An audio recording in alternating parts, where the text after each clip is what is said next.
Durga. As per Hindu texts, Durga was created to contain the ascent of Asuras who had become a threat to cosmic stability. All the male gods who were not able to subdue the Asuras, led by Mahishasura, contributed their combined energy to Parvati, wife of Shiva, and created Durga out of her. She is an alter ego of Parvati or Uma and is invincible.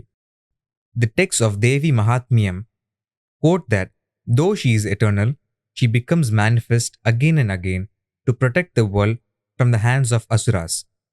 Durga is also called Narayani, Ishani, Vishnumaya, Sanatani, should be Santani, Sarvani, Bhagavati, Gauri, Satya, should be Saaththiya, and Nitya, regular. In essence, Durga has been created to eliminate some unwanted elements in the universe, human body. What is it to be eliminated? The word Dur means bad. Dur in Durga relates to the menstrual discharge, which is a special event for eligible women every month. Ga means song. Thus, Durga means bad song, meaning the bad tune of the body. Ga also means go or move out as seen in Ganga. The story of Durga discusses the physiological and anatomical changes that happen in women's body. The story of Durga is different from the story of Daksha's Yagna, which related to menarche. The story of Durga is about the regular monthly menstrual cycle and discharge. That Durga will manifest again and again to protect the world from the hands of Asuras is clearly understood. Sura is derived from the word Surabhi, which means secretion, and Asura means non-secreting, where A is used for negation. Asuras were mentioned in the story of churning of Milky Ocean, where they were party to churning the ocean, which is related to secretions in connection with sexual stimulation or orgasm. Every month, the ovum, female egg, is released from one of the ovaries. It must be properly dealt with in a female body, whether it is fertilized or not. The uterus lining will thicken on the release of the ovum on ovulation, known as Paurnami, full moon day, and it must be shed, cleaned, and made ready for the next chance if conception has not taken place. The uterus wall thickens, preparing for a fertilized egg to attach itself to its inner wall. A new ovum from the ovary must be released again for a chance of new conception, since the old one missed its chance. If this cleaning process does not happen, life will come to a standstill because there will be no birth and life. Yes, cosmic stability will be a question mark in this universe. There exists a constant exchange of information between the brain and the reproductive system. This relationship of ovum pottum, ovary and pituitary gland, activates the cleaning process. Mother Nature has made things easier, and she does not let us suffer. The natural physiological and anatomical activities have been anthropomorphically explained through these stories. Durga means the elimination of bad tissues or elements in the female anatomy. The word Ga or Ka is used in Vedic texts to mean go, remove, or eliminate in the same manner that the word Ra is used for coming, originate, or add. The story of Durga has two parts. First is the slaying of Mahishasura, and the second is the celebration of the slaying. Mahalaya and Navaratri are the two aspects of worshipping relating to Durga. During Mahalaya, the Asura, Mahishasura, was killed and only Durga is involved. During Navaratri, her victory over Mahishasura is celebrated. The Navaratri celebration continues with yet another third celebration, that is, for an attempt to embark on a new venture, which is also celebrated in continuation of Navaratri. During Navaratri celebrations, not only Durga, but two important goddesses, Saraswati, brain, and Lakshmi, female procreative organs, are also worshipped. Their presence is a must, and without them, the new venture which commences on the 10th day, Dasara, will be a futile effort. Mahalaya is celebrated for 7 days, just before Navaratri, 9 nights, festival. It starts on Navami, Ninth day after Paurnami, called full moon day. Ovulation is known as Paurnami in Puranic texts. It ends on Amavasya, called new moon day. First day of menstruation is known as Amavasya under Puranic texts. The above lines try to say that menstruation commences soon after a failed sperm egg meeting. Jago, Tumi Jago is the mantra chanted during these days to invite the mother goddess to descend on earth. Dead ancestors are remembered on this new moon day, Amavasya, and offerings called Tarpan or Pindam are made to them. Since the Amavasya, new moon day, refers to the first day of menstruation, it is understood that the ovum has degenerated and died. Uterus linings also disintegrate. This happens invariably on both occasions of no intercourse and failed or unsuccessful intercourse. During failed intercourse, millions of sperms would have perished inside the reproductive organ, and they are known as ancestors because the genes are not only belong to the current person but are also descended from his ancestors. All these deaths are mourned on this day of Amavasya, the first day of menstruation. Navaratri, Nava, 9, Ratri, night, is celebrated for 9 days starting from Pradama, next day to Amavasya, new moon day. It will end on the ninth day, which is called Navami. The ninth day is called Ayudha Puja. On this day, it is traditional to place all the implements and tools for students, books, on an altar and refrain from doing work or studying. In fact, it is the day for cleaning, repairing, sharpening, and revitalizing the implements and tools. For students, books. Navaratri is divided into 3 phases, and each phase consists of 3 days. The first phase of 3 days is dedicated to Durga. The second phase of 3 days is dedicated to Lakshmi. And the last phase of the 3 days is dedicated to Saraswati. Sacrifices should be offered on Saptami, 7th day, and on Navami, 9th day, but not on Ashtami, 8th day. This Navaratri festival is also called Dasara, commonly a festival of 10 days, extending the festivities of Navaratri for one more day. The 10th day is called Vijayadashami, the day of victory. Puja for Saraswati is performed on this day. Some call it a day of Vidyarambam. Vidya means education or profession, and Arambam means starting or beginning. The word Dasara consists of 2 parts, Dasa and Ra. Dasa may mean tissue, Dasai, or female germ cell. Ra means inviting the germ cell. As we know, Rama refers to the germ cell. The day is considered auspicious for embarking on new ventures. The story of Mahishasura, as per the Vamana Purana, is as follows. Other Puranas have some modifications, but the content of the story does not change. Basically, this story conveys information on the ovulation process and the releasing of the ovum by one of the ovaries. This is a routine process every month. There are 2 powerful asuras named Ramba and Karamba. Ka plus Ramba. The entire universe suffered from their oppression. Asura means non-secretion. Since they had no sons, Karamba was doing rigorous tapasya underwater to beget a boon and was killed by Indra. Karamba's death angered Ramba and he decided to undergo difficult tapasya to get a son to avenge his brother's death. Lord Agni granted him a boon that he would be blessed with a son who was powerful, invincible, and would conquer the 3 worlds. The 3 worlds refer to the 3 germ layers. The story starts from Brahman, the golden egg, the germ cell. The sex of a baby is determined at the time of fusion between the ovum and the sperm. The visibility of external genitalia is not evident till the 8th week of conception and will start differentiating thereafter. The initial appearance of the fetal genitalia is basically feminine. During fetal development, the presence of the SRY gene causes the fetal gonads to become testes. The absence of SRY gene allows the gonads to develop into ovaries. The development of internal reproductive organs and external genitalia is determined by the hormones produced by the fetal gonads, ovaries, or testes. Ramba, female, or Karamba, male, will come alive into existence depending on the predetermination of the sex at the time of fusion. The present story is about Ramba, female. Hence, Karamba, male, was killed by Indra, who is related to the masculine gender. Normally, any one gender can exist.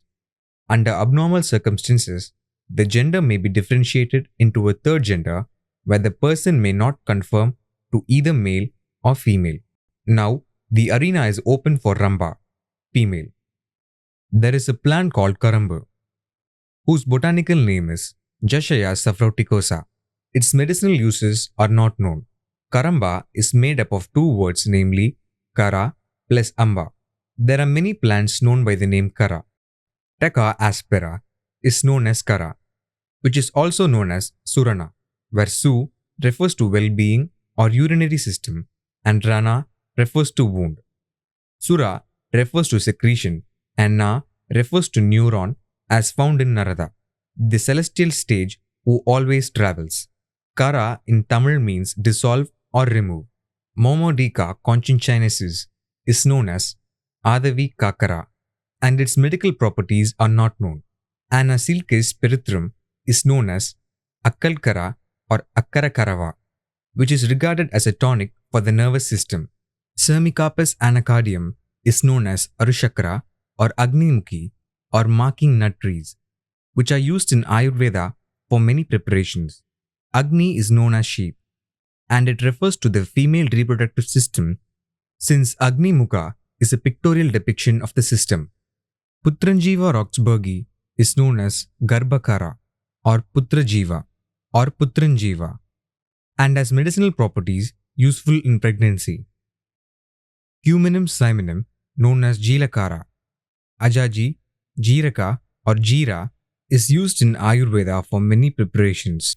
Pterospermum acerifolium known as Karnikara is a variety of Cassia fistula which is used for diseases of the uterus.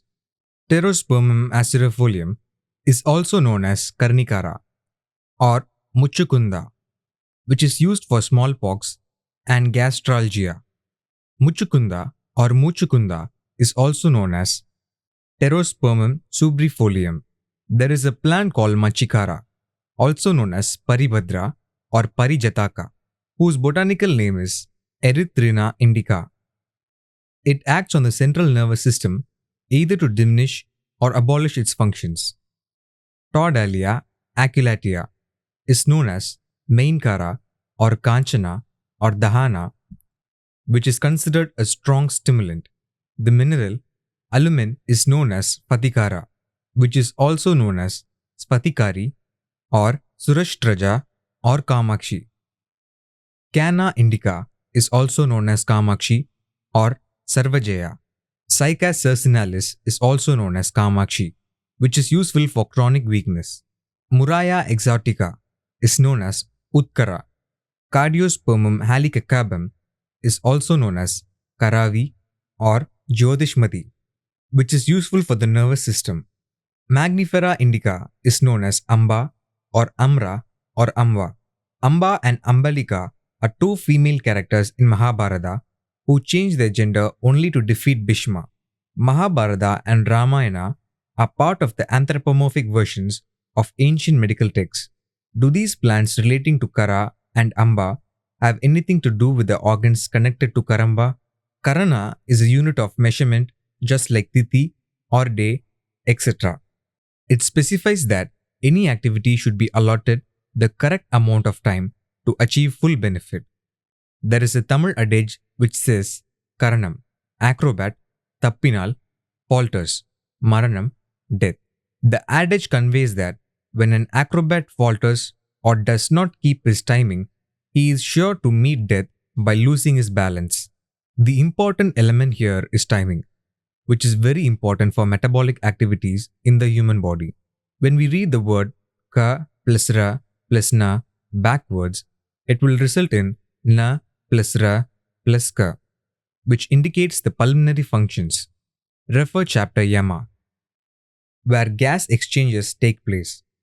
This function is also connected to the heart and heartbeat, where timing is very important.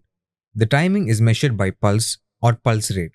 Females will normally have XX chromosomes and males will normally have XY chromosomes. If the offspring is a male, X chromosome from the mother and Y chromosome from the father will be present. If the offspring is a female, X chromosome from the mother and X chromosome from the father will be present.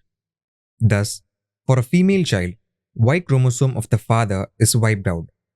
This incident could also have been interpreted as killing by Indra. Indra is masculine and Indrani is feminine. Thus, it is possible that X chromosome would have been termed Ramba and the Y chromosome termed Karamba in Vedic texts. Ramba in Tamil means saw, which has teeth used for cutting wood.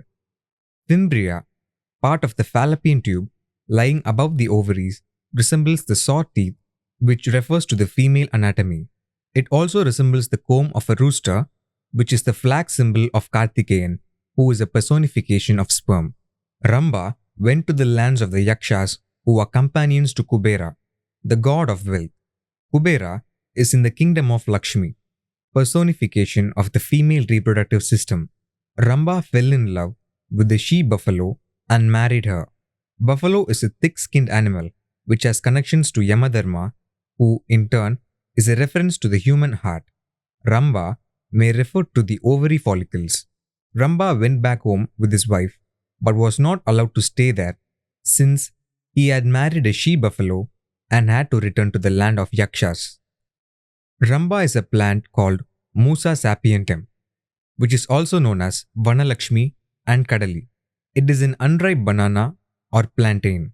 Perhaps the fruit of this plant may benefit that part of our anatomy. Kubera is always the companion of Lakshmi. Kubera, the god of wealth, is the ovary, and his palace is said to be filled with gold, which are the ovarian follicles. The cortex of the female ovary contains millions of immatures, primordial follicles, even before birth. New follicles will not be produced in a female body. Only the existing, at the time of fertilization, follicles will mature over time. Only about 400 to 450 of these follicles will reach the ovulatory stage during the lifetime of a female human being. The primordial follicles contain oocytes surrounded by flat squamous granulose cells, support cells, that are segregated from the oocytes environment by the basal lamina. In layman's language, it is called thick-skinned or buffalo skin. These primordial follicles can be dormant for nearly 50 years in a human. These primordial follicles assume various stages of development before rupturing or breaking. They are primary follicle, secondary follicle, and mature vesicular follicle. Ramba's wife gave birth to a son called Mahishasura. Ramba, father of Mahishasura, died while trying to protect his wife when another buffalo attacked her. The attacking buffalo was killed by the Yakshas present there. Meanwhile, Mahishasura's mother, the she-buffalo, self-immolated herself on Ramba's funeral pyre. A terrible demon named Raktavija emerged out of that funeral pyre and killed everyone except Mahishasura and accepted him as his master. The word Mahishasura is a combination of Mahishi plus Asura. Mahishi means woman, refers to the feminine, and Asura means non-secreting. Raktavija may be related to some feminine secretions. The follicle developmental process is called folliculogenesis or oogenesis, and it creates non-dominant and dominant follicles at the final stage. The dominant follicle may refer to Mahishasura. Interaction of various stimulatory and inhibitory hormones has contributed to the follicle developmental process. These processes have brought Mahishasura to the present stage. Now the time has come for rupturing the follicle to release the ovum. In other words, Mahishasura must be killed to save cosmic stability. The deaths of Ramba and his wife convey information about the cell cycle, where new cells are being created out of old cells. Mahishasura defeated all the demons, plus Suras. The Devas were driven out, and he became the king of heaven. They went to the Trinity gods and complained about their misfortune. Shiva created goddess Kartiyayini or Durga to kill Mahishasura, and all the other gods contributed part of their power to make the goddess as mighty as possible. Kartiyayini mounted a lion and left for the Vindhya mountains. Geographically, the Vindhyas are a parallel range situated almost in the middle of the Indian subcontinent, dividing it into north and south. Anatomically, the fallopian tubes and ovaries are situated parallelly. Vindhu in Tamil refers to seminal fluid. Chanda and Munda, the demon attendants of Mahishasura, spotted the beautiful Kartiyayini and informed their master about her. Mahishasura, on hearing about Kartiyayini's beauty, wanted to marry her and sent Dundubi, another demon, as a messenger to Kartiyayini. When Dundubi brought the message to Kartiyayini, she informed him that her marriage would take place only with the person who could defeat her in a battle. In the battle that ensued, Kartiyayini killed Mahishasura. The Devas were relieved and returned to heaven. Follicle stimulating hormone is secreted by the anterior pituitary gland related to Shiva and contributes to folliculogenesis. Estrogens of the endocrine system relating to Vishnu stimulate crypts in the cervix to produce fertile cervical mucus to create a hospitable environment for the sperm inside the vagina. Thus, so many gods have contributed their power to equip Kartiyayini to slay Mahishasura, to rupture the dominant follicle, to release the ovum. The process of folliculogenesis lasts for about 380 days and coincides with the menstrual cycle. It is a continuous process. It means at any given point of time, the ovary contains follicles in all stages of development. It may also be the reason for the festival of Durga Puja being celebrated for about 15 days. The slaying of Mahishasura is an anatomical happening every month, Luna month, called ovulation. The full moon day, Paurnami, of the lunar cycle is meant to indicate the anatomical happening of ovulation and the menstrual cycle that follows in a fortnight if the ovum is not fertilized. Now that we have witnessed the slaying of Mahishasura, ovum is released from the ovary through the rupturing of its wall. Let us move on to the Durga Puja and Mahalaya celebrations. Markandeya and Brahma Vairavarta Puranas contain the stories of King Surada and Vaishya Samadhi who worship Durga. King Surada, Sura plus Da, was driven out of his kingdom by Nandi. Nandi is the attendant of Shiva and the personification of sexual stimulation. King Surada fled his country on a horse and was travelling through the forest in which the Pushpavadra river was flowing. Near the river, he met a Vaishya called Samadhi, who had also been driven out by his wife and sons. They travelled to a place called Pushkara and met sage Medha. Medha advised them to worship Durga to get boons, and both did so. Medha or Medha, Gymnema auranticum, is a medicinal plant which is eaten as a vegetable and used medically as a restorative. Related to this is another plant called Mahamedha, botanical name Reptadenia spartum or Gymnema spartum, also used medically as a restorative. Mahamedha is also known by another botanical name, Polygnatum verticilletum or Cirifolium. Durga appeared before both and granted Surada his kingdom back and Samadhi his desired union with Krishna. After Durga left, Surada started worshipping her in the form of an earthen image. Surada offered rice, sweets, flowers as usual for the puja and offered animals and vegetables like deer, lamb, sheep, goats, and pumpkins. After the ceremony, King Surada disposed of the clay image in the waters of a river. The worship of Durga happened in the month of Ashvina. During the follicular or proliferative phase, 7 to 8 days prior to ovulation, the lining of the uterus thickens due to the stimulation caused by increasing amounts of estrogen secretion. King Surada, the secretion was driven out of his kingdom by Nandi, the stimulant. Nandi is the vehicle of Shiva. The ovum released on ovulation is caught by the fimbria of the fallopian tube and it travels slowly through the tube towards the uterus waiting for the sperm so fertilization can take place. Vaishya Samadhi. The ovum was driven out of his home by his own wife and sons by means of ovulation. Normally, the traveling ovum on fertilization will attach to the uterus lining for further development. King Surada took Vaishya Samadhi to a place called Pushkara, pond, uterus, and met sage Meda, raised place lining of the uterus. Why is Nandi known as a sexual stimulant? According to Puranic stories, Nandi and Ganesha used to play the instrument of gods, Deva Vadyam, called Mridangam. Mridangam is a double-sided drum, whose body is a hollowed piece of jackfruit wood. Two mouths of the drum are covered with the leather of a goat skin and laced to each other with leather straps. The tensions of the straps are vital to get the required sound effect. Mridangam is a combination of Mrid, meaning clay or earth, and Anga means body. Mridangam may also be a combination of Mrityu, means blood or bondage, and Anga meaning body. We have seen King Surada worship Durga made of clay. Ganesha was also made of turmeric paste by Parvati, and he can also be made of clay. During Vinayaka Chaturthi, his clay mold is worshipped. Nandi used to play the said instrument during Shiva's Ananda Tandava, which is known as sexual stimulation or orgasm. Shiva, being the pituitary gland and human blood, plays a vital role during sexual stimulation.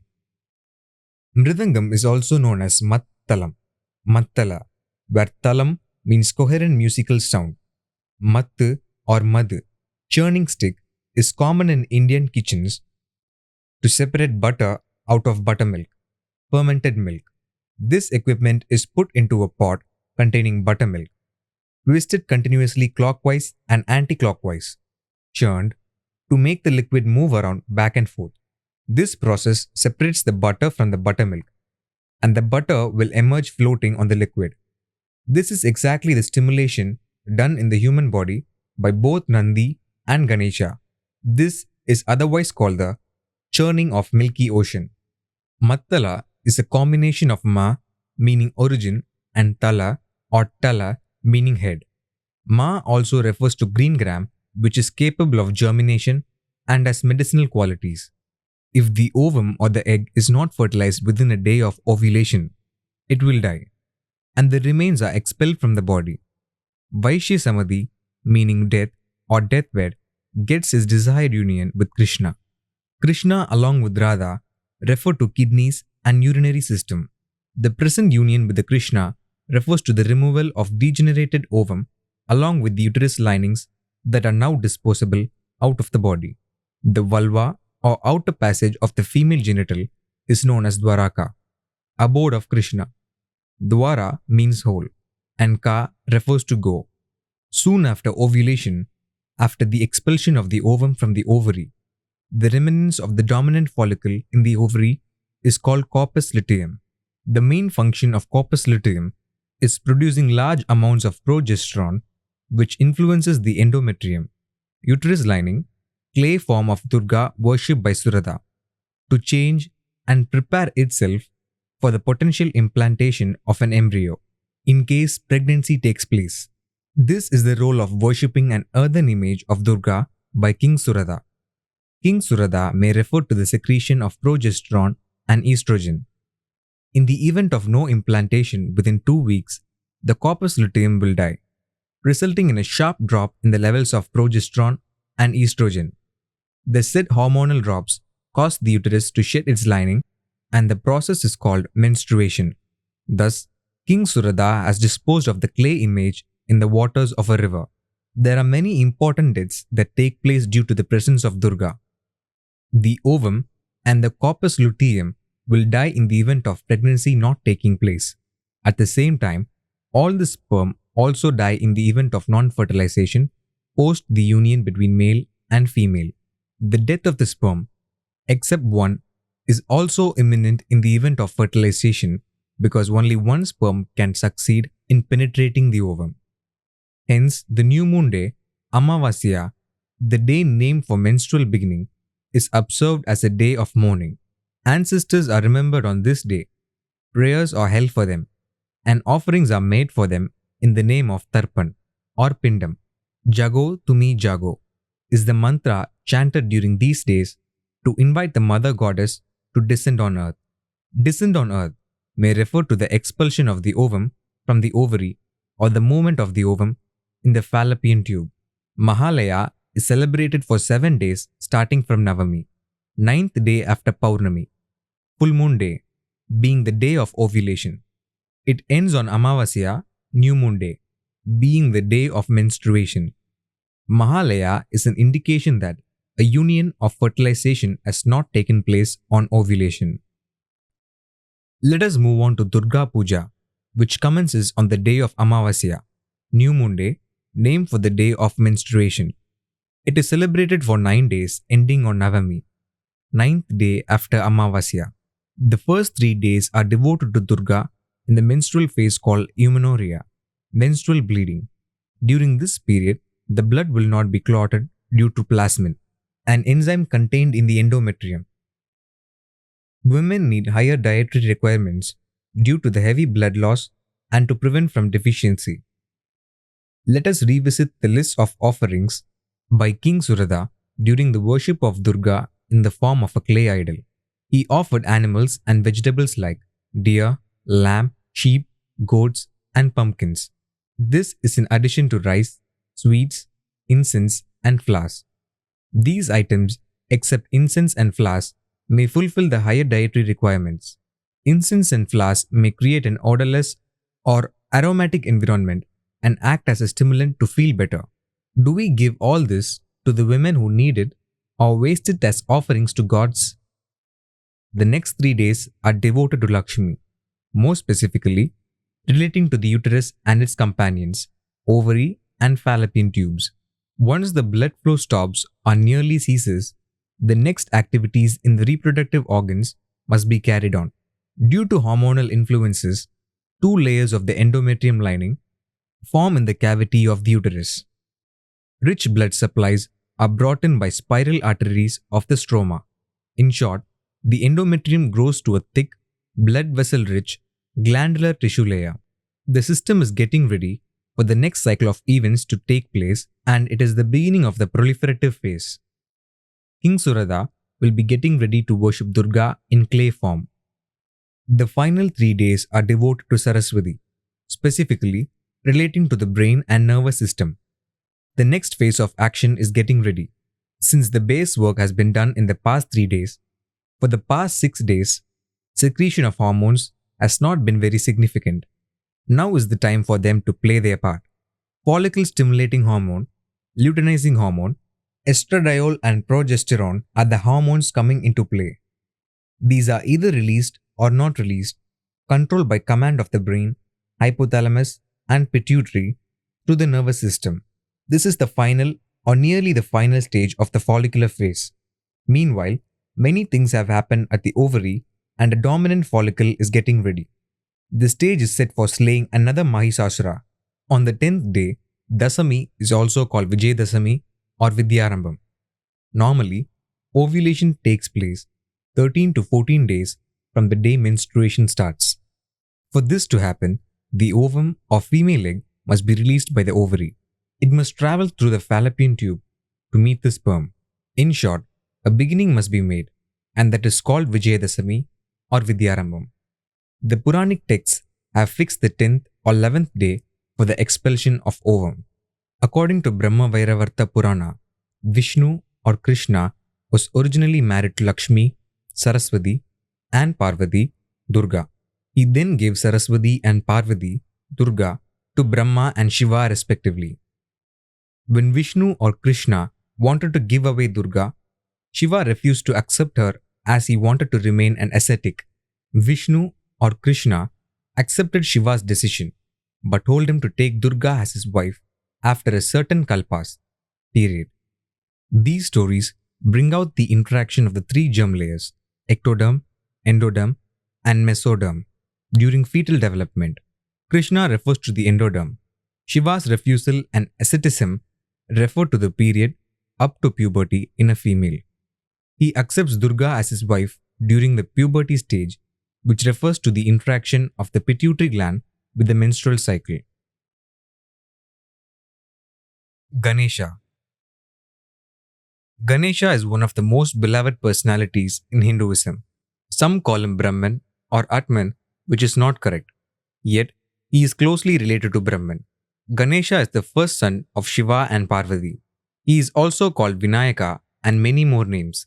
He has a younger brother named Kartikeyan, Kanda or Kumara, who is very popular in South India.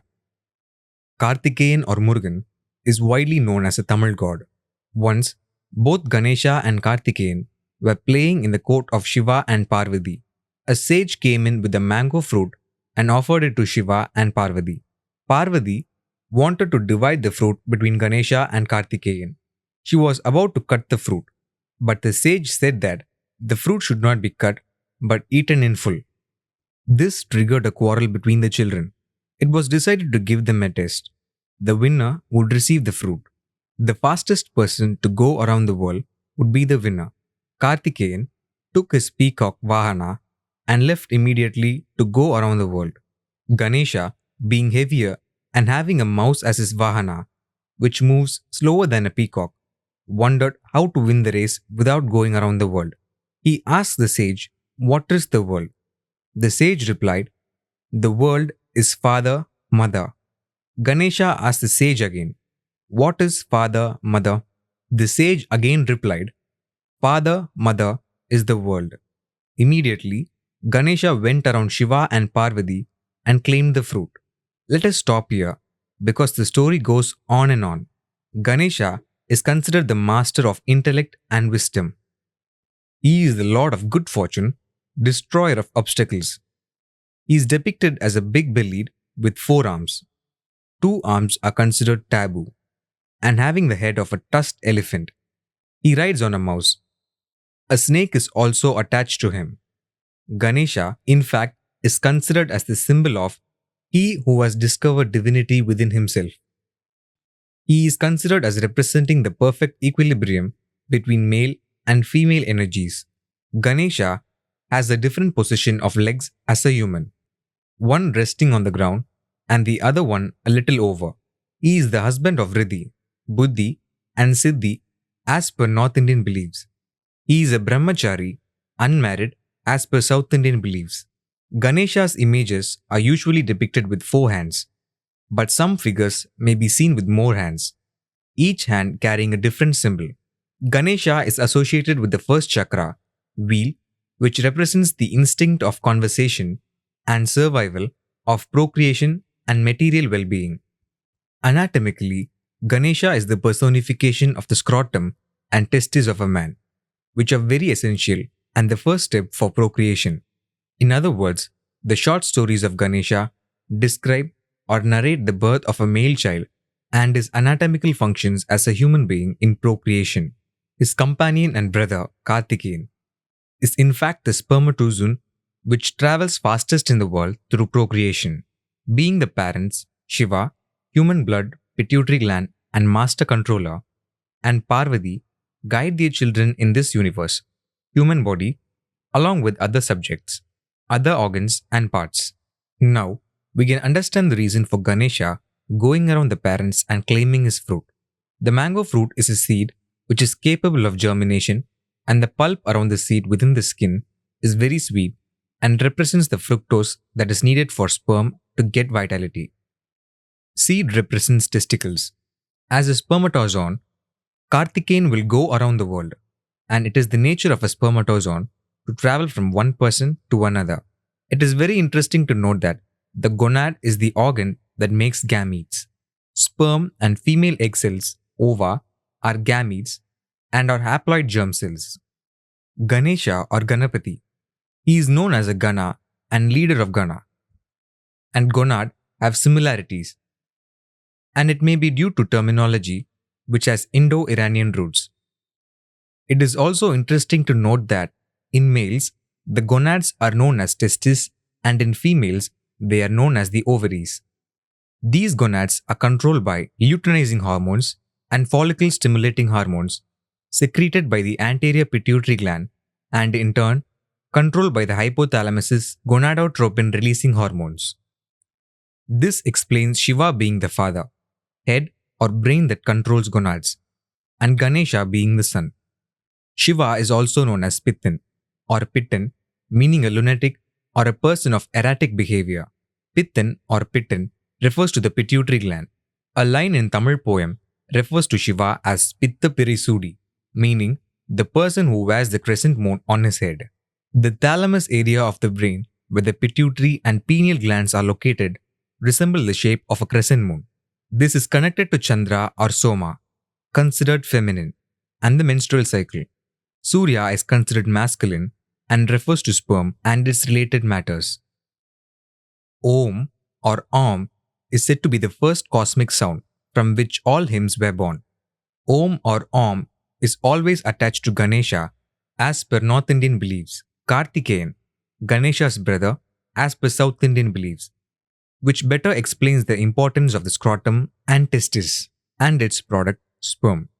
As the gonad is the foremost organ for procreation, Ganesha is connected to Brahman, which is the basic human germ cell transformed into a fully grown human being on fertilization with female egg, which is also a germ cell.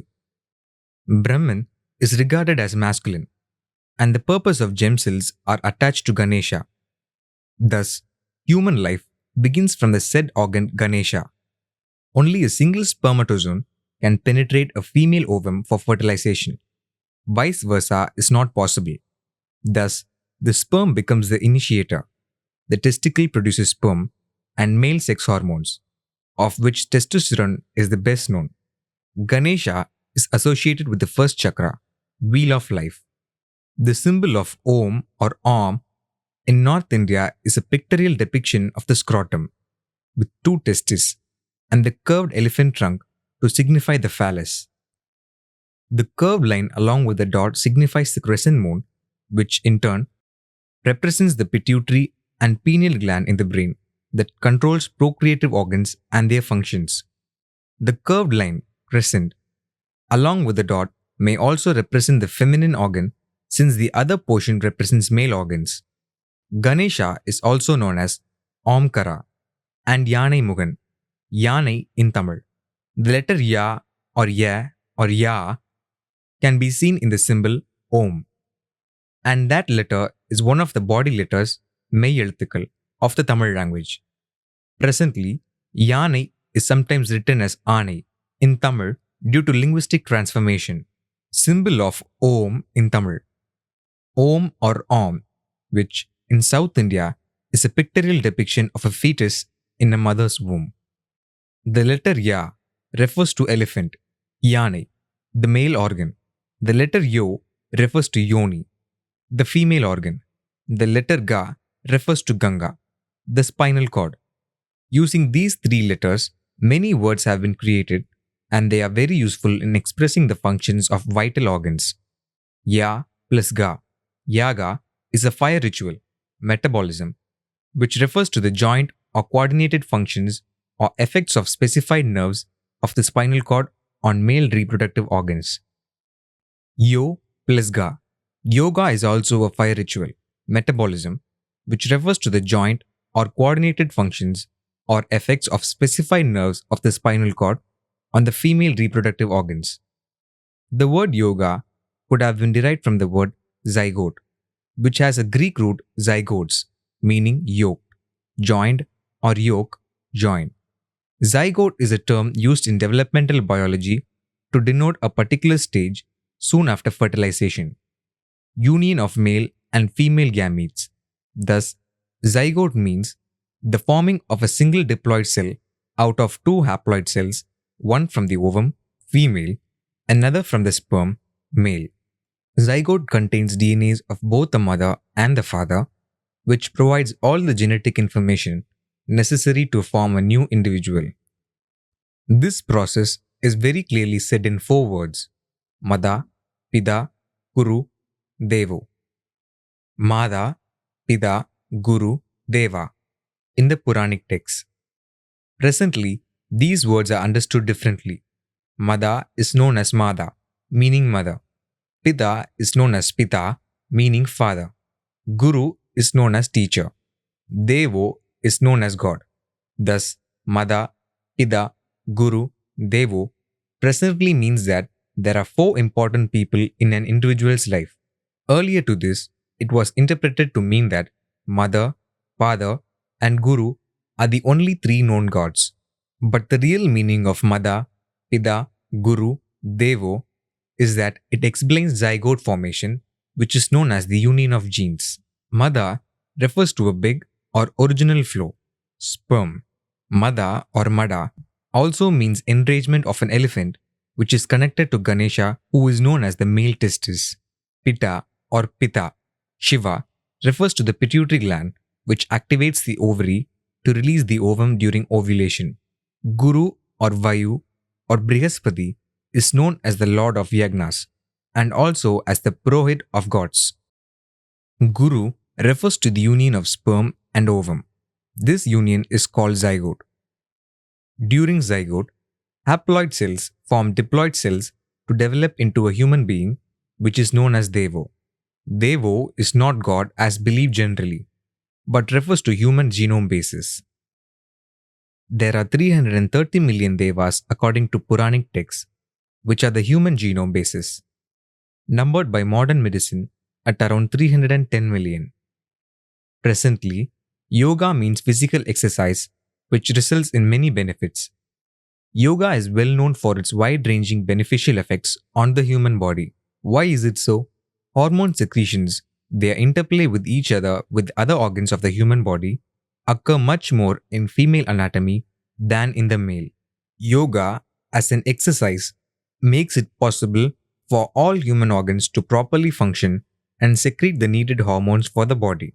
Yoga can be found in the Tamil word yogam, which means sudden or unexpected benefit, boon, or windfall.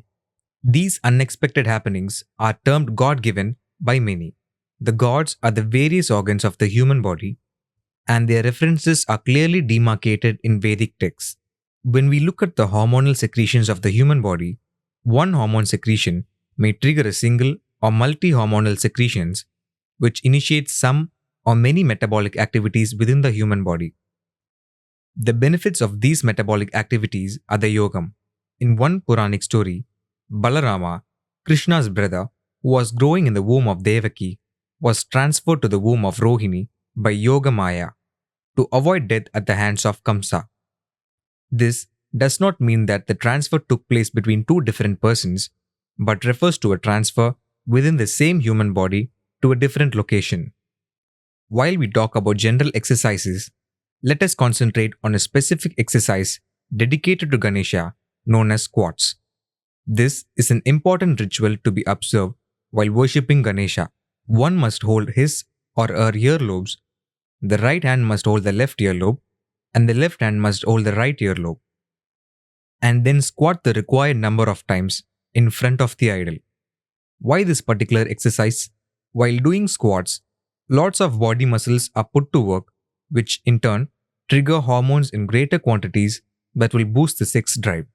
Yaga, the male fire ritual, metabolism, which is less intensive compared to yoga. The female fire ritual, metabolism, is the name presently for all kinds of rituals at Yagasala. Yoga, the female fire ritual, metabolism, which is more intensive in hormonal interactions with the human body, is the name used for the ancient culture of physical exercise. There are more words, yuga or yuva, relating to the above. Yuva refers to young or adolescent human beings of both sexes. Yuga is presently understood as spiritual eras: Satya Yuga, Krita Yuga, Treta Yuga, Dwapara Yuga, and Kali Yuga. It is misunderstood as spiritual eras. These yugas refer to the various stages of human anatomical development and metabolic functions. How did Ganesha come into existence? The most well-known story is from the Shiva Purana. Once, when his mother Parvati wanted to take a bath, there were no attendants to guard her and stop anyone from accidentally entering the house. So she created a boy's idol out of the turmeric paste that she had prepared to cleanse her body and infused life into it. Thus, Ganesha was born. Even now, during rituals, Ganesha's idol, any shape, is made of turmeric paste. Turmeric from the ginger family known as Curcuma longa, has many medicinal properties and is widely used in Ayurveda. The scrotum is an external bag of skin and muscle containing the testicles. It is an extension of the abdomen. Mus means mouse in Latin. Muscle also comes from the root mus. Human muscle tendons resemble the tendons of a mouse tail. Mouse is called mushika or mushika in many Indian languages. Phonetically, mouse and mushika or mushika sound same. Ganesha is also referred to as a person having mushika vahana or mushika vahana. Ganesha was created by Parvati. Parvati is closely associated with the pineal glands, which control female procreative activities. It is also said that there is no specified shape or material for a Ganesha idol. It can be made from turmeric paste, clay, dough, wood, stone, etc. There is no definite shape for the male scrotum. Ganesha is said to be formless or bodiless since he is called Ananga Pujita. Human scrotum has no definite shape and is also formless or bodiless. The function of the scrotum is to keep the testicles at a temperature slightly lower than that of the rest of the body. For humans, a temperature around 90 degrees Fahrenheit appears to be ideal. 98 degrees Fahrenheit may damage the sperm count. The temperature is controlled by making the scrotum tighter or looser, by moving the testicles closer to the abdomen when it is cold and away from the abdomen when it is hot, through muscle reflex. One leg of Ganesha's rests on the ground and the other is crossed over, conveying that one testicle is larger than the other, and that is normal. The traditions of South India represent him as celibate or brahmachari. It is said that Ganesha, believing that his mother was the most beautiful and perfect woman in the universe, proclaimed, "Bring me a woman as beautiful as my mother, and I will marry her." So, his idols are usually placed on the banks of rivers, tanks, and ponds, so that he can select a girl of his liking, in the belief that she will come there to take water. According to Puranic texts, to date, he has not found a match at these places. The temperature of the water is always cooler. This explains why the temperature of the testis is kept lower than the body temperature. North Indians believe Ganesha is the husband of Riddhi, Buddhi, and Siddhi, intellect and wisdom. This may refer to the two testicles of the scrotum or genealogical aspects, two chromosomes of a male. Since Ganesha and Parasurama have a close relationship, Riddhi, Buddhi, and Siddhi, intellect and wisdom, may refer to paracrine and endocrine actions. Testosterone is a hormone secreted from the testis that acts as both a paracrine and endocrine agent. As an endocrine agent, it stimulates peripheral events such as muscle growth. As a pancrine agent, it stimulates spermatogenesis in seminiferous tubules. Testosterone plays a key role in general health and well-being as well as in sexual functioning. This may have been referred to as Siddhi, intellect and wisdom, for general health, and Riddhi, Buddhi, for sexual activities, since Bu refers to birth. Seminiferous tubules in the testicles produce sperm, which enables birth, Bu, and it also contains genetics, characters, etc., or Siddhi to be passed on to the offspring. The image of Ganesha is a combination of four animals: man, elephant, snake, and mouse. Let us individually understand each of these elements that make Ganesha. How did Ganesha get his elephant head? The phallus or penis is personified as an elephant. An erect penis will look like an elephant raising its trunk above its head. The trunk also is a muscle, a bundle of contractile fibrous tissue like the penis. The elephant is very closely associated with the word element, which is a fundamental part of everything. The function or products of a penis contain fundamental elements which make a human being. There are many stories regarding this. Let us examine them one by one. As we discussed, Ganesha's mother Parvati created a boy's idol out of turmeric paste and infused life into it to guard the house while she was taking a bath. Parvati ordered Ganesha not to allow anyone to enter the house, and Ganesha obediently followed his mother's orders. Turmeric, Cucuma longa, is a plant from the ginger family. Turmeric powder is widely used in food preparation in all Indian kitchens. Ayurveda also uses it widely because of its antiseptic and antibacterial properties.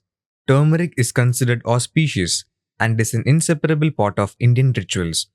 Women bathe in it ceremonially. Many of its medicinal properties are yet to be discovered. While Ganesha was guarding the house, Shiva returned from outside and attempted to enter the house. Ganesha stopped him. Shiva was infuriated at this strange little boy who dared to challenge him. Parvati created him in Shiva's absence, so he did not know his identity. He told Ganesha that he is Parvati's husband and requested Ganesha to let him in. But Ganesha said that he would not heed any person's words other than his mother's. Shiva lost his patience and launched into a fierce battle with Ganesha, at the end of which he severed Ganesha's head with his trisula, trident. When Parvati came out of her bath and saw her son's lifeless body, she was furious at Shiva. She demanded that Shiva restore Ganesha to life at once. All attempts to find the severed head were in vain. As a last resort, Shiva found an elephant, severed its head, attached the elephant's head to Ganesha's body, and brought him back to life. Some stories mention that the head was fixed by Vishnu, the brother of Parvati. Medically, the situation mentioned above is to explain the condition of a penis not able to get fully erect and enter the vaginal passage. The situation is called phimosis, tightening of the foreskin over the head of the penis that prevents the foreskin from being pulled back. It can cause balanitis, and it can make erections painful. Phimosis can sometimes be treated by gradually and gently stretching the foreskin every day for several weeks with the aid of warm, soapy water or baby oil. If this does not work, a circumcision is the final option to remove the foreskin surgically. This is exactly what Shiva did.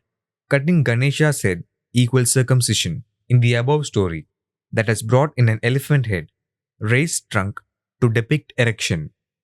There is also a different version to the story. In it, Shiva did not sever the head of Ganesha but sent Parashuram to cut off his head. Parashuram may represent the paracrine signaling within the human body. The secretions of the testes as an endocrine agent may stimulate peripheral events such as muscle growth. Further, the inflow of blood, known as Shiva, into the spongy area of male organ can also sustain the erection. Para refers to Parama or Brahma, who are cells within the body which engage in signaling. Sura comes from Surabhi, meaning secretions which act as the signaling agent. Ma always refers to mother or origin or beginning. Thus, Parasurama, hormonal secretions and signaling, would have cut off the head of Ganesha to make it an elephant. The overall secretions or activations which are controlled by the brain, where Shiva resides, would also have helped Parasurama achieve his goal. This story may also refer to the sex determination at the time of fertilization, since Rama, Para plus Su plus Rama refers to genes. There exists another story regarding the origins of Ganesha and his elephant head. Gajasura, an Asura, A plus Sura, is non-secreting, was doing tapas to invoke Shiva. Shiva, satisfied by his austerity, appeared before him and asked him what he desired. Gajasura said, "I want you to stay in my stomach or make my stomach your home." Shiva granted his request and he took up residence in Asura's stomach. Parvati could not find Shiva despite searching for him everywhere. She approached her brother Vishnu for help. Vishnu, who understood the situation, staged a small comedy to bring Shiva out of his hideout. He transformed Nandi, bull is equal to vehicle of Shiva is equal to stimulant or stimulation, into a dancing bull and conducted him in front of Gajasura, assuming for himself the role of a flautist. The enchanting performance of the bull sent the demons into ecstasies and released Shiva. Medically, any conditions that damage the body's circulatory system, such as smoking, alcohol, lack of exercise, and poor nutrition, can contribute to a lack of penile erection. Shiva is equated to blood. Ishara is equal to Shiva is equal to bond or blood. Atherosclerosis, which narrows arteries throughout the body, restricts blood flow to the penis. Men with diabetes mellitus also are at high risk of non-erection. Blood glucose levels must be monitored. As sugar levels rise, the pancreas secrete more and more insulin, which permits larger amounts of sugar to move out of the bloodstream and into the cells. Normally, the pancreas releases insulin into the bloodstream after a meal or snack. If sugar levels fall too low, insulin secretion stops and four other hormones, cortisol, glucagon, growth hormone, and epinephrine, are released. These secretions cause the liver to release glucose into the bloodstream. Both the liver and the pancreas are components of the digestive system, and Vishnu is meant to be the digestive system of the body. Parvati correctly went to her brother Vishnu to rectify the situation, and Vishnu's digestive system promptly rectified the problem with the required secretions of hormones and enzymes. Flute represents all the secretions of the digestive organs for which Vishnu is responsible. Shiva, blood, flowed into the penis and sustained the erection. Ganesha and Shani, Saturn. Another story from the Brahma Vairavarta Purana narrates a different version of Ganesha's birth and his elephant head. On the insistence of Shiva, Parvati fasted for a year, Punyaka Vrata, to please Vishnu so that he would grant her a son as a boon. Krishna, who is an alter ego of Vishnu, announced that he would incarnate himself as a son in every kalpa. As said, Krishna was born to Parvati as an infant. This event was celebrated with great enthusiasm, and all the gods were invited to bless the baby. However, Shani, Saturn, son of Surya, hesitated to look at the baby since Shani's gaze is said to be harmful. Parvati insisted that he look at the baby so that the baby would get his blessings also. So, Shani also looked at the baby. Immediately, the infant's head fell off and flew to Golaka. Shiva and Parvati were shocked. On seeing this misfortune, Vishnu mounted Garuda, his Vahana, and rushed to the banks of Pushpa Bhadra river, from where he brought back the head of a young elephant. The head of the elephant was joined with the headless body of Parvati's son, thus restoring him back to life. Here, Krishna brings in the urinary tracts and Shani brings in the procreative tubes or tracts to show that they go hand in hand. Medically, in some male children, one or both testicles never drop into the scrotal sac before birth, but remain inside the body, either in the abdomen or groin area. Golaka means and refers to the scrotum sac and testicles of urinary system. Go in Sanskrit means cow. It represents surabhi or secretion, and human testicles are a major surabhi. Golaka is different from the Gokula of Radha Krishna stories. This situation leads to impaired sperm production by that testicle, an increased risk of infertility, and an increased risk of torsion of the testicles. It should be brought down surgically if it does not descend to its required position within a few months from birth. Sometimes, the testicle descends halfway down the inguinal canal, possibly the Pushpa Bhadra river. Hormonal injections may help accelerate or activate the descension completely. If the hormonal injections are not successful, surgery is performed to set it right. Testicles, otherwise called Ganesha, would have descended halfway, hence Parvati approached Vishnu. Vishnu, who is representing the digestive and endocrine systems and is the producer of hormones, goes to the inguinal canal, Pushpa Bhadra river, and sets right the situation. Shani, Saturn, who appears in this story, is described as son of Surya, the sun god. Surya is the representation of the masculine gender, whereas Chandra represents the feminine gender. Planet Saturn is the sixth planet from the sun and the second largest planet in the solar system. Thus, father-son, or some relationship exists since the planets are all in the same solar system. Surya, the sun god, is the personification of the human eye. Refer chapter Surya or sun god. Surya also represents the sperm. Sperm head is called as an eye of sperm and is known as Raghu, creator of Raghu Vamsa or Surya Vamsa. All male descendants are known as Raghu Vamsa, Raghukula, or Surya Vamsa. All female descendants are known as Chandra Vamsa or Chandrakula. In fact, Surya Vamsa represents Y chromosome and Chandra Vamsa represents X chromosome. Saturn is brought into the present story, which represents the testicles that look like balls and also rotate the way an eyeball moves or rotates. What is the relationship between the planet Saturn and testis or Ganesha? Planet Saturn is known as Sani Graha and its vehicle is crow. Crow is known as Kaka in Tamil and it is also called as Andangaka. Crow or Kaka or Andangaka is a scavenger. Andam, word in Andangaka means worldly and Kaka means to save. Thus, Andangaka may also mean to restore or save the world. Procreation will only restore or save the world. Human population.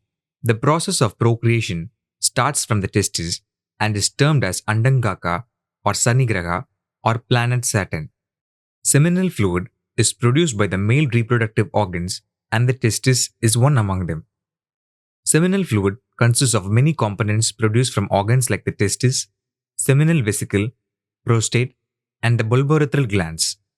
The contents of seminal fluid facilitate the spermatozoa to navigate through the hostile, acidic environment at vagina. Testes produce spermatozoa. Seminal vesicles produce amino acids, citrate, enzymes, flavins, fructose, phosphorylcholine, prostaglandins, proteins, vitamins, etc. The prostate produces acid phosphatase, citric acid, fibrinolysin, antigens, proteolytic enzymes, zinc, etc. The bulbourethral gland produces galactose, mucus, pre-ejaculate, sialic acid, etc. Saturn, Jupiter, Uranus, and Neptune, all four planets, are classified as gas giants. Saturn is composed of hydrogen with small portions of helium, ammonia, and phosphine.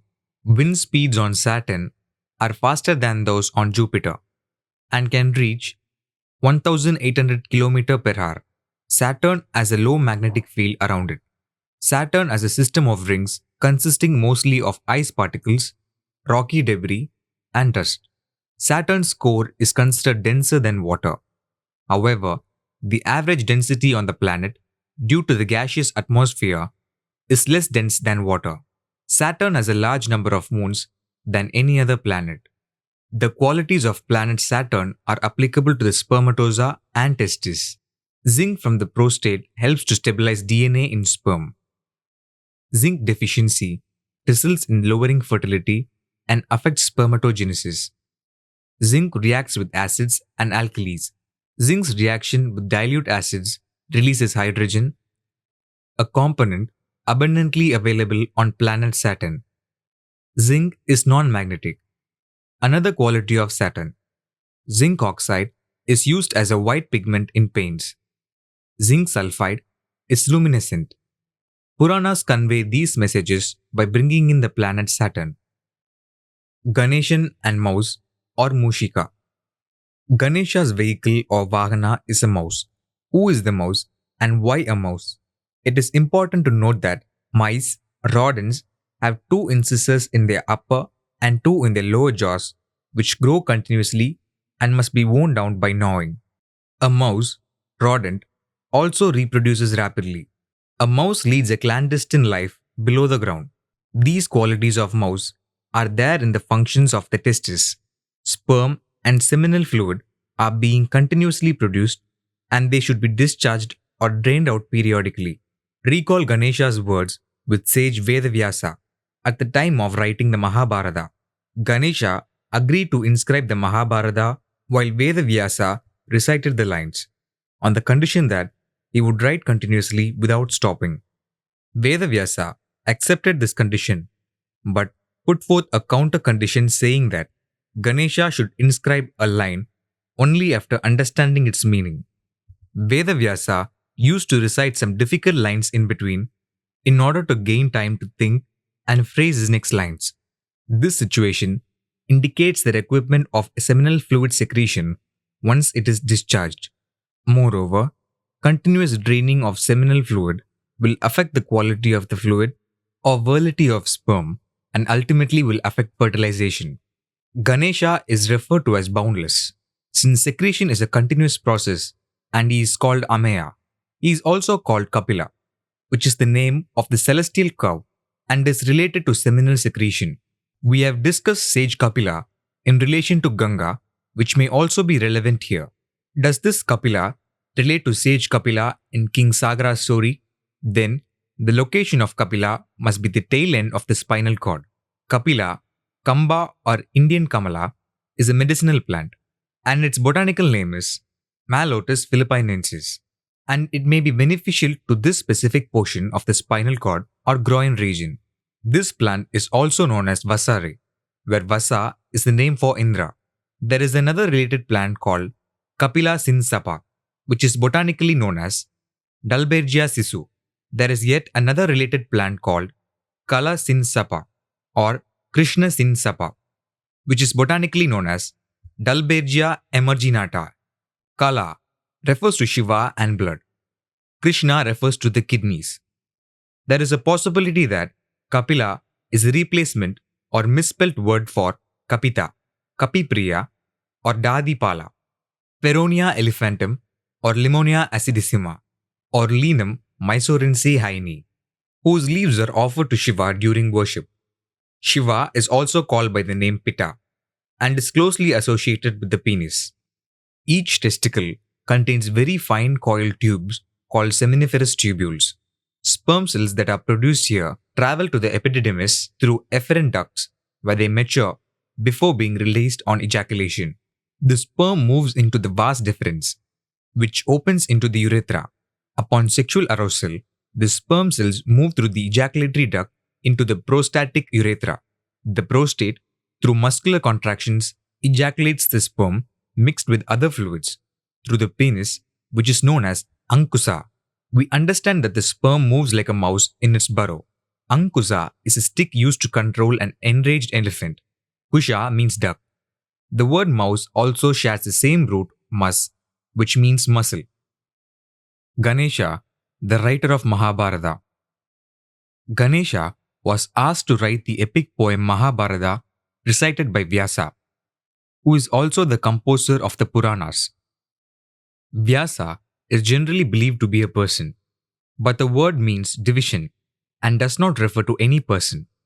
Ganesha and Vyasa came to an agreement about conditions for the narration. The dictation began, but during the writing, Ganesha's pen broke.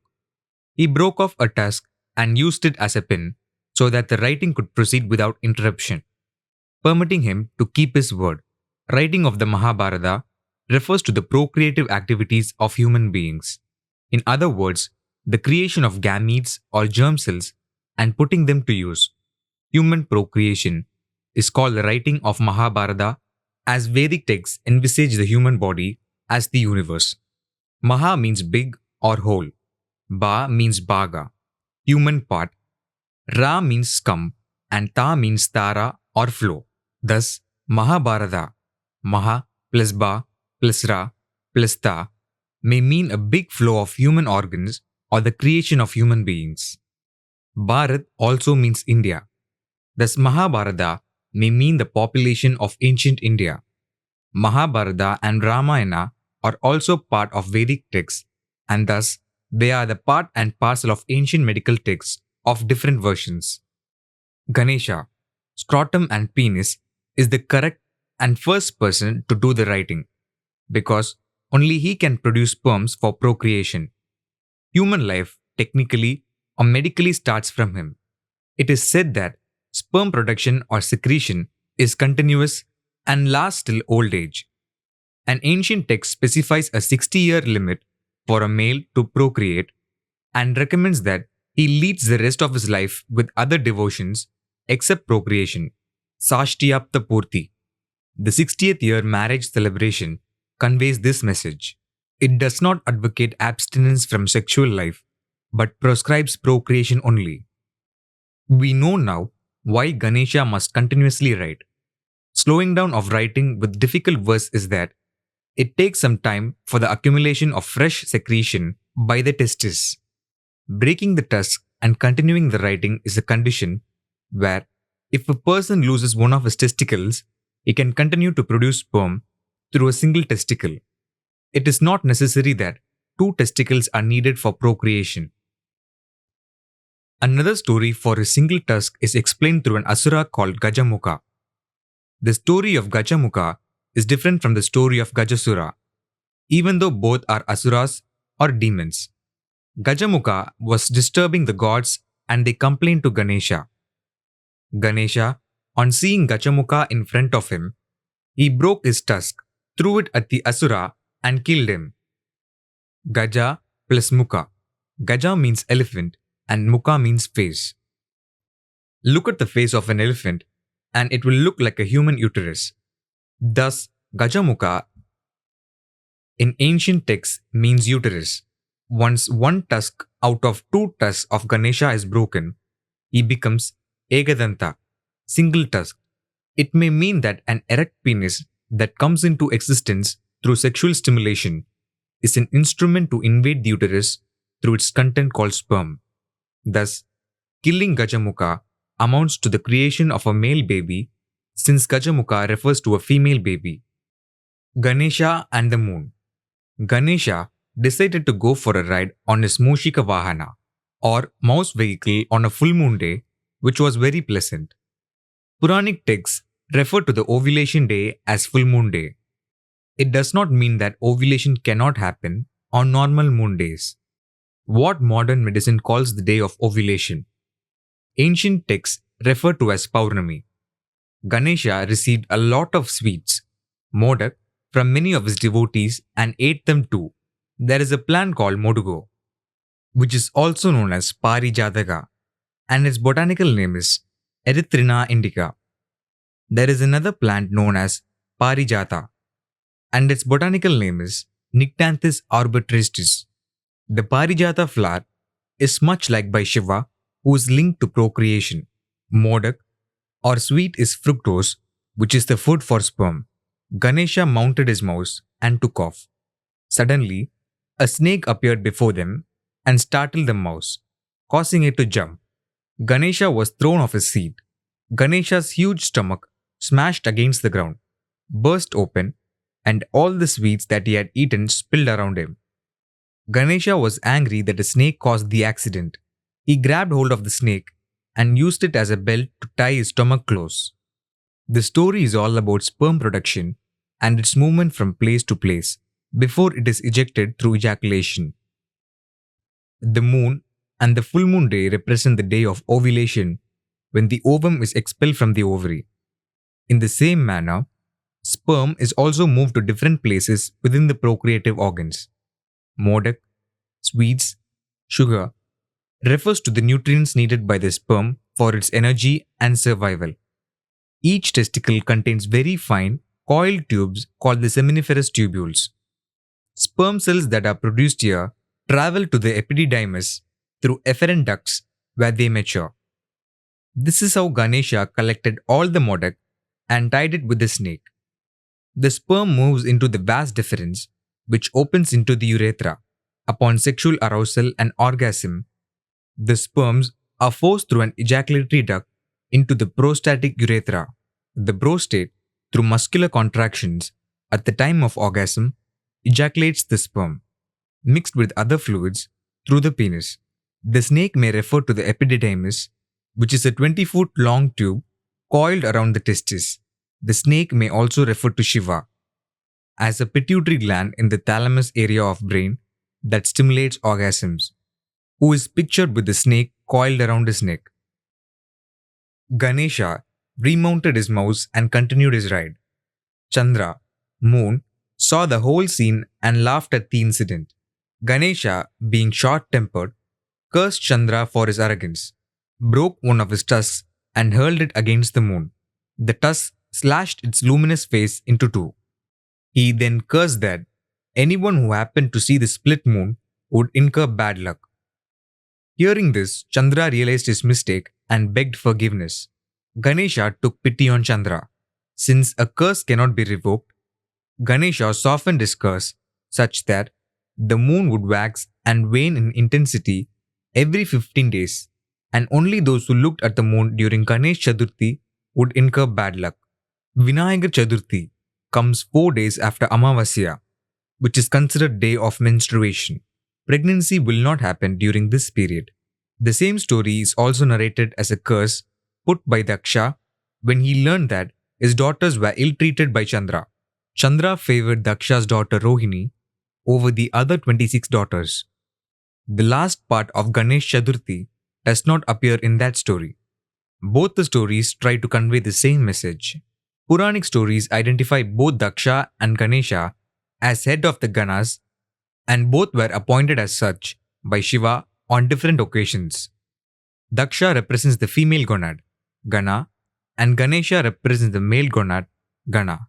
Thus, the curse is about female menstrual cycle, and the story expects the males to know about it. The cycle is roughly about 29 to 29.5 days between each menstruation.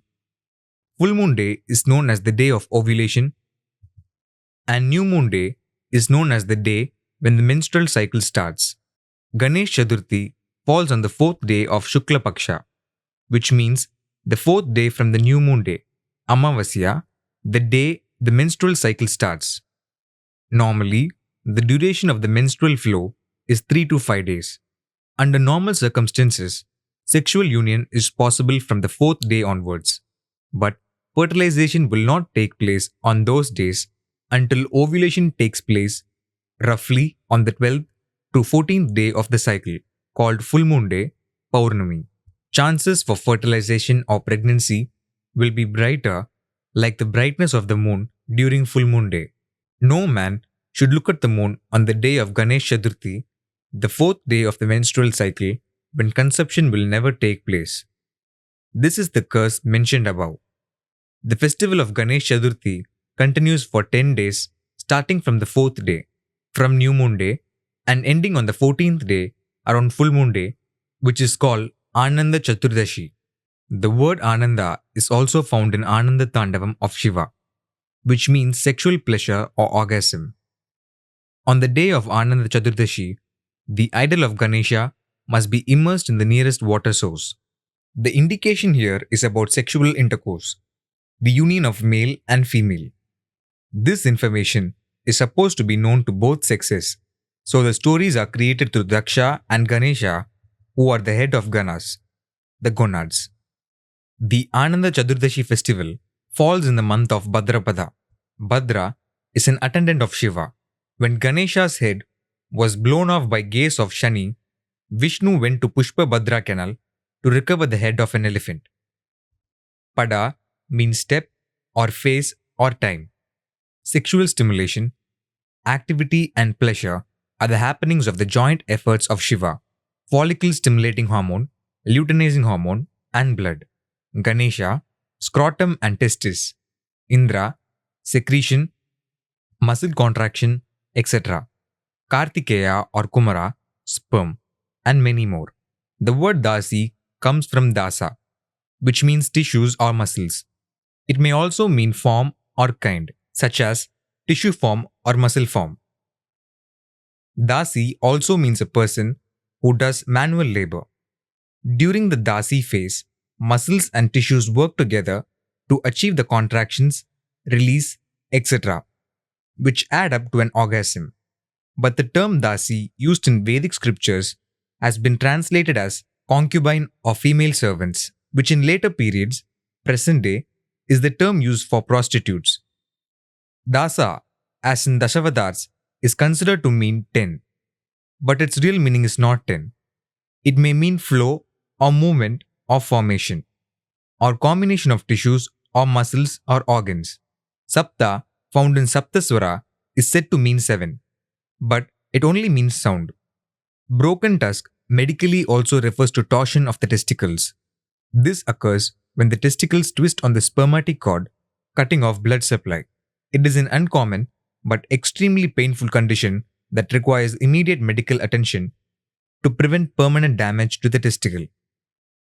The condition can occur after strenuous activity, like Ganesha's tour on a full moon day, but it often happens without apparent cause.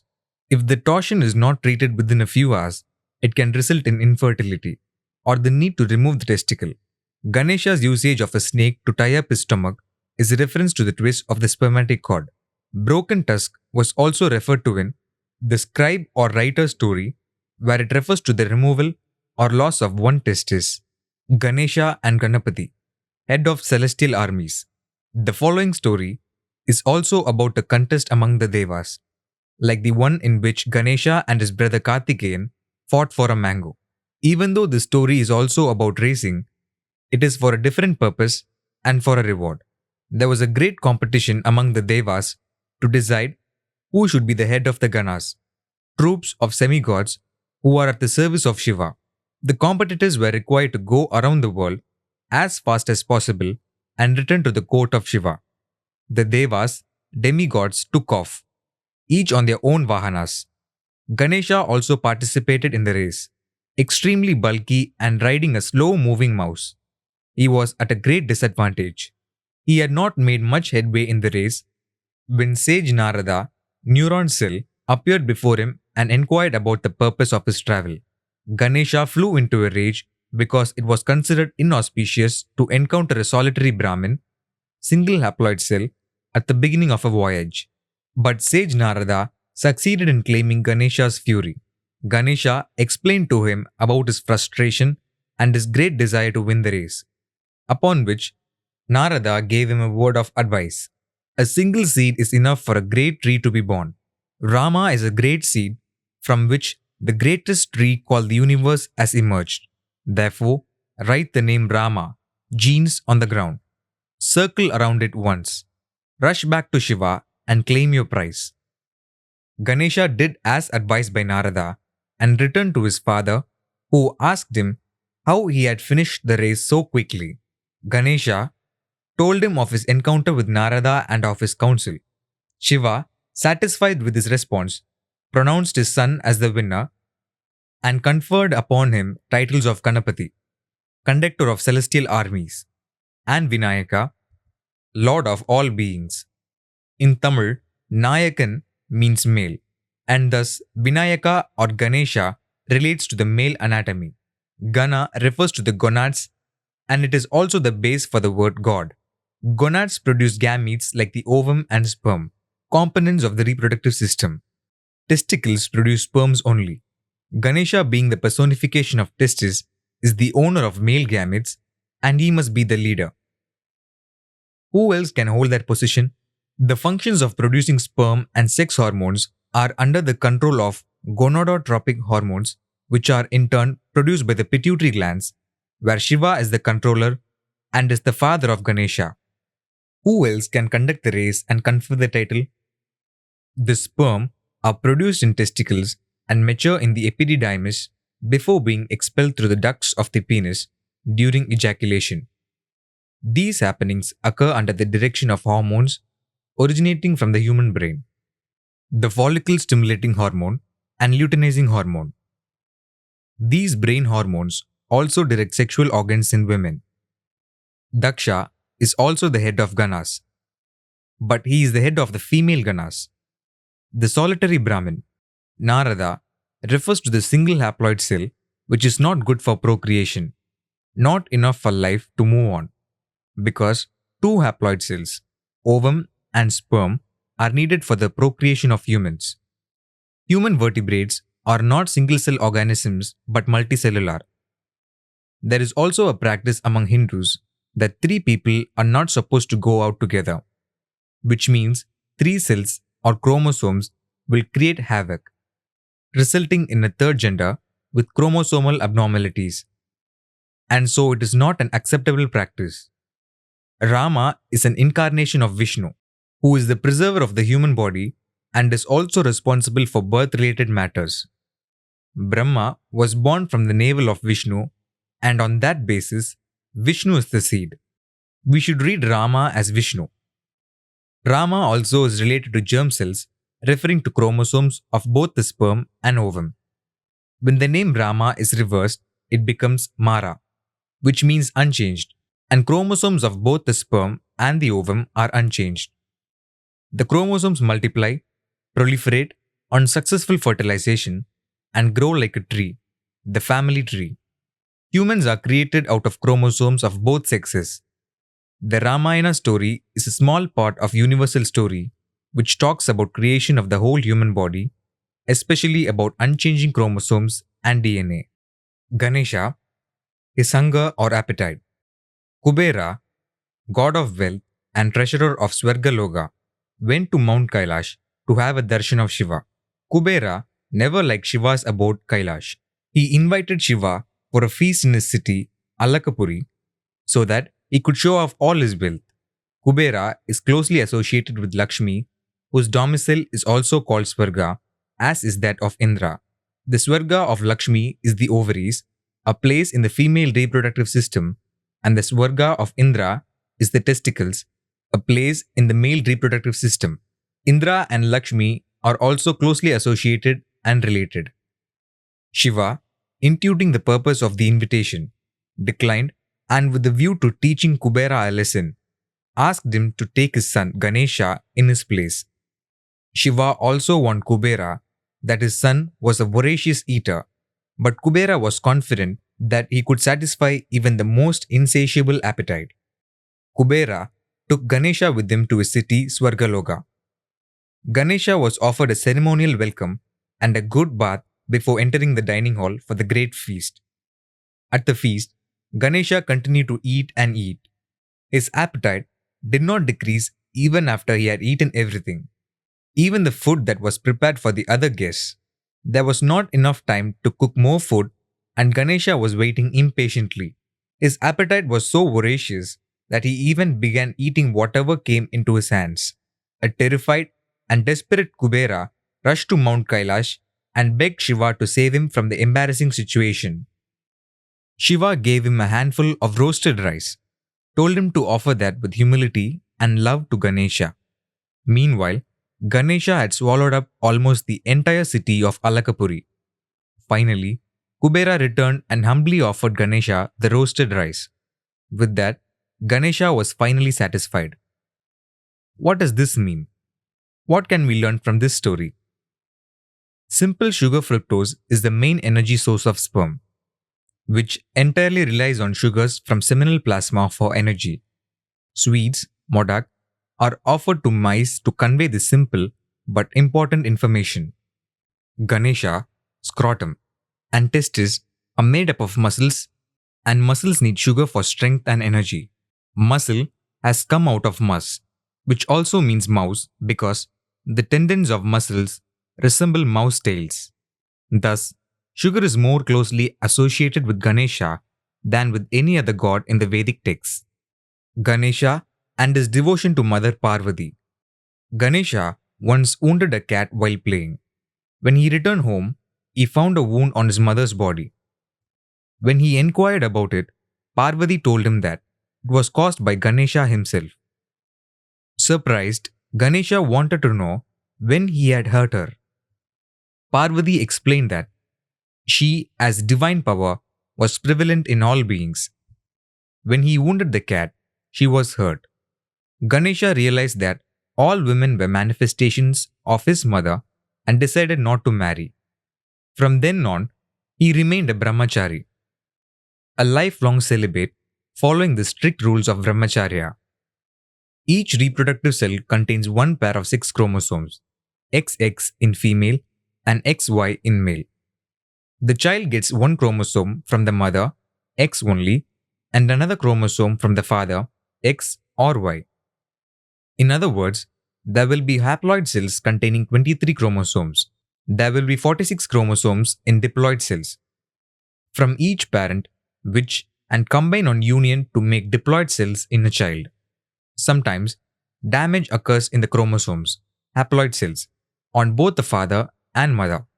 Thus, the qualities of the genes of the father and mother have a bearing on the quality of the genes of their child. However, many times, chromosomes swap damaged genes out and replace them with a copy of undamaged genes.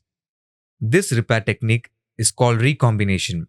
Sometimes, the said recombination between X and Y chromosomes are harmful because it provides males without male genes or females with some male genes.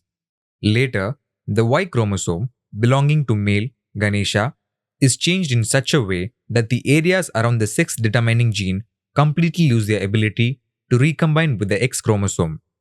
The resultant offspring will be a sexless or a third gender. This leads to a situation where one must be a brahmachari. Chaturmukha, Chaturthi are some of the words we often come across. As explained under the chapter Brahma, Chaturmukha means cat's face, which ultimately refers to the generation of haploid cells. Thus, Parvati mentioning hurting a cat refers to hurting chromosomes or haploid cells which look like a cat's eye. Festivals and worship of Ganesha. All Hindu festivals that are presently observed portray different types of human organs, their functions, and their impact upon single or multiple organs. Did we really understand the real meaning of the Puranas and follow the truths brought to us? We simply and blindly celebrate festivals under the banner of Hindu culture. The greatest knowledge of our ancient forefathers is thus wasted, without understanding the reasons and benefits of these stories. It is widely believed that every wish one expresses to Lord Ganesha will come true. It is also said, wherever there is Ganesha, there is success and prosperity, and wherever there is success and prosperity, there is Ganesha. This is why he is invoked first at every ritual or ceremony. Contrary to this, he should be invited for only one ceremony, the union. This will not only result in pregnancy, but also in the general good health of the partners who are human beings. When marital relationships are good, success and prosperity automatically follow. This has been emphasized by our ancestors. Healthy societies stems out of happy families. Discord in families affects society as a whole. The chemistry between the male and female union, heterosexual relationships, decide the happiness of the families. Ganesha is called Ekadanta, which means single-tusked or stick, single penis. It cannot be multi-tusked, multiple penises, for obvious reasons. And if he is, it will be a rare medical news. There is a tradition of installing a statue of Ganesha at all tri-junction roads. I used to wonder why it was so. The Puranic story writers have even taken the smallest matters into account. The male genital must be between two legs, which is a tri-junction. The female genital is also at a tri-junction, two legs and the body. The uterus is also referred to as a tri-junction because it is called Trisankha or Sankha, place of union. The Puranic stories specify where to install the Ekadanta, Ganesha, in a female's body. Even today, many people are unaware of the place of penetration. They do not even know how to proceed with the union. Sex education is a must. Karthikeyan alias Murugan. Karthikeyan, Kumaran, is the second son of Shiva, said to be born out of 6 sparks created by Shiva through his third eye. He is said to have been born as 6 independent children, brought up separately by 6 Karthikeya women, star cluster of women who are also known as nursemaids, at Saravana Poigai, pond. Sara plus Vana is equal to continuous flow at a forest. Fluid flow in seminiferous tubules. Ganesha is his elder brother. Historically, Karthikeyan commands immense popularity, especially in Tamil Nadu, South India. Ganesha is very popular in North India.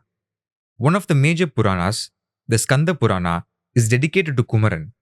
The veil, lance, is a weapon of war which is closely associated with Kumaran. On parlance with Ganesha, Karthikeyan signifies the birth of certain human organs or substances within the human body closely associated with Ganesha, scrotum and testis. Thus, Kartikeyan is none other than the sperm cell, spermatozoon being the brother of Ganesha, who is a personification of the scrotum and testis. On one side, the third eye of Shiva represents sexual stimulation or orgasm initiated at the brain, thalamus pituitary area, which results in procreation. On another side, the third eye of Shiva represents the functions of spermatogenesis, which resulted in birth of Kartikeyan, the spermatozoon. The male germ cell, sperm, contains XY chromosomes, where Y always refers to the male descendant. This process is known as unchanged or Mara in Tamil. Hence, Kartikeyan is known as Kumara, Ku plus Mara. Six sparks and the six star women may represent the six Puranas dedicated to Shiva. It may also represent the various stages of activities and or various organs or structures of the male reproductive system. These structures of the body have to coordinate from initiation to the actual birth of the product, the spermatozoon. Modern medical findings say that there are 6 stages of spermatogenesis in man. 6 independent Kartikeyan are said to have been united into a single child by the hug of Parvati. The initial stage occurs within the seminiferous tubules of the testis and progresses to epididymis. Immature sperm produced in the seminiferous tubules mature and get their tail of motility at the epididymis.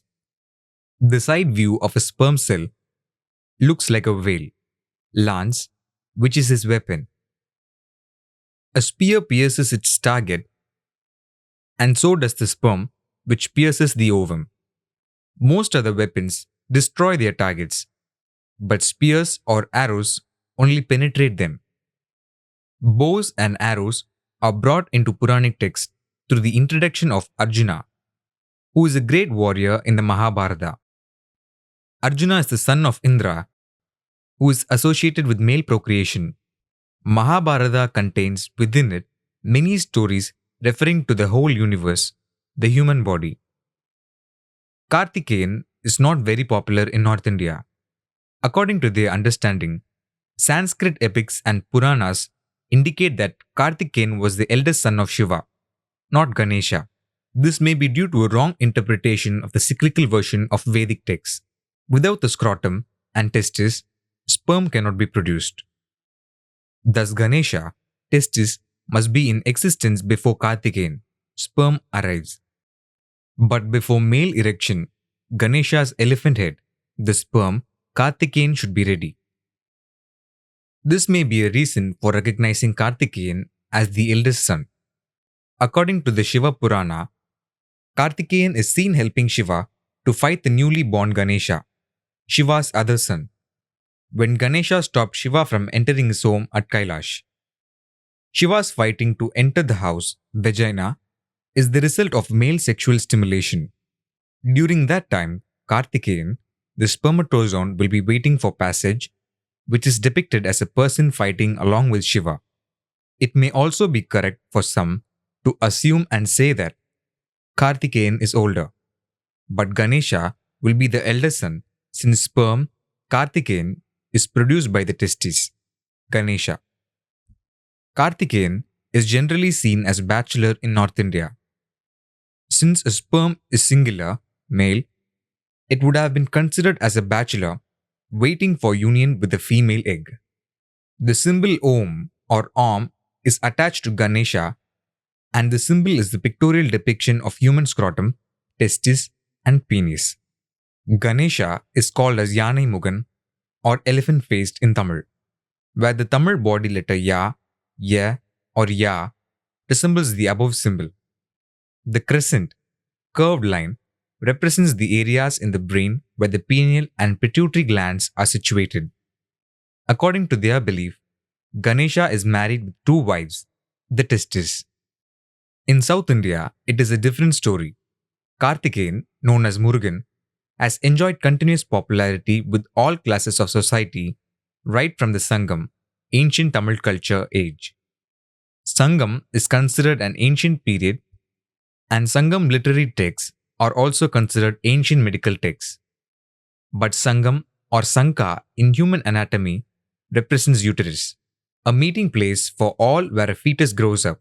The symbol of Om in Tamil is attached to Karthikeyan, and it is the pictorial depiction of a fetus in the mother's womb. Fertilization is possible only with the help of sperm cells, and thus the symbol of Om is attached to Karthikeyan. While South India has maintained that Karthikeyan as the younger of the two, Southern tradition recognizes him as married to two wives, Devayani, Indra's daughter, and Valli, daughter of a tribal chief. Devayani is married to him much earlier, and Valli is married later, and the reason for such delay is attributed to some lapses in Valli's tapasya. The story of Karthikeyan is all about sperm or spermatozoon and its activities when it is ejaculated into the female organ. Devayani, the first wife, must be the head or eye of the sperm, which emerges first in the process. It contains the nucleus of the germ cell and is considered as a deva, sacred one. Sperms are produced by Sertoli cells. Its stories are related to Indra and his killing of Vritra. Valli, being the second wife, must be referring to the tail portion of sperm, which is attached later to the head.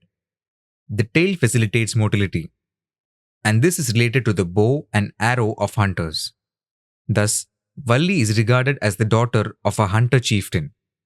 Devayani and Valli may also be regarded as a reference to the two chromosomes XY, since all male sperms have them, whereas the female germ cell ovum has XX chromosomes only. Devayani and Valli are entirely two different kinds of breed to be married to Karthikeyan. Thus, Devayani may be chromosome X and Valli may be chromosome Y. Deva is used to denote the basis of chromosomes. Valli is used to denote the val, referring to the tail that propels the head forward. Karthikeyan's vahana or vehicle is the peacock. The flag of his army bears a rooster. In one of the wars, Asura, Surapadman or Surapadmam, was split into two by the spear or veil of Karthikeyan. Karthikeyan granted a boon to the Asura that one half of him would become a peacock and remain his vagana or vehicle, and the other half would become a rooster and be a symbol for his flag. Surapadma, Sura plus Padma, consists of two words where Sura means secretion and Padma means lotus. Padma or lotus refers to female reproductive organs which consist of ovaries and fallopian tubes which are in a split position. Look at the picture of the female reproductive organs. The uterus is in the middle and the ovary and fallopian tubes along with the fimbria are on either side of the uterus. The fimbria has split tongues which look like a rooster's comb and float on top of the ovary. The fimbria catches hold of the ovum when it's expelled from the ovary during ovulation. Thus, the rooster has found a place in Karthikeyan's flag. A flag flutters in the air like the fimbria hanging over the ovary does. The split tongues of the fimbria also resemble the tooth of a saw, a tool used for cutting wood. A saw is called Ramba in Tamil language. Thus, Ramba appears in the story of Mahisasura, refer chapter Durga, who was slain by Durga. Ramba and Karamba are two characters discussed in that chapter. Ramba is an unripe plantain, and its botanical name is Musa sampientum. It is also known as Vanalakshmi and Kadali fruit. Ramba and Lakshmi refer to female procreative organs. Does this fruit benefit or relate to the ovaries and their functions? Amaranthus polygynous is known as cock's comb, fimbria, or Svetamurga, which is used for seminal debility, gonorrhea, etc. Most of the war waged against the Asuras by Karthikeyan was led by his lieutenant Veerabahudevar. Wars waged against Asuras are generally projected as a triumph of good over evil, or darkness removed and brightness brought in. But these wars fought against specific asuras have specific messages for the public at large.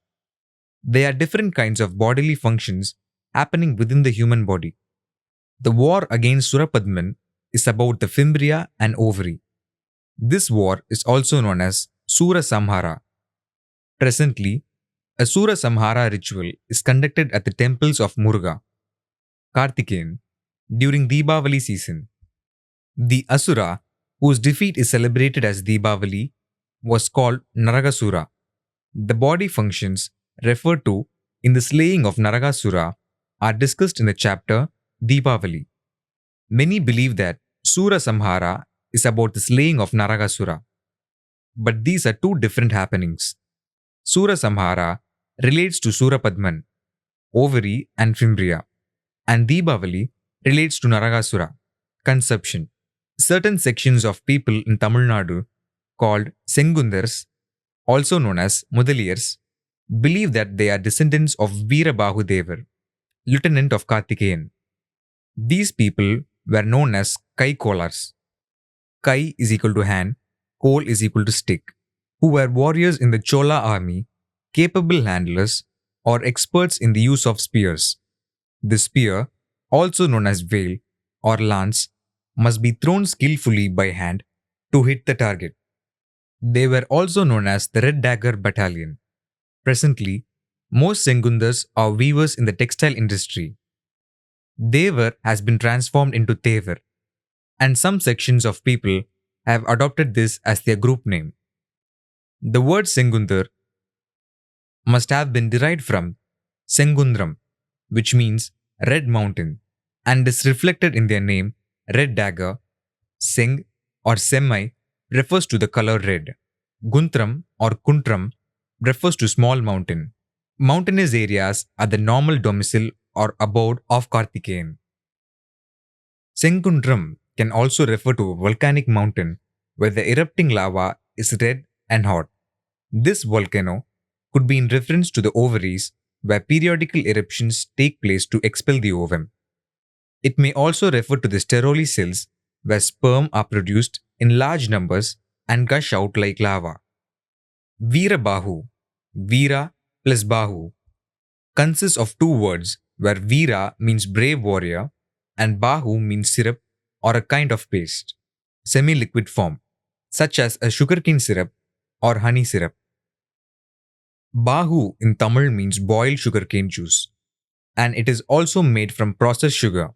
Thus, Veerabahu means something like brave paste or warrior syrup. What is this paste or syrup? Considering that Karthikeyan is sperm, Veerabahu is the acrosome, a cap-like structure on the sperm head. Acrosomes contain enzymes which help penetrate the ovum. This enzyme is the warrior syrup which fights for penetration into the ovum. Karthikeyan cannot win the war without the help of his lieutenant Veerabahu, acrosome. The sperm head contains the nucleus, called Deva, which is surrounded by acrosome, Veerabahu, brave paste, meant for penetration. Since Veerabahu is capping the Deva, nucleus, he is also known as Veerabahu Devar. Acrosome or Akrosham in Tamil means ferocious, aggressive, or fearless. These are the qualities needed for a warrior. Only the male peacock has a long, extravagant tail which it displays during courtship. The tail is also called a train.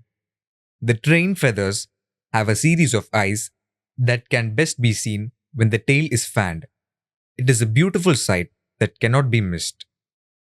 The peacock's body feathers, not the tail feathers with eyes, resembles the ovum. When we take a single tail feather in our hand, we hold the replica of a single human sperm cell without realizing it. The single eye along with the feather stem is just sperm in a zooming position. When the peacock's tail feather is fanned, we see something extraordinary. We see lots of sperm cells moving towards the ovum, peacock's body feather.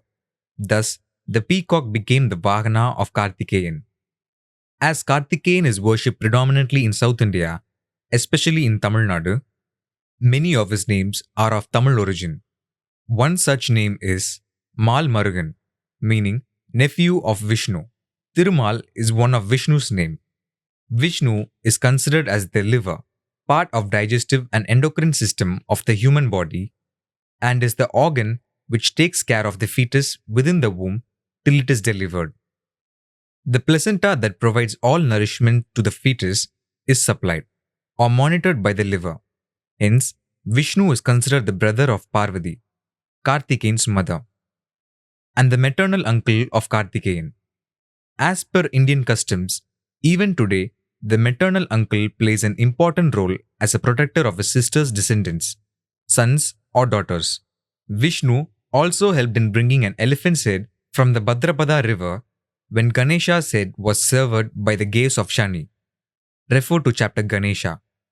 Another name for Kartikeyan is Muruga or Murugan in the Tamil language. Many believe that Muruka means Alagu or Alagan or beauty. Muruga Muruga can be loudly heard in all Murugan temples and it will be continuously chanted. Let us simply change the letters of Muruka or take the last letter of the first word and the first letter of the second word. The new word will be Ka Muru. Ka Muru meaning to be sexually aroused or stimulated, which takes us to Kartikeyan, the sperm. Lakshmi is the wife of Vishnu, and she represents the female reproductive organs. Her son is Kama, meaning sexual impulse. Another word used by all devotees when they pray is Give me a boon, Varamta in Tamil. It is also continuously chanted by repeating the same word Varamta Varamta. If we transpose the letters, it will be Ta Varam in Tamil, which means plants of all varieties from small bushes to big trees. Ancient Indians were looking to plants for their medicines. All Vedic texts contain or indicate the diseases and names of plants used in their healing. Presently, many of these plants go unnoticed without realizing their medicinal potential. Why should the letters of words be transposed? Most Vedic texts have been compiled by ancient Indians in the Indus Valley area or during the Indus Valley period, along with Egyptians, Greeks, Romans, Latinas, and others. People of Indo-Iranian descent are in the habit of writing and reading from the right to left, not left to right. All possible methods would have been used in preparing Vedic texts to record their medical knowledge. There is also a possibility that we, the later generation, have picked up the sequences of words wrongly. Kartikeyan was born to destroy the Asura Mahisha. The name rings a bell. Yes, we have seen this Mahishasura who has been slain by Durga. The person is the same, with a slight variation in the name, but the situation here is different. The story of Durga narrates the process of the menstrual cycle through the killing of Mahishasura. Durga is a female, and her killing is related to female menstrual cycle. But Kartikeyan, the sperm, is a male, and he is out to kill the Asura Mahisha. He has been created to fertilize a female egg, which is depicted as the killing of that Asura and is also related to the female menstrual cycle. On fertilization of a female egg, menstruation stops, or it will not be activated. Mahisha or Mahishi are from the same root, which means grown up, childbearing girl or woman. Taraka was a demon or Asura who did tapsaya and obtained a boon from Shiva that he could only be killed by the son of Shiva. Taraka obtained this boon, believing that Shiva would not remarry and give birth to a son. At that time, Shiva had lost his wife, Dakshini, who had self-immolated herself. Tara is another character in Vedic texts who is the wife of Brihaspati, abducted by Chandra. She was returned to her husband, Brihaspati, after a year of courtship by Chandra. Tara and Chandra had a son called Buddha. Tara is none other than the placenta, who is termed Taraka in this place. However, the Devas managed to get Shiva married to Parvati, reincarnation of Dakshini, by having Manmada, also known as Kama, sexual stimulant, son of Lakshmi, the god of love, awakened from his penance.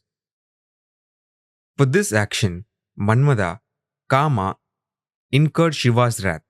He opened his third eye and destroyed Manmada. Later, Manmada was resurrected from his death. As per the Tamil calendar, Manmada is mentioned as the 29th year, which represents the quality of seminal fluid. This may an initiation of the pituitary gland to begin secretions, directed by the thalamus. Shiva handed over his effulgence of the third eye, which destroyed Manmada, to Agni, since he alone was capable of handling it till it became the desired offspring. The signals are passed through the cells, and this movement is known as Agni, since he is the god of all directions. But even Agni was not able to bear its heat. He handed it to Ganga, who in turn deposited it in a lake at a forest of reeds, Shara. The child was finally born in this forest, Vana, with 6 faces, 6 independent children.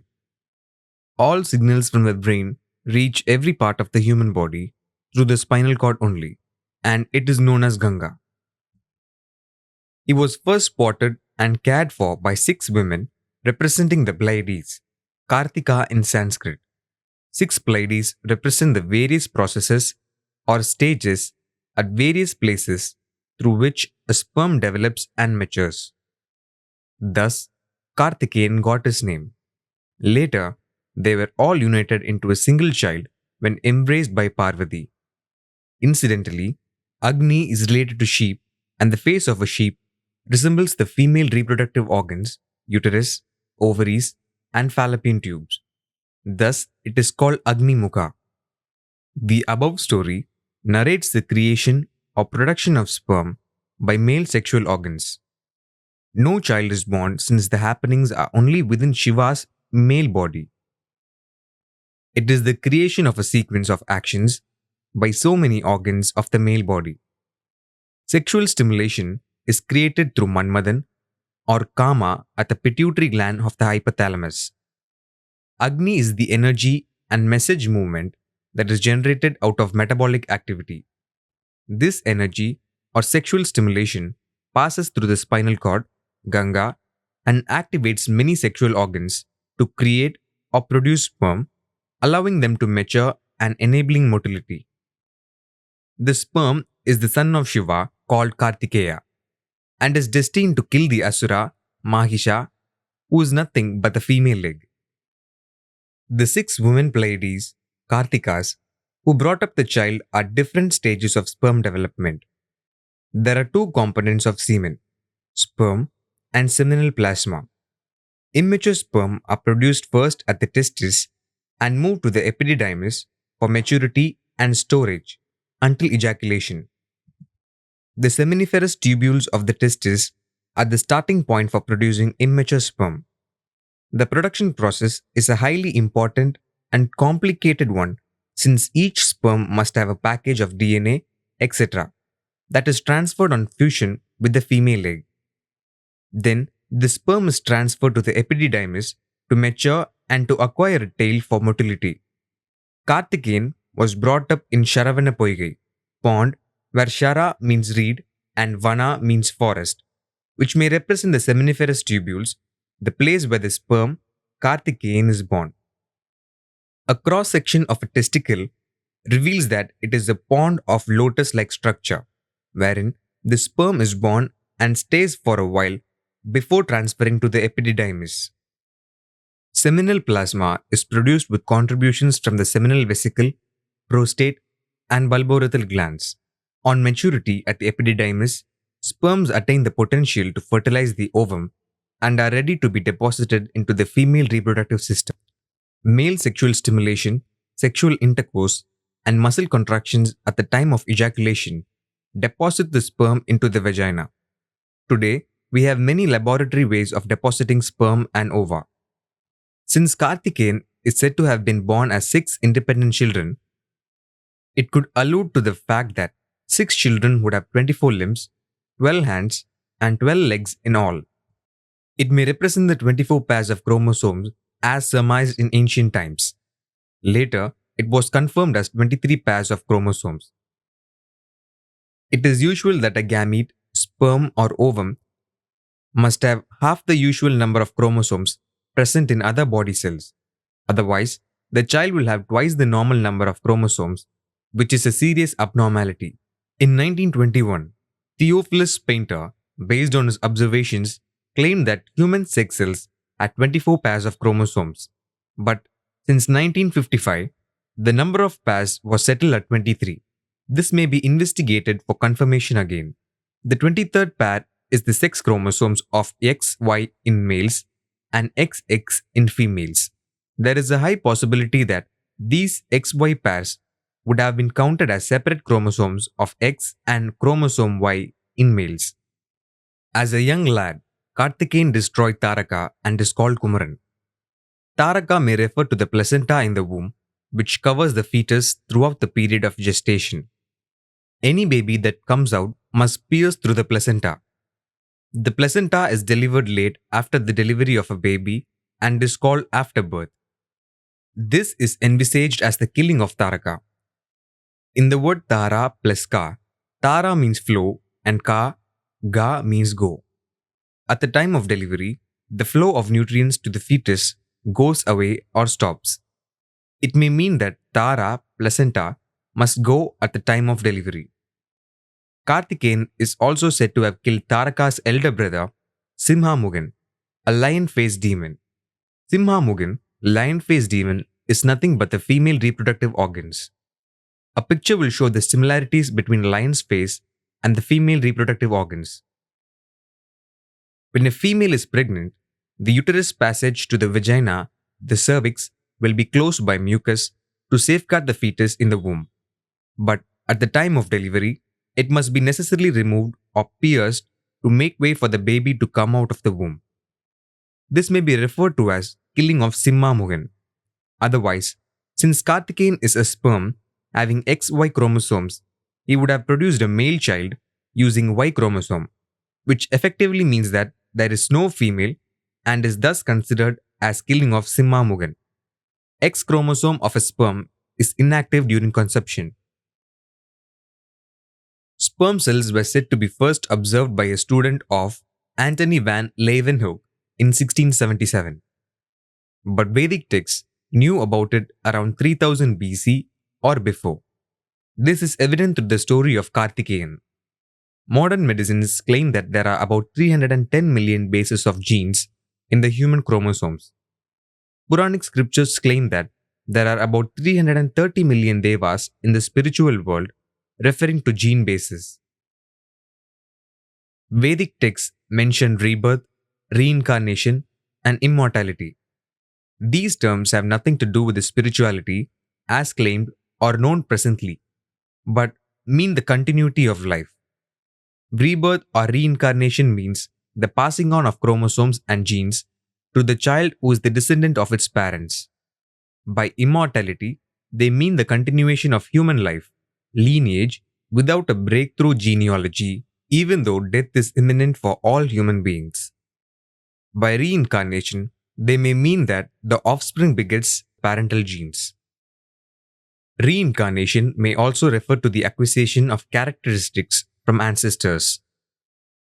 According to the Skanda Purana, Shakti, Parvati, observed 22 days Kedra Vrata during the month of Puratasi, starting from the 8th day, Ashtami of Shukla Paksha, to get half the body of Shiva.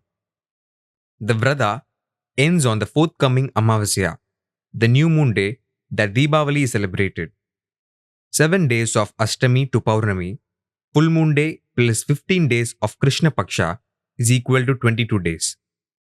On the day of Amavasya, new moon day, Shiva accepts Sakti as his half and appears as Ardhanarishvara, half man and half woman. The story conveys the message of conception or pregnancy which comes to the knowledge of a woman on the day of the next or forthcoming menstrual cycle. Puranic stories have fixed the day of ovulation as the full moon day and the first day of the menstrual cycle as the new moon day.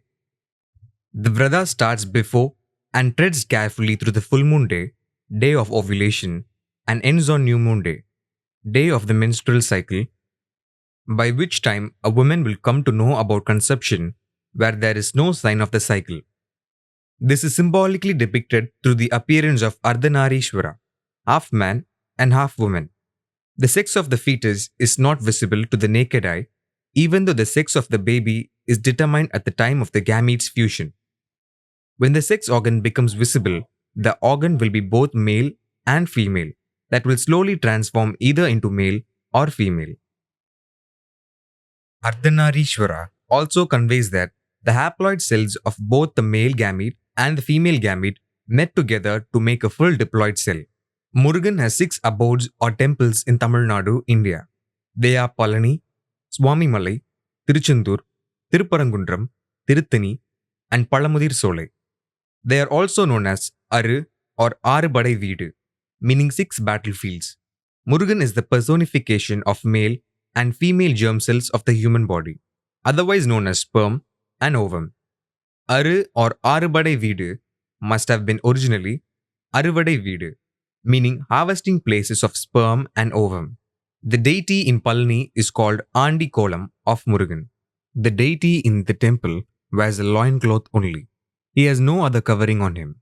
He believes that he has nobody else to fall back on or claim as family. This is the situation of a male sperm head at the Sertoli cell which cannot move on its own. The Palani temple is built on barren mountain which resembles the Sertoli cell. This temple must have been built to explain the developmental process of male germ cells.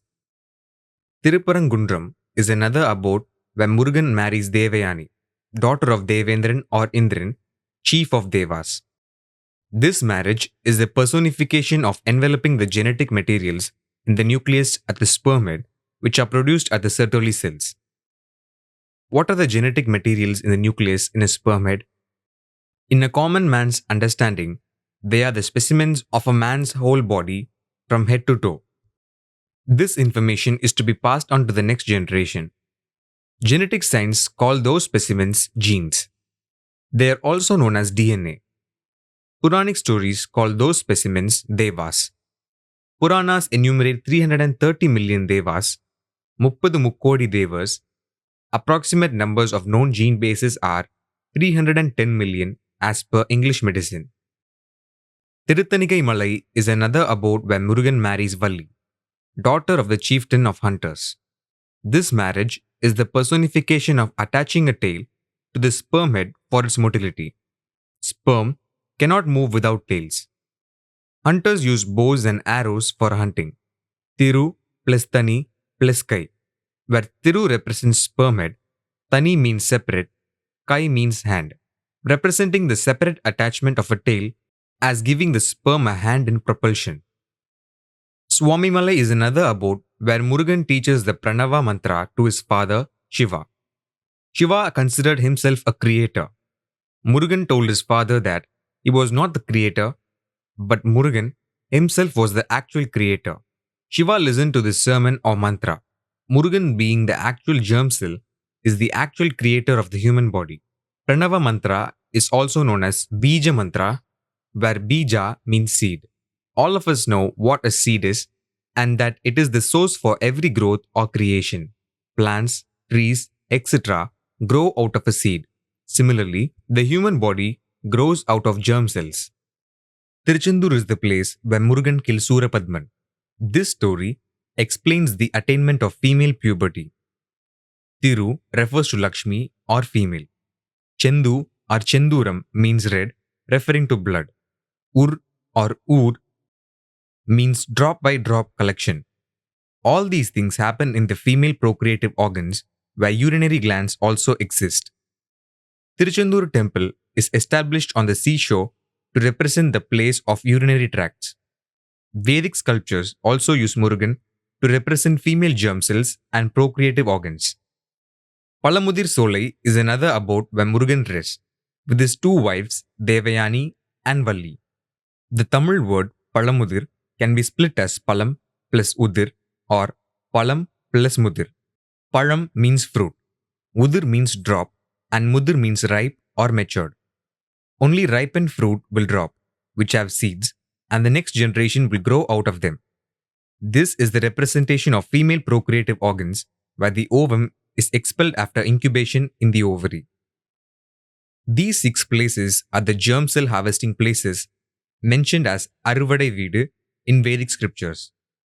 Based on this, temples were created at appropriate locations to explain the concepts to the public between the 9th to 11th century, which was converted into places of worship by later generations.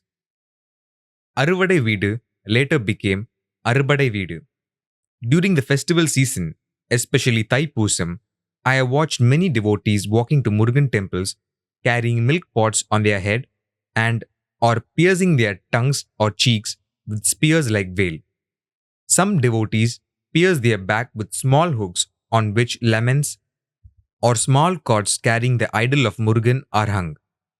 Many other devotees carry steel or iron kavadis on their shoulders, along with hooks pierced to their upper bodies. Many more devotees carry wooden kavadis on their shoulders. I used to wonder about the reason for all these. Subsequently, I understood they are reflections of Vedic scriptures, especially with regards to Palaniyandi Murugan and his marriages to Devayani and Valli. Murugan is a personification of human germ cells. In the male germ cell, sperm, first the sperm head is produced at the Sertoli cell filled with genetic materials in its nucleus, and a tail is attached to it later for mobility. In females, there is an anatomical change in their reproductive system called puberty, where fallopian tubes along with fimbria are split from ovaries. Now the ovaries can expel the ovum, the female germ cell, which can be caught by the fimbria and travel through the fallopian tube to meet the sperm along the route. These contents of Vedic scriptures are reflected in the form of piercing called Alagu Kuttal by the devotees of Murugan. This devotional practice cannot be seen with other Vedic gods since it is not mentioned in Vedic scriptures. Carrying of kavadis is another reflection of Vedic scriptures. In the human body, every male ejaculation consists of millions of sperm, but only one can pierce through the wall of the ovum. Others will die or degenerate. This death or degeneration is called sacrifice. The Tamil word kavadi can be split into kavu plus adi, where kavu means sacrifice and adi means step. Thus, kavadi means sacrificial step made by many male germ cells or sperm. Carrying a kavadi to a Murugan temple reflects this concept. It is said that Indra drank lots of amrita or soma before facing Vritra in a battle. This is the process of enveloping genetic materials into the head of sperm. A reflection of this scripture is the carrying of milk pots by devotees. By performing these rituals, present-day Tamil devotees and non-devotees have kept alive the Vedic scriptures. Many cry that a lot of ancient scriptures have been lost, but I believe that they do exist with the people, but are understood differently by them. Lots of festivals and rituals followed every day, month, and year are based on certain happenings taking place in each part of the human organ. The findings of ancient Indians are kept alive through Vedic scriptures but celebrate them as festivals without knowing their real meaning. Many people come out and say in unison that these celebrations are to explain that good wins over evil. Just to say these 4 words, our ancient Indians would not have written 4 Vedas and innumerable stories. Present generations are following Vedas based on truncated information. Vritra comes from the word vritti, which means multiplication, and it refers to the multiplication of sperm as well as human beings.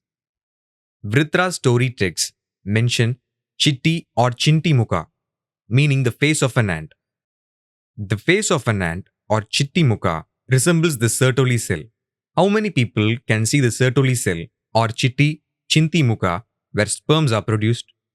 Not all medical professionals would have seen that. In that case, how could ordinary people have seen it? Yet, ancient Indians must have seen or visualized it. please watch National Geographic's City of Ants on YouTube.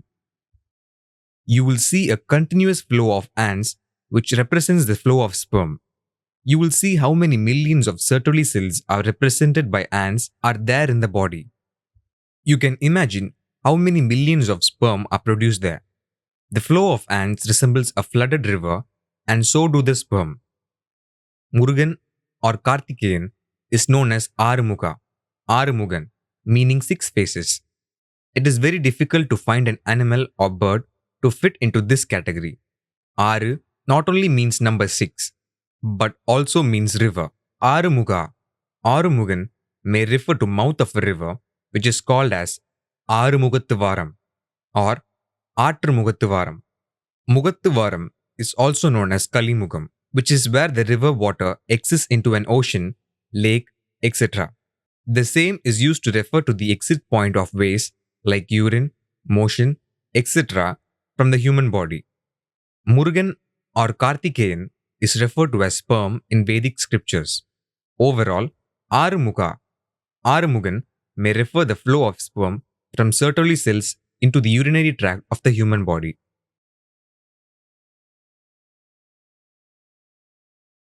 Yamadharma, Yamadharman. Yaman is considered the god of death. Yama is also called as Dharma or Yamadharma, god of justice, maintaining order and adherence to harmony. He is said to be wisest of all gods. His other names are Mrityu, death, and Kala, time. Shiva is called Mahakala, greater time.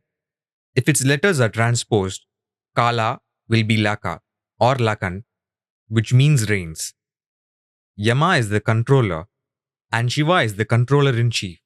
As per Vedic texts, Brahma Purana, Yama was the first mortal to die and be born again, and because of that, he became the ruler of the dead. Yama's name can be interpreted to mean twin, and he is the brother of Yami or Yamuna. He is the son of Surya, the sun god. Yama's vehicle is the water buffalo. Its color is green or red. He holds a rope or noose which he uses to pluck souls from the dead people.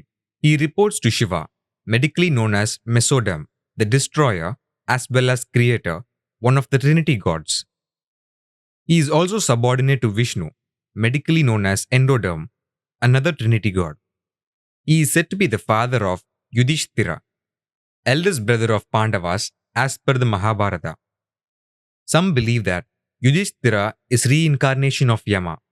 Yama, Dharma, Yamadharma, Mrityu, Kala is none other than the human heart, Manida Irudayam in human anatomy. The human embryonic heart begins beating 5 weeks after the last menstrual period or conception, and this process is interpreted as the first mortal to be born. Yama's name is related to twin, referring to the 2 endocardial tubes which form the human heart. The cardiogenic region is formed in the neural plate, and 2 tubes in this region form and fuse together to create a primitive tubular heart. This fusion of the 2 tubes is medically called programmed cell death. Hence, Yama, representing the human heart, is known as the first mortal to die. The tubular heart develops into full-fledged heart. Thus, Yama rises from death. Yama also relates to his twin sister, Yamuna or Yami, which is a river, referring to Yama's relationship with liquid blood. Yama is called Kala, which means time. This refers to the heart rate or pulse rate measured as beat per minute, BPM. There is a specification for the heartbeat which identifies the health of the heart in relation to the age or nature of human being. Yama being Kala, time or pulse, is related to Shiva, called Mahakala, the personification of human blood in circulation. Red blood cells in a fetus are first produced in the liver and thereafter in the bone marrow. The liver is related to Vishnu and the bone marrow is related to Shiva, Mesodem. Thus, Yama is the primary servant of Shiva and the secondary servant of Vishnu, Endoderm. Cardiac muscles are made from cardiac myocyte cells. The coordinated contractions of these cells in the heart propel blood into blood vessels of the circulatory system and maintain the function of the body. These cells are highly adaptable for high resistance to fatigue. If the letters of Yama are transposed, they become B, Maya, perhaps referring to myocytes. These muscles are also equated to either the muscles or the skin of a buffalo, which becomes Yama's vehicle. Ishara refers to human blood, blood bondage, and is another name for Shiva Iswar. The heart pumps blood into circulation. Hence, Yama is subservient to Shiva. Since Mrityu is closely related to death and blood, it also finds a place in Mansmriti, which is read to be as Manusmriti, human plus blood. Manusmriti and Dharma Shastras talks about the colors of Varnas of society. Brahmanas, white blood cells; Kshatriyas, red blood cells; Vaishyas, plasma yellow; Sudras, deoxygenated blood, black or blue, which are the colors or type of blood cells. Generally, the word dharma is used to describe the righteousness of a person, but it is referring to the purity of blood or healthier blood circulation. Any bearing or stigma on this purity or health will affect the balance of the human being. This situation has been interpolated to society. The human heart specifically refers to Yama's vehicle, water buffalo, which is thick skinned, meaning the toughness of the heart walls or muscle. Mesoderm, Shiva, and endoderm, Vishnu, give rise to the tissues of the human heart. True to their name, water buffaloes always congregate in a water source. Liquid, blood is also a liquid. Yama is also known as Bhairavar, and his vehicle is a dog. A dog is well known for the constant movement of its stomach and its outstretched vibrating tongue, which is very visible, much like the heart.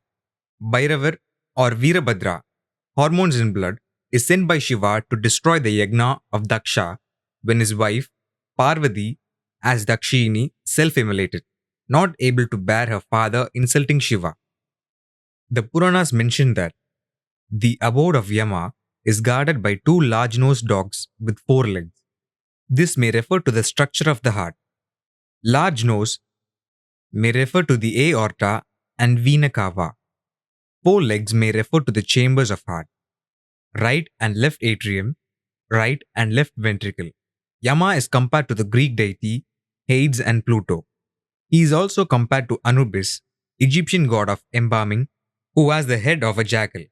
Amit, who is the companion of Anubis, has the rump of a hippopotamus, which resembles a water buffalo, known for the toughness of its skin. Dog and jackal are of the same species, brought in to show their vibrating stomachs and equating it to heart movement. Since it is from Greek mythology, the animals are of Greek origin, whereas Hindustan has mentioned its domestic animals. Goodness or righteousness in any person is said to come from his or her heart. Hence, it is called dharma. Yama's noose refers to the blood vessels connecting every part of the human body, and they are closely connected to the death of a person. If blood is not supplied to a particular part of the human body, either it dies or is inactivated.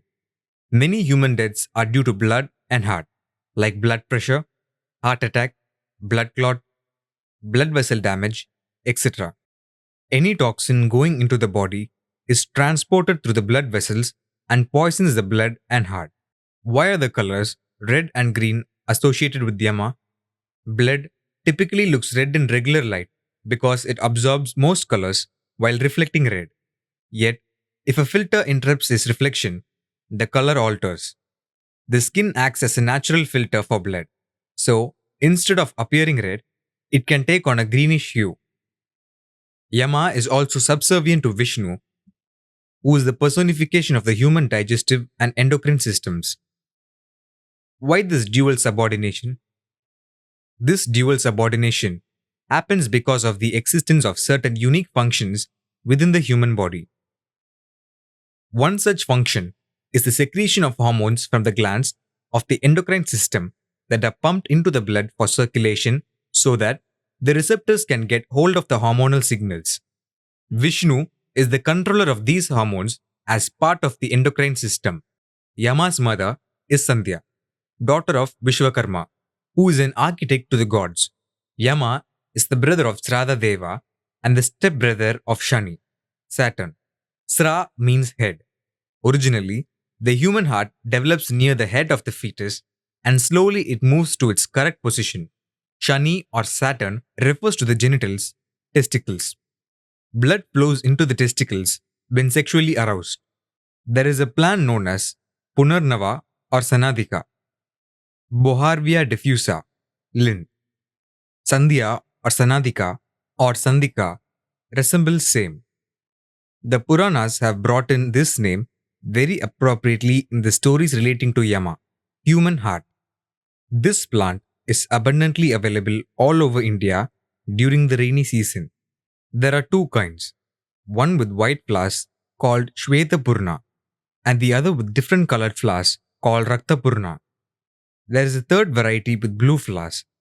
These flowers are found to contain large quantities of potassium nitrate, which can affect human beings if the chemical is breathed in.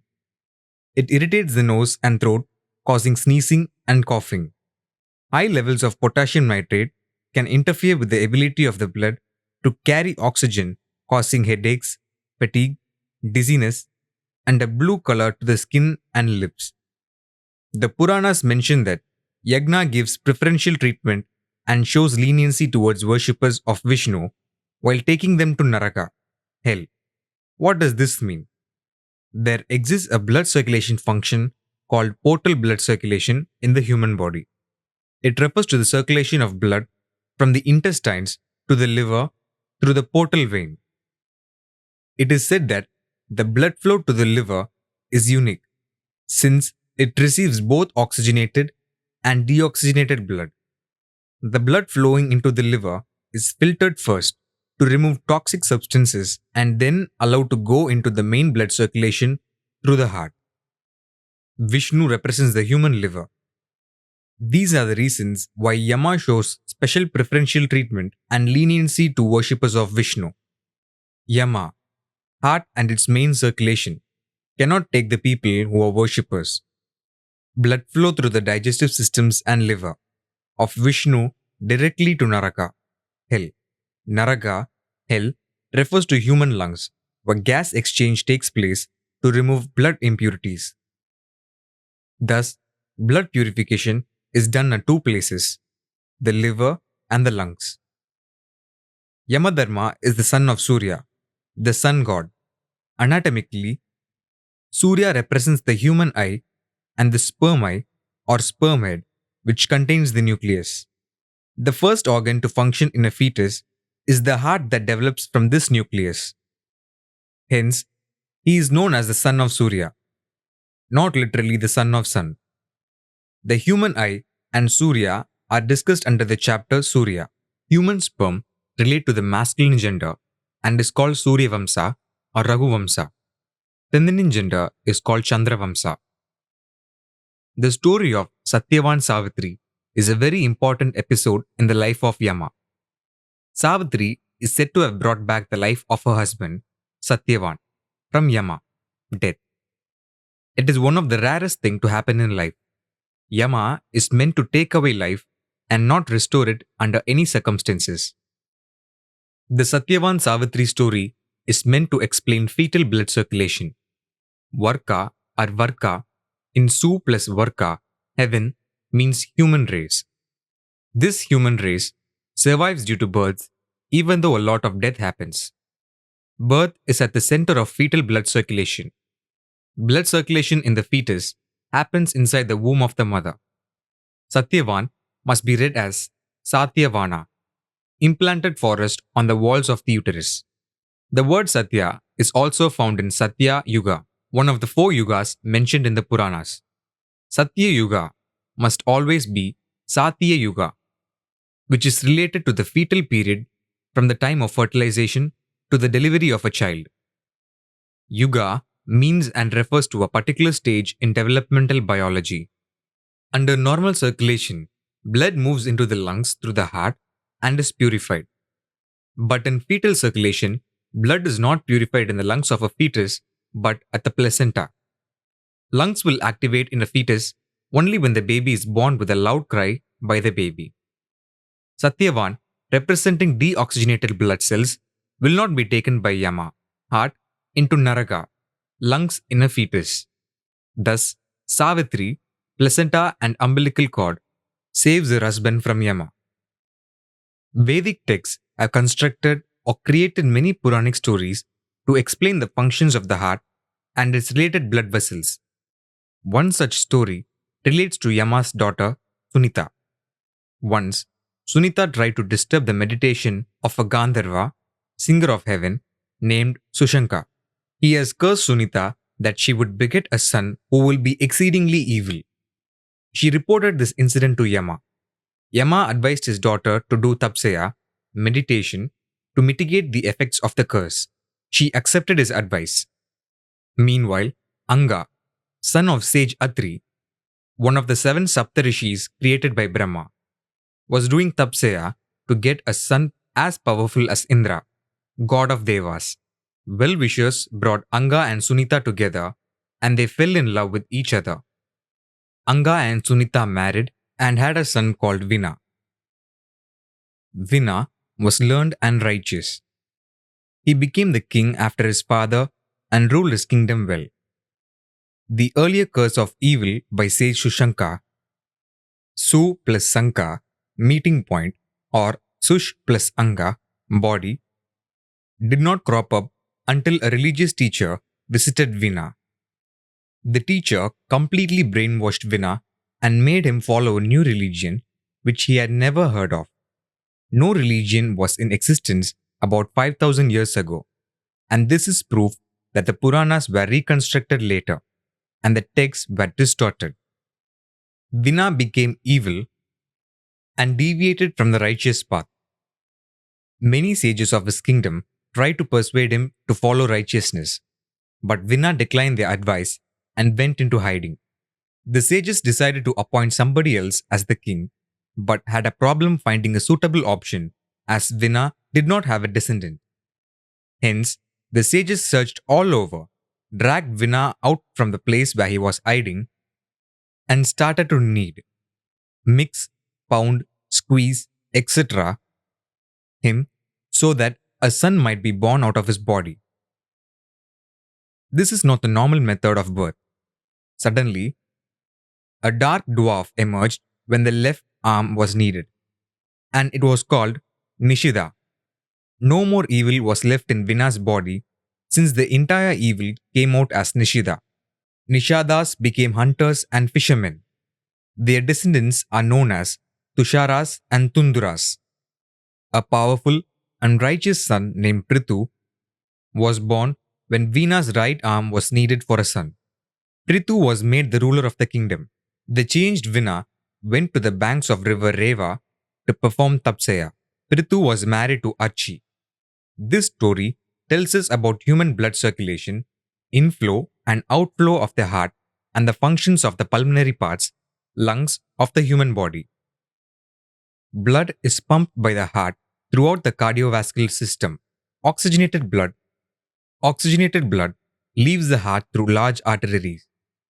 The diameter of the arteries becomes smaller as the blood travels along these arteries and they become arterioles.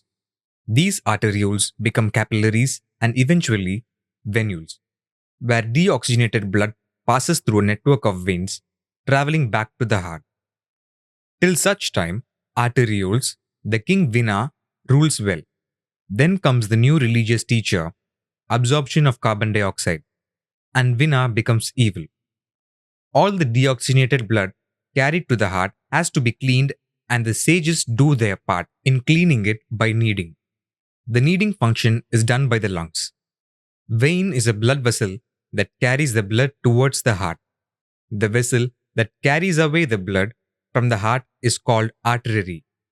King Vina gets his name from the blood vessel vein, same way as the Apsara Menaka represents menarche. The superior vena cava and the inferior vena cava are the veins that carry deoxygenated blood from the upper part and lower part of the body into the heart's right atrium. Sage Atri refers to the atrium of the human heart. Sage Atri's son Anga, body, marries Sunita, Yama's daughter, and has a son Vina. Thus, it refers to the right atrium of the human heart where the vena cava joins. The blood moves into the right ventricle and is pumped into the lungs to the pulmonary artery, where it is oxygenated. The oxygenated blood moves into the left ventricle through the left atrium and is pumped out to other parts of the body through aorta. This process of blood circulation was discussed in the story of Vina in the Puranas. Nishida, sitting position, refers to the situation of lungs in a human body. Is the process by which the blood is oxygenated at the lungs. A picture of both lungs, along with the nostril cord, looks like the sitting position of a person. The lungs are a respiratory organ whose main function is to absorb or transport oxygen from the atmosphere into the bloodstream and expel carbon dioxide from the bloodstream into the atmosphere. This function or process is called gas exchange or respiratory system. The respiration occurs through a series of steps and many parts are involved like the nose, pharynx, larynx, trachea, bronchi, and bronchioles, etc. A network of alveoli is an enormous surface area for gas exchange to take place. A network of fine capillaries allows the transport of blood over these surfaces of alveoli. This network is envisaged by Vedic texts as the fishing or hunting nets of fishermen and hunters. Fishes grow, feed, and live in the water. Thus, fishing nets are for absorbing oxygen into the bloodstream. Birds fly over the sky. Thus, the hunters or hunting nets are for diffusing carbon dioxide into the air. Alveoli are filled with air and the oxygen from the air diffuses into the bloodstream. Carbon dioxide of the blood diffuses into the alveoli. Both exchanges happen through or across thin alveolar membranes. The Puranas term membranes as hunters and fishermen. The Tusharas and Tunduras. Blood becomes rich with oxygen and the impurities like carbon dioxide are removed. Pure blood is pumped into the arteries and supplied throughout the body. This artery is referred to as King Prithu's wife, Archi. The religious teacher or leader who came into Vina's life and changed it is known as Arhat or Arahat, who is called the god of Arhat.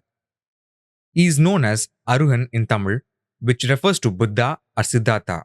According to the Tamil dictionary, Aruhan means peaceful person or quiet or composed person or worthy person.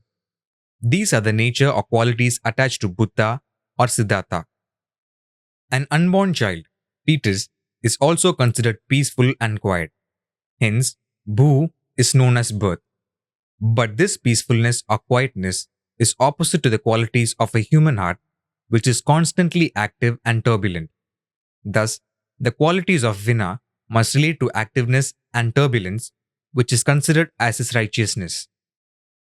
Anything other than his activeness and turbulence is considered as against righteousness. Functions or group of functions or organs of the human body have been taken as the basis for gods in many religions. Hinduism has innumerable number of gods which are human organs. Thus, every human being on earth is a bundle of God himself. In the true spirit of religion, every person, God, should respect the other person, God, in true sense. Does it happen in real life? There is a fruit called Arhat fruit and its botanical name is Serratia grosvenori. Its extract is sweeter than sugar and it's used for medicinal purposes. Arugu, Arugampul, Grandi, Bhargavi, doggrass, Cynodon dactylon is a medicinal plant and useful for blood-related wounds. The process of gas exchange in the lungs is told in the form of another Puranic tale about Shyamala, wife of Yamadharma. Urmila, Shyamala's mother, was living in Mithila and had a son and daughter. She was very poor and moved to Avanti for employment and started working in a Brahmin's house. Urmila had to steal from a master's house to feed her children. Shyamala grew up beautiful, married to Yama, and proceeded to live in Yamaloka, Yama's home. Stealing from the Brahmin's house means or represents the absorption of carbon dioxide and other toxic substances from tissues and other cells. The place Avanti mentioned in Shyamala's story is brought in other stories which describe the functions of human fetal circulation. Other Puranic stories relating to the urinary and digestive system also refer to the place Avanti. At Yamaloka, Yama told Shyamala that she could roam anywhere in the house, but was forbidden from entering 7 specified rooms. That forbidden portion of Yama's house at Yamaloka is called Naraka or Hell. Shyamala was obedient for some time, but ultimately could not control her curiosity. She peeped into one of the rooms and found that her mother was being forced into a cauldron of boiling oil by Yamadutas, servants of Yama.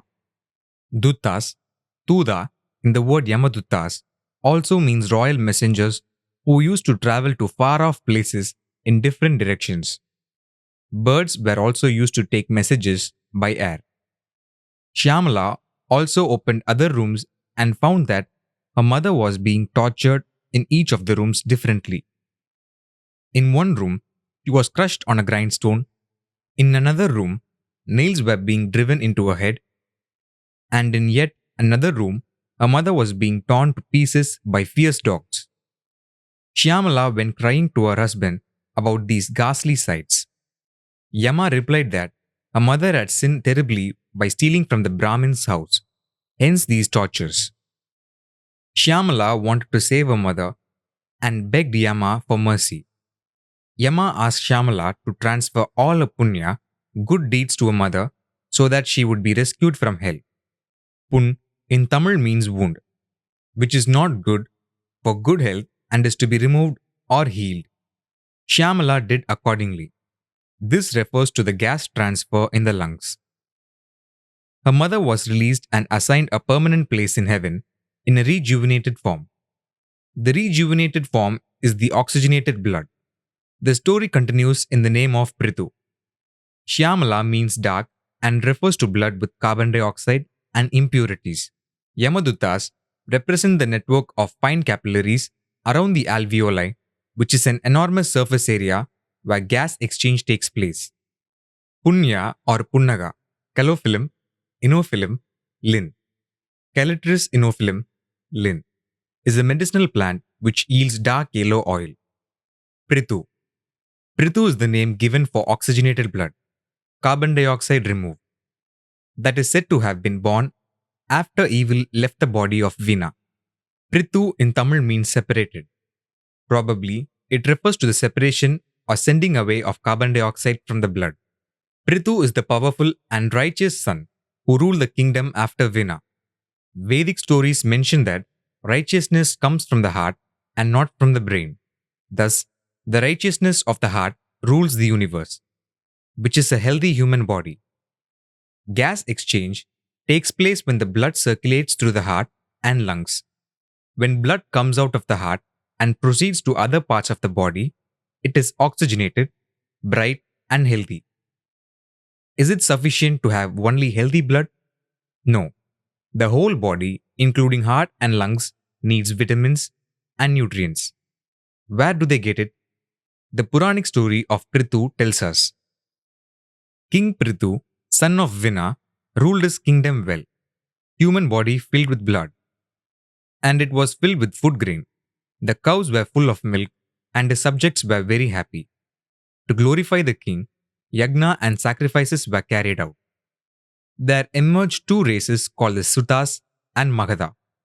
The sages decreed that the 2 races should be tasked with singing praises to honor great kings and sages. The Sutas and Magadhas composed songs on the future deeds of King Prithu and started chanting his praises. This was relayed throughout the earth. Blood is pumped by the left ventricle of the heart through the aorta to the entire body. Thus, rhythmic contractions occur spontaneously in the heart. This rhythmic contraction is coordinated by the sinoatrial and atrioventricular nodes. The blood from the heart moves to peripheral blood vessels through the aorta and arteries, and a pressure wave is created by the rhythmic contractions of the heart. The term pulse refers to the throbbing of arteries from the heart's rhythmic contractions, which is called heart rate or heartbeat. The pulse can be felt at the neck, wrist, and many other places in the human body. These noises of beating and throbbing of the blood flow are referred to as the singing of praises.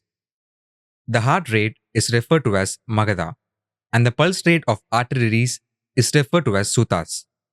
The velocity of blood flow or throbbing increases as the blood moves from larger arteries to smaller arteries and vessels. We can hear the differences in singing at different places. We can feel the pulse at many places. It's clearer in some. The songs are composed on the deeds of the king and sages.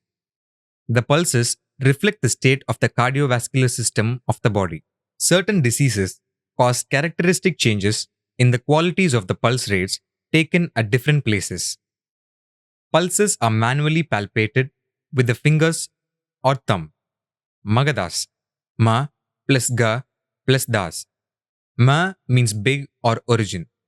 Ga means go, and das means thala or beat. Thus, Magadas means big thala, big drumming or beating. The pulses are known as nadi. Sutta nadi is one such classification in Tamil, and the term is used by Indian medical practitioners. Presently, Nadi Jyotisha is a kind of prediction methodology, just like astrology. Many claim that Nadi Jyotisha can predict the future in the same way as astrology. But Nadi Jyotisha is related to human pulses, and the predictions will relate to the present and future health of the human body. Today, the practitioners of Nadi Jyotisha do not measure pulses in the real sense, but embark on predictions that are totally misleading. Jyotisha, which is wrongly equated to astrology, is a clinical examination procedure employed by ancient medical practitioners such as Ayurvedic doctors. Texts relating to Nadi Jyotisha are to be thoroughly researched for better understanding and benefits.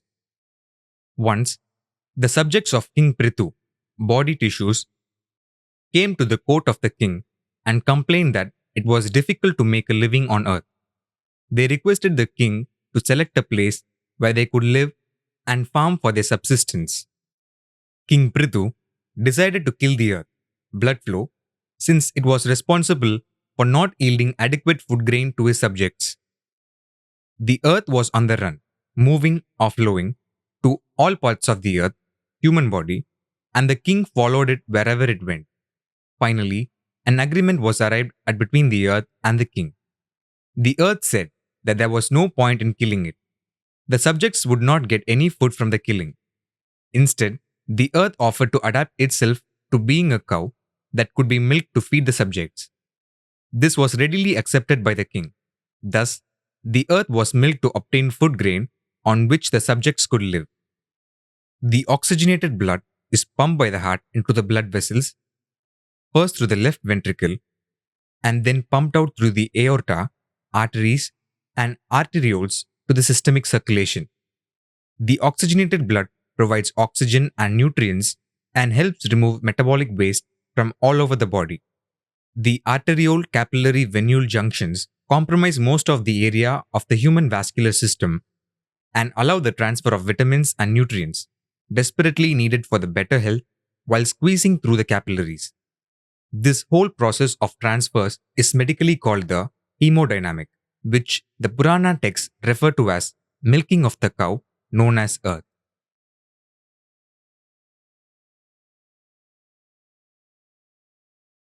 Indran. Indran or Devendran is the chieftain or head of the Devas, gods, also known as god of weather and war. Indra is only a position or title bestowed, not the name of a particular god, as we find with other gods. He is the ruler of Indraloka or Devaloka and Svargaloka. His vehicle is Airavata, a celestial white elephant. His weapons are Vajra and bow. Vajra is not made from any metal, but made from sea surf. Some say it is made from sage Dadiji's bones. Incidentally, bow and arrow are a weapon of Ayyappan. Refer chapter Ayyappan, whose alter ego is Arjuna of Mahabharata. He is a resident of Amaravati and his wife is Sachi or Indrani. Indra is leader of the Devas, the constituents or subjects of heaven or Svarga, who constantly wage war against the Asuras, demons of Patala, netherworld. Apsaras and Gandharvas fill his court. They dance and play games to entertain Indra and the other Devas. Indra is not perfect. He is pleasure loving and has all kinds of vices. Indra had an affair with Ahalya, wife of Rishi Gautama. Gautama cursed him so that 1000 vaginas would cover his body. But this was later commuted to be 1000 eyes. The word Indra comes from the Tamil word Indriyam, which means semen or seminal fluid and refers to the seminal glands as well. This explains the reasons for Indra's pleasure loving attitude. The story of Indra narrates the production of sperm, its associated constituents, and its flow during ejaculation. The story of Indrani is the feminine version, the production or development of ovum and female vaginal secretions. 1000 eyes of Indra are references to multicells, Sertoli cells, which produce an innumerable number of sperm. The process of sperm production in males is called spermatogenesis, and in females, it is called oocytogenesis. Indra's weapon Vajra refers to the cell membrane that binds the Sertoli cells together, where the sperms are being produced. Bow and arrow refers to the force by which the bundles of sperm are propelled from one place to another. Devas refers to chromosomes and gene bases, the important constituents of sperm. Vedic texts mention that there exist 330 million devas, and modern medical science specifies that the DNA basis of chromosomes number 310 million. According to the Mahabharata, Indra is the father of Arjuna, who is a great archer, and Arjuna's mother is Kunti. The bow is the weapon of both Indra and Arjuna. The other sons of Indra are Jayanta, Midusa, Nilambara, Kamla, Ribas, Risabha, and Vali. Indra is the brother of Surya. Surya is the sun god representing the human eye. The sperm head, which houses the nucleus, is also known as the eye of a sperm and is thus called Surya. The sun is the center point of the solar system, and all other matter orbits it. This prominent position is given to the sperm along with its nucleus, which is central to human growth. Human eyes and vision have a close connection with the visual cortex, a constituent of the cerebral cortex in the human brain. The cerebral cortex is connected to subcortical structures like the thalamus and basal ganglia for sending and receiving information within the human body. Most of the sensory information is routed to the cerebral cortex through the thalamus. Sensations are common to both sexual organs, Indra, and eyes, Surya. Thalamus, Shiva, plays a very vital role in sexual stimulation. All this creates a tight and inseparable relationship. Moreover, the cerebral cortex develops from the neural plate at the earliest stage of fetal development. The human eye is like a ball, rotating based on certain connected tissues. Similarly, the testicles are also ball-like organs which rotate or move on connected tubules. Probably, these relationships also make them brothers. Indra's place is Amaravati, where A plus Mara plus Vati, where Mara means unchanged or undisturbed in Tamil. A plus Mara, Amara, means changed since A is for negation. Dead persons are called Amara, and thus the word Mara refers to people who are alive. Mara can also be seen in Jatish Mara, which means unchanged glass, which is used to represent unchanged cells in the human body. Vati, Va plus Ti, where Va is for Vadhu, which means young marriageable women, and Ti refers to flow, as found in Nadi, which means river. Thus, Amaravati means a place or origin of dead people. It represents the place where sperm is produced. Millions of sperm are produced every day and discharged through ejaculation to meet death outside the male human body.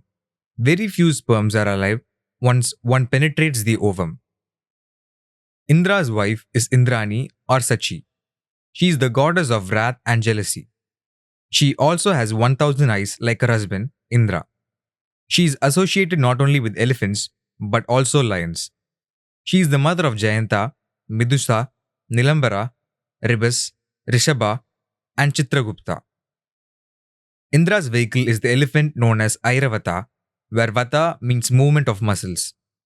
The elephant's face, along with its trunk, represents not only an erect penis, Ganesha, but also the uterus and vaginal passage.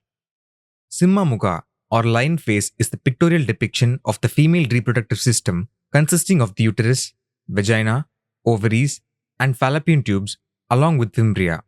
Thus, Indrani is associated with elephant and lion.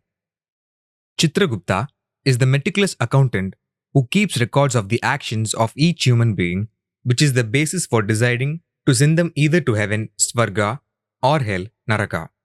Chitragupta works in the court of Yama, god of death, to guide him in his decisions.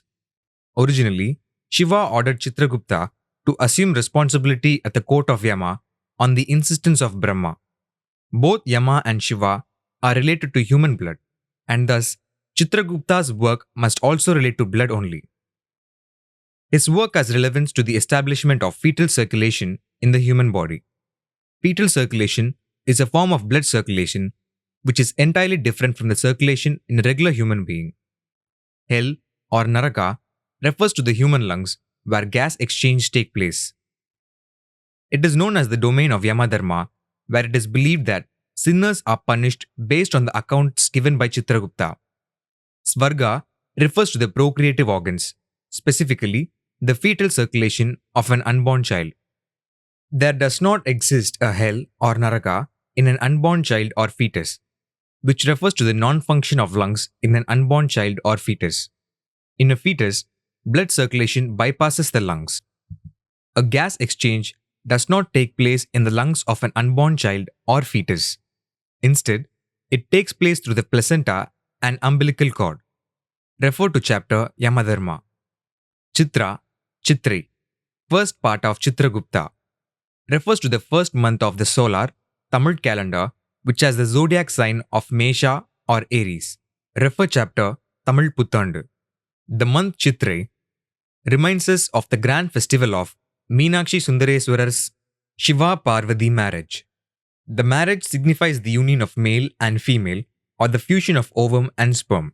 Once the fusion or union has occurred, fetal circulation comes into existence. Thus, Chitragupta decides whether the human should go to Svarga, fetal circulation as an unborn baby, or Naraka, direct circulation through the heart as a born human being. Vritra is another character associated with Indra. Vritra, meaning the enveloper, is an asura and a dragon. He is also known as Ahi, meaning snake, and has 3 heads. One of the qualities of a dragon is swallowing its prey, which means enveloping. Vritra was created by sage Tvashtri to kill Indra, to avenge the death of his son Trisiras by Indra's hand. Vritra won the battle and swallowed Indra, but the other gods forced him to vomit. Vritra, a Brahmin, became the head of the Asuras. He was always battling with the Devas. Vritra had kept the waters, rivers of the world, captive until he was killed by Indra. Indra drank a large quantity of Soma to empower himself before facing Vritra. The word Vritra must have come from the Tamil word Vriddhi, which means proliferation or multiply in numbers. It must refer to the place of sperm production, Sertoli cell, where the sperm head encapsulates the details of DNA, which in turn is the basis of human multiplication. The word Brahma or Brahmin is used by Vedic texts to refer to a cell in the human body. Vritra is related to a snake and dragon. This reference relates him to peristalsis, a word derived from Greek peristalikos, meaning to wrap around and to place. Vrita means the enveloper, which goes well with peristalikos. Peristalsis refers to the rhythmic contraction of smooth muscles to propel contents forward only. This refers to the dragon, which has the same kind of movement. Watchers of the Chinese dragon dance will instantly understand the similarity. Peristalsis refers to the process by which sperms are moved continuously along the epididymis. Indra is also known as Sakra, which means wheel in Tamil language. The vertical section of the testis resembles a wheel. Testicular septa separate the convoluted seminiferous tubules in the testis. The hub, center of a wheel, relates to the outer circle through connectors called spokes. Testicular septa are something like the spokes of a wheel. Indra is also known as Vasava. The name must have been derived from vascular, relating to veins. Certain parts of the testis are called vasa recta and vasa efferentia. Vasectomy, also derived from the same root. It is a name for an operation through which a man is made sterile. Vasa also means smell or odor and is found in the name of Durvasa Muni, which means bad odor or body odor. Sage Durvasa gave a divine garland to Indra and cursed him for his negligence in not revering it. This resulted in the churning of the Milky Ocean or Sagar Manthan. This story of Sagar Manthan is all about physical changes during puberty and during sexual stimulation or orgasm. Acorus calamus is known as Vacha or Vasa or Ugragandhi and is used in many Ayurvedic and Siddha preparations, especially for clearing urine and stools. Indra liked drinking soma, a kind of alcoholic drink, and Indra drank soma heavily before he faced Vritra in battle. Does soma mean cytoplasm or similar substance? The answer must be yes. Many consider soma a ritual alcoholic drink, in line with their belief about Vedic texts being spiritual texts. The Rig Veda contains many hymns praising soma and its energizing qualities. As per Vedic texts, soma is consumed mostly by Indra and Agni than by other gods. Agni refers to sheep and Agni Mukha refers to female reproductive systems.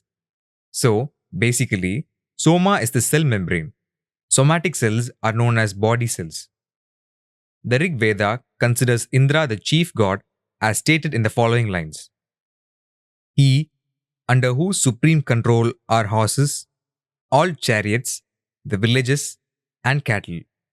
He who gave being to the sun and morning, who leads the water. He, O men, is Indra. 2.12.7 Griffith. The following paragraphs will explain the meaning of the above lines. Sperm or spermatozoon, matured, is the result of various stages of development in the male reproductive system, collectively called spermatogenesis.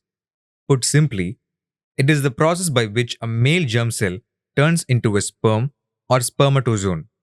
This process takes place in the male testis and epididymis over a period of approximately 64 days. Spermatogenesis requires optimal conditions to ensure the correct process. The process is highly sensitive to environmental fluctuations, particularly hormones and temperature.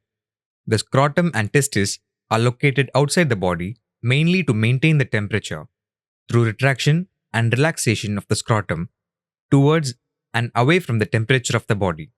Sperm is personified as Kartikeyan and hormones are controlled by Vishnu, digestive and endocrine system. Thus, Vishnu becomes the maternal uncle of Kartikeyan and assumes the position of a protector. The following paragraphs will explain the birth of Kartikeyan out of 6 sparks and his upbringing by 6 Kartikeya women.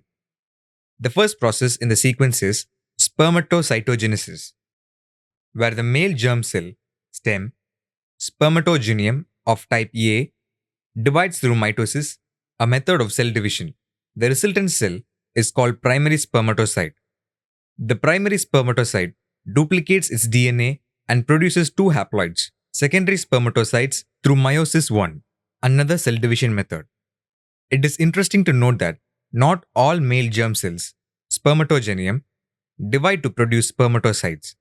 Only certain types of male germ cell, spermatogonium of type A, D, will replicate to ensure a constant supply of male germ cells, spermatogonium, for spermatocytogenesis. Vedic text calls this process of cell replication as sarga or pratisarga. The second process in the sequence is spermatidogenesis, in which secondary spermatocytes create spermatids. Another cell division method, meiosis II, takes place to produce haploid spermatids. The spermatids contain half of the original genetic material, 23 chromosomes, of the primary spermatocytes. The spermatids produced here are connected by cytoplasmic material and have superfluous cytoplasmic material around their nuclei. Now, the nucleus has been formed and has become immortal since it is going to create another human being, and the process of procreation will continue.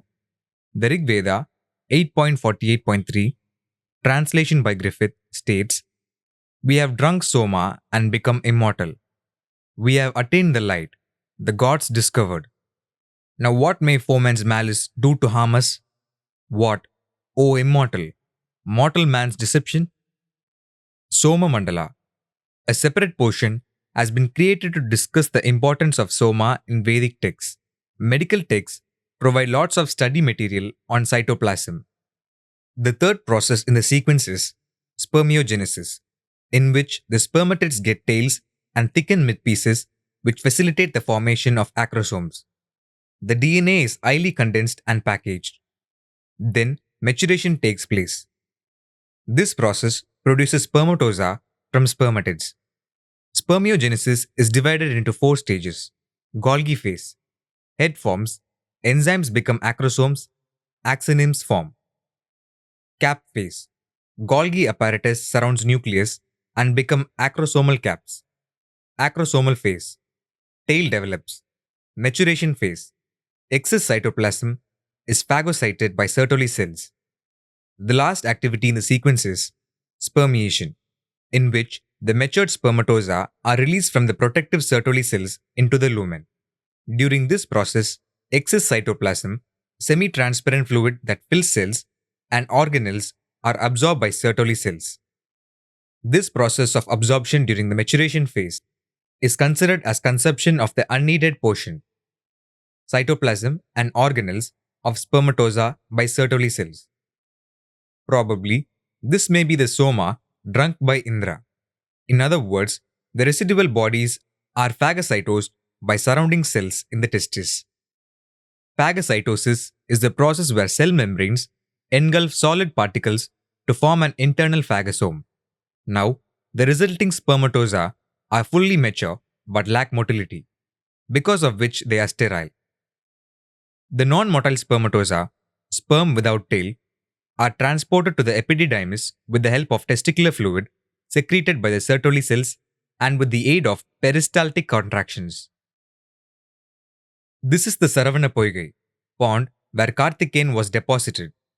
This can also be considered as the release of water by Indra. At the epididymis, spermatozoa acquire motility and are capable of fertilization. From the epididymis, motile spermatozoa are transported through muscle contractions through the remaining parts of the male reproductive system. The said processes are expressed in the Rig Veda in the following lines. Indra, you lifted up the outcast who was oppressed. You glorified the blind and the lame. 2.13.12 Griffith. At all stages of the sperm development, the Sertoli cells provide structural and metabolic support to the sperm cells. These structures are referred to as the forts of Vritra that have been broken by Indra. Sertoli cells are known as mother or nurse cells of the testis, which is part of the seminiferous tubules. These nurses are the Kartikeya women who brought up Kartikeyan. These cells are activated by follicle stimulating hormone, which is secreted by gonadotropins of the anterior pituitary gland, personified as Shiva. Victorious Indra, who killed Vritra, assumed that he was a very big person and ordered Vishwakarma to build him grand palaces. Vishwakarma was retained by Indra for a long time to carry out more and more improvements to his palaces. Vishnu had to intervene to humble Indra and bring him back to his senses. Vishnu, in the form of a young boy, arranged a procession of ants in Indra's court and told Indra that these ants were all former Indras, born, lived as Indra, and died, which made Indra realize his mistakes. Upon realization, Indra released Vishwakarma from his work and let him go on his way. Brihaspati, at the request of Indra's wife, taught Indra about the virtues of life. It explains the aging process and its relationship with sperm production and other seminal secretions. The 60-year solar Tamil calendar cycle comes into play here.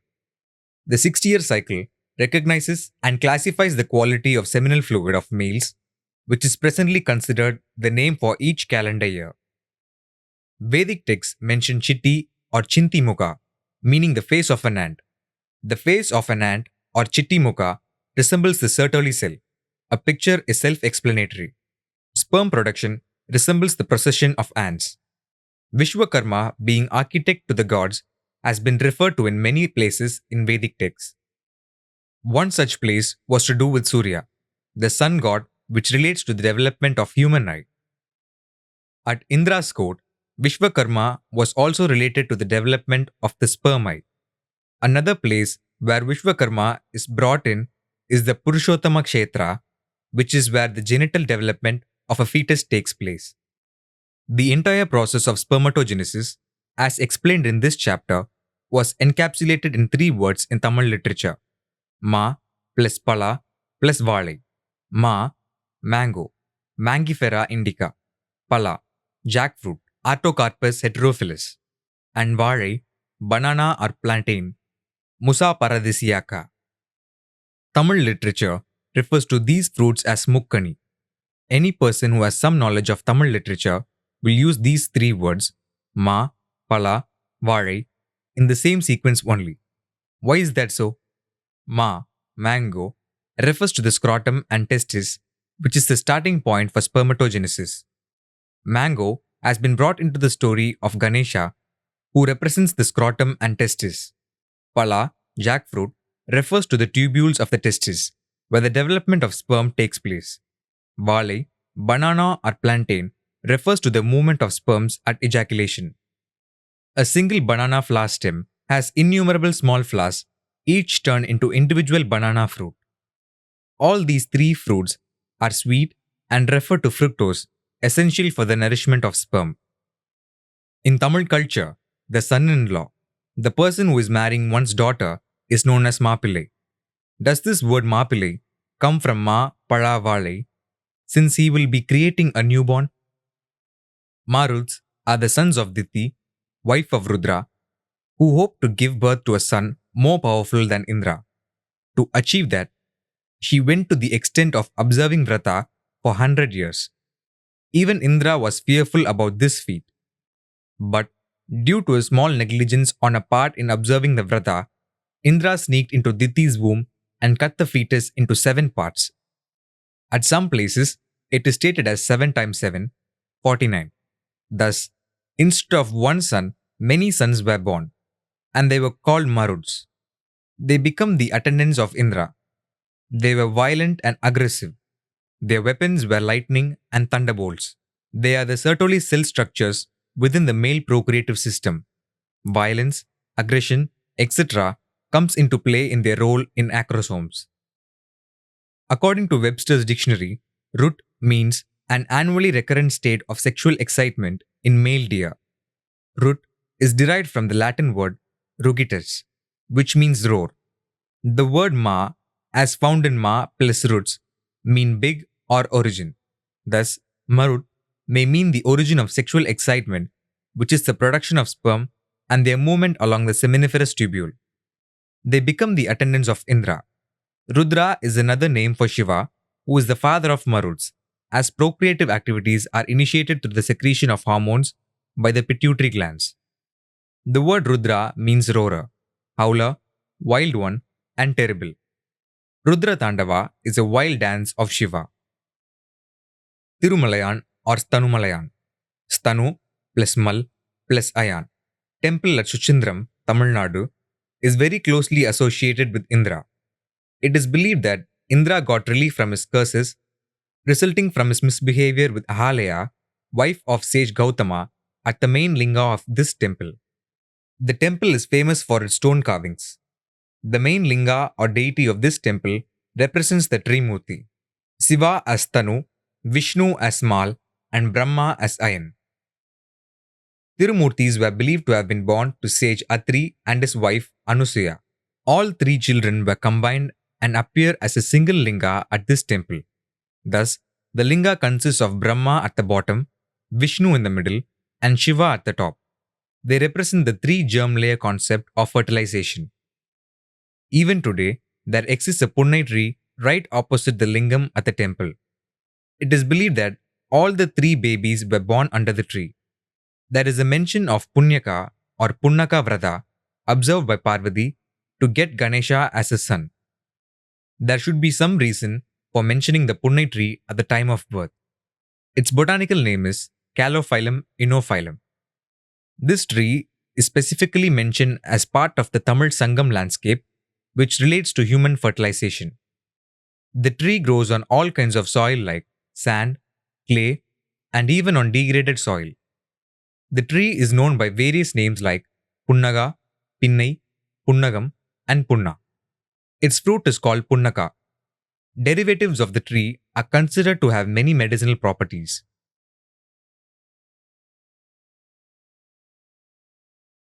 Indradyumna, Markandeya, and Purushottama, Purusha Uttamai, Kshetra. As per the Brahma Purana, there lived a king named Indradyumna in Satyayuga. He was considered very powerful, equivalent to Indra. He was devoted to Vishnu. He wanted to install Vishnu's statue and worship him at an appropriate tirtha or kshetra, meaning a sacred place of pilgrimage. Tirtha means water, and thus the sacred place of pilgrimage must contain some water source like sea, river, pond, etc. Kshetra is also a sacred place of pilgrimage, but the water source is not a must. Most places of pilgrimage will have at least a pond for devotees to clean themselves. The king searched for all possible tirthas and finally found a place called Purushottama Kshetra. During the same period, a sage called Markandeya also wanted to install Shiva's statue at the same place, Purushottama Kshetra. Markandeya was also devoted to Vishnu. Markandeya wanted to show the world that Vishnu and Shiva are one and the same. Purusha in Purushottama Kshetra refers to both genders, male and female. Since Markandeya wanted to show that both genders are the same, the place must be called Purusha Uttamai Kshetra or Purusha Uttamai Kshetra. Probably the name has been distorted over the passage of time. These two stories are about the establishment of sexual organs in a fetus during embryonic development. Puranic stories were created in such a way that Vishnu always refers to the feminine gender and Shiva refers to the masculine gender. The sex of a baby is determined at the time of fertilization itself, but it is impossible to identify whether the fetus is a boy or a girl because the sex glands and organs look similar for both males and females at this early stage. A small bud develops between the legs, which later becomes the boy's penis or the girl's clitoris. On either side of this bud, two swellings emerge. If it is a boy, these two swellings grow together and form the scrotum. If it is a girl, a slit arises between these two swellings and develops into a vagina. The place where these developments take place is called Purusha Uttamai Kshetra in the Puranas.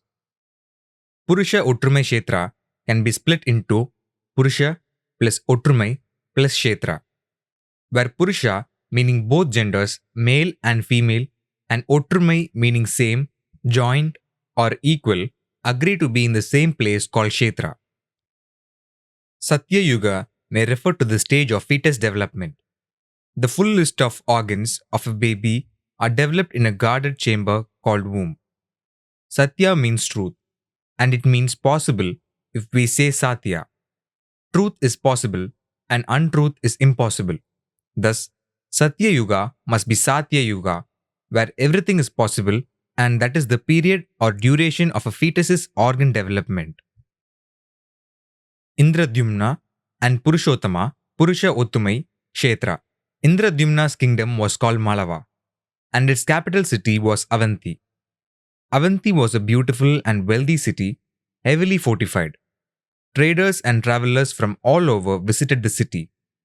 The citizens of Avanti were beautiful, pleasant, and happy. It was full of groves, ponds, and gardens of all kinds. These descriptions aptly fit the genital areas of both men and women. Indra and his wife Indrani both relate to human seminal fluid and secretions. Indra and Indradyumna are related names. Traders and travelers are the male sperm and other vaginal secretions which often visit or merge or come and go. This is the same Avanti where Urmila, Shyamala's mother, and Yama's mother in law lived before Shyamala's marriage to Yama. Urmila was tortured at Yamaloka since she had stolen from a master's house to feed her children. This refers to fetal blood circulation. When a woman conceives, fetal circulation is established. Nutrient absorption and gas exchange of the fetus is done through the placenta and umbilical cord. The blood, after this process, passes through the liver and into the human heart, where the blood is pumped into the lungs for another gas exchange. The Puranas interpret the absorption of nutrients as Urmila's stealing, and thus she was tortured or underwent the gas exchange process at the lungs. Yama's hell, Naraka. There was a powerful Shiva temple in the city, and it was known as Mahakala. This refers to the spongy blood vessels and receive heavy blood flow for erection during sexual stimulation. The river Shipra flowed past the city. On the banks of the river, there were two temples of Vishnu known as Govindaswamy and Vikramaswamy. They may refer to the two testicles if it is a boy or two ovaries if it is a girl. Otherwise, this may refer to labia majora and labia minora, who are called Dwara Balaka. Indradyumna was not satisfied with these temples as a place to install Vishnu's statue, and he marched out of his country to look for a better place of worship. He arrived on the shores of Lavana Samudra after many days of travel. Lavana refers to the salty sea, and urine is also salty. Thus, it refers to the urinary passage or bladder. Mudra in the word Samudra also means urine. Samudra means sea or ocean. He found that the waves of the ocean seemed to be dancing. Lots of marine animals were visible and were the source for many jewels and ornaments. He decided to live there and found a suitable place surrounded by thick bushes, flowers, and fruit trees. Many birds gathered there from far off places to eat the fruit. The place was known as Purusha Utrume Kshetra. Now, many people consider the modern city of Puri as this place. Purusha Utrume Kshetra was a very important tirtha, and its importance was hidden till the arrival of Indradyumna. There was a valid reason for it to be hidden. There was an image of Vishnu in that place. People used to worship the image, and all their sins were forgiven. Due to this, Yama could not punish any of the sinners. Yama begged Vishnu for a solution. Vishnu agreed to hide the statue so that it would not be visible for worship. Hence, its existence was blocked and hidden. This story relates to the establishment of fetal blood circulation. This circulation is a very special one for every fetus or unborn child, where the gas exchange does not take place at the lungs of the fetus but at the placenta and umbilical cord. Under normal circumstances, the blood circulation of a human being passes through the heart, lungs, and back to the heart. Blood from all parts go directly into the chambers of the heart, and from there is pumped into the lungs for gas exchange and to receive back the purified blood. The lungs where the gas exchange takes place is called Naraka. Vishnu is the personification of the female anatomy and is known to take care of the fetus or unborn child. Vishnu will be visible or actively present when a woman becomes pregnant and the fetus grows inside the womb. Even though the lungs are in place in a fetus, they will not function since they are immersed in amniotic fluid.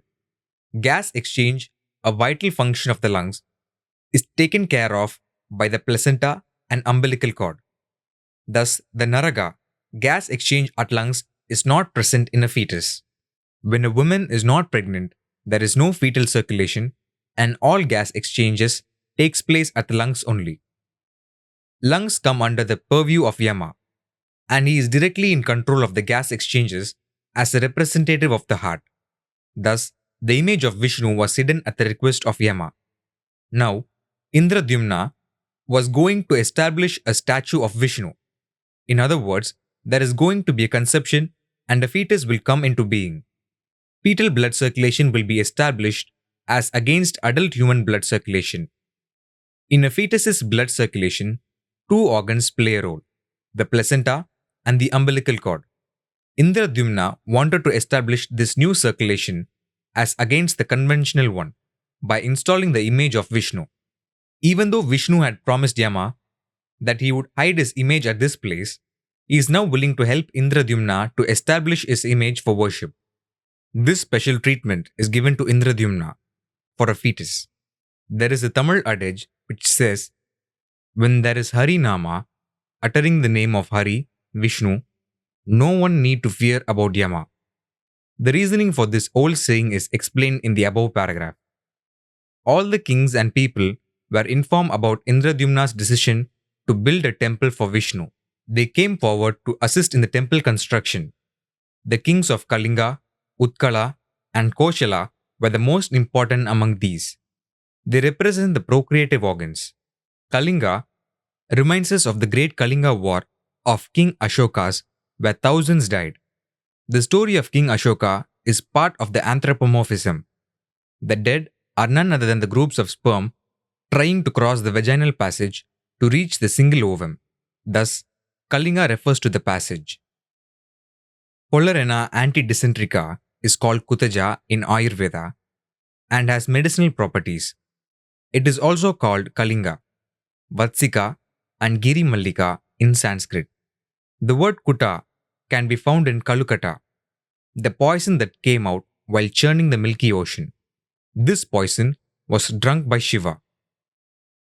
He became blue and is known as Nilakanta. Blue ball situation.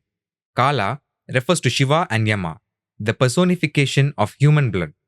Kuta means kutai or pool, and thus Kalakuta means pool of blood. This blood pool occurs at the time of male or female sexual stimulation, which is known as blue ball, where the color of blood turns blue because of oxygen starvation. The female genital is known as Kalinga and the male genital is known as Linga.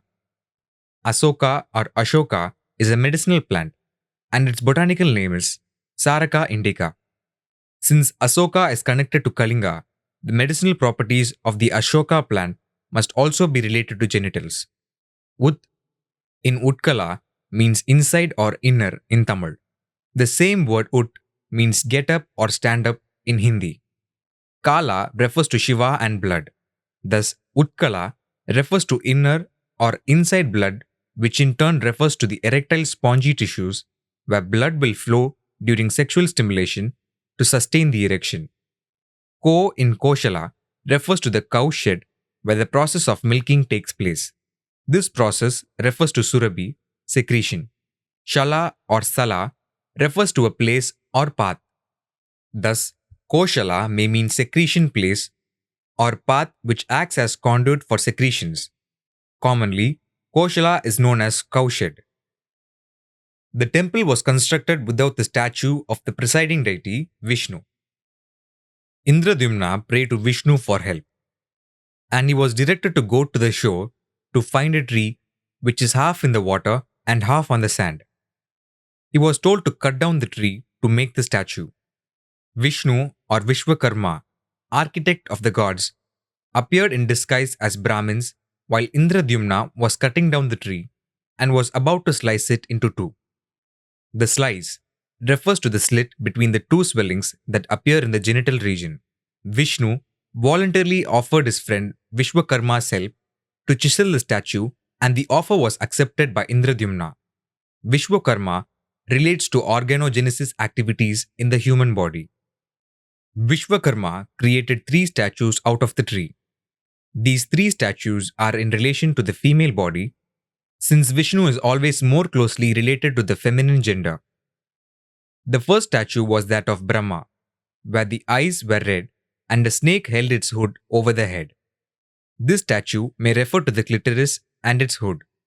The second statue was that of Krishna, with eyes like a lotus. Krishna refers to the kidneys and related functions in both males and females. This statue with the lotus eye may refer to ovaries, ureter, and urinary outlet duct at the genitalia of the fetus. The third statue was that of Subhadra, sister of Krishna. Krishna's sister, Su plus Bhadra, may refer to the vaginal passage in a female body. Why is Subhadra known as the vaginal passage? Subhadra is the wife of Arjuna, son of Indra, and he refers to the male genital. So, Subhadra must be the vaginal passage to show off their marital relationship. Su can be found in Sugam, which means pleasure and comfort. Su can be found in Sukha Prasavam, which means comfortable vaginal delivery. Su can be found in Shukra or Shukla, which means the vaginal discharge which maintains pleasure and makes a comfortable passage for sperms. Shukra refers to the planet Venus, which is known for its volcanic activities that emit lava. All these three statues correctly make or create a female genital. It is to be noted that seminal fluid and urine will pass through the same duct, at least from midway, for a male. There are no separate outlets for urine and seminal discharges for them, as with females. This is one of the major differences between the male and female genitalia. Indradyumna soon realized that the Brahmins were Vishnu and Vishwakarma. He asked for their blessings, and the statues were installed in the temple in the presence of Vishnu and Vishwakarma. The temple is known as Jagannatha. Jagam means world or universe, and Nathan means Lord. Hence, they consider Vishnu as the Lord of the universe.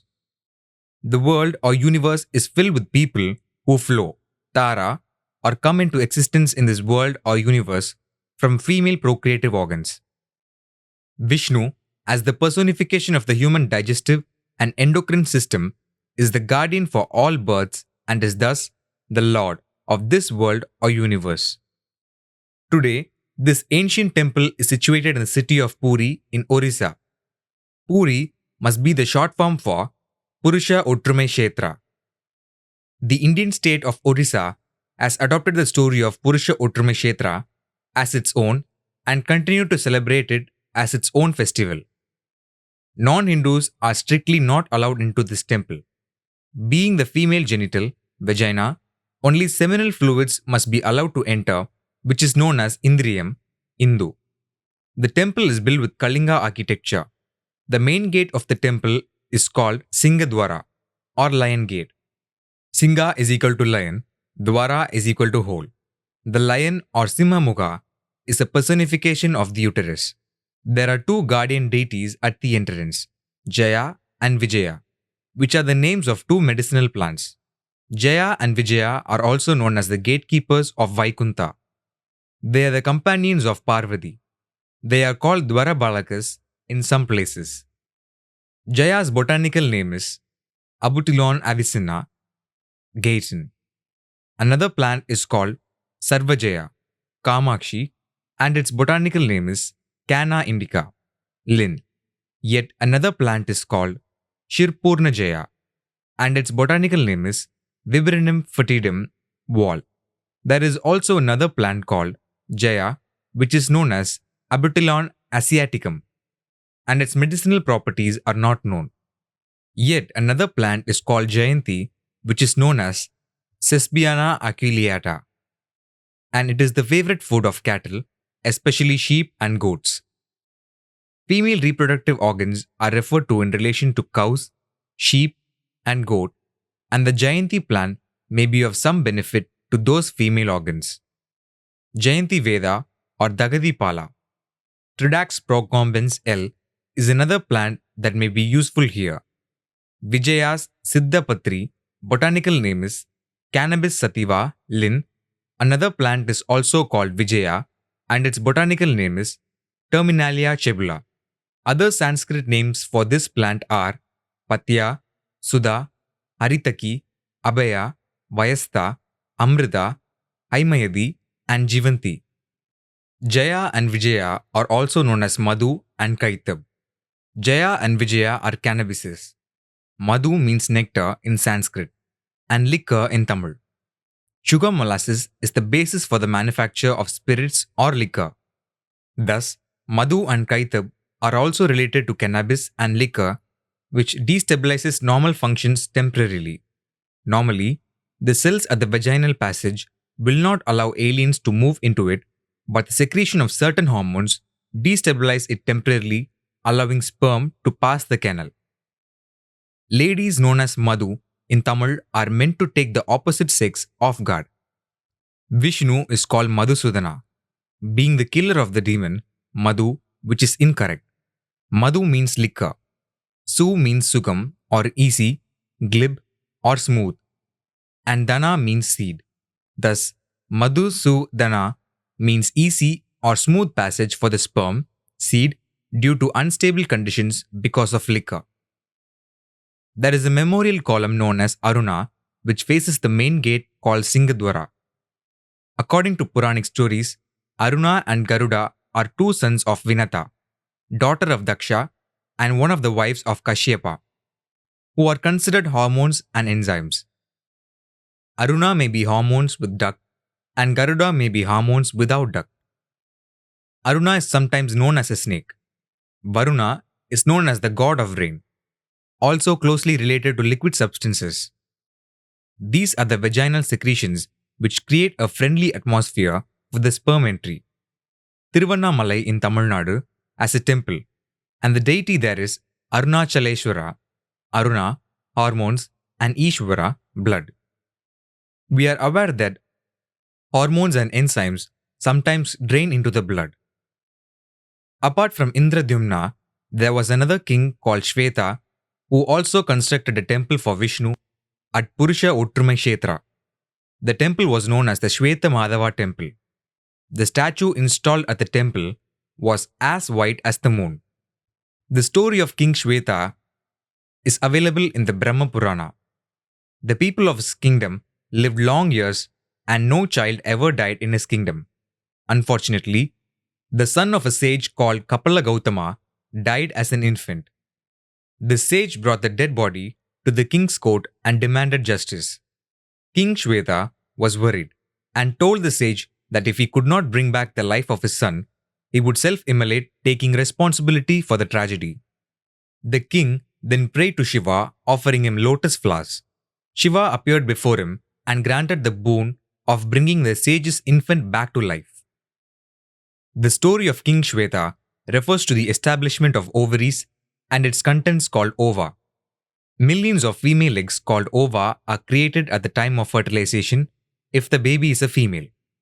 The germ cells, ova, that have been created in this fashion will germinate periodically and will be released one by one every month once the female baby attains puberty. The monthly ovum that is released on ovulation is capable of fertilization on union with sperm. But for male, the germ cell called sperm is not created once in a lifetime, like the female ova, but is produced continuously and periodically. The female ovarian follicles are dormant up to a certain period and then release at the command of the pituitary gland, which is known as Shiva. The lotus flower is connected to Lakshmi and female procreative organs, specifically ovaries.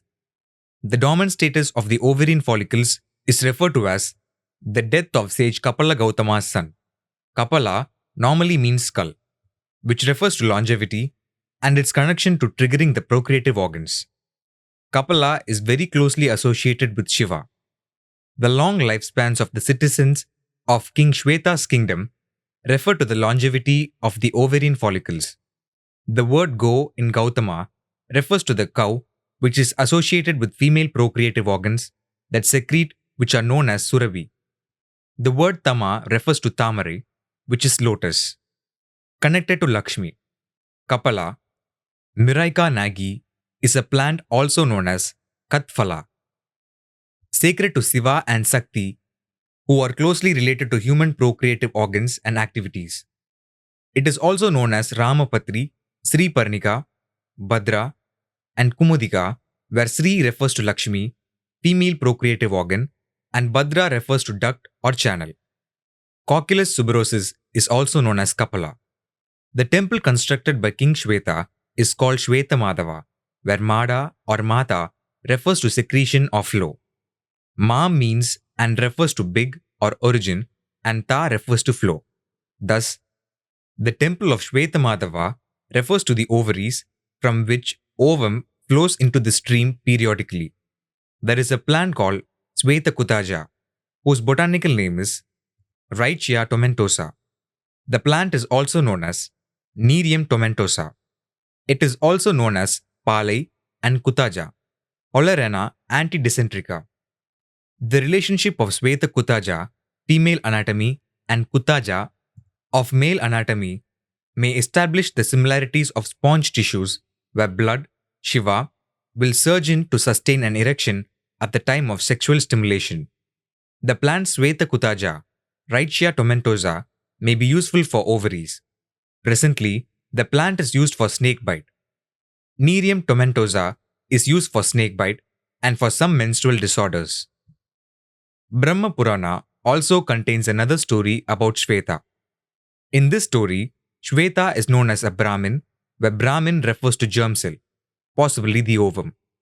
In the earlier story, he was known as a king who used to control his subjects, ovum, referring to the ovaries, where millions of ova are located. Shveta and sage Gautama were friends and were living on the banks of Gautami Ganga, the place in the spinal cord which controls the release of ovum from ovaries on the command from the thalamus area of the brain, which belongs to Shiva. Shveta, the devotee of Shiva, died as a normal person. As usual Yamaduttas, messengers of Yama came down to take the life of Shveta to Yamaloka. Chitragupta, Chitraka, the celestial accountant at Yama's court, observed that the Yamaduttas who went out to bring back the life of Shveta had not returned for a long time. Chitragupta informed his boss, Yama, who asked Mrityu, his companion, to investigate. When Mrityu went to Shveta's house, he found the Yamaduttas standing in front of the house. They told him that they could not enter the house as Shiva was guarding the body of Shveta. Mrityu tried to snap the life of Shveta despite Shiva's presence, and Mrityu was killed by Shiva. When Yama got the news, he came down to Shveta's house. A big fight broke out between Yama and Shiva. Nandi, Ganesha, and Kartikeyan fought on Shiva's side. During the battle, Yama was killed by Kartikeyan. All the other gods came to meditate. Shiva cooled down and agreed to bring back to life all those who were killed in the battle. Yama also agreed for Shveta to go to Svarga instead of Naraga. This story is similar to the story of Markandeya and Yama. The story narrates the incidences of fertilization and the establishment of fetal blood circulation. The Brahmin, Shveta, refers to the ovum and his death signifies the change in the ovum. When the ovum, germ cell, is released from the ovary, it is single and unfertilized. When the sperm, Kartikeyan, penetrates the ovum, it amounts to fertilization. Nandi, sexual stimulation, and Ganesha, scrotum and testis, play a big role in sending Kartikeyan, sperm, to the premises of Shveta, ovum.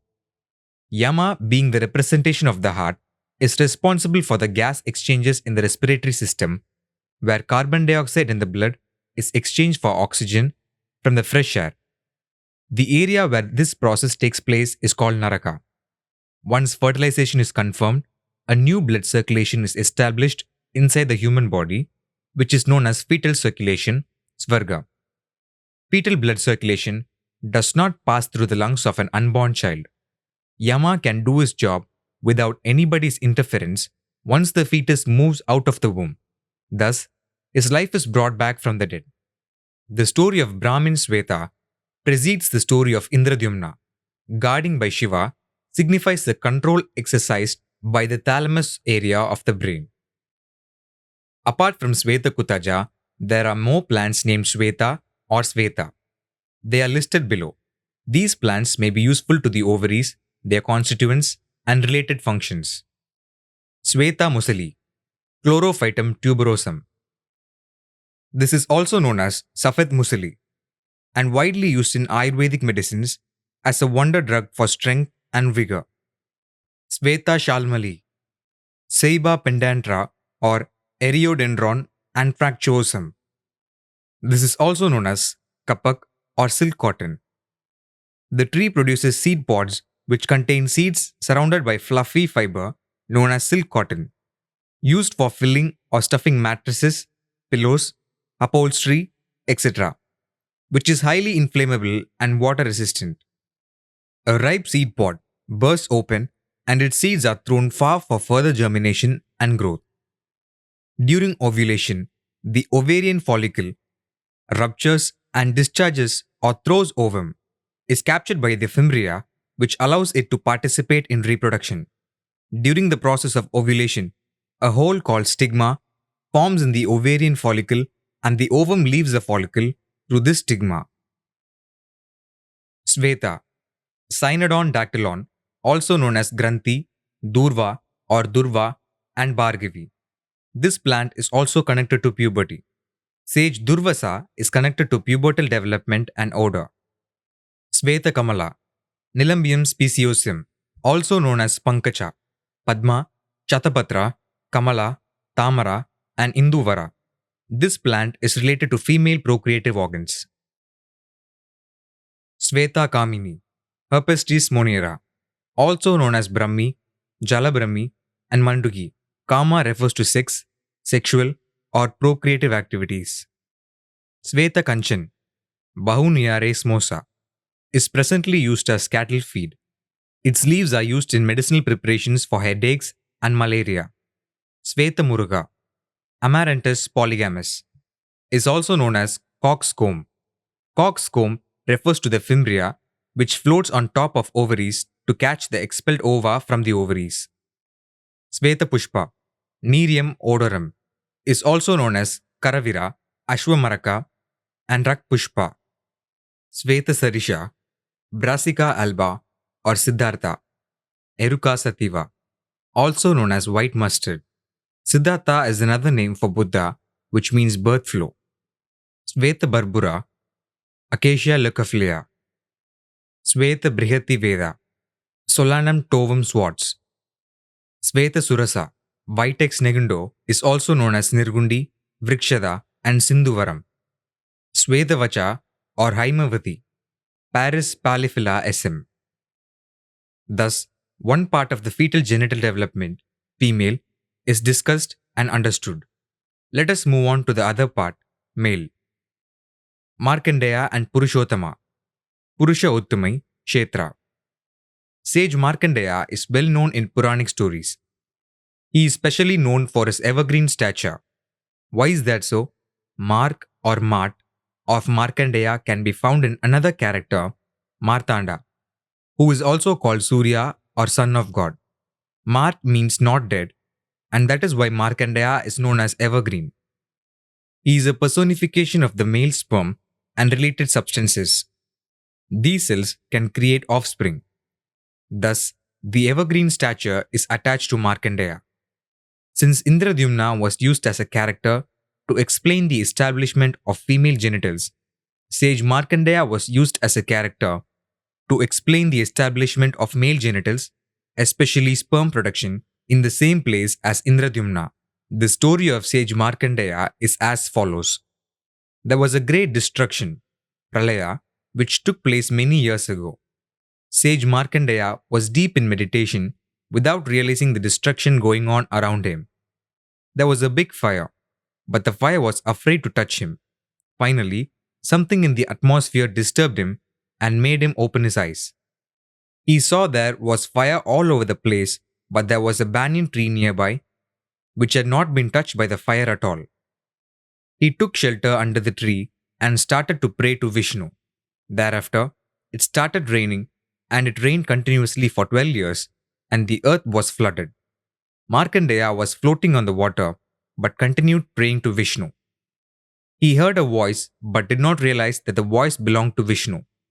Later, on seeing a boy floating on water, he realized that the voice was that of Vishnu's. The boy asked Markandeya to take refuge by entering his body.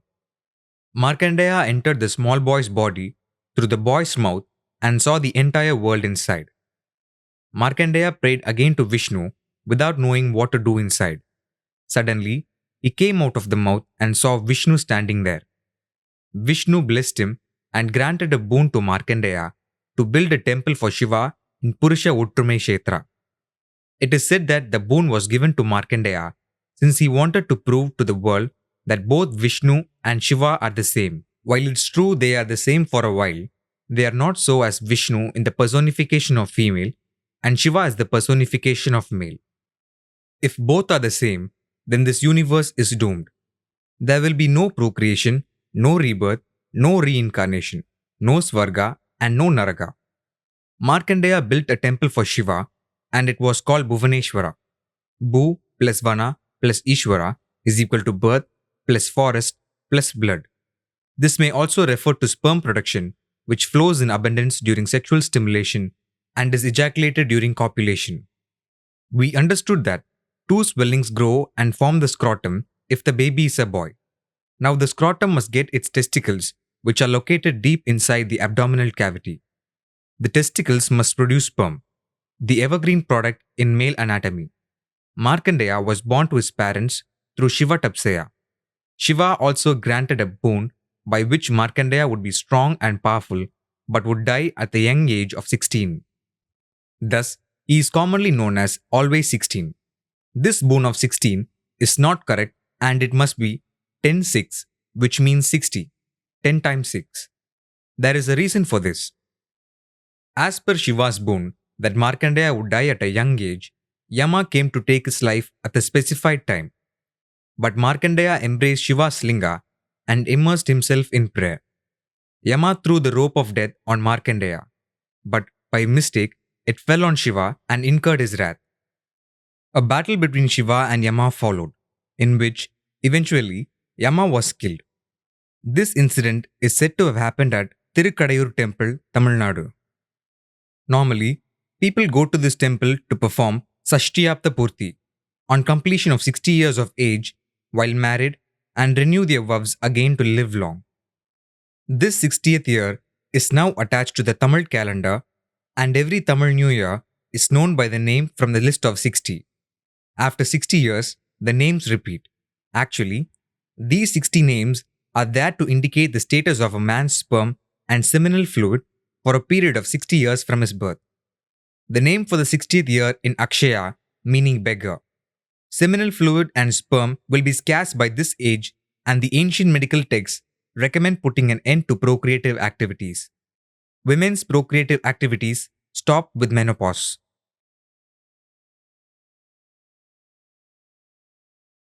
Surya, the sun god. The story of Surya or Vivasvana, sun god, is available in the Bhavishya Purana. Many feel that the Bhavishya Purana is all about future astrological predictions. This misconception was based on the meaning for Bhavishyadi, which is will be. This is correct in a way as it deals with predictions, but the predictions have nothing to do with astrology. Vishya or Vishaya means matter or knowledge. Bhavishya Purana is about the future in the sense that it predicts the development of organs in the human body. Ba means bhaga, portion or division of the body. Bhavishya is to be called as Bhaga Vishaya, meaning information about organs or parts of the human body. Yes, it is about the future or predictions about the development of future organs within the body viewed at the time of fertilization. Under Puranic stories, the word Surya refers to both the human eye and the eye of the sperm head, which contains the nucleus for future growth. This chapter discusses Surya in context of the human eye. The Surya story is all about the human eye, its evolution and development. An ophthalmoscopic view of the retina will reveal that the eye is a red, round spot which resembles the sun at dawn, specifically above the sea level, over the sea water which is saline. Tears are saline. Surya is another name for the sun. Sun gives light and enables everyone to see things around them as do eyes. Thus, the relationship between Surya, sun and eyes. Vivasvana, Vana means forest, is the son of Kashyapa and Aditi. Aditi is the opposite of Diti because of the negation A in the name. There exists a character Diti who is also the wife of Kashyapa. An egg was the product of the union between Kashyapa and Aditi. Nothing happened for some time and everybody thought the egg was dead. But Kashyapa declared, "The egg, Anda, is not dead, Mrita, and Surya emerged from the egg." It is called here that Yama, the god of death, is known as Mrityu, which has a close relationship to blood. Surya is also known as Martanda, Mritanda, Mrita, not dead, Anda, egg, which means not a dead egg. The human eye develops from the neural tube, epidermis, neural crest, and mesoderm lineages. First, there emerges an outpocketing of the neural tube called optic vesicles. It encounters epidermis and it thickens to form the lens placode. Optic vesicles transform into optic cups. Thus, the dead egg slowly comes into life. The eye socket is named by the Puranas as Shakadvipa, an island. Shakadvipa surrounds the ocean known as Dadi Samutra, or ocean of curds, which represents the whiteness of the eyeball. Some very well-known fruits are called Dadipala or Dadima. Pala generally means a fruit and jackfruit, and they are pumpkin, vilva palam, bale fruit, and pomegranate. One common quality of all these fruits is that their shells are harder than their contents, and the contents can be scooped out to get a hollow structure. The pulp inside these fruits is highly fibrous.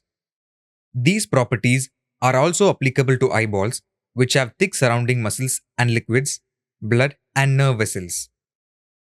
Pumpkin, cucurbita, is a gourd-like large melon, usually yellow or orange in color. Pumpkin flowers have short lifespans. The main nutrients of pumpkins are lutein, alpha-carotene, and beta-carotene. Pumpkin seeds are a good source of protein, zinc, and other vitamins. Lutein, derived from Latin lutea, meaning yellow, is one of the carotenoids, employed as an antioxidant and for blue light absorption. Lutein's presence is found in the macula, a small area of the retina responsible for central vision.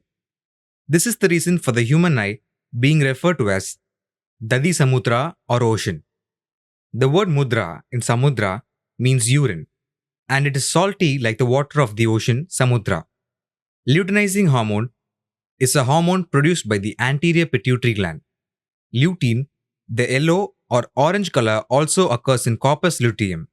In females, luteinizing hormone triggers ovulation. In males, luteinizing hormones stimulates production of testosterone. This establishes relationships between the human eyes and sexual organs. Human eyes and sexual organs are personified as Surya and Indra respectively. Thus, it establishes a relationship between Surya and Indra. Indra is the brother of Surya. The color of gold is yellow and is the reason for referring to the female reproductive organs as the place of gold. Kubera becomes its owner. Vilva or Bilva palam, bale fruit, eagle mamelos, bearing trees are grown inside Shiva temples. He is related to human procreation and its leaves are used for his worship.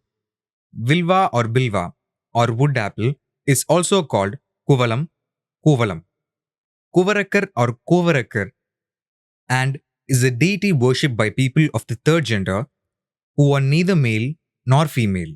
A temple with Kuvarakar as its presiding deity is situated near Viluppuram in Tamil Nadu. Third gender people are created through defective chromosomes, and perhaps this fruit has some relevance to them. The Vilva fruit has numerous seeds, which are densely covered with fibrous, hair-like material embedded in thick, aromatic pulp. They are edible. The fruit is also used for religious rituals and in Ayurvedic remedies. In Nepal, the bale tree plays a part in an important fertility ritual for girls known as Bel Baha, pomegranate, or Dadima, or Madule. Punica granatum fruit has thick skin around its seed and pulp, which are edible. The plant is a drought-tolerant shrub. Pomegranate is derived from the Latin words pomum, apple, and granatus, seeded. The fruit is a good source of vitamin B5, potassium, appropriate for consumption.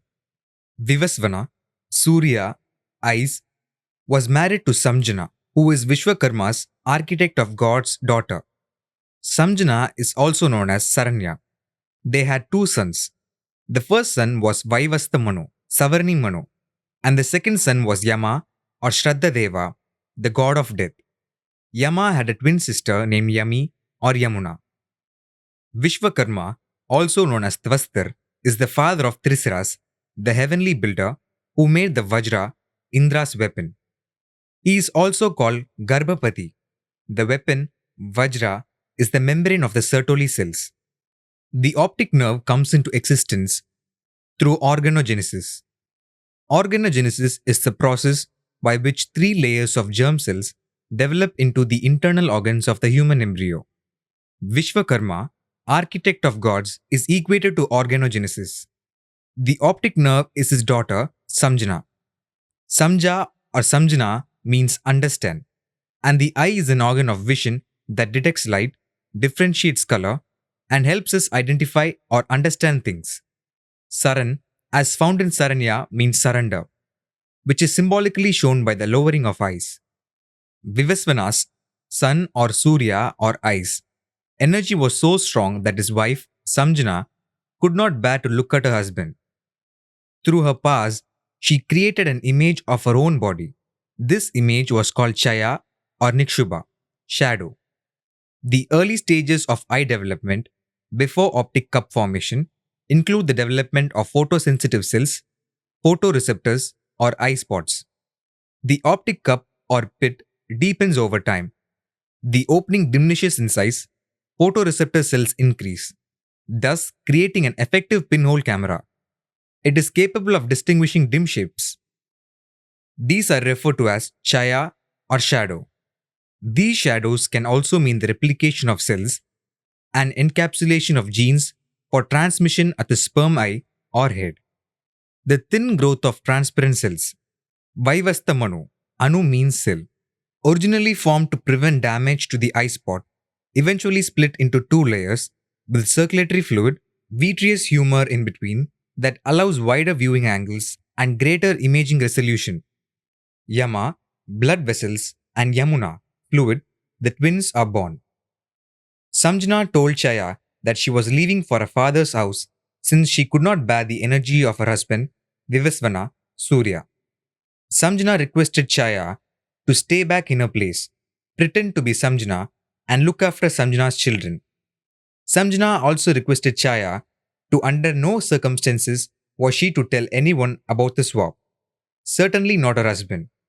Chaya agreed to do so, but warned her that if anyone cursed her or pulled her by her hair, she would be forced to reveal the truth. Samjana accepted this condition, went to her father, Vishwakarma, and told him what she had done. Vishwakarma kept requesting her to return her husband, but Samjana refused to oblige. Not able to bear her father's pestering, she left for a land known as Uttarakuru and started to live there as a mare. The place where Samjana has gone to stay is the visual cortex of the brain. Uttar, as in Uttaranya, means north and is the head portion of a human body. Uttara also means blood. Kuru could refer to the Kurukshetra war, which was fought by Arjuna, son of Indra, who is closely associated with germ cells and procreation. Procreative organs are controlled and monitored by the brain from the thalamus area. Meanwhile, Vivasvana, sun or Surya, not realizing that Samjana has been replaced by Chaya, had three children, two sons and a daughter, through Chaya. They were named Shrutashrava, also a Savarni Manu, Shrutakarma, Shani, Saturn, and Tapati, daughter. Some Puranas say there were only two children. Saturn or Shani is closely associated with the eye because of his famous gaze at Ganesha, and with the male procreative organ known as Ganesha. Ganesha, Gana plus Isha, is the name for the scrotum and testis, where Gana refers to gonad and Isha refers to Ishwar or Shiva or blood bond. Another independent development, a transparent and non-transparent layer split from the lens and form the cornea and iris. Separation of the forward layer again forms a humor, fluid, called aqueous humor. The formation of a non-transparent layer allows more blood vessels, more circulation, and larger eye sizes. Tapati is a river and must be related to aqueous humor. Each eye has 6 muscles that control its movement. When the muscles exert different tensions, a torque is exerted on the globe, eyeball, that causes it to turn. The eye is considered to rotate from a single point in the center. This concept is equated to planet Saturn, which has a ring around it and rotates on a single point in the center. Shruta Shani, Saturn, is born. Karma means work or function. Planet Saturn is composed of hydrogen and helium. Its interior consists of a small core of rock and ice surrounded by a thick layer of metallic hydrogen and a gaseous outer layer. Wind speeds in Saturn are much higher than in other planets. Saturn has a magnetic field intermediate in strength compared to the Earth's, which is lower, and Jupiter's, which is more powerful. Saturn's rings consist mostly of ice particles with a small number of rocky debris and dust. Saturn has a combination of low density, rapid rotation, and fluid state. Saturn's poles are flattened and its equator bulges with rings.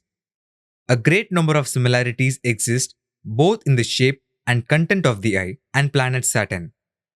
Vedic and Puranic texts have aptly named the eye as Saturn, more so when the optic cup starts developing into a very deep socket.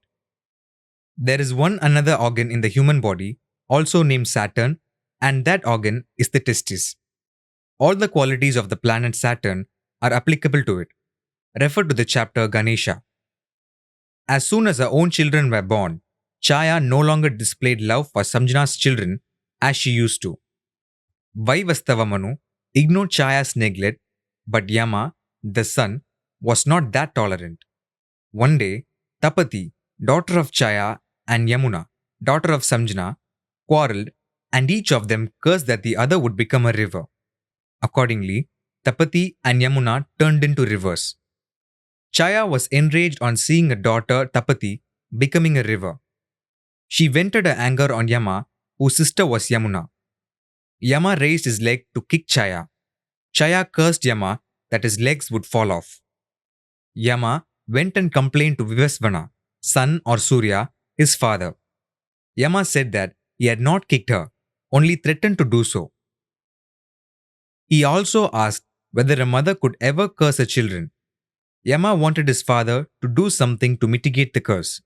Vivasvana, son or Surya, replied that he could not undo the curse, but could reduce its severity.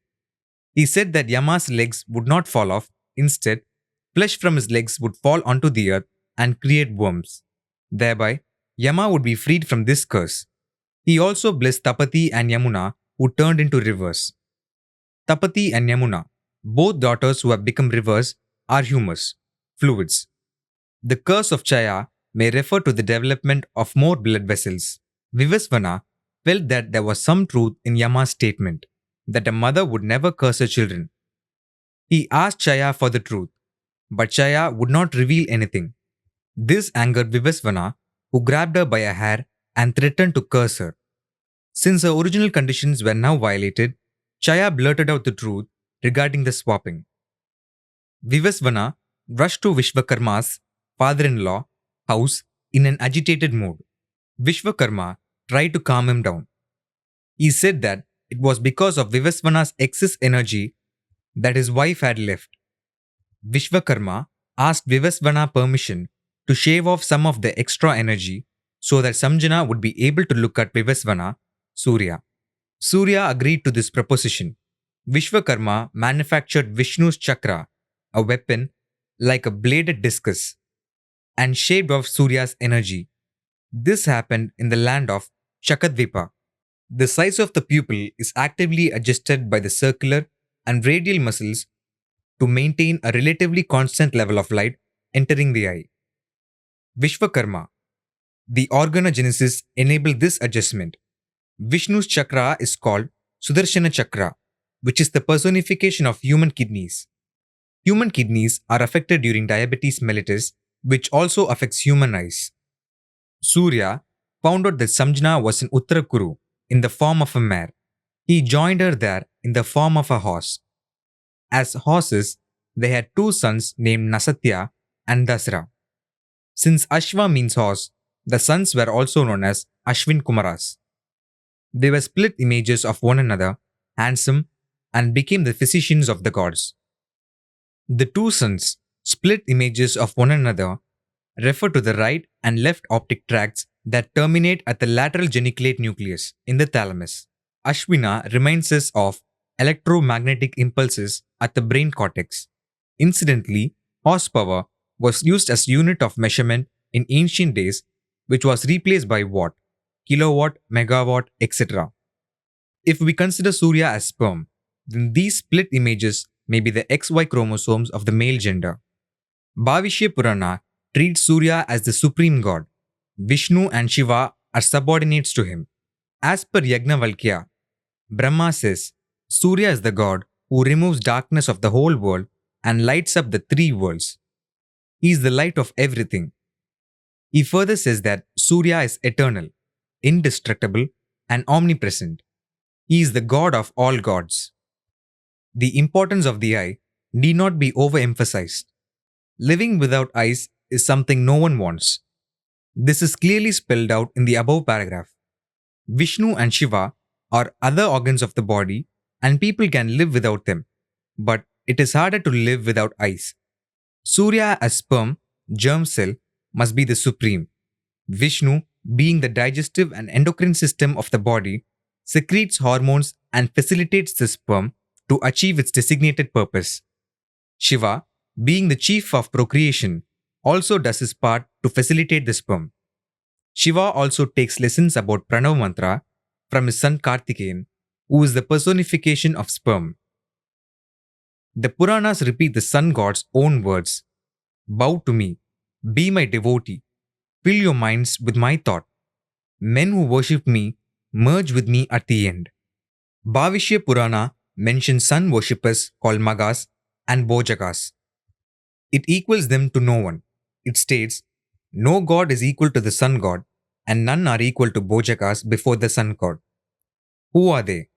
Why are they held in such esteem? They are none other than the eyelid, Bojagas, and eyelashes, Magas. The sound of the heart pumping is known Magadas, where Da may mean talam or the rhythmic sound of blood flow. The eyelid is a thin layer of skin and muscle that covers and protects an eye. The eyelid features a row of eyelashes which serve as extra protection for the eye from dust and foreign particles. The term palpable relates to the eyelid. The term madarosis relates to eyelashes, loss of eyelashes. There are various layers in the eyelid. They are skin, subcutaneous tissue, orbicularis oculi, orbital septum, tarsal plates, and palpable conjunctiva. Bhavishya Purana has a story to explain the developmental process of various eyelid layers. Prince Priyavarta, son of Swayambhu Manu. Priyavarta is referred to as the basic Brahma cell level, maybe mesoderm. Built a temple for Surya in Shakadvipa, eye socket in the skull. He could not find a suitable person to perform pujas there in the temple. He prayed to Surya. Surya created 8 men out of his own body to be the priests of the temple. They are the various layers mentioned in the previous paragraph. These layers open and close voluntarily and involuntarily. Another temple for Surya was built at Kalapriya on the southern banks of the river Yamuna. Kala means time and also refers to Yama, and Shiva is Mahakala. Priya means parting or separating or splitting. Do they mean the movement of pupil? Yes, it moves according to the timings to let the light pass. Meibomian glands lie within the eyelid and secrete tears. Tears taste salty as sea water. Since Kala is attached to Shiva and Yama, it must refer to blood. Does it refer to the blood retinal barrier or the blood ocular barrier? Bhavishya Purana brings out another story to explain the developmental process of the meibomian glands of the eyelids. Chaya was known as Nikshubha. Nikshubha was the daughter of Rijiva. Surya secretly married her and had a son called Jarashabda. In the original story, Surya lives with Chaya, who pretends to be Samjana without knowing that it was Chaya. Jara means dripping. Shabda means noise or cry. Vrijiva was angry with her daughter about the secret marriage and cursed that their son, Jarashabda is the grandson of Vrijiva, would be unworthy. So are tears out of eyes. Nikshubha prayed to Surya to mitigate the curse, but Surya couldn't do anything about it. Instead, he blessed that the descendants of Jarashabda would be worthy. The descendants of Jarashabda are the Magas, the eyelashes. The story brings out that the development of eyelids and accompanying parts have been initiated right from the creation of the eye spot, which develops into an eye. Surya's or sun's chariot is golden, red fireball, and was built by Brahma, who is the body cell, soma cells of ectoderm, endoderm, and mesoderm. The name of the chariot is Anuru. The chariot is drawn by 7 golden horses named Gayatri, Trishtupa, Anushtupa, Jagadi, Pamkti, Vrihadi, and Ushnika. The eye has 6 muscles that control its movement: lateral rectus, medial rectus, inferior rectus, superior rectus, inferior oblique, and superior oblique. When the muscles exert tensions, it causes the eye to turn. Horse Gayatri may represent the optic nerve. Does it have anything to do with the Gayatri mantra? There is a story in the Mahabharata in which Vishnu, disguised as a poor Brahmin, begs Karna for his kundalas and kavacha to bring victory to the Pandavas. Kundalas may mean the eyes, and kavacha may mean manliness, erectile of penis. Vishnu refers to the digestive and endocrine system of the body, which controls the secretion of hormones. The story tells us that diabetes will affect the eyesight and the penis erectile dysfunction. Kavacha can be seen in Kanda Shashti Kavacha or Vrata, which relates to the procreative process. Kanda or Kartikeyan is the personification of sperm. The sun god of Indian culture is known as Zeus in Greek and Jupiter in Roman mythology. Dhruva, Dhuruvan. Dhruva or Dhuruva was a prince, the son of Uttanapada, who was blessed to eternal existence and glory as the pole star by Brahma as per the Brahma Purana and by Vishnu as per the Vishnu Purana and Bhagavata Purana. The story of Dhruva's life is often narrated to Hindu children as an example of piety, devotion, steadfastness, and fearlessness. Most stories are told again and again to convey some important medical information. But at some point of time, the important information and messages have vanished and the stories have remained mythical. The pole star is a visible star that is approximately aligned with the Earth's axis of rotation. That is, the star lies in the direction pointed to by one of the Earth's poles. There are potentially 2 stars, both north and south pole stars. The term pole star usually refers to the star Polaris, North Star, which is the current northern pole star. Pole stars are often used in celestial navigation. The North Star has been historically used by explorers to determine their latitude. While other stars' positions change throughout the night, the pole stars do not. Therefore, it is a reliable indicator of the north. Dhruva was one of the sons of King Uttanapada, son of Swayambhumanu, and his wife Suniti. The king also had another son, Uttama, born to his second wife Suruchi, who was his favored wife between the two. There exists another personality named Uttara, which means blood and north. Once, when Dhruva was small, the 2 princes, Dhruva and Uttama, playfully raced to find a place on their father's lap. But Suruchi scolded Dhruva and insulted him for trying to gain the attention of his father. Suruchi told Dhruva that he did not deserve the place, Uttanapada's lap, because he was not born to her. She further made fun at his plight, asking him to redeem himself by seeking Vishnu's blessings. This narration is as per the Vishnu Purana and the Bhagavata Purana. The story of Dhruva is all about neural development in human beings, which describes the cellular and molecular mechanisms by which the nervous system emerges at an embryonic level. Neurulation follows gastrulation. During gastrulation, 3 germ layers, endoderm, mesoderm, and ectoderm, are formed, from which all human tissues and organs arise. King Uttanapada considered as ectoderm, is one of three suns. Other suns are endoderm and mesoderm. Born to Swayambhu Manu, which is Anu, meaning cell. Three germ layers are known as Trisul or Trisulam. Tirisulam அல்லது திரிந்த சூலம்.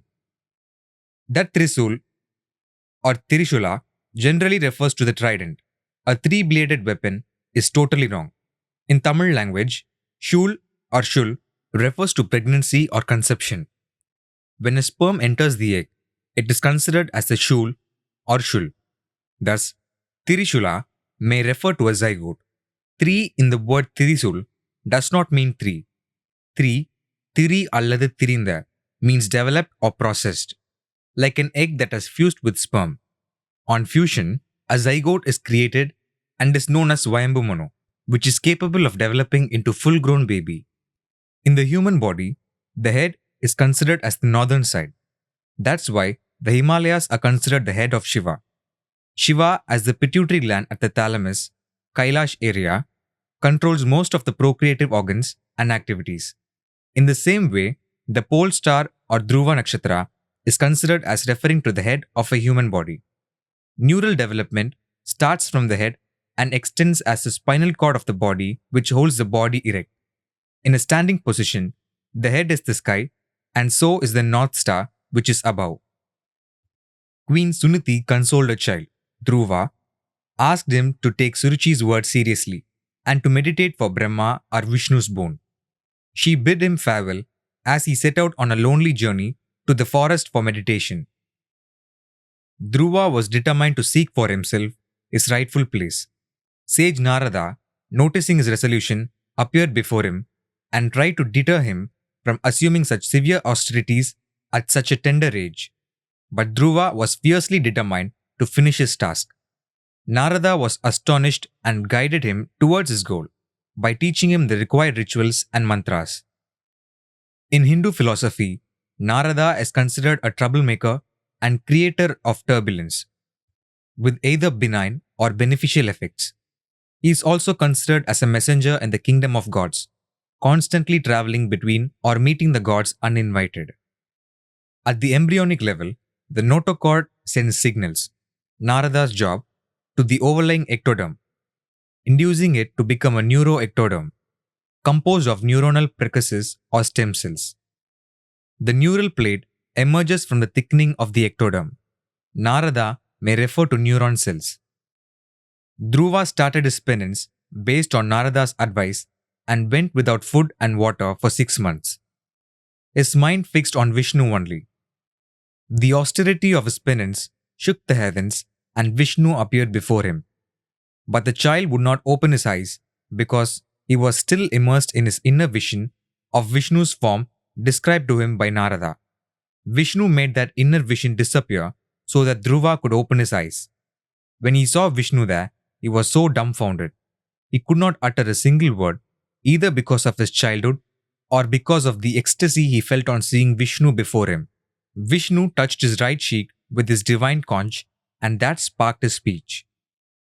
Dhruva poured forth a beautiful poem of praise of the Lord in 12 powerful verses, which together are called Dhruvastuti. There exists another compendium of poems named Abhirami Andadi, which was made out on Tirukadayur Abhirami as the deity by Abhirami Pattar. These poems must be explanatory notes or texts of medical aspects of that part or organ of the human body. Puranic stories have many such stutis or poems which are just considered literary work, and the meaning behind them has been forgotten. Further research needs to be done in that area. The conch is a marine gastropod. Its spiral shell is marvelous to see. Why is it mentioned in this story? The thickened, somewhat flat, neural plate forms into a cylindrical neural tube. The neural groove created out of the neural plate gradually deepens. Ultimately, the folds meet and convert the groove into a closed tube called neural tube. The neural tube or neural canal is the center of the neural tube. The conch has been brought into the picture to explain the above process. The neural tube is the precursor of the central nervous system, which comprises the brain and spinal cord. Dhruvastuti is about the functions of future developments of the neural tube. The neural tube then twists, turns, and kinks to form three primary brain vesicles, five secondary brain vesicles, and the spinal cord. These vesicle stages lead to neurogenesis and generate neurons that are termed Narada.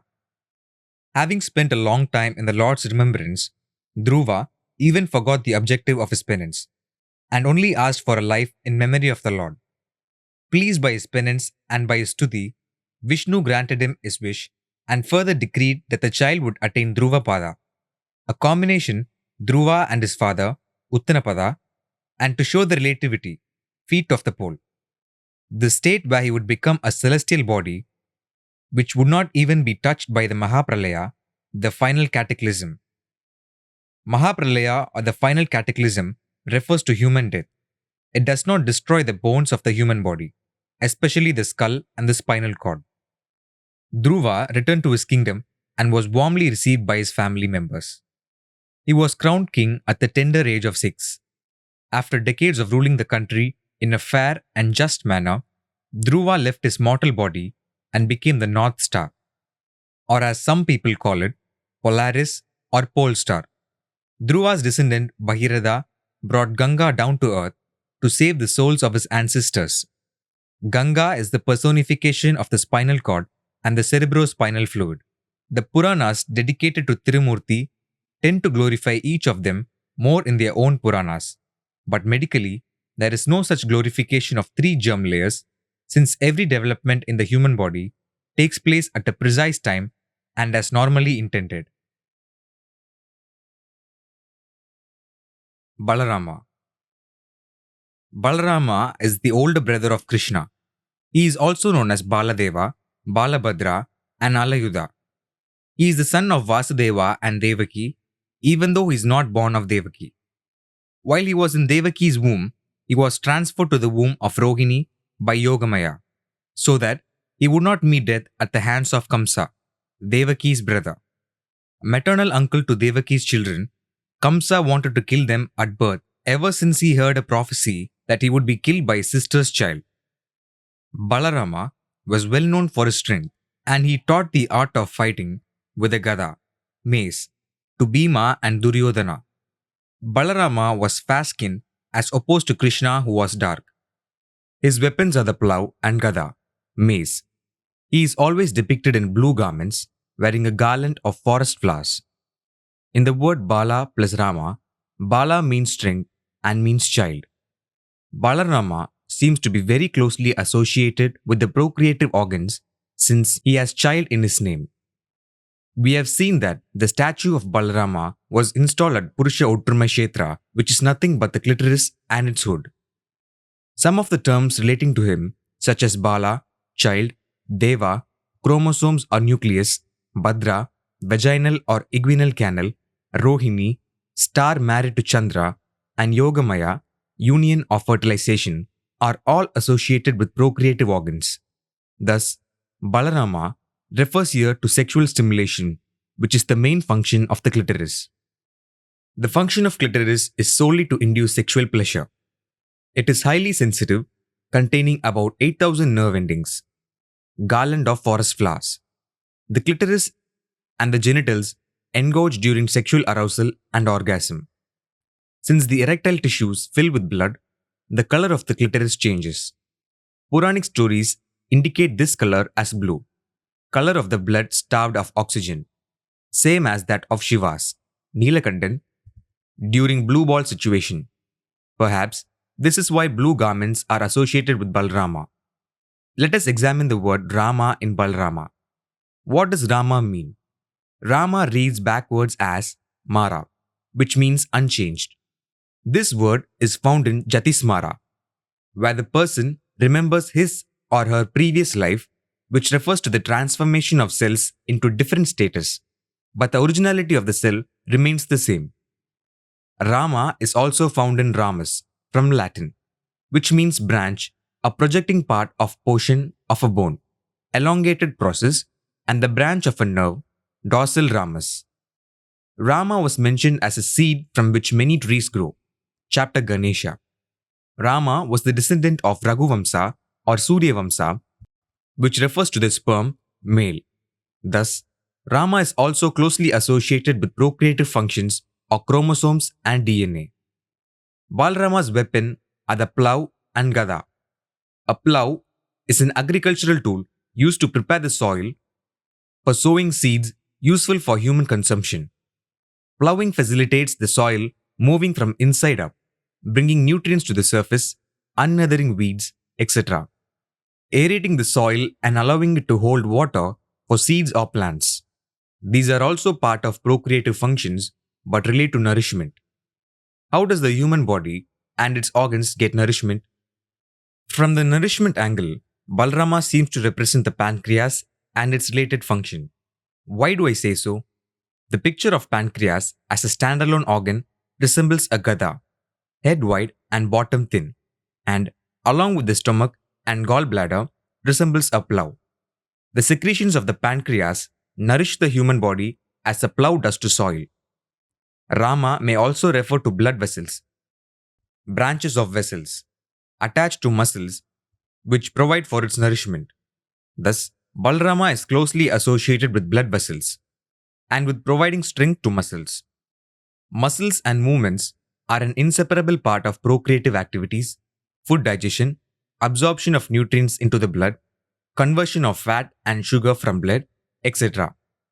Gada consists of ga and da, which are used extensively in all names of Vedic scriptures. For example, ga is used in Ganga, Durga, Magadha, Yaga, Yoga, Gana, Naga, etc. Thus, ga invariably means go, and it has been explained in chapters Ganga and Durga.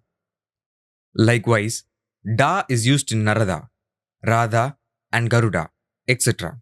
Thus, da is something to do with hormone stimuli because Narada is considered as nervous stimuli and Garuda, being the vehicle of Vishnu, is considered liver hormone stimuli. The pancreas is part of the human endocrine system, which is represented by Vishnu. Krishna is an avatar of Vishnu, representing human kidneys along with Radha. The relationship of Balrama and Krishna is established due to the existing relationship among the organs of the endocrine system. The statues of Subhadra, Balrama, and Krishna at the Purusha Uttramai Kshetra, female genitals, establish their close relationship to procreative organs. Pancreas belong to both exocrine and endocrine systems and secrete hormones as well as enzymes. As an exocrine gland, it secretes pancreatic juices and digestive enzymes. As an endocrine gland, it secretes hormones such as insulin, glucagon, and somatostatin.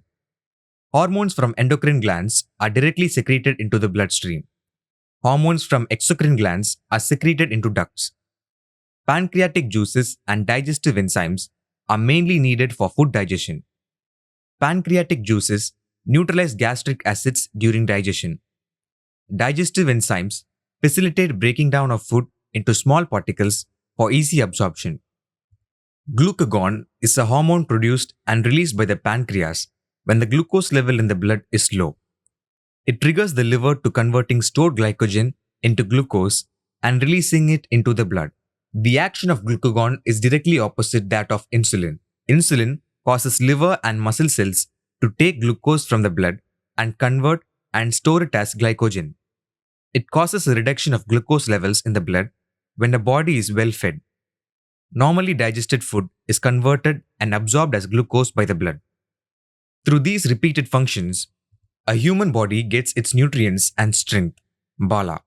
Thus, Balrama is connected to the functions of the pancreas. Balrama and Krishna belong to the Yadu dynasty. Subhadra is the sister of both Balrama and Krishna and is, in turn, married to Arjuna, the great archer warrior. Elsewhere, I have mentioned that Bhadra, Subhadra means duct or vessel, considering the storylines. Patra or Bhadra in Tamil means a legal document that is used to conveyance the title of a property from one person to another. A duct or vessel in the human body is used to convey or transport something from one place to another. Su means good and refers to the urinary system since it ejects body waste products and brings relief to the body. Sudarshana Chakra, Su plus Darshana plus Chakra, refers specifically to the kidneys in the human body and their functions. Vishnu uses the Sudarshana Chakra to kill those who oppose him. The liver and kidneys are two very important organs of the body, and they cannot be neglected by any person. Neglect of these organs is considered as opposing Krishna. If anyone does so, Krishna, will kill them for sure, and that is the Sudarshana Chakra. The chakra can also refer to the cyclical process of removing toxins from the blood by the kidneys. Balarama is known as Balabhadra, in which the word Bhadra also relates to ducts, since pancreatic enzymes are first released into ducts. It may also refer to blood vessels that are attached to skin, muscles, and clitoris. The word Hala is used in Hala poison in the story Churning of Milky Ocean, where Shiva drank it to save the universe. It is related medically to the blue ball. Refer to chapter Churning of Milky Ocean situation. Hala and Kala sound the same. Hala and Kala, Shiva's names, relate to Shiva, who is in turn linked to human blood. Refer to chapter Shiva. Thus, Hala is related to human blood. Ayudha means weapon and is always used for fighting for a good cause. Thus, Halayudha may refer to the fighting taking place in human blood. Balarama is married to Revati, daughter of Kakudmi. Kakudmi, also known as Raivada, is the son of Revada. Kakudmi is a descendant of Surya who created the Sun dynasty. Surya's son is Vaivastamanu. Ikshvaku is a powerful son of Vaivastamanu. Bikuski is the eldest son of Ikshvaku.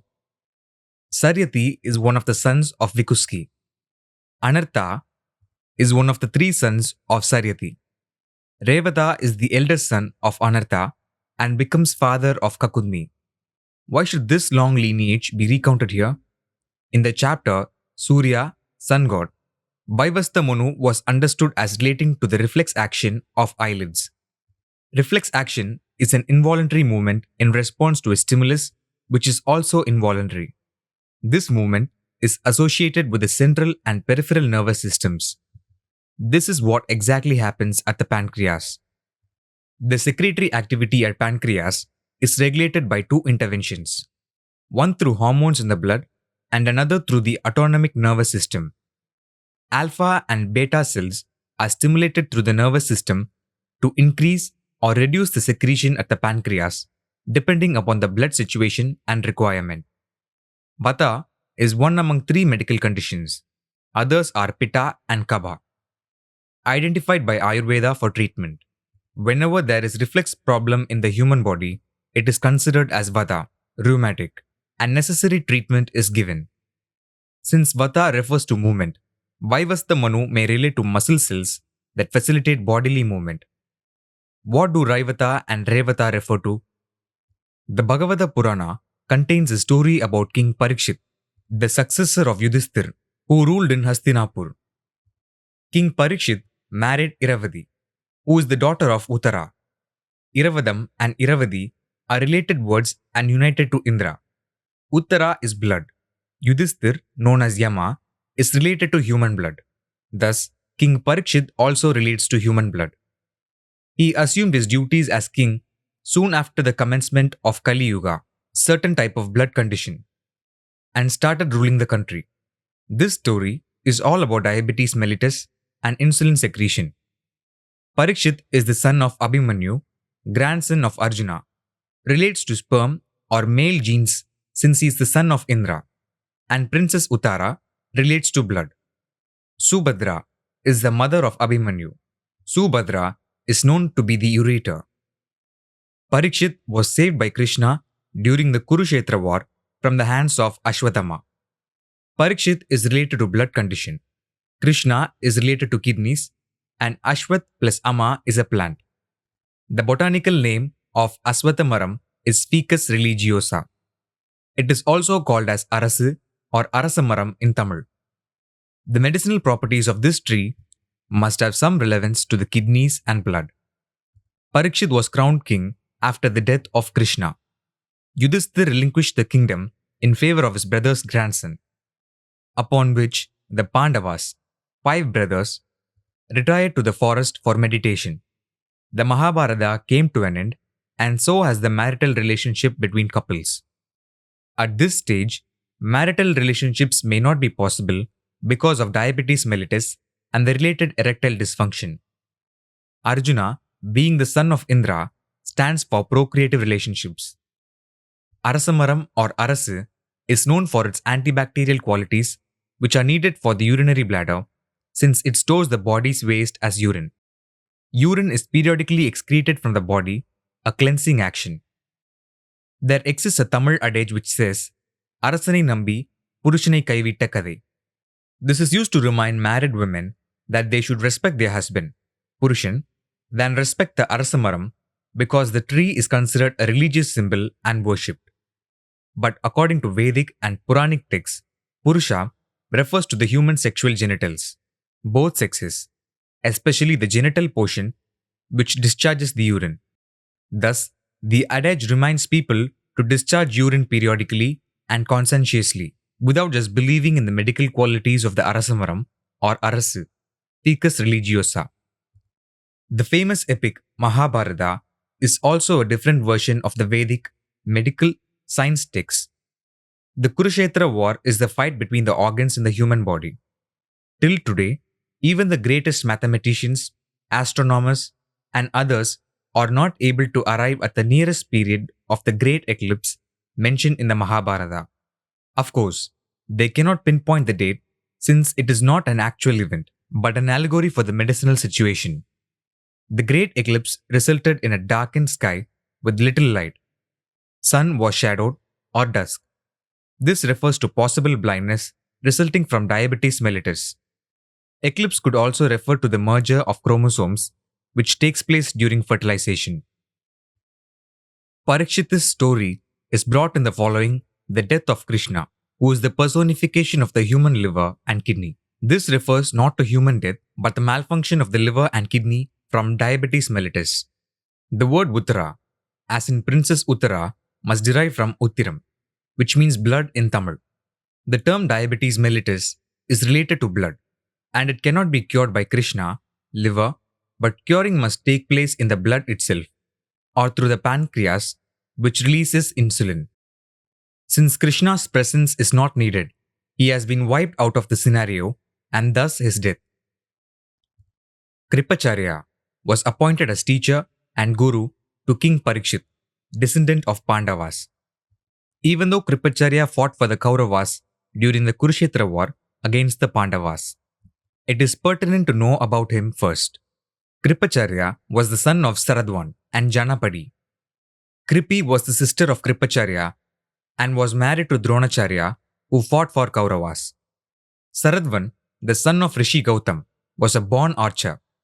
He meditated continuously and attained greatness. No one could defeat him. The gods felt threatened and sent a beautiful girl to disturb his meditation. She sang like a bird, which caused him to open his eyes and see the beautiful girl, Janapadi. Janapadi is also the name of a bird which sings very melodiously. Saradvan lost his concentration, and due to his disturbance, his seminal fluid fell on a weed on the ground. The weed was divided into two, from which a boy and a girl were born, Kripa and Kripi. How are they related to the human body? They are the two parts or structures of the pancreas. The word padi means daily allowance or daily ration of food. There is a word tinapadi in Tamil which means daily allowance. Invariably, every human being would like to be happy or sing when they receive their daily requirement without any interruption. If they must get their daily requirement through struggle, nobody will be in the mood to sing. The islets of Langerhans are the first part or structure of the pancreas which secrete hormones. This portion is named Kripa. Insulin, glucagon, and somatostatin are some of the hormones secreted by this portion. The second part is called pancreatic acini, which secretes enzymes. This portion is named Kripi. Digestive enzymes are the products of this portion. Lord Agni is known as fire, which consumes svaha, everything in its vicinity. Are Agni and Asini related words? As we know, Kripi is married to Drona, who represents the duodenum, a small portion of the tube connecting the stomach and jejunum, which is the beginning of the small intestine. Digestive enzymes are directed or released into the duodenum, where the digestion of food takes place. Drona is the son of Bharadwaja and an Apsara, Gridhachi. Bharadwaja, while bathing in the Ganga river, saw the Apsara, Gridhachi. Her beauty made him ejaculate, and he captured the fluid in a vessel called Drun. Drona sprang out of the vessel Drun, and hence was not born out of a womb. Reference to the Ganga river establishes the relationship between the spinal cord and the stomach. Ganga is the personification of the spinal cord and cerebrospinal fluid. Once, Parasurama was giving away all his belongings. Drona, being very poor, came hoping to receive something, but by the time Drona got there, everything was given away. Parasurama took pity on Drona and decided to impart the knowledge of combat and military arts to him. Parasurama, Para plus Sura plus Ma, or Para plus Su plus Rama, is the name for paracrine signaling within the body. The story tells about the happenings at the duodenum. The duodenum is a hollow tube in the abdominal cavity, part of the human digestive system, which has no specific anatomical structures. This is a place where food is further broken down and chemical digestion takes place, which explains Drona's knowledge of combat and military arts. The thin layer of duodenum is called muscularis mucosae and stores the mucus secreted by Brunner's gland. Inside the duodenum, due to acidic and fatty stimuli, secretin and cholecystokinin are released from the cells of the duodenal epithelium. This incident is explained as an ejaculation by Bharadwaja on seeing the Apsara, Gridhachi. Gritha means ghee or fat. The liver and gallbladder release bile into the duodenum. The pancreas also releases digestive enzymes into the duodenum. Thus, the fluid was collected in a vessel as stated above. Now, Drona will emerge from the vessel and the various functions of the duodenum take place. Para, Sura, Ma. Para, whole or everything. Sura, Surabhi or secretion. Ma, big, is the general name given for all kinds of secretion. Para, Sura, Ma also appears in the story of Ganesha, who is related to the scrotum and the testis. The word Acharya, as seen in Dronacharya or Kripacharya, is normally considered to mean guru, teacher, or learned person, but it also refers to an interesting incident or astonishment. Acharya means surprise or astonishment in Tamil. Thus, Dronacharya means interesting or surprising happenings at a place called duodenum. Likewise, Kripacharya means interesting or surprising happenings at the pancreas in relation to the endocrine portion which secretes hormones. This analogy is applicable all across the Vedic scriptures and Puranic stories. According to the Mahabharata, Drona is described as undefeatable, but he was killed by deceit when he was made to believe that his son Ashwatthama was killed. One thing is clear from this incident: Dronacharya would not have been defeated if he knew Ashwatthama was alive. Thus, the function of the duodenum, Drona, depends upon Ashwatthamaram or Ashwath, a medicinal plant. The botanical name of Aswathamaram is Ficus religiosa. It is also called as Arasu or Arasamaram in Tamil. Ara or Arai also means grind in Tamil. Digestion also refers to the grinding of food in the mouth or stomach. Much is to be learned about its medicinal properties regarding the digestive processes at the duodenum. The story of Parikshit relates to the islets of Langerhans in the pancreas and the hormones it secretes. Let us learn something about Parikshit. King Parikshit ascended to the throne of Hastinapur during a very difficult time. Krishna was dead, his parents and uncles had left for Vanavasa, forest dwelling, as sannyasis, and the Kali Yuga had started. Goddess Kali is depicted as bloodthirsty, and thus the word Kali must be related to blood. Kala is Shiva's name, who is also related to blood. Kali may indicate blood pressure, or blood that is not normal and healthy. Kali is the name for grapes. Its botanical name is Vitis vinifera. It is also known as Abhi, which refers to alcohol. Grapes are used to make wine, which is alcohol. This might be the medical condition, sugar and alcoholic fermentation of the blood. When Parikshit took over, Parikshit went out hunting in the forest of his kingdom to look for Kali, the demon of Kali Yuga, who invaded the earth in the form of a human. Parikshit came across Prithvi, Earth, who was wandering as a cow. Prithvi, Earth, is the personification of a blood cell which has been discussed in the chapter Yamadharma. Prithvi, Earth, had promised King Prithu, son of Vina, referring to Vina Kava blood vessels, that his subjects could milk her to sustain themselves. Parikshit also came across Yamadharma, who was disguised as a bull. The human heart is personified as Yama. Parikshit saw a Sudra, fourth class in Varna, who was Kali in disguise, beating both the cow, Prithvi, and the bull, Dharma, which was unheard of in those days and even these days. What does the beating of cow and bull signify? Even though both cow and bull are revered by people, sometimes they may not be productive. The cow may run dry and the bull may not work in the field due to age or sickness.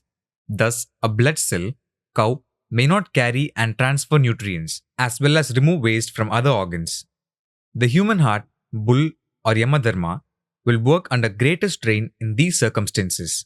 Thus, a Sudra, who is considered as the fourth class in Varna system, actually, it refers to cleanliness, inflicts injury upon both the cow, blood cells, and the bull, heart. Parikshit attempted to kill the Sudra, Kali in disguise, who knelt in front of King Parikshit and begged for mercy. Parikshit not only granted him mercy, but allowed the Sudra to stay in a place in his kingdom where gambling, prostitution, and alcohol consumption took place. The Sudra was promised that no harm would befall him as long as Parikshit was in command of the kingdom. The king's action of allowing Kali to stay in his kingdom is not the act of a righteous king. Every king has a duty to safeguard his subjects, not protect an invader. Yet, he was inclined to save the invader Kali because he, pancreatic hormones, was helpless. Parikshit continued his journey and was terribly thirsty. He saw a hut which belonged to sage Shringi, also called Shamika. Parikshit went inside and knelt before the sage to ask for water. But there was no response from the sage. King Parikshit grew annoyed.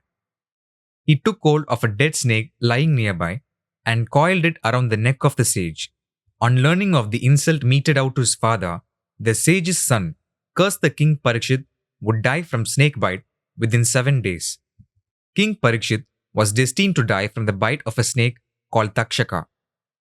The symptoms of diabetes are excessive urine production, excessive thirst, increased intake of fluids, blurred vision, weight loss, and lethargy. Parikshit sought the help of sage Shringi, but in vain.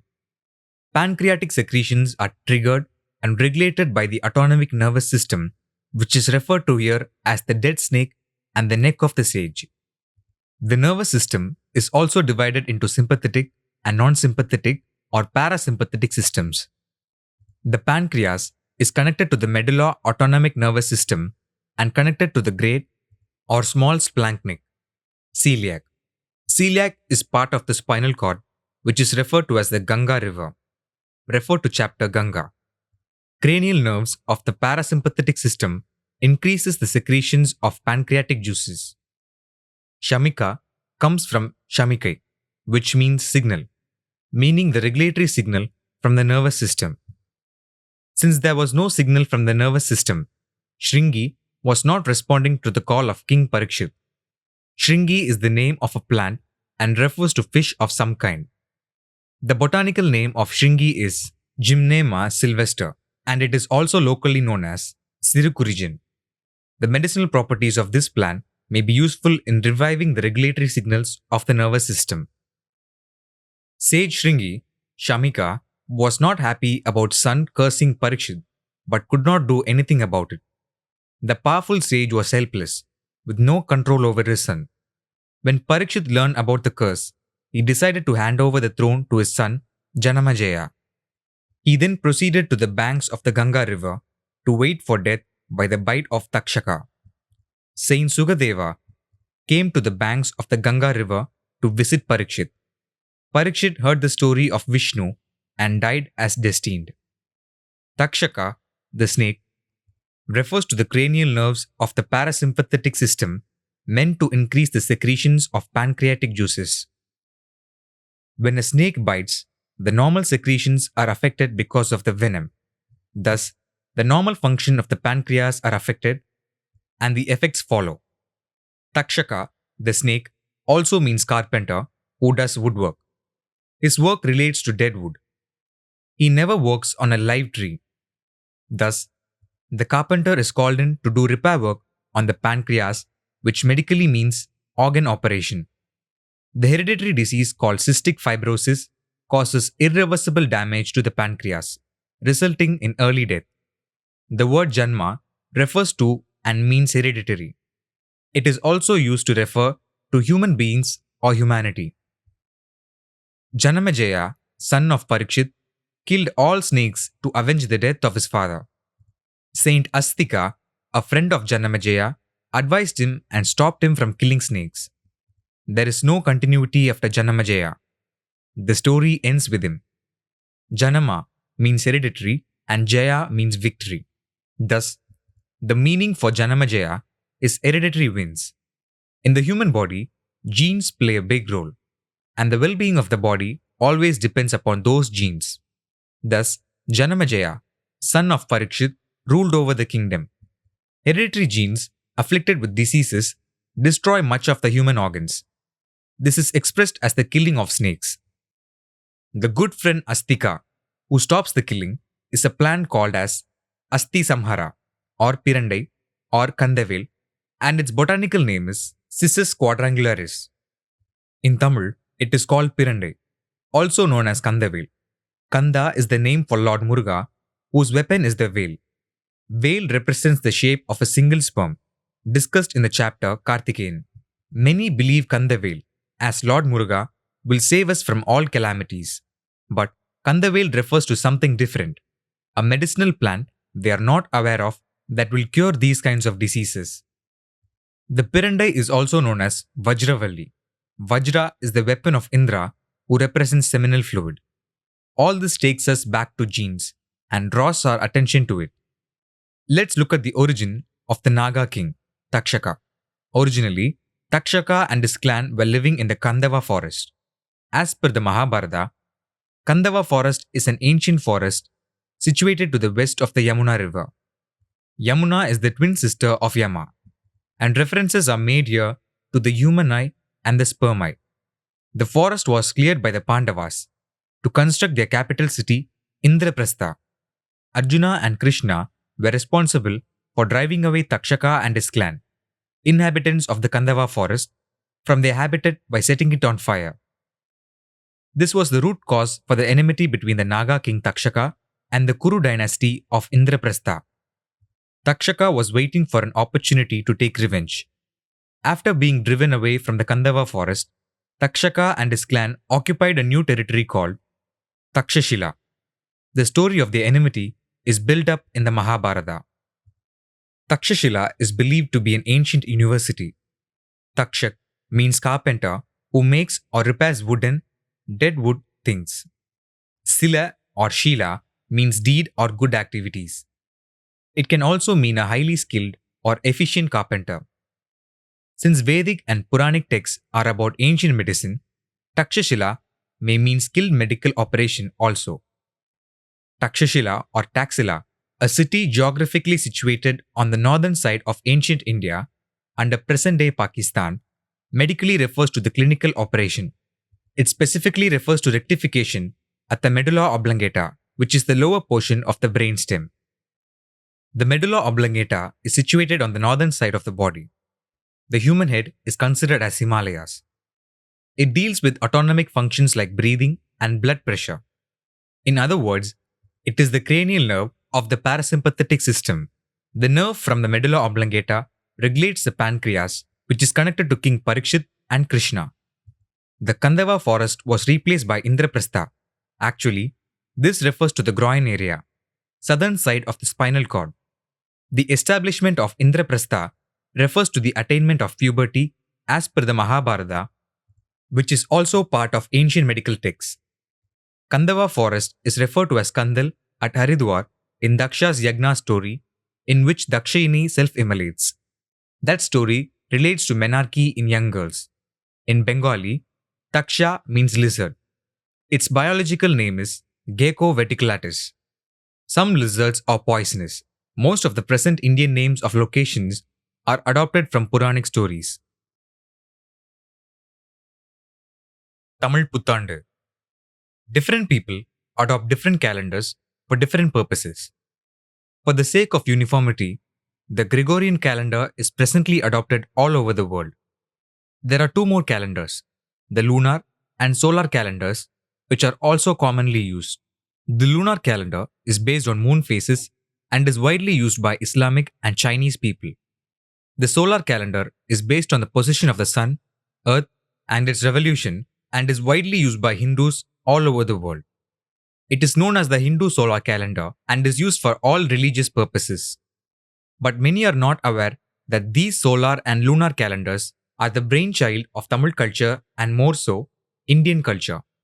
Nowadays, the lunar calendar is very rarely used in India, but still it exists. Like Buddhism, the lunar calendar was driven out of India and later taken back from other countries for adoption.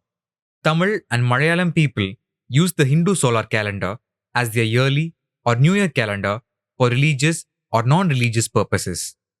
Normally, the Tamil New Year starts on the 1st of Chitrai month, which generally falls between April 12th and April 15th. The months in the Hindu solar calendar do not coincide with the months in the Gregorian calendar. The Tamil New Year or solar calendar is fixed by our ancestors in such a way that the weather and climatic conditions of Tamil Nadu and Kerala resemble the prenatal development of a fetus in a mother's womb till the baby's delivery on earth. The new year is known as Varida Pirappu in Tamil, where Varida means year and Pirappu means birth. Even though the Tamil New Year on solar calendar presumably looks like a periodical timetable, it concerns human birth and the processes associated with it. When every day of the Tamil New Year or solar calendar pass by, it will also predict the development of the fetus in a mother's womb as if fertilization took place on the first day of the calendar. Chittirai, April, May, Vasant, Summer. Chittirai is the first month of the Hindu solar calendar. It is known as Chaitra in North India. The Rasi or zodiac for the month is Mesham. The Western equivalent zodiac for the Hindu solar calendar is Aries. Thus, the solar new year or Tamil or Malayalam calendar year starts on the day the sun enters the house of Mesha Rasi or Aries zodiac. Sun is known as Surya, which represents the human eye or sperm eye or head of the human body. Chittirai starts with the grand festival at Madurai, where the marriage of Sundareswarar, Shiva, and Meenakshi, Parvati, takes place in the vicinity of the Meenakshi Amman temple. Madhu or Madu refers to sugar fructose and alcohol, which is closely associated with sperm feed and its motility.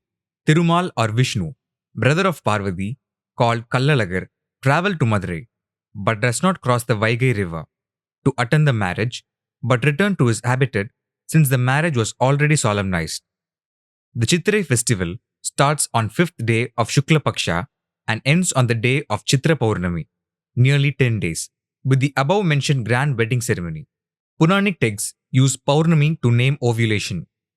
Now that the symbolic marriage is over, marital relationships begins between a man and woman. Symbolization.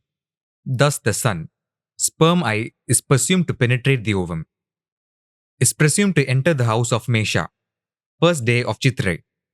Physical temperatures rise sky high during the couple's marital relationship. So does the geographical temperature of Tamil Nadu. Summer begins and the heat is up for another 1 or 2 months. Many geographical changes are underway, as are the developments inside a woman's body. Chittirai is the combination of two words, Chittiram, picture or drawing, and Thirai, veil or canvas. It is meant for painting or drawing pictures on. Fertilization, which takes place during the marital relationship, results in or is compared with the painting of a baby picture. The fetus grows and the painting progresses. The zodiac for the month is Mesham, and its symbol is a goat's head. The symbol is Y, which is in fact the goat's horn. During the first month, a notochord appears at the embryonic disc from the neural plate and a neural groove form around it. This will be the future spinal cord of the human body. Brain bulge appears at one end of the notochord, and it will develop into a full brain over the coming months. Soon after the male-female marital relationship, when the egg is deposited on the walls of the uterus, mucus closes the passage called cervix. Nothing will pass between the vaginal canal and the uterus.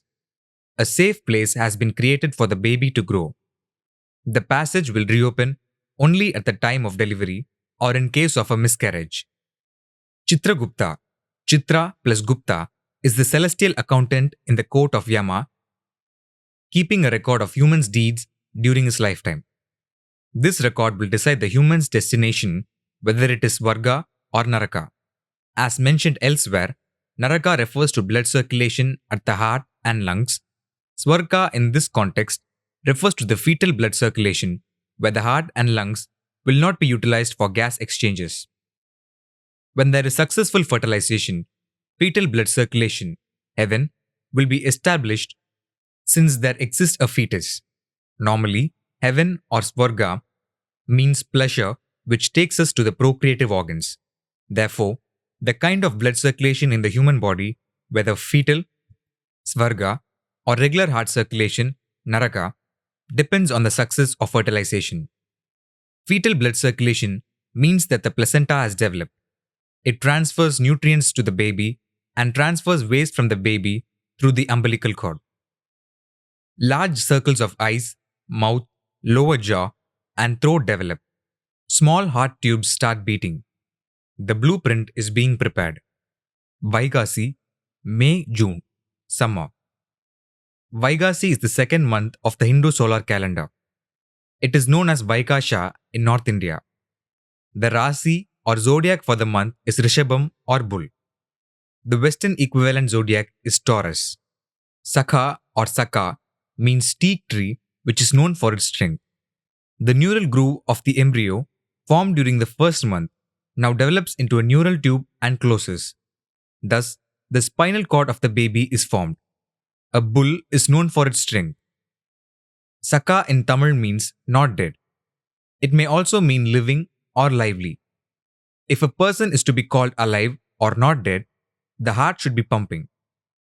The heart of the embryo further develops in this month and starts to beat.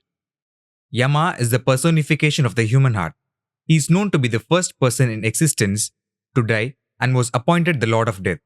Kasi refers to Varanasi, which is famous for its Kasi Vishwanath temple. Visva means world, and worldly things can be seen only through the eyes. Lens pits and optic cups are formed that develop into eyes during this month. Eyes reference Surya, the sun god, and his residence called Shakadvipa, which is in fact the skull, an indestructible Saka item. Lungs begin to form. Fingers are visible but webbed. Foot and hands are distinguishable. Limb movements can be detected. The embryonic period comes to an end during this month and the fetal period starts. This is called Janmashtami. Krishna is said to have been born on Ashtami, meaning 8. From the 8th week of fertilization, the fetal period starts. Big celebrations are on to mark the incident. Ani, June, July. Pre-monsoon. Ani is the third month of the Hindu solar calendar. It is known as Jayastha in North India. The Rasi or zodiac for the month is Mithunam or twin, pair. The Western equivalent zodiac is Gemini. The fetus's genitals start appearing during this month, even though the sex of the baby is determined at the time of fertilization. Internal genital organs grow along with the growth of the embryo, but the external genital organs grow slowly. During this month, the external genital organs will look both male and female. This twin genito will slowly transform into either a male or female organ. Hence, the rasi is twin, pair. The tooth buds of the fetus start appearing. The limbs of the fetus are thin and long. Ani in Tamil means nail and the central root, ani ver, of a tree or plant. This goes very deep into the soil and absorbs the nutrients needed for the tree or plant. Anchoring the tree or plant firmly to the ground is also another purpose of this central root. In the fetus, red blood cells are being produced from the yolk sac till this third month. From now on, red blood cells start to be produced from its liver and spleen. The circulatory system and urinary system begin working. The liver also produces bile. The fetus is fully formed and well established in the uterus like the central root of a tree or plant and draws its nutrients. The fetus is strongly nailed to stay put. Chances of miscarriage drop considerably from this month. Adi, July, August, pre-monsoon. Adi is the fourth month of the Hindu solar calendar. It is known as Asada in North India. The Rasi or zodiac for the month is Kadagam. The Western equivalent zodiac is Cancer or Crab. Adi is the month of cultivation in Tamil Nadu and its surrounding states. Work on the farms and fields is in full swing. There is a saying in Tamil, Adi Padi Vela Senja Alupirukadu, which means that a person will not feel tired if he can sing and swing while working. A person needs his mouth to sing and his legs to dance. During this month, the fetus makes active movements, and we can see its mouth making sucking motions. The limbs grow long and thin like the legs of a crab. Various developmental activities are happening inside the fetal body. The baby's heartbeat is now audible. In the Prithu story, which is about blood circulation, specific singers are created and are ordered to keep praising the king and sages by singing and dancing. Ani and Adi months are called the pre-monsoon period, where it starts raining and the cultivation work commences. During these months, the quantum of amniotic fluid in the womb will also increase to accommodate the increased size of the fetus. Adi Perku, flow of Adi, is another function celebrated during this month, which happens on the banks of any river where abundant flow of water is expected. Does this festival symbolize an increase in the quantity of amniotic fluid in the womb? Adi is considered an inauspicious month for union between young couples because if conceived, the baby will be born during the next Chittirai, which falls during summer, when it is uncomfortably hot. Ordinarily, delivery will be difficult for the first-time mothers during this time. Hence, they are proscribed from union and separated by taking the young bride back to a mother's place. Avani, August-September, rainy season. Avani is the fifth month of the Hindu solar calendar. It is known as Ravana in North India. The Rasi or zodiac for the month is Simham. The Western equivalent zodiac for is Leo. Sra or Sira means head. Vana means forest. Leo or lion is famous for its mane. During this month, Lanugo, a name for thin fine hair, grows and covers the body of fetus to insulate it from amniotic fluid. Thus, a hair forest, Sravana, is being developed. Nails begin to appear. The fetus grows more active, with increased muscle development. Upanayanam, a religious ceremony, is conducted on the day of Avani Avittam, which falls in this month to celebrate the wearing of the sacred thread by youngsters. Children of the first three varnas only are allowed to wear the sacred thread.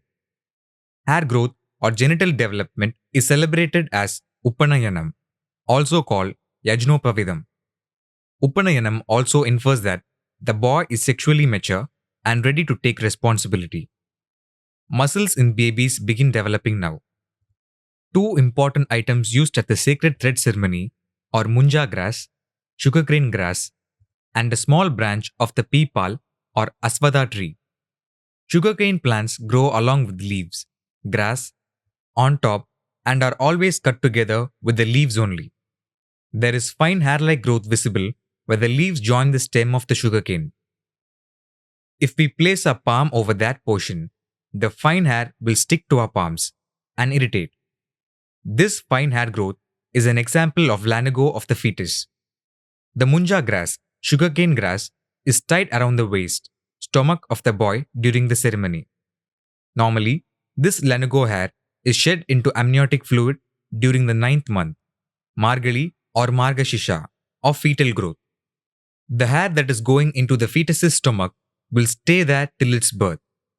The Upanayanam ceremony symbolically explains the growth of lanugo hair to the world. There is an amusing story regarding lanugo. A boy with a sacred thread around his body was playing with his friends, some of whom were not wearing the thread because they were not allowed to. During a quarrel, a boy without the thread caught hold of a thread-wearing boy's neck and was about to beat him. The boy with the thread said, "You have touched my neck. Do you know what will happen if you touch my sacred thread?" The other boy asked, "What will happen?" Thread boy said, "Touch and see." The other boy let go of his neck and grabbed the sacred thread. Immediately, the thread-wearing boy ducked down, slipped out of the thread and ran, leaving the other boy holding the thread. No offense is meant to anybody by this story, but it tells very clearly that the lanugo, fine hair on the body of the fetus, is not permanent and will be shed once the fetus gains strength and energy. This happens during the ninth month, which is Margali or Margashirsha. Along with the lanugo hair, the vernic caseosa also comes into existence. This is a grey or white waxy substance which coats the whole body of the fetus. This coating helps hold the lanugo hair together with the body. It has antibacterial properties which protect the fetus from amniotic fluid. It is common knowledge that human flesh decays when immersed for prolonged periods in liquids. The fetus stays intact with the amniotic fluid with the help of lanugo hair and vernix caseosa. Vernix caseosa is somewhat like the substance found where leaves and stems join in sugarcanes. Vernix caseosa is secreted by the sebaceous glands called sebum that are made of fat. Body fat is made from blood sugar. The relevance of sugar is brought here.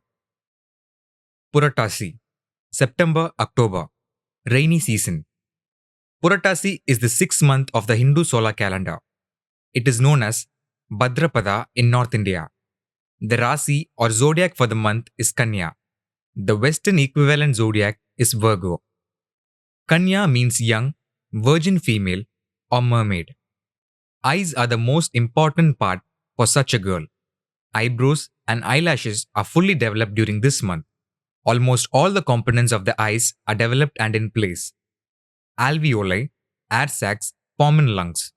A picture of Kanya or Virgo always portrays hair floating in the breeze. Footprints and fingerprints start developing during this month. It is a tradition for people to worship at the Vishnu temple during this month with two white vertical lines drawn on their foreheads called Namam. Nama represents the development of footprints and fingerprints in the fetus. Normally, the upper part is fully developed for a mermaid and the part below the waist is fused. This conveys to us how the fetal organs grow. Legs developing during the later end of the gestation period. The word Bhadra can be found Subhadra, which means ureter tube. From the previous month, the fetus would have started consuming its own urine or mudra and will continue to do so this month too. Bhadra is found in Pushpa Bhadra, the river from where Vishnu brought the head of an elephant to replace the decapitated head of Ganesha. This story represents the descending of the testicles from the abdomen to the scrotal sac.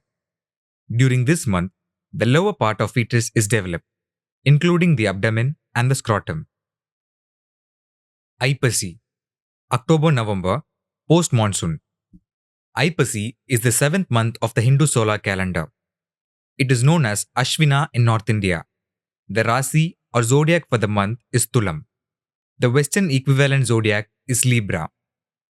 Tula means the balancing scale that's used to weigh materials. Its purpose is to show whether the weighing stone on one side of the plate equals the product on other side of the plate. In short, it balances the items that are placed on it. The brain of the fetus develops rapidly during this month.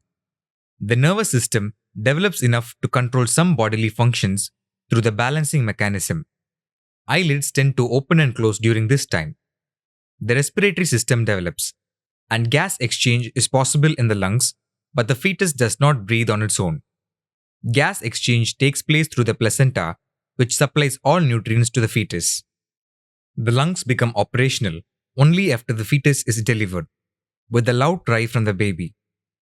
There is a saying that if the baby does not cry soon after delivery, the parents will have to cry, referring to death or medical complications. The lungs of an adult are known as Naraka, and their non-function in a fetus is known as the death of Narakasura or Deepavali. Avani, Puratasi, and the early Aipasi months, 5th to 7th month, fall in the monsoon period when it starts raining heavily. During these months, the quantum of amniotic fluid in the womb also increases tremendously to accommodate the increasing size of the fetus. Kartigai, November-December, post-monsoon. Kartigai is the 8th month of Hindu solar calendar. It is known as Kartika in North India. The Rasi or zodiac for the month is Vrichchigam. The Western equivalent zodiac is Scorpio. During this month, the fetus starts storing iron, calcium, and phosphorus. Scorpions are known for storing venom in their tails. The venom is used to either kill or knock its prey out. Once the prey is immobilized, scorpions eat the poisoned insect. In this stage, the fetus starts drinking the amniotic fluid, and this strengthens its lungs, which it will not use for breathing till it emerges from the womb. The fetus's waste is discharged into the amniotic fluid, changing the latter's constitution. The cycle of drinking and discharging continues, and the lungs are strengthened. Bones are fully developed. Margali, December-January, winter. Margali is the 9th month of the Hindu solar calendar. It is known as Margashirsha in North India. The Rasi or zodiac for the month is Dhanush. The Western equivalent zodiac is Sagittarius. It is a winter month and the climate is cold. Long ago, the hair grown in the fetus's body begin to gradually disappear except for the hair on the head and shoulders. Warmth received from the hair cover is no longer available to the fetus. It will start shivering, not an actual shiver, but only a comparison, by kicking its hands and legs. During this month, the fetus becomes more active since it is ready to go, come out of the womb, like a mounted arrow on a bow is ready to fly. Hence the Rasi, Dhanush, and zodiac Sagittarius, bow and arrow is slated for the month. To keep it warm, body fat increases in the fetus during the month. Now all set to go, the baby is ready to shoot into the world. Kartigai and Margali months are called the post-monsoon period when the rain reduces and stops. During these months, the quantum of amniotic fluid in the womb also decreases, mainly because of the drinking and recycling by the fetus. Thai, January-February, winter. Thai is the 10th month of the Hindu solar calendar. It is known as Pausa in North India. The Rasi or zodiac for the month is Makaram. The Western equivalent zodiac is Capricorn. The fetus is now fully grown. Mucus which has closed the uterus passage, cervix, will begin to melt down to give way to the baby. There exists a Tamil saying, Thai pirandal vali pirakkum, meaning when the month Thai is born, there will be a way of brightness. This refers to the opening of the cervix. Many believe good things will happen. This month is supposed to be the month of harvesting also. Farmers reap the fruits of their hard labor. There is a celebration of the harvest day during this month called Makara Sankranti. Andi in Tamil means end or finish. Yes, the relationship between Makara, spinal cord, and Sanka, uterus, has come to an end. The baby cannot stay any longer inside the womb. The brain, through spinal nerves, triggers the expulsion. During this month, it is a deep-rooted custom to gift or wear new clothes. Obviously, the newborn must be covered differently outside the mother's womb and will be given new clothes to wear. Even though the day of actual delivery on earth is considered as birthday, some customs believe that the date of conception is technically the birthday. Chinese culture adds 30 or 40 days to the actual day of delivery and considers the notional date as the first year or first birthday. Chinese culture technically considers the date of conception as the beginning of first year or day of birth.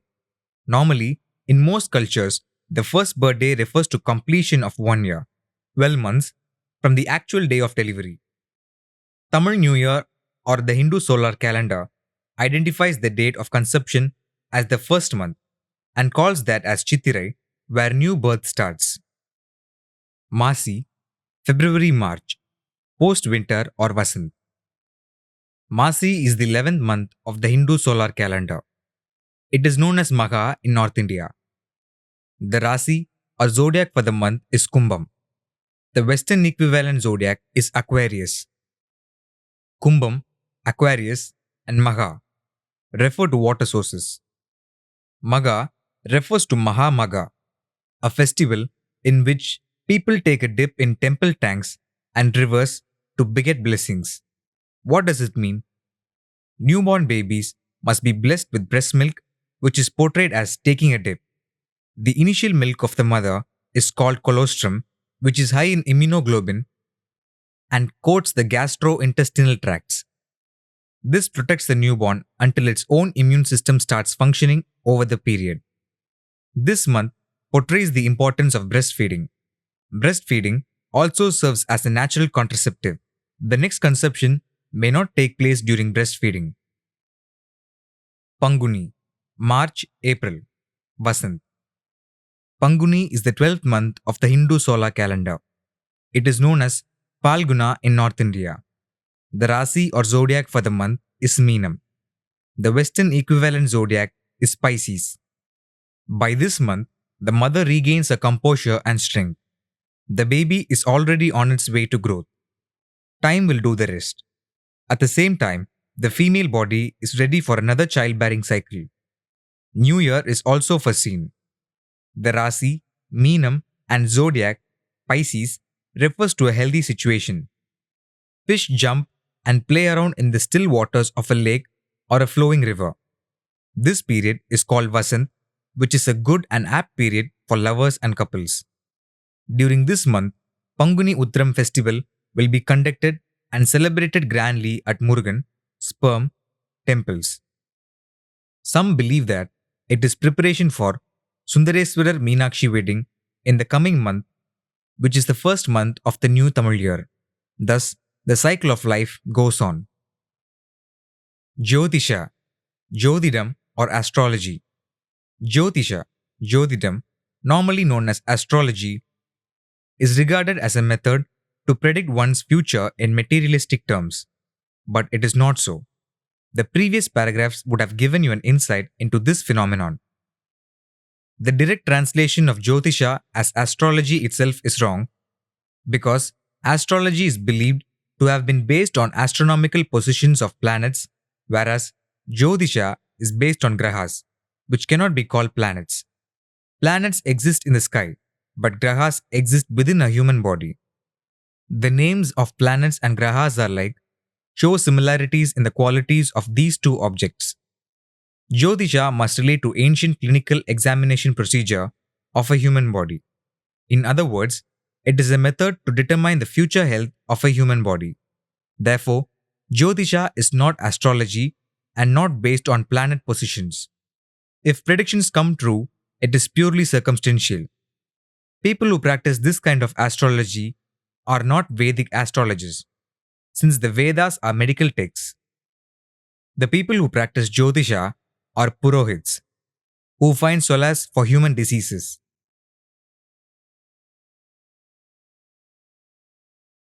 Daksha's children. According to the Brahma Purana, Daksha, Dakshini's father, married Asikili. Daksha is a Ganapati like Ganesha, who is also Ganapati. The title was conferred by Shiva, the supreme commander of the Ganas, secretion of the pituitary glands at the thalamus. Since Ganesha as Ganapati represents male human beings, Daksha as Ganapati represents female human beings. Daksha is conferred a goat head, which symbolizes female anatomy. Ganesha has a mouse as his Vahana, representing an excess of muscle growth, scrotum. Daksha as Dasai or Dasa may also represent body tissues connected to female anatomy. Dasi, Dasa avatar, etc. are related. Medically, Ganas are known as gonads from the Greek root gonos. Sometimes they are called Bhuta, relating to birth, Gana. Daksha and Asikli gave birth to 5,000 sons called Aryashvas, who went out to explore the world and never returned. Again, the Daksha Asikli couple gave birth to about 1,000 sons called Shavalashvas, who also went out to explore the world like their elder brothers and never returned. Daksha Asikli had one daughter named Priya, and she was married to Brahma. Brahma is an ancestor of Daksha. Priya in Tamil means inseparable. Narada, a celestial traveler, was reborn as the son of Brahma Priya. Narada is the personification of neuron cells and their signaling. Ashva is a common name both in Aryashvas and Shavalashvas, which means horse and horsepower. Do they refer to cells like neurons, etc.? Brahma is the personification of somatic cells, whereas Brahman is the personification of germ cells. Daksha Asikli also had another 50 daughters. The number of daughters varies from Purana to Purana. Daksha Asikli gave 10 of their daughters in marriage to Dharma, Yama, one of his sons-in-law. They are Arundhati, Banu, Lamba, Marutvadi, Muhurta, Sandhya, Sankalpa, Vasu, Vishwa, and Yami. Dharma, who is known as Yama, is the personification of the human heart, and his wives must be the cells connected to that organ. Yamuna is also known as Yami, the twin sister of Yama. She appears in the story of Vishwakarma. Daksha Asikli also gave 13 of their daughters in marriage to Kashyapa, one of his sons-in-law. They are Aditi, Arishta, Danu, Diti, Ila, Kadru, Khasa, Krodavasha, Muni, Surabhi, Surasa, Tamra, and Vinata. Daksha Asikli gave 27 of their daughters in marriage to Chandra, Soma, one of his sons-in-law. These daughters are presently known as nakshatras or stars, which play a predominant role in Jyotisha. They are most accustomed to female menstrual cycle. Tamra, Daksha's daughter. Tamra was one of the 13 wives married to Kashyapa and had 6 daughters through him. They are owls, eagles, vultures, crows, waterfowls, horses, camels, and donkeys. It is a superhuman feat to have 6,000 sons, 50 daughters, and another daughter, Priya, out of single mother. Yet, Daksha had them all through Asikli. It is still more intriguing to find that a father with a single wife conducted the marriage of his 13 daughters to a single person, Kashyapa. Yet, Daksha had done it.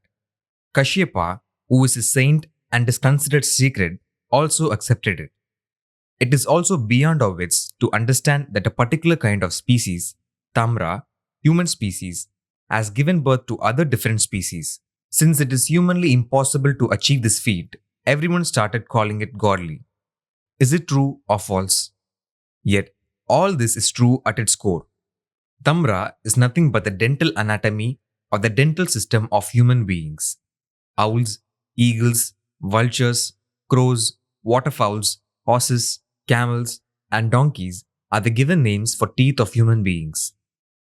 They are incisors 2, canine 1, premolars 2, and molars 3. 32. 8 into 4 teeth were expressed through these kinds of birds and animals.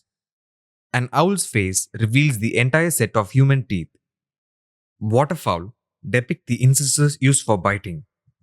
Vultures and crows represent canine teeth, and eagles, horses, camels, and donkeys, the molars. This is how different species are shown as being born to a single mother. The word Tamra can also be pronounced as Tamarai or Tamara, in Tamil meaning lotus. Why should we talk about this flower while discussing human teeth? Tamarai or Tamara plant can better explain the anatomical structure of human teeth than any other thing on earth. Lotus is the Indian national flower. It is also known as Padma or Kamal, and its botanical names are Nelumbo nucifera, Nelumbium speciosum, wild, or Nymphia nelumbo.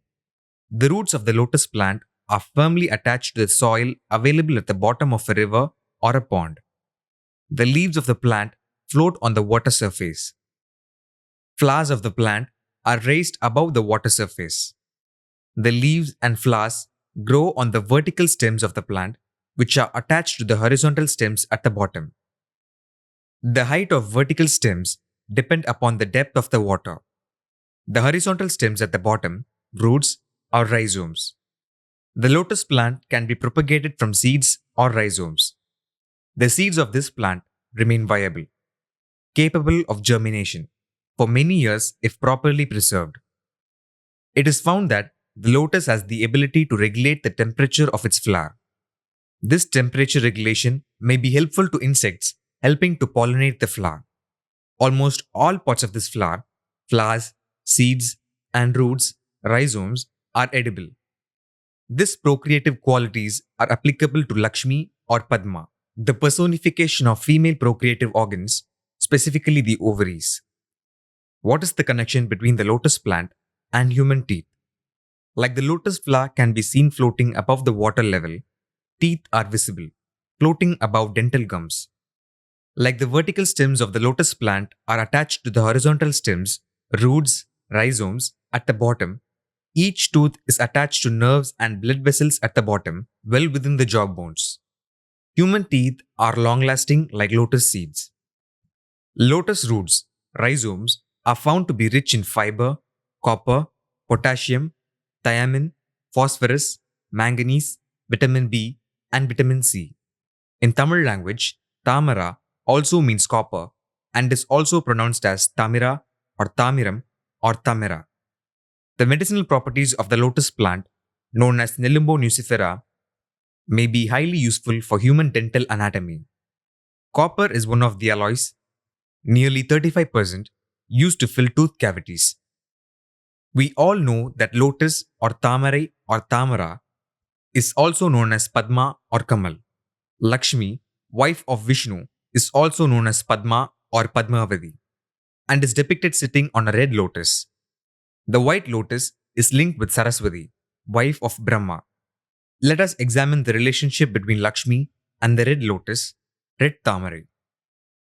Kadru, Daksha's daughter.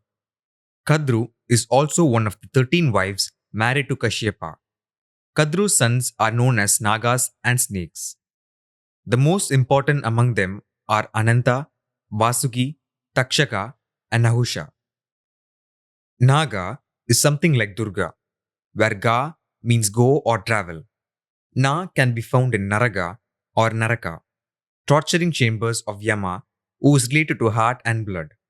Na-ra also means or refers to carnivores, which are bloodhounds. Thus, Nagas must refer to blood vessels or ducts. Snakes may refer to fluid or sensory ducts. Ananta is related to Shiva since Ananda Tandavam is his famous dance sequence. It may refer to the spongy blood vessels in the procreative regions of males and females. Vasuki appears at the churning site of the Milky Ocean along with the Mandara mountain. Takshaka bites and kills King Parikshit on the banks of the Ganga. Considering their role in the Puranic stories and as explained in their respective chapters, they are all blood ducts connected to the human reproductive system.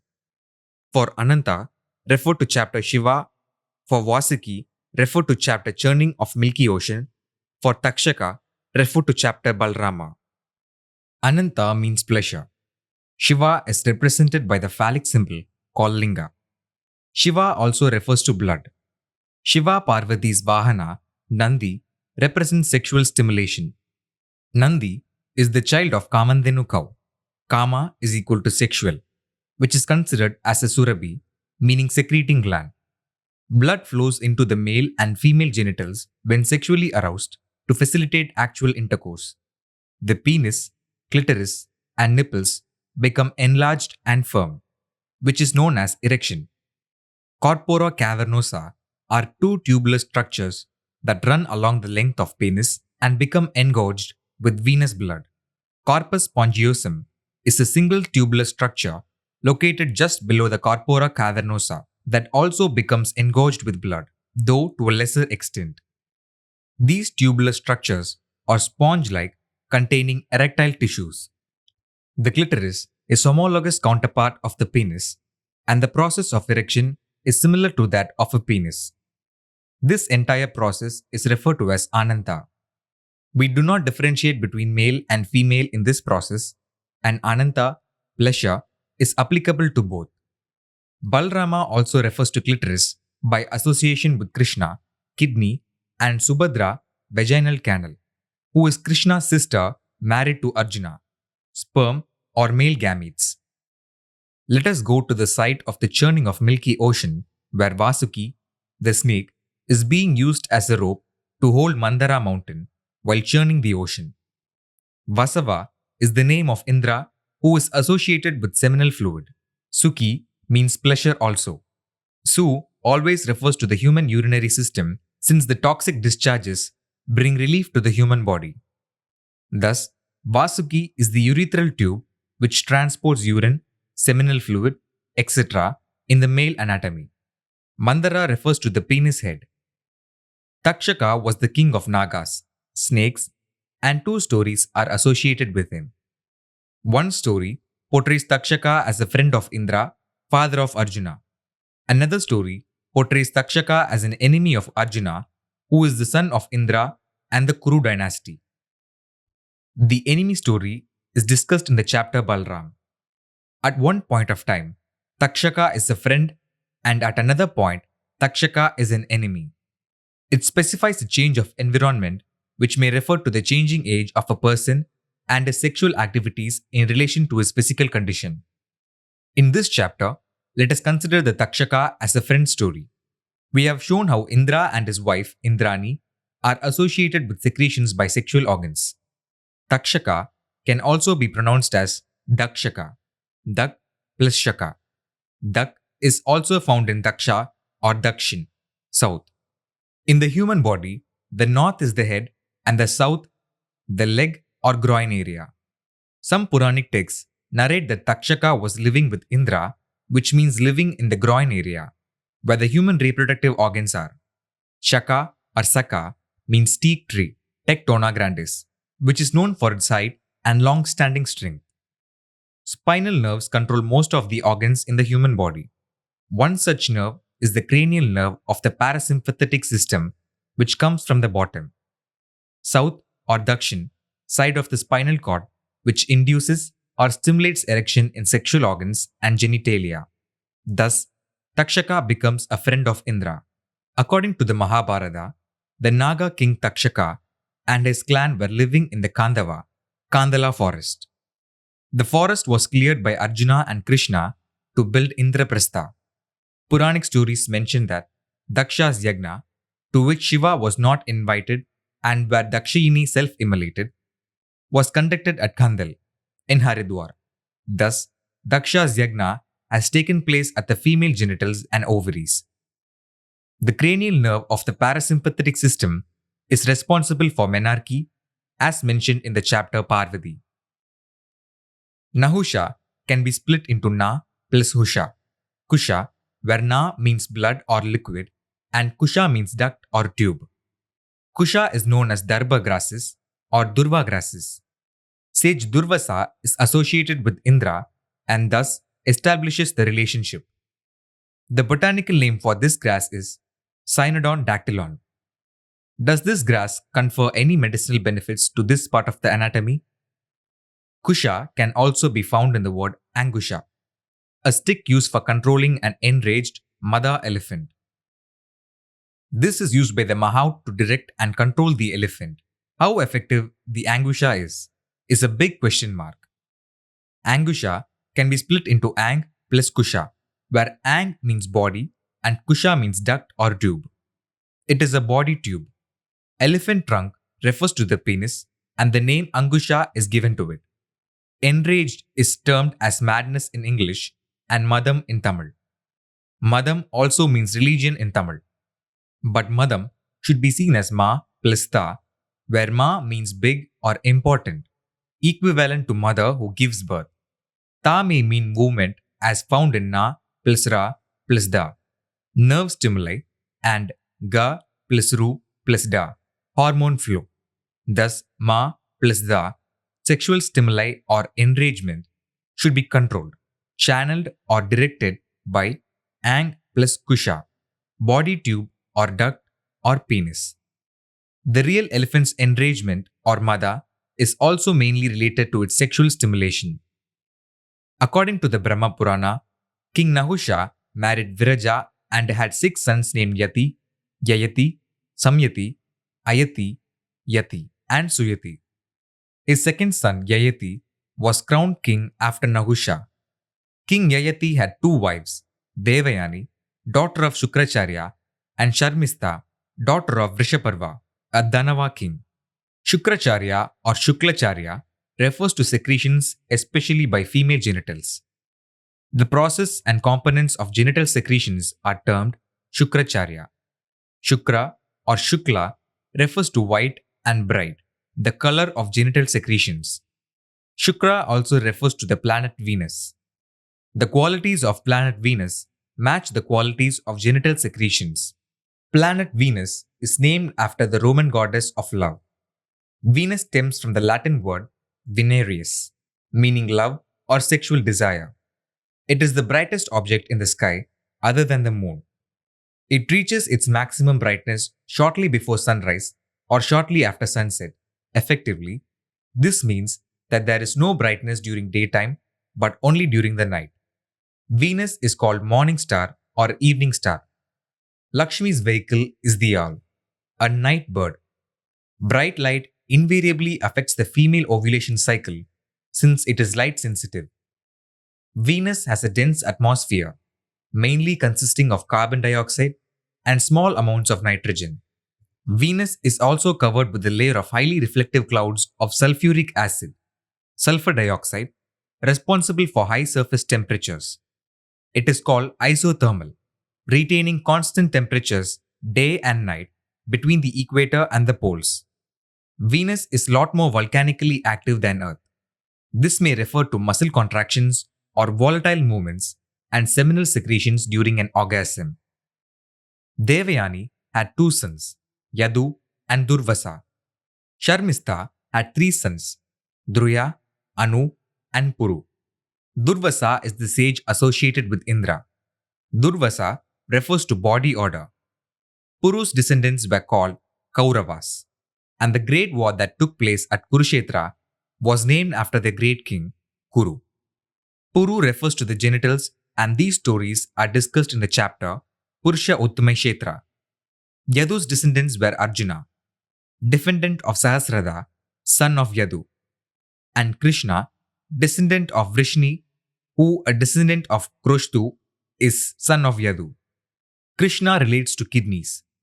What are the other names related to? Arjuna fights and imprisons Ravana, Ra plus Vana, where Ra may mean come, as against Ga meaning go, and Vana means forest.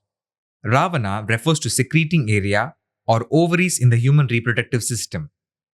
It may or may not be the same king Ravana whom Rama fought in the Ramayana. The story of Nahusha, Devayani, and Sharmistha resembles the story of Kartikeyan, Devayani, and Valli. In the former story, Devayani is the daughter of Shukracharya, but she is mentioned as the daughter of Indra in the later story. Nahusha has 2 wives and is related to seminal secretions, and Kartikeyan also has 2 wives and is related to sperm and seminal secretions. The story of Nahusha may relate to the female anatomy, since the story of Kartikeyan relates to the male anatomy, where Kartikeyan is the personification of sperm. Surasa, Surabhi, and Vinata. Su plus Rasa. Here, Su relates to urinary system or goodness, and Rasa means liquid or syrup. Thus, Surasa may refer to secretions of goodness. Surasa gave birth to Sarpas, and they may refer to the human urinary ducts. Rasa can be found in Saraswati, where Sa refers to the uterus. Thus, Saraswati, brain and nervous system, controls secretions at the uterus. Surabhi means milking or secreting. She gave birth to cows and buffaloes. It may refer to the breast, urethra, urinary bladder, etc. Vinata had two sons, Aruna and Garuda. They may represent enzymes and hormones. Garuda is Vishnu's vehicle, who is related to the endocrine and exocrine systems. Vishnu flew to Bhadrapada on Garuda to recover the head of Ganesha, which refers to hormonal secretions. Gautama Ganga. Ganga was brought into earth by Bhagirath, Bhagi plus Ra plus Ta, and that story was discussed in the chapter Ganga. There is another person called sage Gautama, Gau plus Tama, who also brought down certain other parts of Ganga to the earth. Gau is in Gaura, which is a kind of dove. Tama can be found in the word Tamasha, which relates to Shiva, who is known for pleasure and procreative activities. It can also be found in Tamara, Padma, who also relates to female procreative activities. The story of Gautama bringing Ganga to the earth is narrated in the Brahma Purana. We are aware that Parvati is the wife of Shiva and resides with him at Kailash, which is known as the thalamus area of the brain. Ganga, considered the sister of Parvati, also resides on the head of Shiva, which disturbed Shiva's wife Parvati. No woman will tolerate her husband sharing contact with another woman. On many occasions, Parvati asked Shiva to release Ganga from his hair, and Shiva bluntly refused to oblige. Shiva refers to the pituitary gland, located at the thalamus of the brain, Shiva's residence in Kailash, which controls the sexual organs of the human body. Ganga refers to the spinal cord and its related nervous system. Bhagirathas, Bhagi plus Ra plus Ta story was about the original creation of the spinal cord and nervous system in the human body. Gautama's story of bringing Ganga is about inducing seminal secretions. While Parvati was worried about Ganga and Shiva's refusal to remove her from his hair, there was a terrible drought on earth which lasted for 14 years. Puranic stories have fixed the age of puberty at 12 years for girls and 14 years for boys. So, the 14 years drought refers to male puberty. The only place on earth that was not affected was sage Gautama's hermitage. All the affected people gathered at the hermitage to save themselves from the drought. Sage Gautama welcomed them all without discrimination. Ganesha, son of Parvati, wanted to use the situation for his mother's benefit and relieve her worries about Ganga. Ganesha is the personification of the male sexual organ, or male Gana, which gives credence to the story of Gautama and its relationship to male procreative activities. Ganesha cultivated a relationship with the inmates of hermitage and was friendly with them. Ganesha refers to the human testis and scrotum. He plays a bigger role in sperm ejaculation through his trunk, which is a reference to the penis. As Angusha, a special stick, controls an enraged elephant, the urethral tube controls the flow of seminal fluid. Ganesha devised a plan to remove his mother's worry with the help of Jaya, a companion of Parvati. Ganesha requested Jaya to transform herself into a cow and graze on the fields belonging to sage Gautama. In case sage Gautama struck the cow for grazing on his field, the cow was supposed to lie down, pretending to be dead. This drama was staged many times to show that sage Gautama killed many cows. Cow is always known for its milk and milking. It refers to the seminal glands, especially the Sertoli cells, etc., which produce sperm and other processes relating to it. Sage Gautama used kusha, grass, to beat the cow for grazing in his field.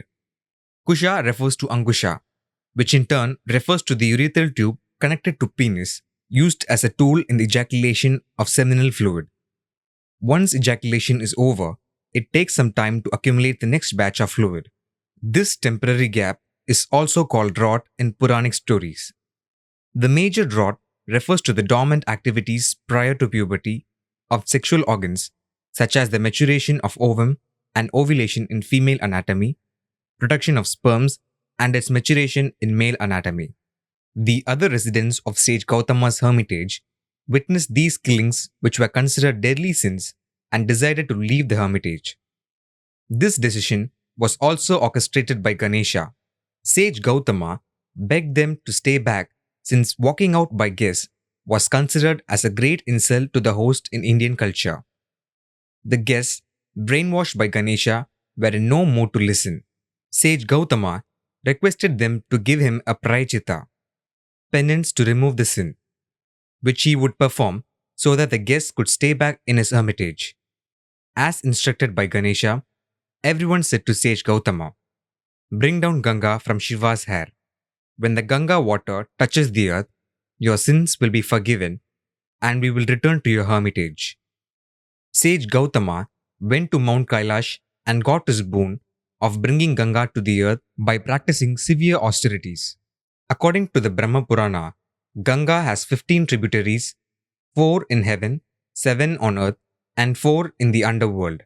What Ganesha and the others wanted here was the release of hormones from the pituitary gland situated at the hypothalamus. The place is called Mount Kailash, and the gland is none other than Shiva. The pituitary gland secretes hormones which controls the functions of sex organs of both women and men. Follicle-stimulating hormones stimulate the growth of Graafian follicles to maturation in the ovary. In the case of women, follicle-stimulating hormones enhance the production of androgen-binding proteins by the Sertoli cells at the testis, critical for spermatogenesis. Luteinizing hormones produced by the anterior pituitary gland trigger ovulation in women. In males, they stimulate Leydig cell production of testosterone. Thus, the drought mentioned here was so severe that it had to be sorted out by sage Gautama with the help of Shiva. Jaya, the companion of Parvati, is not alone, but she has a close associate called Vijaya. According to Puranic stories, Jaya and Vijaya are the gatekeepers of Vaikuntha. These two are also known as Madhu and Kaitab, Hiranyaksha and Hiranyakshipu, Ravana and Kumbhakarna, and Kamsa and Shishupala. One of these companions refers to a male and the other to a female. They are a particular part of the sexual organs of both men and women to be activated at the time of hormone release. Ganga's tributaries refer to the spinal nerves, dorsal and ventral. 4 in heaven relates to the nerves at the top portion of the spinal cord. 7 in earth relates to nerves at the middle portion of the spinal cord. 4 in underworld relates to nerves at the lower portion of the spinal cord. Meanwhile, Jaya and Vijaya are medicinal plants. Jaya's botanical name is Abetalon avicenne, Gertin. Another plant is called Sarvajaya, Kamakshi, and its botanical name is Canna indica, Lin. Yet, another plant is called Shirpurna Jaya, and its botanical name is Viburnum foetidum, Wall. There is also another plant called Jaya, which is known as Abetalon asiaticum, and not much is known about its medicinal properties. Yet, another plant is called Jayanti, which is known as Sesbania aculeata, and it is the favorite food of cattle, especially sheep and goats. Female reproductive organs are referred to in relation to cows, sheep, and goats. Perhaps the Jayanti plant may be of some benefit to those female organs. Vijaya's Siddhapatri botanical name is Cannabis sativa, Lin. Siddha refers to head or brain power since it is a part of Siddhar, ancient Tamil medicine man. Another plant is called Vijaya, and its botanical name is Terminalia chebula. Other Sanskrit names for this plant are Patya, Suddha, Haritaki, Abhaya, Vayasta, Amrita, Haimayadi, and Jivanti.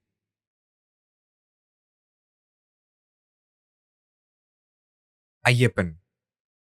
Ayyappan is known as Hariyarasudan, Manikandan, and Sabarimala Dharmasastha is a unique god created out of Vedic texts. Sabarimala Sastha or Ayyappan temple is situated in the Western Ghats in Kerala, India. Most Ayyappan devotees make a pilgrimage through forest on foot to visit the shrine on the Sabarimala hills, even though Ayyappan temples are constructed in other places easier to access. It is the only temple in India which allows devotees of all castes and creed into its precinct. All other Hindu temples are selective about allowing devotees in for worship based on religion and caste. There are 18 steps which lead to the sanctorum of the temple. Only specific devotees who have observed prescribed rhythm carrying the irumudi, a religious packet along with 2 coconuts on their head, are allowed to climb the 18 steps. The number 18 refers to the number of Puranic texts and to the 18 consonants, மெய் எழுத்துக்கள், of the Tamil language, which were created out of their medical knowledge. There exists an age-old ban on the entry of women devotees, 10 to 50 years old, into the hill shrine. Only girls below 10 years of age and women post-menopause above 50 years of age are allowed into the hill shrine. The stigma of menstruation is said to be the reason for such a ban on female worshippers. This is unique to this temple alone. Why should they be banned here when they are allowed to worship in all other Hindu temples? There exists a strong reason for such a ban. A widely accepted mythical story says that Ayyappan was adopted into a childless Pandala royal family by Rajarajasegara after he found Ayyappan on the banks of the Pampa river. Rajarajasegara had a child of his own after Ayyappan was adopted into his family. Despite having his own child, Rajarajasegara decided to make Ayyappan the crown prince, Yuvaraja of his kingdom, which was not acceptable to his queen. A plot was hatched to kill Ayyappan by sending him to the forest to fetch tiger's milk. Tiger's milk was demanded by her as a remedy to cure a stomachache. Ayyappan dutifully went into the forest and brought with him the tiger itself. Even though the killer plot was exposed and obstacles to his being crowned were removed, Ayyappan preferred to stay in a forest as a deity, and the place he chose is said to be Sabarimala. Ayyappan's weapon is bow and arrow. His vehicle is a tiger. In Mahabharata, bow and arrow is synonymous with Arjuna, the great archer. Hindu mythological stories associate tiger with Shiva. Arjuna is the same family as that of Krishna, who is the incarnation of Vishnu. Once a year, Thiruvabaranam, ornaments believed to be Ayyappan's, are taken by a member, king's representative of the Pandala royal family in a procession to the hill shrine. The head priest receives the representative, Kshatriya, at the temple's 18 steps and washes his feet. This is also another unique feature of this hill shrine. The Ayyappan idol is adorned with ornaments that are returned to the royal family after the usual pujas. Only members of the Pandala royal family are allowed to set foot on the 18 steps without an irumudi on their heads. Ayyappan was not born into the Pandala royal family. How did he come into existence? An interesting story is that he was born to Shiva and Vishnu, both males. Vishnu adapted himself into a female called Mohini at the time of union with Shiva. Ayyappan was created in this manner, born to 2 males, to kill the Asura princess, Mahishi, sister of Mahisasura, who was killed by Durga. This is because Mahishi obtained a boon from Brahma that only an offspring of Shiva and Vishnu could bring an end to her. Once killed by Ayyappan, Mahishi transformed into a beautiful young woman and wanted to marry Ayyappan. But he refused to marry her as he had adopted Brahmacharya. However, she was allowed to have her shrine near Ayyappan's. Ayyappan promised that he would marry her if no new devotee visited him at his hill shrine. Thus, Mahishi has her shrine called Malikapuram at Sabarimala Sastha temple. How would she know that there are no new devotees to the hill shrine? According to tradition, all new devotees to the hill shrine must buy bow arrow toys at a place called Erumli, the starting point of hill trek, approx 60 kilometers from the hill shrine. Along the hill route, they deposited the bow arrow toys under a paipal tree at a place called Saramkutti. During the annual festival, the goddess of Malikapuram visits the paipal tree only to find lots of new bow arrow toys, confirming the visits of new devotees. So far, she has not been able to marry. Roughly about 50 million devotees throng the hill shrine every year in the Kerala government's estimation. Ayyappan's story conveys the chromosomal abnormalities in the human body. Human cells are divided, called cell cycle or cell division, through two methods: meiosis in germ or sex cells, mitosis mostly in somatic or body cells. Mitotic division is not complicated.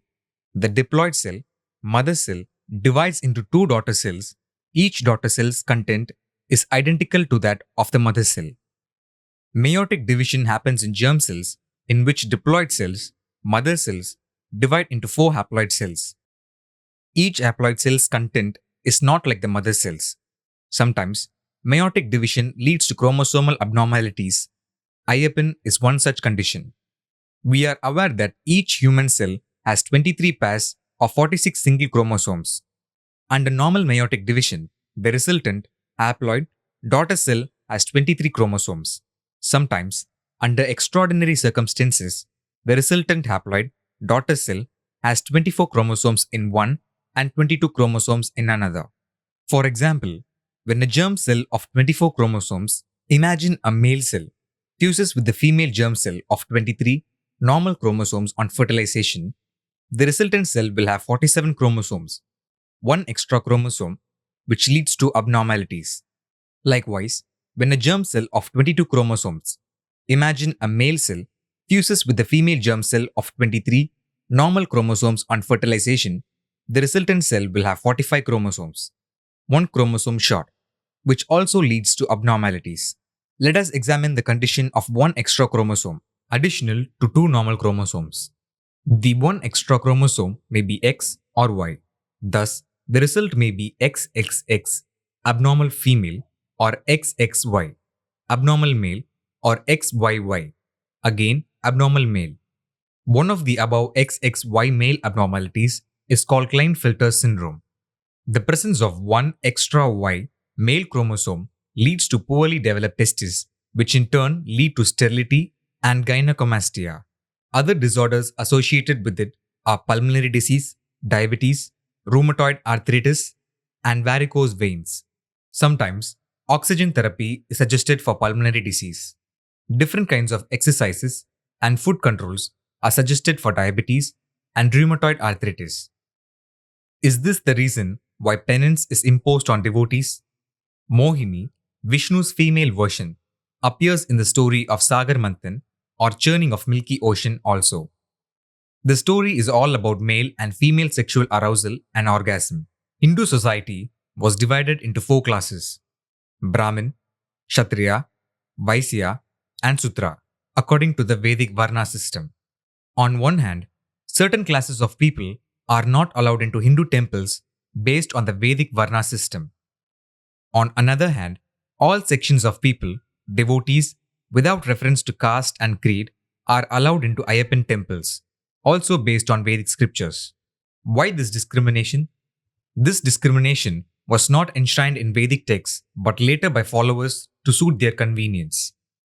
Varna system of Vedic texts is about the classification of blood cells: white blood cells, Brahmin; red blood cells, Kshatriya; yellow plasma, Vaisya; and lymph cells, Sudra. Since Ayyappan refers to or is related to chromosomes, no reference to the Varna system is made. Thus, the temple allows all sections of people, devotees, without reference to caste and creed. Tiger always refers to Shiva, sits on tiger skin, who is in turn meant to be phallus or penis. Since Ayyappan is about male sterility, the incidence of Ayyappan riding a tiger refers to the attainment of manliness. Tiger's milk may refer to seminal fluid. Bow and arrow is a synonym for Arjuna, the great archer. Arjuna is the son of Indra, sperm and seminal fluid. The tiger attached to Ayyappan is supposed to be the symbol of the third gender. If you look at the face of a tiger with its thick nose and small mouth, it resembles the genitals, both male and female, of a third gender. Arjuna, Sanskrit name, is a tree, and its botanical name is Terminalia arjuna, a medicinal plant. It has curative properties for heart problems, sexually transmitted diseases, etc. Ayyappan or Ayyappan is the name for another plant and its botanical name is Eupatorium tripollinar Val. The medicinal properties of this plant are unknown. Could it have anything to do with chromosomal abnormalities? When a man is sterile or not able to contribute to conception, can we call him a brahmachari? Yes, indeed we can. When this is the case, how can we expect women who are menstruating, capable of conceiving, aged between 10 and 50 years, to visit and merge sexual union with him? This message is loudly conveyed by the age-old tradition of not allowing females between 10 and 50 years of age into the Sabarimala shrine.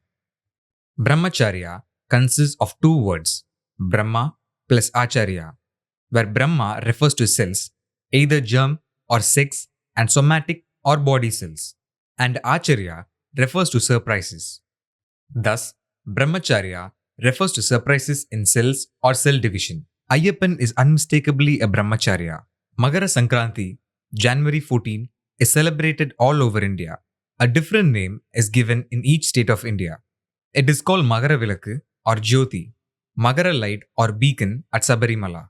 Makara Jyoti appears on Kantamala hill, which faces the Sabarimala temple, at dusk on the day of Makara Sankranti. Many devotees believe that the light appears miraculously, though it does not. Many consider Makara Jyoti an artificial light lit camphor light by officials of the Kerala government. Once in 12 years, Makara Sankranti is also celebrated as Kumbh Mela. This is mentioned in the chapter Churning of Milky Ocean. Makara means crocodile, the vehicle of Ganga, who is considered the human spinal cord and fluid.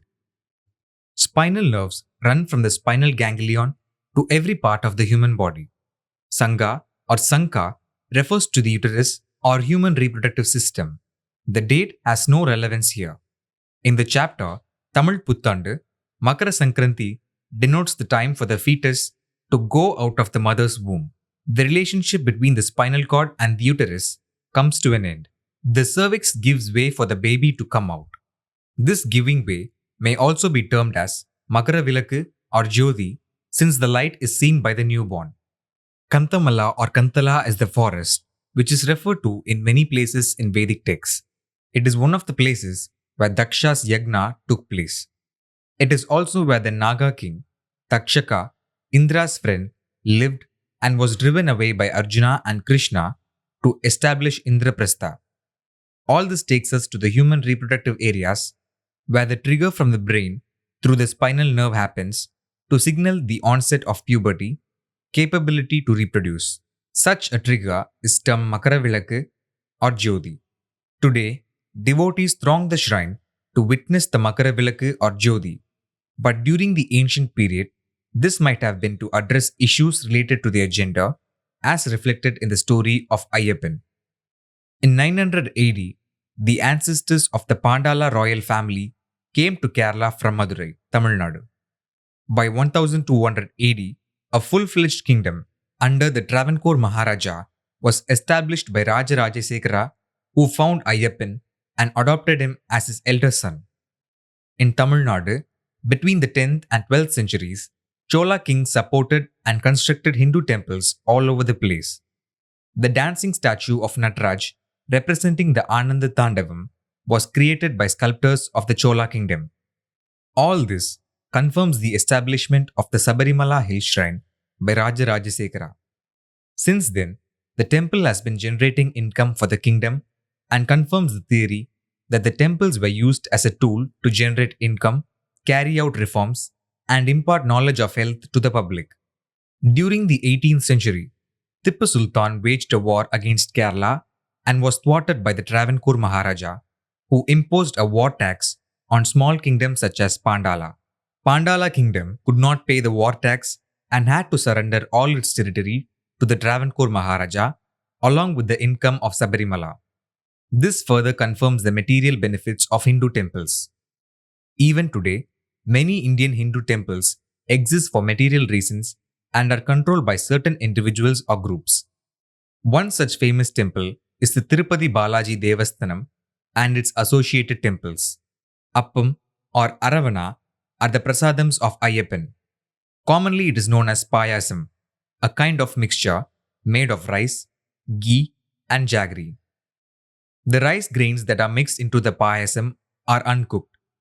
Even though everyone calls it prasadam, gift of God, to me, it conveys the status of the offspring born out of chromosomal abnormalities. Rice grain is a seed which is capable of germination and can grow into a plant.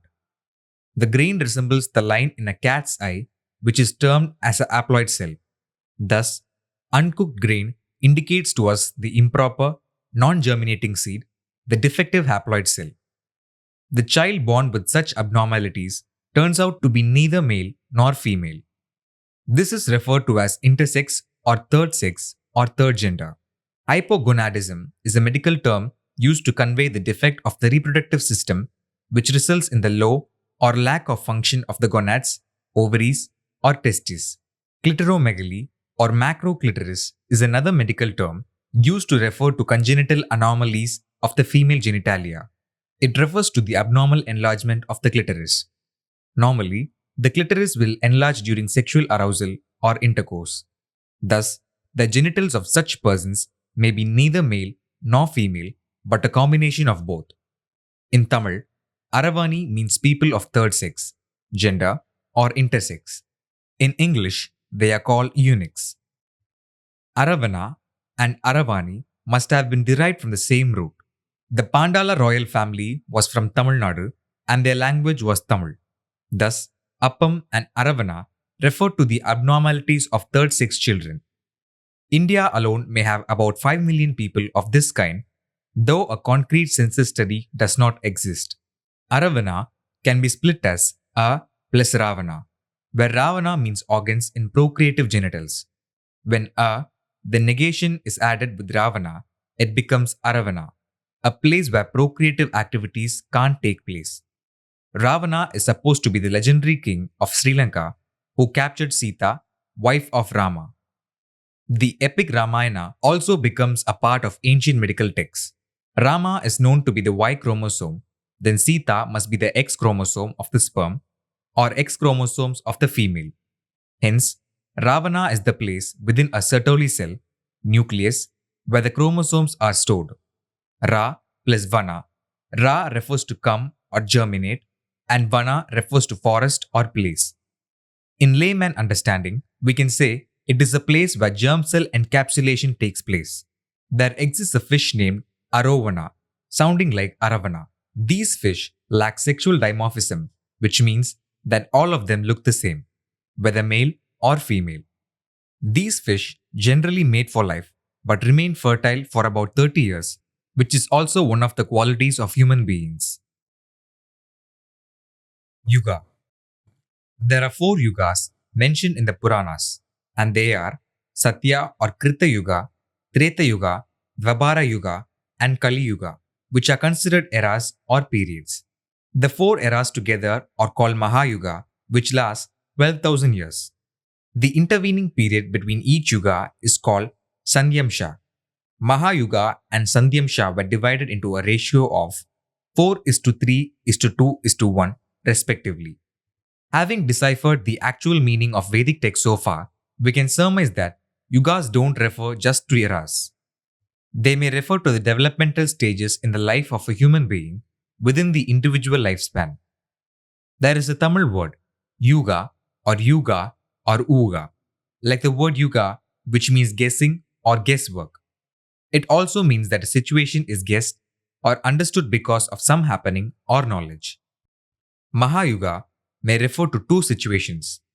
First, it may refer to the whole lifespan inside a mother's womb as an unborn child, which is again divided into 4 segments or phases. Thus, Mahayuga may be 10 months or the whole period of a baby's development inside a mother's womb. Second, it may refer to the whole lifespan of a human being or adult outside a mother's womb, again divided into 4 segments or phases. This may depend upon an individual's life expectancy. The segments or stages may vary from person to person. Sathya, saaththiya, deposited in uterus, or Krita, creative or pre-developmental yuga. Purana texts say that Dharma prevailed everywhere. People were righteous, happy, and lived long years during this yuga, even though there were no prescribed laws or regulations. People did not suffer from excess heat or cold, rain or shine.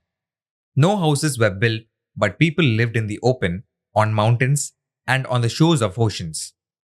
No poisonous trees or plants and predatory animals which represent evil were present. People lived on rasa, body secretions, or some kind of liquid or syrup only. There were no inequalities among them. All these above characteristics are applicable to cell stage characters, where each human cell is self contained and was on its own. There are no differences since they divide themselves into two and multiply. It is the stage of morula, early stage of embryonic development or 16 cell stage, where all cells are of same block. Sathya can be written as saaththiya or saaththiya, which means possible, and this refers to the possibility of something emerging from each cell. The word krita has a close relationship with the Greek word kreta. According to Webster's dictionary, crater means a jar or vase having huge round body and with a wide mouth. It may also refer to creativity. The morula cell block is a round body with 16 cells inside. In the adult stage, the cell plays a bigger role by multiplying or replicating in a human body. Thus, the cell stages in all organs are known as Sathya or Krita Yuga. It is the stage of creativity or possibility and not the stage of development. Treta Yuga. According to Puranic texts, it started raining during this yuga. Trees, bushes, and shrubs were born and started yielding different kinds of fruits, berries, etc. People began living on these horticultural products. Kalpavriksha, the wonder tree, was born in this period. This tree provided madhu, alcoholic drink, a wonder sap. Hunger and the search for food ultimately led to jealousy, quarrels, etc. The situation worsened due to drought and people suffered. Extreme heat and cold set in and people were forced to build houses. Slowly, villages, towns, and cities emerged. Evil began spreading gradually and people began to fight for possessions like trees, garden, land, rivers, and mountains. This led to the creation of Varna, the four classes: Brahmana, Kshatriya, Vaishya, and Sudra. Shortage of food during this period led people to milk the earth. This is mentioned in the chapter Veena, where King Prithu gave people the earth cow to milk. Treta would have been related to or derived from triad, meaning union. Triad is derived from the Greek word tres, meaning three or trinity or group of three. Trait could also reference trait, meaning inherited characters. Trait is derived from the Latin word tractus. As a fetus, Sathya Yuga refers to a single cell situation. During the Treta Yuga, single cells started merging with different kinds of cells to form the three germ layers, which ultimately results in the formation of a fetus limbs, organs, etc. This stage may be referred to as organogenesis. Kalpavriksha may refer to the umbilical cord and placenta, blood supplier, that supply nutrients to the fetus. Vriksha means plants and branches and may refer to the development of various organs in a fetus. As an adult or child out of womb, the Treta Yuga characters exist absolutely because of growth. Kalpavriksha, the wonder tree, which gives anything and everything, refers to the supply of nutrients to the human organs through the human mother blood supply. Kalpa means the entire lifespan. Vriksha is creeper or climber which spreads over the region and provides or makes available whatever it has. Madhu means sugar and is one of the important ingredients needed by every human being for growth. Varna classification does not refer to the classification of society, but to blood cells which supply nutrients to the human body. Please refer to the chapter Varna. Thus, Treta Yuga is meant for union and accelerates growth in the human body. Dvapara Yuga. Dva means island. Para means whole or widespread, and it refers to various organs and clusters of organs in the human body. Veda-Vyasa's original name was Krishna Dvapayana. Since the Vedic texts are about ancient medicine, the name means traveling through the dark island of the human body. The dark islands are the different organs or sets of organs within the body which constitute a human being. During fetal or adult, child out of womb stage, each human organ tends to function, act, or react on its own, sometimes disregarding the other organs. The functions of each one of the organs may affect one or more of the other organs of the human body. Thus, there should be coordinated effort among the functions of the various organs of the human body. The absence of coordinated effort results in diseases or ailments. At this stage, control by the brain becomes very important for coordinated efforts. Kali Yuga. According to the Puranas, Kali Yuga refers to the final or the last stage of human life as a universe. The characteristics of the Yuga are dharma suffers, evil reigns, diseases are prevalent, famine and drought rack the earth, people do not live to old age, and infant mortality is high. The Varna system is completely broken down, and people of different classes do not perform their assigned duties. Instead, Brahmanas turn evil, and Sudras perform tapasya. There are severe droughts and floods, and the earth goes barren. These and many more negative issues arise. What does all these mean and refer to? They refer to impure or unhealthy blood, since reference is made to Dharma, who is related to heart and blood. Blood cells do not respond and fight bacterial invasions. Impurity stays in the blood and body. The walls of blood vessels thicken and the heart is burdened. In adults, because of the three previous yugas, the human body acquires ailments, abnormalities, and diseases which negatively impact life expectancy. Every fetus and human being will undergo this. Kali in Tamil means empty or vacate, and it is time for the human body to vacate this world. The severity of ailments decides the time to vacate. The poison which came out while the Devas and Asuras were churning the milky ocean was called Kalakuta. It was drunk by Shiva and his throat turned blue, which gave him the name Neelakandan. This situation is called blue ball and is explained in the chapter Churning of Milky Ocean. Kala is the name given to Shiva and Dharma refers to blood. Thus, Kalakuta means blood pool. Hence, Kali refers to a not so good situation of human blood. Kali means a situation of fruitlessness and being barren.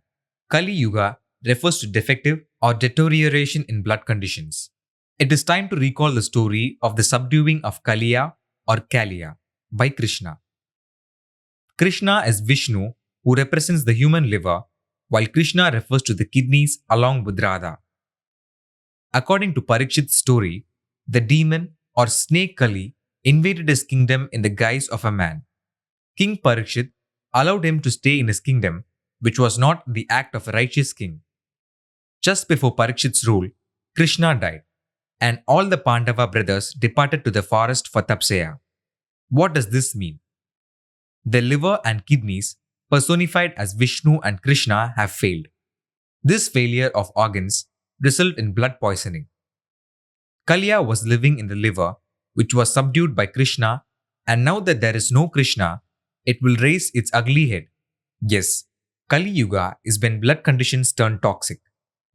Varnashrama. Puranic texts mention the creation of Varnashrama separate from the Varna system and their divisions or stages. Those divisions or stages are Brahmacharya, Garhasthya, Vanaprastha, and Sannyasa. Varna means color or classes. Ashrama means hermitage or a place of learning for sages. Brahmacharya. According to the Puranas, Brahmacharya is a stage of celibacy. It is recommended for Brahmanas and Kshatriyas only. In this stage, one must serve his guru and live on alms only. Brahmacharya has related words in the Puranas, and some of them are Shankaracharya, Dronacharya, Kripacharya, and Shukracharya. The term Acharya is common to all these. It means guru or teacher. There is also another meaning for this word, and that is surprise. Surprise at a place called Sanka, which means uterus, is known as Shankaracharya. Surprise at a place called Drona, which means duodenum, is known as Dronacharya. Surprise at a place called Kripa, which means pancreas, is known as Kripacharya. Surprise at a place called Shukra, which means vaginal secreting gland, is known as Shukracharya. There are many important characters in the Puranas who are not called Acharya, like Vashistha, Vishwamitra, etc. Brahma means and refers to human cells, especially body, somatic cells. Brahman refers to germ cells. Thus, Brahmacharya means surprises at body cells. What are the surprises? Human cells are capable of replicating, duplicating into one another with the same characteristics. There are two methods of replication, mitosis and meiosis. They produce haploid cells in males and females separately, which combine on their union to make a child's cells. These cells live on whatever is available within the nucleus and are absorbed during the normal course of metabolism. Cells are single only and considered celibate. Garasthya. According to the Puranas, Garasthya is the householder stage where one dwells with wife and children. As a family man, one must entertain guests. This stage is recommended for all four classes of the Varna system. Garbha means conception, and the conception cannot take place without the union of male and female germ cells. Effectively, a male cell and female cell join and make a new cell, which is the child or baby. This is the next stage after the single cell stage Brahmacharya. During the developmental process, human body cells either united or encounter each other in the transmission of various signals and materials. This may explain the reference to entertainment of guests. Hasta is the 13th nakshatra and probably the nearest day to ovulation. Normally, ovulation takes place between the 12th and 15th day of the menstrual cycle. Vanaprastha. According to the Puranas, Vanaprastha is a forest dwelling stage. It is recommended for Sudras only. Soon after the union of cells, the resultant cell grows into a fetus. One after another, the limbs and organs grow through the network of nerves and blood vessels which look like trees, plants, and bushes. Vana means forest, which contains all kinds of vegetation meant for survival. The Vanaprastha stage is meant for the overall growth of the baby. Just as each forest or vana has its own specialities, each human organ has its own specialities and functions within its own available resources. Sannyasa. According to the Puranas, Sannyasa is a stage of hermitude. It is recommended for Brahmanas and Kshatriyas only. In this stage, the person becomes a hermit wearing clothes made of deer skin and lives only on fruits and roots. A baby before birth must stay inside its mother's womb for about 9 months, which is considered as sannyasa. It must beg for food, live like a hermit, no outdoor activities, and wears only its own skin covered by smooth hair and vernix caseosa, a waxy skin coating. Kaliya or Kaliya. Bile is also known as gall, is a bitter, yellow, or green water-soluble fluid secreted by the liver. It is drained through many bile ducts, right and left hepatic ducts, and passes through the common hepatic duct, where the right and left hepatic ducts join to form a single duct. Again, this common hepatic duct joins with the cystic duct, comes from the gallbladder to form the common bile duct. The common bile duct again joins with the pancreatic duct and is connected to the duodenum, intestine, part of the stomach. There is a valve called the sphincter of Oddi at this duct junction, which closes and opens so that the bile is allowed into the gallbladder for storage or discharge into the intestine, duodenum, to facilitate digestion and excrete waste. The gallbladder, also called cholecystic, is a pear-shaped organ and its color is dark green due to its bile content. There is a theory of psychology called 4 temperaments, which is based on the ancient concept of 4 humors. It is considered obsolete now. The ancient 4 humor theory was developed by the Greek doctor Hippocrates. 460 to 370 BC, who believed that certain human behaviors were caused by body fluids, humors, blood, yellow bile, black bile, and phlegm. Kaba is one of the three Ayurvedic classifications for treatment, and it refers to water, liquid, or phlegm. Thus, the fluids considered are blood from the liver, yellow bile from the spleen, black bile from the gallbladder, and phlegm from the brain or lungs.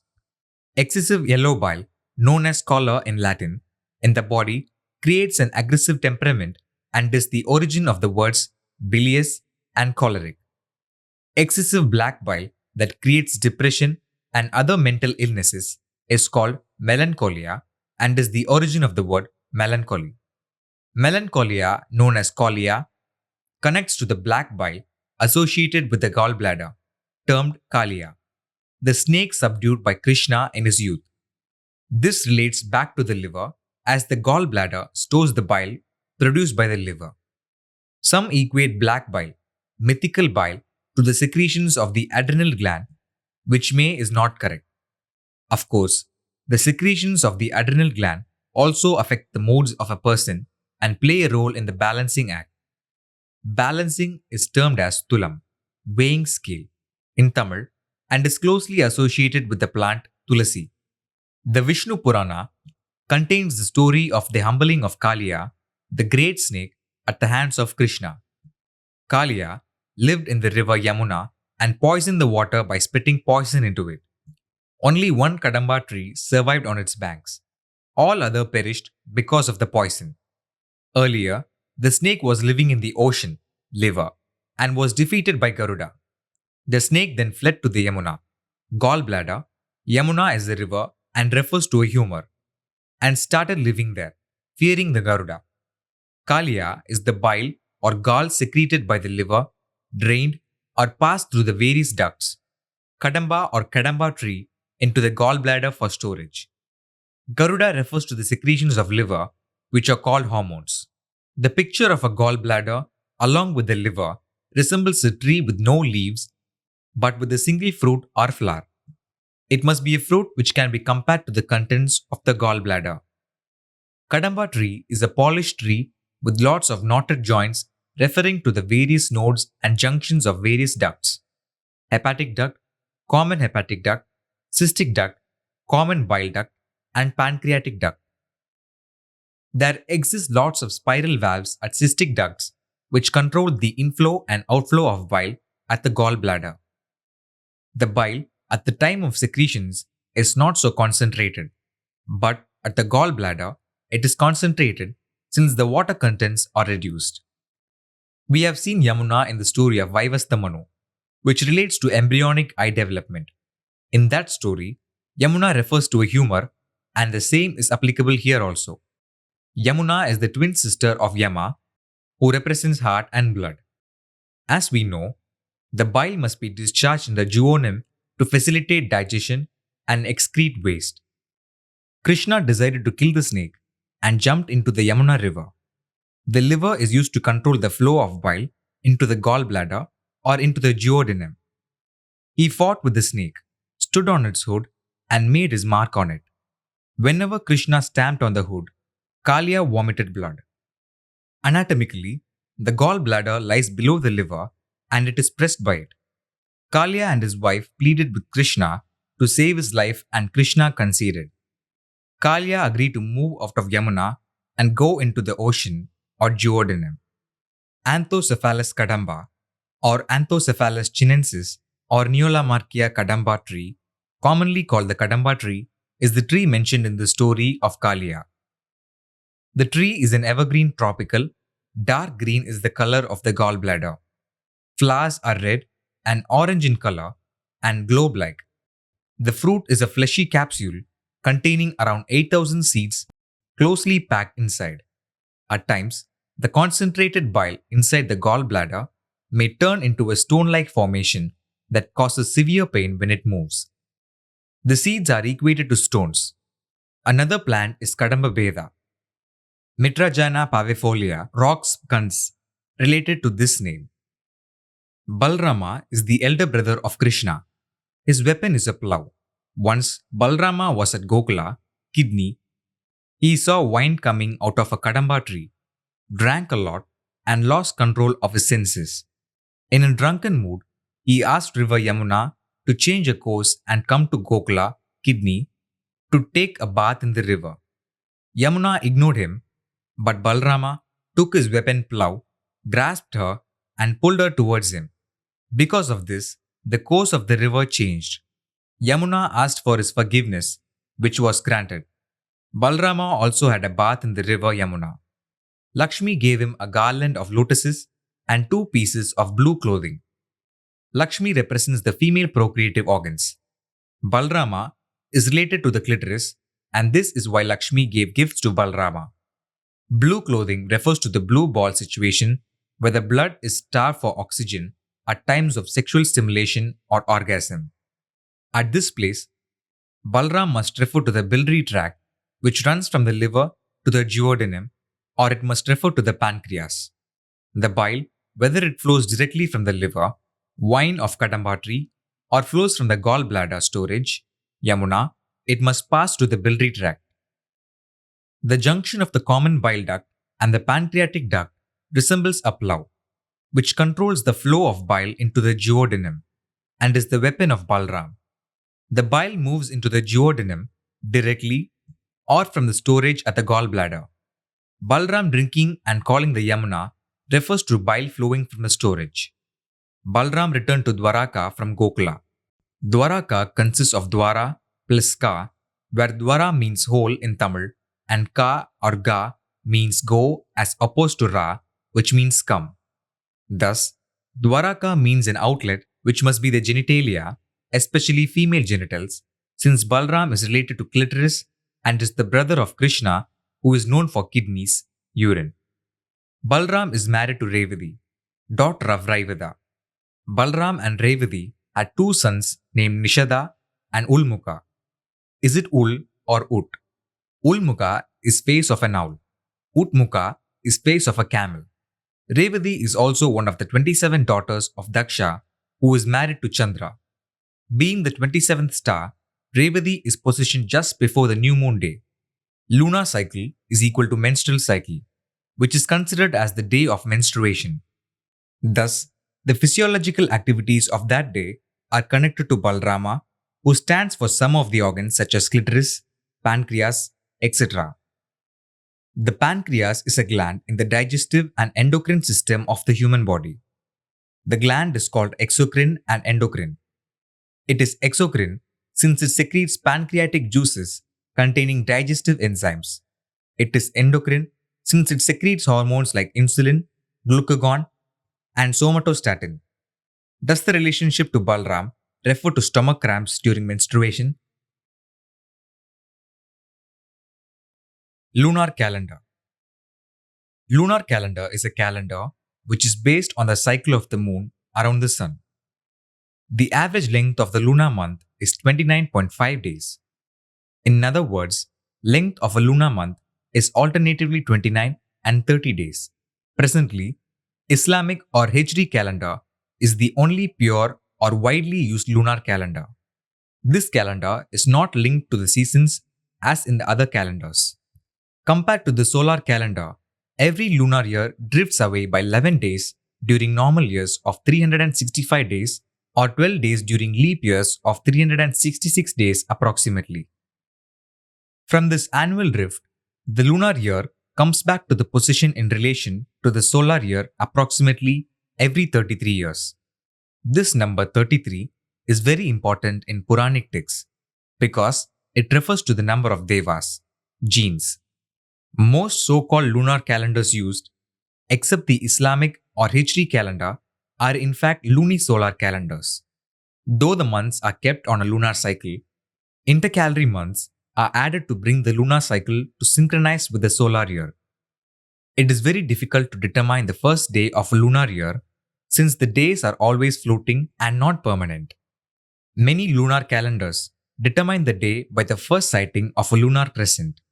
All these difficulties with lunar calendars paved the ways for the birth of so many other calendars. Yet, we Indians cling to the lunar calendar. Why? Because it says so in our ancient texts, which we believe are religious texts. We cannot discard the lunar year. We do not have to do away with it since it imparts very important health information to us. As per the ancient texts, the lunar calendar is not about the measurement of yearly 365 days time cycle or seasonal time cycle. It has been created in Vedic texts to tell us about the female menstrual cycle and its stages. The Vedic lunar calendar has nothing to do with the yearly 365 days concept, since Vedic texts are all about ancient medical science. The lunar calendar is used by Hindus for some limited religious purposes. Length of a Hindu lunar month, 29.5 or 30 days, is again divided into two pakshas, called Shukla or Gaura Paksha, bright fortnight, and Krishna Paksha, dark fortnight, each consisting of approximately 15 days. Each lunar day is called Tithi, and every day is known by that day's Tithi. Example, Amavasya, Pradhamai, Paurnami, Ekadashi, etc. Even though each day has a solar name, example, Sunday, Monday, etc. The 15th day, which is little short of a full day, or Tithi of Shukla or Gaura Paksha, bright fortnight, is called full moon or Purnima or Paurnami. The 15th day, which is little short of a full day, or Tithi of Krishna Paksha, dark fortnight, is called new moon or Amavasya.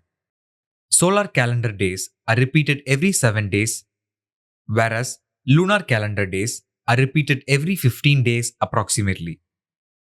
Gaura is a kind of dove. Vedic texts mention Gauramukha in some places, and this may refer to the pituitary or pineal glands, which play a major role in all kinds of secretions, contribute to various changes in organs, etc., in relation to procreative systems and other related activities. Each paksha or fortnight consists of 14 full days and a fractional additional day, known as 15th day, which is either a full moon or a new moon day.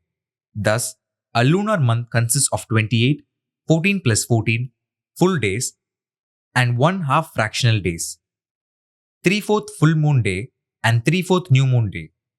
Each of these 28 days are allocated or linked with 28 nakshatras, consisting of 27 full nakshatras and 1 abhijit, intercalary nakshatra. The 27 nakshatras are said to be the daughters of Daksha, who was also a Ganapati, lord of Ganas, apart from Ganesha, who was also crowned as Ganapati, lord of Ganas. Daksha is in fact a female Gana representing the female procreative organs and system. Ganesha is a male Gana representing male procreative organs and system. The 27 daughters or nakshatras were married to Chandra or Soma. Lunar or moon is also known as Chandra. The menstrual cycle is a recurring cycle of physiological changes taking place in female bodies that are capable of reproduction. The average menstrual cycle is approximately 28 days. There are abnormalities in this cycle which are not considered here. Each of these normal menstrual days is represented through or attached to the 28 nakshatras, 27 full nakshatras and 1 abhijit and intercalary nakshatra. The menstrual cycle consists of two phases called follicular phase and luteal phase. These two phases are identified or divided by the ovulation, which is not a phase but an incident or happening. The follicular phase starts from the first day of the menstrual cycle, Amavasya, and ends on ovulation day, Purnima, which is equivalent to Shukla or Gaura Paksha, bright fortnight. If conception or fertilization has not taken place during ovulation, the luteal phase starts immediately after ovulation day, Purnima, and ends on the first day of the menstrual cycle, Amavasya, which is equivalent to Krishna Paksha, dark fortnight. Every day, hormonal secretions bring physiological changes in the female body, and this happens on all days of the menstrual cycle. The cycle repeats every month unless interrupted by conception or menopause or cycle malfunction. Ancient texts would have examined these daily changes thoroughly and named these daily statuses, nakshatras, in the same way that they call ovulation Paurnami and menstruation Amavasya. The daily nakshatras are the representations of the day-to-day physiological changes taking place in a woman's body. Full moon day or Purnima is considered the day of ovulation. New moon day or Amavasya is considered the first day of menstruation. Lunar calendar information is inherited from the Vedanga Jyotisha, where Vedanga, Veda plus Anga, means science or knowledge of the human body, and Jyoti means igniting or enlightening. Thus, Vedanga Jyotisha refers to an understanding of human anatomy, especially female. Presently, the Vedanga Jyotisha system refers to the future predictions and is being mistakenly called astrology, applicable to both men and women. The different stages or activities may involve hormone secretions, triggering cells in the hierarchical system of human body, etc. Kshatriyas are the warriors, protectors, or guardians of citizens with many functions. Red blood cells in the body are referred to as Kshatriyas. They protect the body by carrying nutrients and die every 120 days doing their duty. In the word nakshatras, na plus shatras, na relates to fluid or blood, and shatras, kshatriyas, relates to guarding and providing for the citizens different procreative organs through signals and secretions.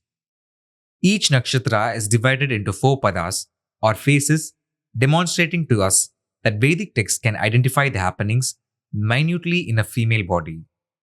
Most Hindu festivals are symbolic representations of these happenings.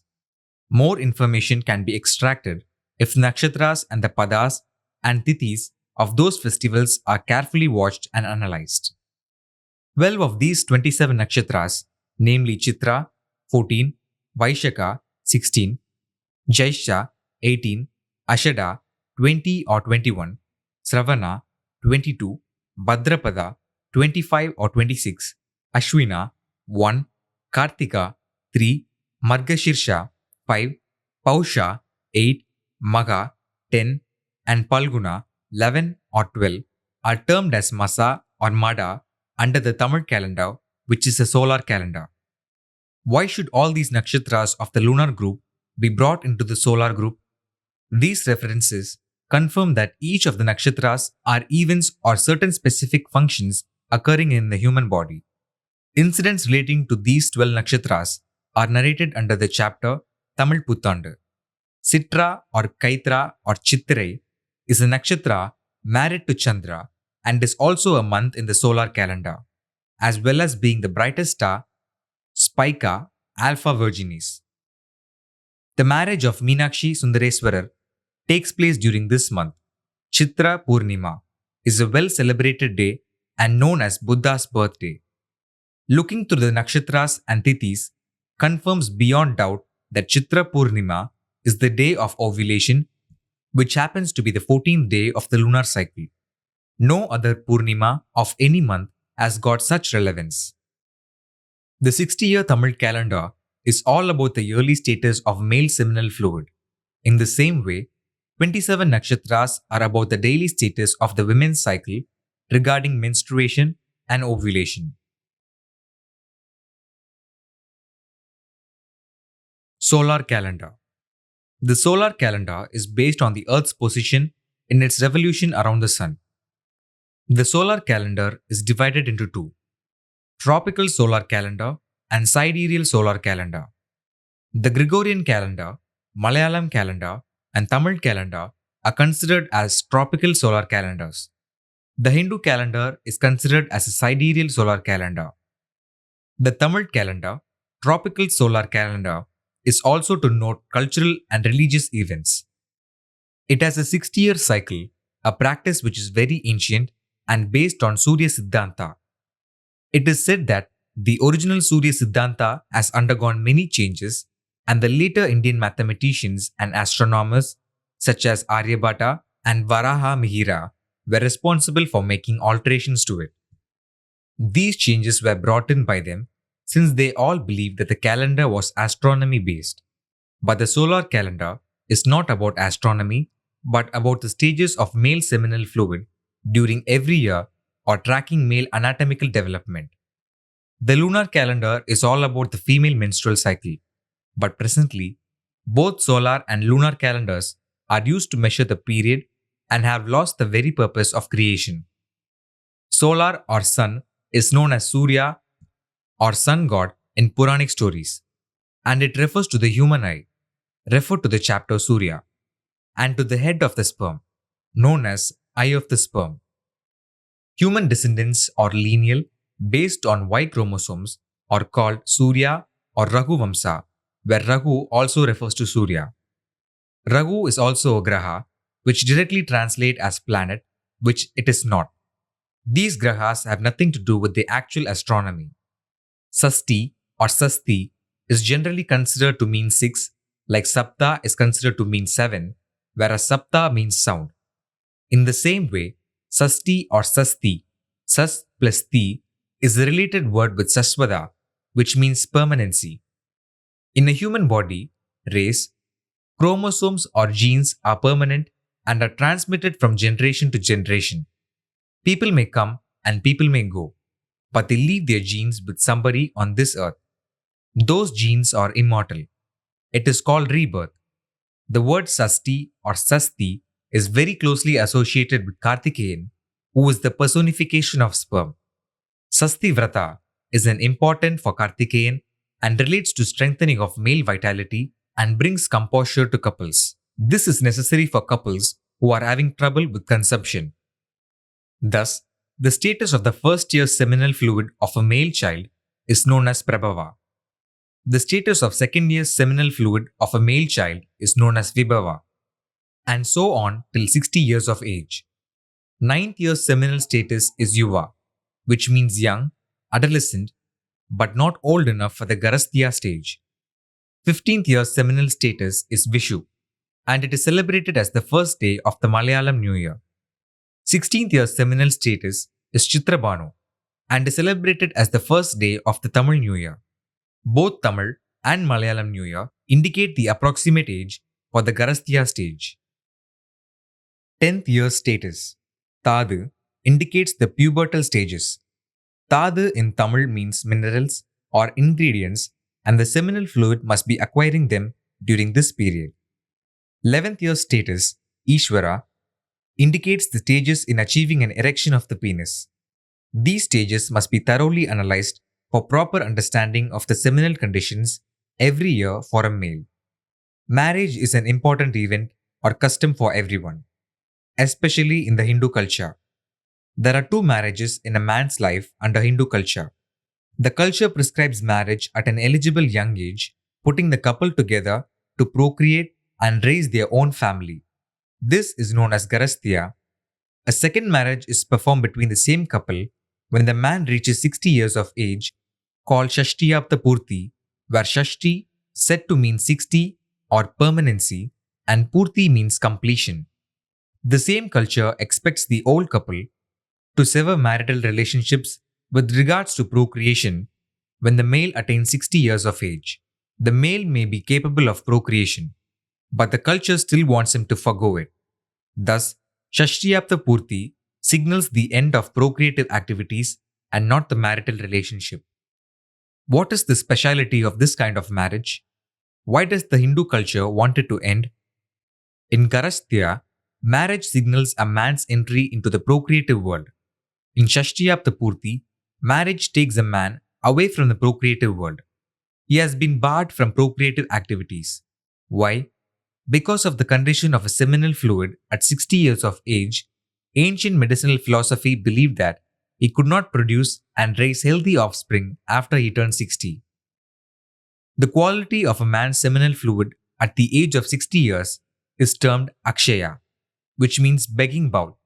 Beggars have no choice but to accept whatever is given or available. But a conception is something that should be based on choice and not on chance. Seminal fluid must have all required healthy ingredients to embark on a healthy conception, but these may not be available at the age of 60 since he holds a begging bowl in terms of seminal secretions. Thus, a person cannot or should not indulge in procreative activity which may result in an unhealthy or abnormal offspring. To clearly understand this ancient concept, we must travel to Tamil Nadu.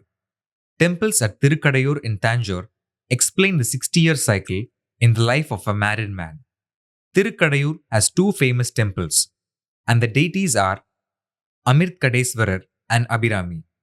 When a married man with a living wife reaches 60 years of age, they go to this temple to perform a ritual called Shashtiyapta Purti to signify the completion of 60 years. The wife's age is not a criterion for this ritual. This ritual can also be performed wherever the couple prefers, not just in these temples.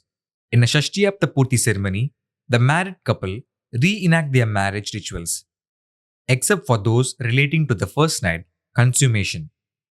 Why Tirukadayur and what is its speciality? Tirukadayur can be split into Tiru plus Kadai plus Ur, where Ur generally means town or city. This word is very commonly used in Tamil to mean town or city, but could also mean spring or secretes or collects in drops. This is applicable only to liquids.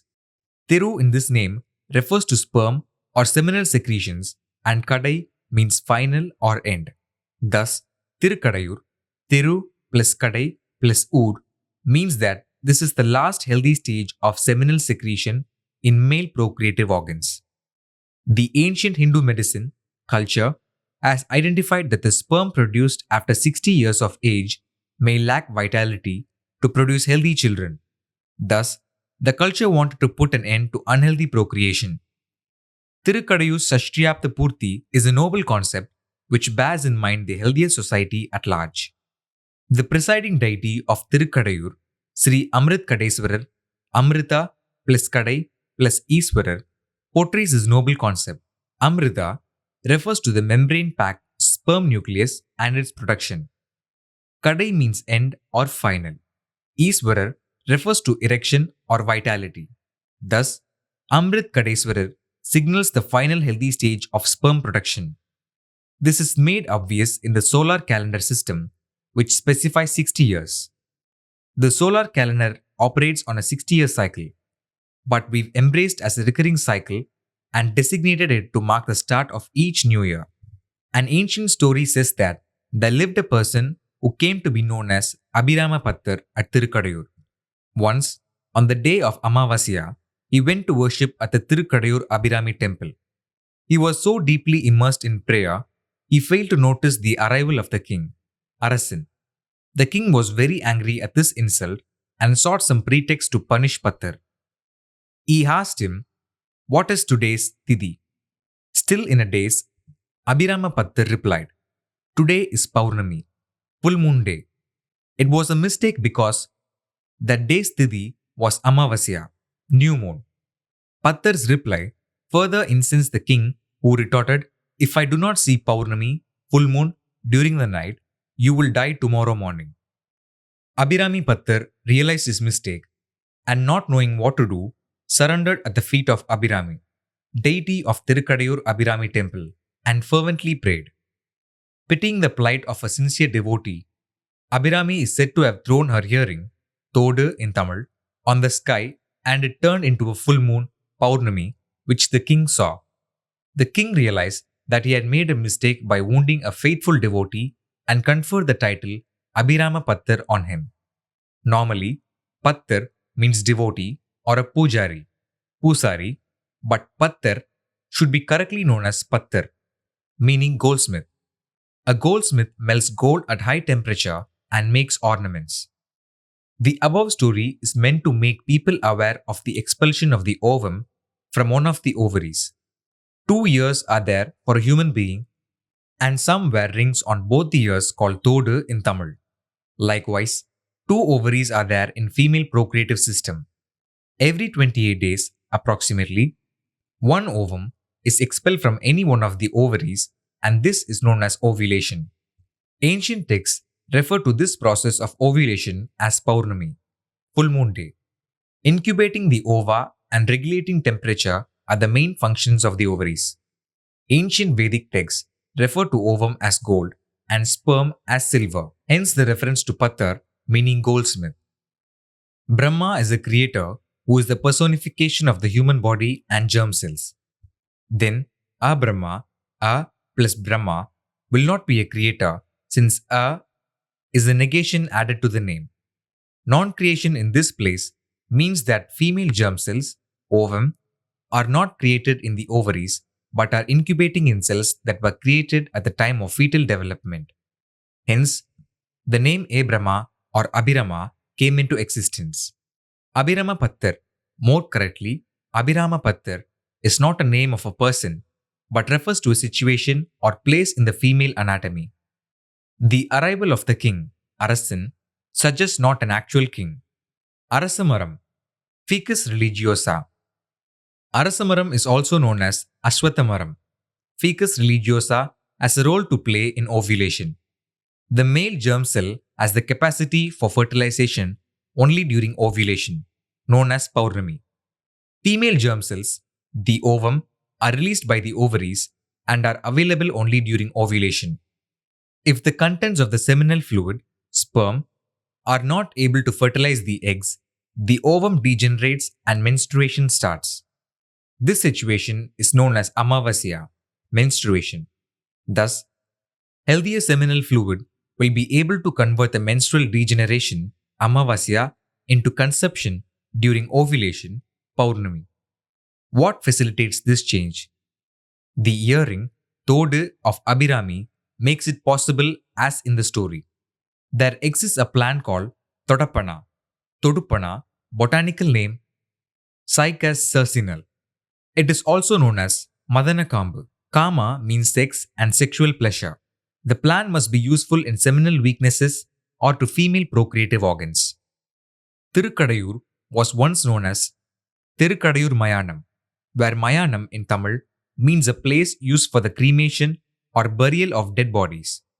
It clearly indicates the final stage of life, and that people of 60 years and above are expected to bury their desire for procreation to keep society healthier. Tirukadayur is also known as Thirumeynyanam, where Mei generally means truth or spiritual and Jnanam means knowledge.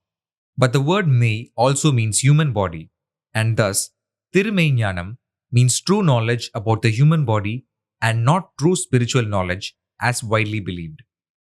The original temple at Tirukadayur was built during the golden era of the Cholas, 9th to 11th century. Cholas were instrumental in the development of temple architecture, temple culture, sculpting, dances, including the Bharatanatyam, classical music, and musical instruments in Tamil Nadu, which were later taken up by other parts of India. Generally, the name Abhirama or Abhirami Pattar should have been Abhirama Bhaktar, to mean that he is a devotee of goddess Abhirami. Yet, the name remained Abhirama or Abhirami Pattar. Why? What could be the reason? Some felt that Pattar may refer to Pattam, a title, and ultimately refer to the priests of the temple and their descendants. Even today, Brahmins are known as Pattars in Kerala. Abhirama Pattar is split into Abhi plus Rama Pattar, where Abhi is the name of a plant and Rama Pattar must be Rama Patri, which is also another name of a plant. Abhi, Vitis vinifera, is commonly known as grape, and this plant has many uses for consumption and for medicine. Wine, alcohol beverage, is also prepared out of grapes, and the grapes are also known as Kali, related to Kali Yuga, a phase of human body condition. Both the plant and the wine are said to have medicinal properties. Phytochemicals in grapes, such as resveratrol, have been positively linked to inhibiting cancer, heart diseases, and degenerative nerve diseases. Wine made of grapes also affects the central nervous system, and this can be directed for good or bad. Ramapatri or Rampatri. Myristica malabarica is commonly known as nutmeg, and this plant is also used for culinary and medicinal purposes. Ramapatri is also known as kamuk. Kama is equal to sex or sexual pleasure. Jadipatri and Maladi. Jadi refers to caste, but in the human body, it is a class of cells. The nutmeg seed is covered with mace, and both are spices used in Ayurvedic medicine. Nutmeg contains myristicin, a weak monoamine oxidase inhibitor. It is used in the treatment of clinical depression and anxiety. Anxiety is one of the main causes for infertility since it affects the hormonal secretions of the human body. It is the reason why Sasti Vrata came into existence for strengthening sexual vitality and compatibility of couples. Many people do not properly understand the purpose of this Vrata. Young couples observe 6 days Vrata on the wrong days, not immediately before ovulation, and do not indulge in sex during the ovulation period, resulting in failure to conceive. If the Vrata is being observed just for general well-being, then it can be done at any time they like. If the Vrata is being observed for the purpose of conception, then those who observe it should not investigate the normal periodical calendar for dates, but check the menstrual calendar or lunar calendar of the female partner. Each female carries a personal lunar calendar in the same way that each male carries his personal solar calendar, which is a cycle of 60 years. Thus, one individual's calendar is not the same as another individual's calendar. Myristicin, monoamine oxidase inhibitor, compound found in Ramapatri or Rampatri, Mysterica malabarica, acts on monoamine oxidase by inhibiting it. Many medicinal formulations for monoamine oxidase permeate the blood-brain barrier and impact the pineal gland, affecting sexual activity. Some of the formulations, medicines, of monoamine oxidase inhibit monoamine oxidase irreversibly. They permanently deactivate it, and the enzyme monoamine oxidase cannot function until it has been replaced by the body. This replacement can take about 2 weeks. 2 weeks is the gap between Amavasya, menstruation, and Paurnami, ovulation. Rampatri, Myristica malabarica, makes it possible to change the course, lunar calendar in the body. Abhiramapatri, Abhirama or Abhirami Pattar could achieve the desired effect of such changes. The day of Amavasya become the day of Paurnami. Thus, the story of Abhirami Pattar is also meant to make people aware of certain malfunctions in female secretions and their rectification. A single story applicable to both man and woman is why the temple at Tirukadayur has the deities of Amritkadeswarar and Abhirami in its precinct. For 3 generations, the Chola kings, Rajaraja Cholan, his son, Rajendra Cholan, his grandson Rajendra Cholan II, have contributed to overall economic, cultural, and literary development in their kingdom. This is known as the Golden Era, 9th century to 13th century. The Chola kings were avid builders and they made us use of Puranic stories in their temple sculpture. Thus, they paved the way for religion and turned it into an economic backbone, religious economics. Today, the Kaveri Delta area has the highest concentration of temples in India. Temple construction activities contributed to a great inflow of talent to the Kaveri Delta. Arts and literature flourished along with agriculture. The great Anaikat, called Kallanai, was constructed by King Karigala Cholan in 2 BC. Nataraj statue, replica of ancient Indian geography, was sculpted during the Golden Era and was made a part of the Hindu religion. Were these Cholas part of the Indus Valley civilization? Today, the temples constructed by Cholas are standing proof for Puranic stories and their original source, Vedic texts. The temples at Tirukadayur were built based on such stories, the story of Abhirami Pattar and the story of Markandeya Muni. But according to current records, the story involving Abhirami Pattar occurs after the construction of the temple, which is contrary to the facts. The passage of time changes facts, records, and even creates new dimensions. There is an old Tamil adage which says, "No person, family, has lived well or prospered for 3 generations, and no person, family, has suffered for 3 generations continuously." To this, we can add that no records stand for 3 generations continuously. Along with economical acceleration, religious factionalism has also grown and stayed deep-rooted. Every religious faction or group wants to gain control for material benefits. This has made them deviate from the original purpose or concept for which the ancient Vedic and Puranic texts were created. The Tamil language, written today, is not what was written on the walls of the Tanjavur Big Temple. In my own personal experience, the style of alphabets that I have written during my school days does not exist now. It has drastically changed. Deepavali or Deepaoli or Deepavali. Deepavali or Diwali is an important festival of India, a part of Hindu culture. It has been celebrated by Hindus, Buddhists, and Jains. It is called the Festival of Lights. There are many reasons for the celebration, varying from region to region. Some believe that it signifies the victory of good over evil. Some believe that it celebrates the killing of the demon Naragasura. Some believe that it signifies the birth of Lakshmi. Some believe that it celebrates Rama's return to Ayodhya. Some believe that it signifies the defeat of Indra by Krishna. Jains believe that it celebrates the attainment of Nirvana by Mahavira. The Deepavali or Diwali festival is celebrated around Amavasya and it lasts for 1 to 6 days depending on which Indian region it is being celebrated in. All the reasons listed above have one common thread: hope or future hope. What is hope? It is about a new birth.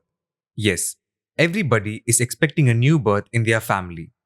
Many of the festivals of the Indus Valley civilization convey significant health information. Deepavali conveys new hope through new birth. That is the main reason that Deepavali gives importance to newly married couples through Tala Deepavali or the first Deepavali in their married lives. Since it is being celebrated to signify new arrival or birth, Deepavali is also specially known as a festival for children. Ganga Sanam or holy bath in the Ganga before sunrise is an important ritual to be followed on the day of Deepavali. Oil bath in one's home before sunrise is considered equivalent of a Ganga dip. Ganga is the personification of the spinal cord and its constituent nerves, etc. These nerves play a bigger role in body functions. Thus, Ganga Sanam or holy bath is the first step. Spinal nerve is connected to the cerebrospinal fluid, trigger all happenings in the body. Amavasya denotes the first day of menstruation. Menstruation lasts for 3 to 5 days, during which the uterus sheds the endometrium which has formed during the previous fortnight called Krishna Paksha or dark fortnight. The uterus cleans and freshens itself through the interaction of various hormones. Ganga Sanam or the holy bath taken on Deepavali signifies this cleaning process through the secretions of hormones which are triggered through the spinal cord and nerves. Deepavali without firecrackers is unheard of. The dark sky lights up with noisy firecrackers. After menstruation, the ovary prepares to release the next ovum. The process will be underway for another fortnight called Shukla Paksha or brighter fortnight. The bursting of follicles and the release of the ovum during ovulation is demonstrated through the bursting of firecrackers.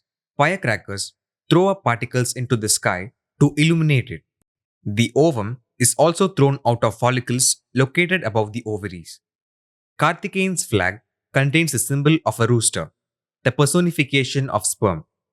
The ovum travels through the fallopian tube in the hope of meeting the companion called sperm. The ovum is expecting a light. Oli means light in its life. The cervix opens during this period, Ekadashi, and allows the light or sperm to pass through the uterus. The conveyance of this bodily function for a fortnight is celebrated as Deepavali. Buddhism is also a part of the overall Indus Vedic culture, which later took shape as a separate religion, equivalent to Hinduism. Bu means birth. The writings, findings, and research material relating to childbirth of ancient Indus Vedic science culture have been considered as the religious texts of Buddhism, following the suit of Hindu texts, which are about human anatomy and medicine. The shedding of the endometrium layer by the uterus is equated to the removal of clothes and called nirvana.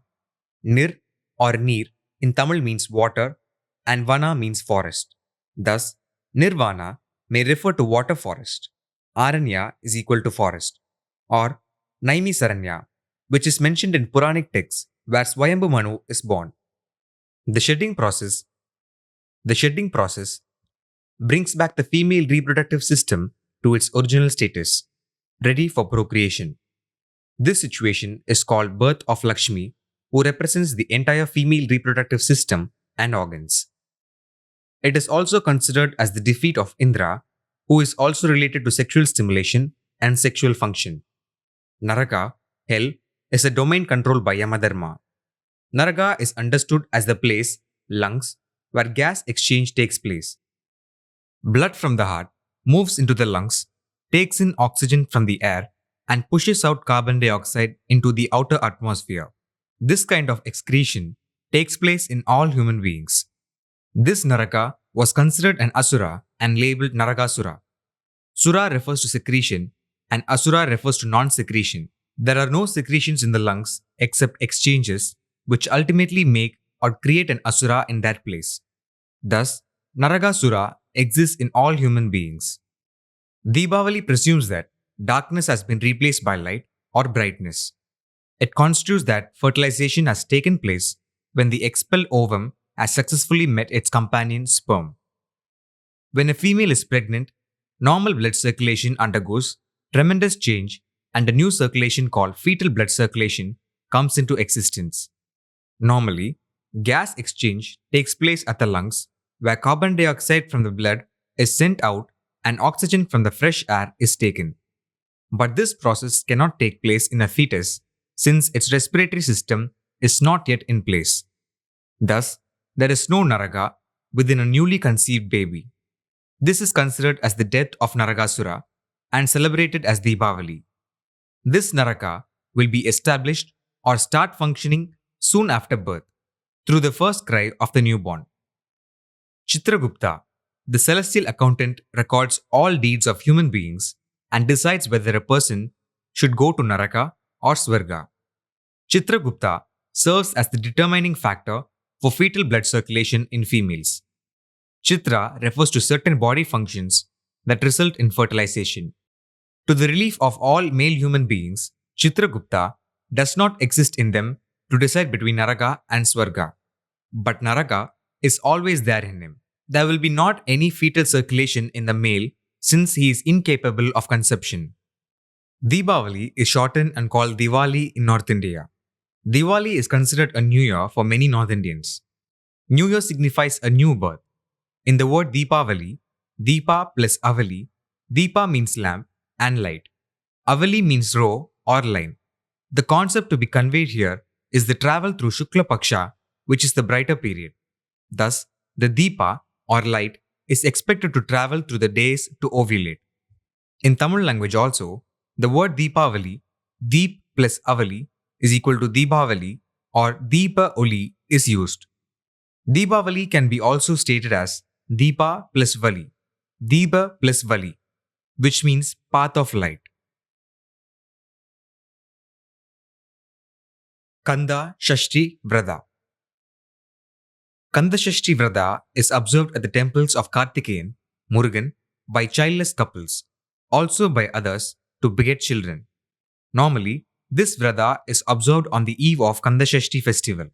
Shashti means 6 and the Vrada is observed for 7 days, 6 plus 1, to coincide with the days of the festival. Couples observe Vrada for 6 days and on the 7th day witness the ceremony of putting the kavacha or cover on the deity Kartikeyan at the temple. Couples must observe celibacy, abstain from sexual intercourse for 6 days. Some live on fruits and milk alone during these days. The diet has some bearing on bodily functions, especially procreative organs. The festival and Vrada start on a day called Shashti, which is the first day. On the 5th day, from the Shashti day, the deity Kartikeyan will get the veil, spear. The veil, spear, is known as the sperm. The festival and Vrata end on the 7th day. Puranic stories specify that Kartikeyan was born as 6 babies and brought up by 6 Pleiades, nakshatras. The 6 children were united into one person by Parvati hugging them all together. The 6 Pleiades, nakshatras, are called as Kartika girls. This is also one of the reasons for 7, 6 plus 1 days of celebration. Kartikeyan is the personification of the human sperm. The Kanda Shashti festival personifies the various stages of sperm development at the Sertoli cell. Each sperm takes approximately 64 days to be fully mature, passing through various stages and encapsulating all ingredients that are necessary. The veil or spear represents the tail, which the sperm obtains later, fifth day of the festival, to facilitate its motility. Kavacha or cover is called packaging, and this happens during spermiogenesis, a stage in the sperm developmental process. The whole festival of Kandashashti is the personification of sperm development. Yet, another festival related to Kartikeyan is Sura Samharam, the slaying of Surapadman, brother of Taraka and Simhamugan. Normally, the Sura Samharam festival takes place soon after Deepavali. It signifies the killing of Surapadman to save the world from anarchy. Surapadman was torn into two pieces by Kartikeyan's weapon, veil or spear. Since Surapadman begged for forgiveness, Kartikeyan converted the two pieces of Surapadman's torn body, one half into a peacock that became Kartikeyan's Vahana, vehicle, and the other half into a rooster that became an emblem in Kartikeyan's flag. The story of Sura Samharam brings out the establishment of the ovary and fimbria in the female reproductive system. Peacock is the personification of the ovary, which is the carrier for the ovum, female egg meant for procreation, throughout the life of a female. Rooster is the personification of the fimbria, which absorbs the expelled ovum from the ovary at the time of ovulation and allows it to travel through the fallopian tube for possible fertilization. Since the fimbria lies above the ovary, it is designated as a flag.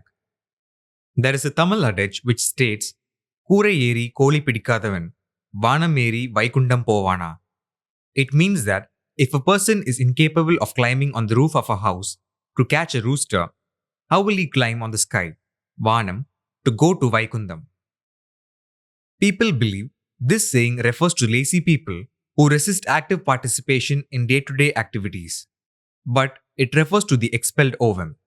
As soon as the ovum is thrown out of the ovary, it should be caught by the fimbria, rooster. If the ovum is not caught by the fimbria, rooster, it cannot enter the fallopian tube to travel to the uterus, Vaikundam. Vai plus Kundam refers to a place for the depositing of the ovum, which is the uterus. Vanam, sky, and Vanam, forest, are closely related. If Vanam, forest, is used in the above adage in place of Vanam, the meaning of the said adage may not change much. The fallopian tube is referred to as the Vanam, forest, in many places in the Puranic texts. The gap between the ovary and the fimbria is known as sky, Vanam. Whenever an egg is thrown out of the ovary, it is considered as thrown into the sky. Taraka refers to the placenta. Simhamugam, person with the face of a lion, represents the female reproductive system after puberty when it is capable of reproducing. Simhamugam is the Vahana, vehicle of Durga, who represents female anatomy. In Hinduism, none of the male gods have lion as their Vahana, since the face of a lion is the depiction or representation of female anatomy. The slaying of demons, Taraka, Simhamugan, and Surapadman, was achieved through the veil or spear of Kartikeyan, which is the sperm. Most stories depict Taraka, Simhamugan, and Surapadman as asuras, demon, but they are not. They were suras, meaning surabhi or flow. These stories convey the establishment of female organs in a dramatic way. Vayu. Vayu is a deva and he is a guardian of directions. His vehicle is an antelope. He is a graham and a planet called Jupiter. He is also known as Vata and Pavana or Prana. He is none other than body reflex or muscle movements in the human body and movements that take place at the time of ejaculation or orgasm. Vayu, being a deva, must be associated with Devendra, Indra, who is related to sperm and seminal fluid. Seminal fluid consists of many nutrients that aid the survival of sperm in the hostile environment of the vaginal cavity. The word Vata, one of the names for Vayu, means reflex and is one of the three major divisions for Ayurvedic treatment of the human body. The other two major divisions are Pitta and Kapha. All human ailments are grouped into these three major divisions, and the importance of each division cannot be underestimated. Pavana means expression of emotions or signs. which can be seen by others. Pa also refers to parve or look, and vana is forest. Thus, pavana is the body language or look. It is easy to differentiate a healthy person from a sick person just by looking at his face or body. Prana means breathe or life, and the oxygen is known as pranavayu in Tamil. Hence, Vayu or Vata is an important person in Vedic texts. Without Vayu or Pavana or Prana or Vata, the human body is a dead one. He is so important that the other gods, other organs of the human body, cannot function if Vayu leaves the domain of gods, human body. Leaving or separation of Vayu, Avi, from the human body, halting of all body movements, is the last sign of life, and thereafter it is called a corpse, dead body. How does the human body get reflex activity? It is a combined activity of muscles, nerves, etc., with coordinated directions from the brain. These bodily movements lack specific directions, unlike the designated pathways of other organs' functions. Hence, Vayu is called the guardian of directions. Hanuman, Vayuputra, the monkey god, is the son of Vayu. Look at the activities of a monkey, which are spontaneous, and the meaning of reflex will be well understood. The antelope is the perfect choice of Vayu's vehicle. Antelopes are adaptable to woodland, forest, grassland, marshes, mountains, rocky terrains, and deserts. They are also semi-aquatic and live in swamps. The antelope has an acute sense of smell, touch, and hearing, which are also basic to the human bodies. Antelopes are sexually dimorphic. Both sexes have horns, but those of males are larger than females. Horns are efficient weapons like fighting reflexes of humans. Antelopes are agile, react quickly, and have good endurance but tire quickly. An antelope's reaction is quicker than sheep or cattle. Different species of antelope react differently depending on its habitat. It's the same with body movement. Antelope's horn is much sought after medicinal purposes. Vedic texts compare Vayu with Jupiter. Jupiter is the largest planet in the solar system. The system of body movements is also the largest when compared to functions of any other human organ. Jupiter is classified as a gas giant, not composed of solid matter, along with Saturn, Uranus, and Neptune. It is primarily composed of 75% hydrogen, H2, and 24% helium. The body contains about 70% water, H2O. Water, H2O, can be derived from hydrogen, H2, gas. Hydrogen is highly inflammable and explodes on ignition. The human body is also highly inflammable and dehydrates very quickly. Jupiter is from Lapita, a Latin root. Lupercalia is an ancient Roman festival celebrated to ensure fertility for the people, fields, and flocks. Thus, Vayu is important for fertility. Otherwise, germ cells will be sterile. Narada. Narada is a celestial traveling sage. He is the son of Brahma and Priya, daughter of Daksha. He is a Triloka Sanchari, traveling the three lokas, Svargaloka, Mrityuloka, and Patalaloka. He travels to learn about the life and welfare of people in these lokas. He carries a veena with him, which is the instrument of Saraswati, wife of Brahma. Saraswati is equivalent to his mother, since Brahma is his father. He is called Manasaputra, meaning son of the mind. Remember Lake Mansarovar in the Himalayas, which represents brain fluid? His activities always stem from the human brain. Narada must be related to neuron cells, since he is closely associated with Brahma, Saraswati, and the Veena. Neuron or nerve cell process and transmit information through electrochemical signaling. Neuron or nerve cells are the core components of the brain, spinal cord, and peripheral nerves. Neurons are classified as sensory neurons, motor neurons, and interneurons. Sensory neurons respond to touch, sound, light, and other stimuli, then send signals to the brain through the spinal cord. Motor neuron receive signals from the brain and spinal cord, cause muscle contractions, and affect secretory glands. Interneurons connect neurons to other neurons in the same region. Some of these secretory glands, being glands producing enzymes and hormones, are attached to Vishnu, who is personified as the human digestive and endocrine system. According to Puranic texts, Narada plays a big role in the composition of Ramayana by Valmiki. When Valmiki wanted to create a poetic work about a great, virtuous, and righteous soul, Narada told him about Rama. This inspired Valmiki to compose the Ramayana. Rama is the personification of male chromosomes. Thus, the Ramayana is all about the human chromosomes, its production, and functions. Valmiki used to perform his morning rituals on the banks of the river Tamasa, and his word Tamasa is associated with human procreative activities. There are certain Puranic stories named Tamasika Puranas, which consist of stories about human procreative activities. Brahma also gave his blessings to Valmiki for the composition of the Ramayana. The human brain, as a central controller, directs the activities relating to chromosomes.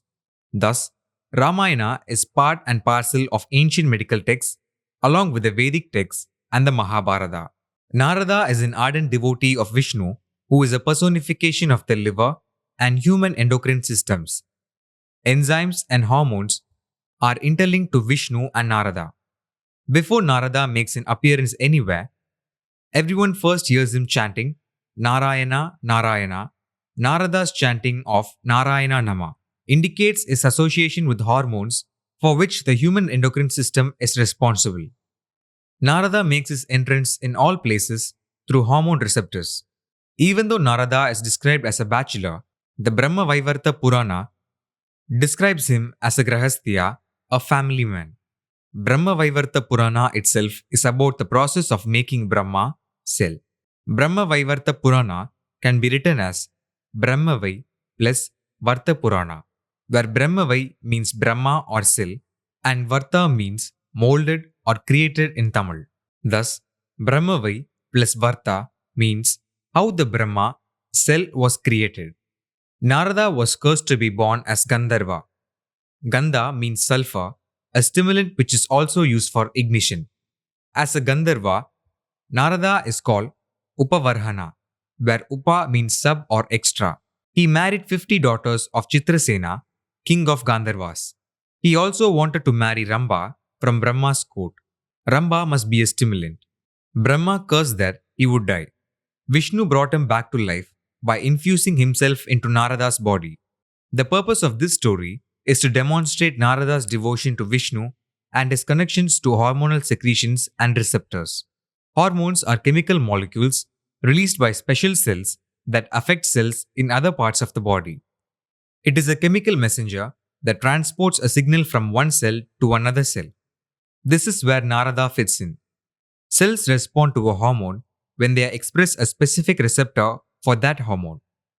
The hormone binds with the receptor protein, resulting in the activation of a signal transduction mechanism that ultimately leads to a specific response in that cell. Hormones are often transported through blood or through ducts. Shiva, being the personification of blood and its related activities, is brought into the scenario. Endocrine hormone molecules are released directly into the bloodstream. Exocrine hormones are released directly into a duct, and from the duct, they may either flow into the bloodstream or flow from cell to cell by diffusion. The process is known as paracrine signaling. Parasurama, being the personification of paracrine signaling, is brought into the scenario. The master coordinator of hormonal activity is at the hypothalamus, which acts on inputs received from the central nervous system. Hormonal regulation of some physiological activities involves a hierarchy of cell types acting on each other, either to stimulate or to modulate the release and actions of a particular hormone. The secretion of hormones from successive levels of endocrine cells is stimulated by chemical signals originating from cells higher up in the hierarchical system. Other hormone secretions occur in response to local conditions. These stimulations or disturbances at every place are termed as quarrels and disturbances created by Narada among the gods. It is well known that Narada's quarrels always end in good. Different kinds and levels of hormonal secretions and their reactions create the required benefits. Cellular recipients of a particular hormonal signal may be one of several cell types that reside within several different tissues, which trigger a diverse range of systemic physiological effects. Different tissue types may also respond differently to the same hormonal signal. Because of this, hormonal signaling is elaborate and hard to dissect. Similarly, it is confusing to understand the behavior of Narada during his celestial travel. Most cells produce one or more molecules that act as signaling molecules to other cells, altering their growth, function, or metabolism. The hormones produced by cells in the endocrine glands are cellular products, specialized to serve as regulators at the overall organism level. However, they may also exert their effects solely within the tissue in which they are produced and originally released. All multicellular organisms need coordinating systems to regulate and integrate the function of cells. Two mechanisms perform this function in higher animals: the nervous system and the endocrine system. The endocrine system acts through the release, generally into the blood, of chemical agents and is vital to the proper development and function of organisms. As Mac Hadley notes in his book, Endocrinology, the integration of developmental events such as proliferation, growth, and differentiation, including histogenesis and organogenesis, and the coordination of metabolism, respiration, excretion, movement, reproduction, and sensory perception depend on chemical cues, substances synthesized and secreted by specialized cells. Endocrinology is connected with the study of biosynthesis, storage, chemistry, and physiological function of hormones, and with the cells of the endocrine glands and tissues that secrete them. The endocrine system consists of several glands in different parts of the body that secrete hormones directly into the blood rather than into a duct system. Hormones have many different functions and modes of action. One hormone may have several effects on different target organs, and conversely, one target organ may be affected by more than one hormone. The above paragraphs explain the conduct of Narada in Puranic stories very clearly in medical terms. Narada and Narayana, Vishnu, go hand in hand to all lokas and maintain rapport. Narayana, where Nara plus Ayana equals the liquid or hormone bed based at the liver is used as bed by Narayana. Narada, where Nara plus Da means flow, either as a hormone or as a chemical signal. Da in the name Narada can be construed as Ta or Tara, which means flow or flowing. Narada is a brahmachari, single or not married. Once he and his kin called Parvada both wanted to marry a girl called Srimati, daughter of Ambarisha. Both Narada and Parvada sought the help of Vishnu in outwitting each other to marry Srimati. But Vishnu had his own plans. As requested by Narada and Parvada separately, without each other's knowledge, Vishnu made them appear as a monkey and a bear in Srimati's eyes at her Swayamvara. Srimati rejected them and chose Vishnu as her husband. Srimati was referred to at Sagar Manthan as Sri. Hence, Narada is called Kapivakra, meaning monkey-faced. Parvada, Par plus Vada, is shown as a different person here as kin to Narada, but he is the same person known as She Mountain, who is in fact Parvati. Par refers to paracrine and Vata refers to reflex or movement. Parvati is the personification of the pineal gland, which is an endocrine gland and secretes hormones. Narada is just a transporter of hormone signaling. The word Vakra is also found in the name of a sage called Astavakra. Vakra also means crooked or cunning mind. And there is a word in Tamil, Vakraputti, to mean people with crooked minds, whose thinking is not straightforward but roundabout. Sage Astavakra, earlier known as Devala, had decided not to associate with women. Once, the Apsara, Ramba, wanted to marry Devala, but he refused to marry her. Ramba cursed him that his body would become as crooked as his mind since he had a blanket refusal for women.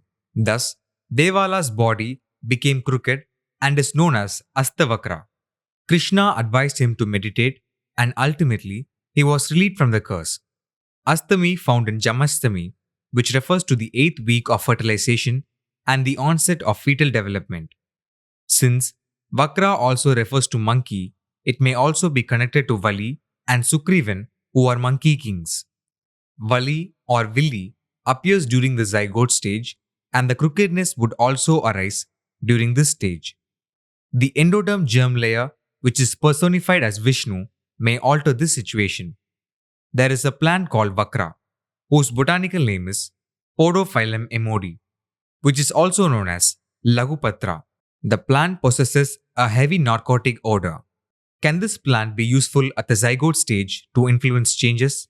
Narada helped Dhruva, neural plate, and Ganesha, male gamete, in achieving their goals by giving timely advice, which has been narrated in the respective chapters. Narada helped King Chitrakenu of Shurasena kingdom to get back his son from death. Chitra and Ketu are associated with procreative organs. Savitri was the daughter of Ashwapati and married to Sathyavan. Narada predicted Sathyavan's death and consoled Ashwapati that everything would turn out well in the end.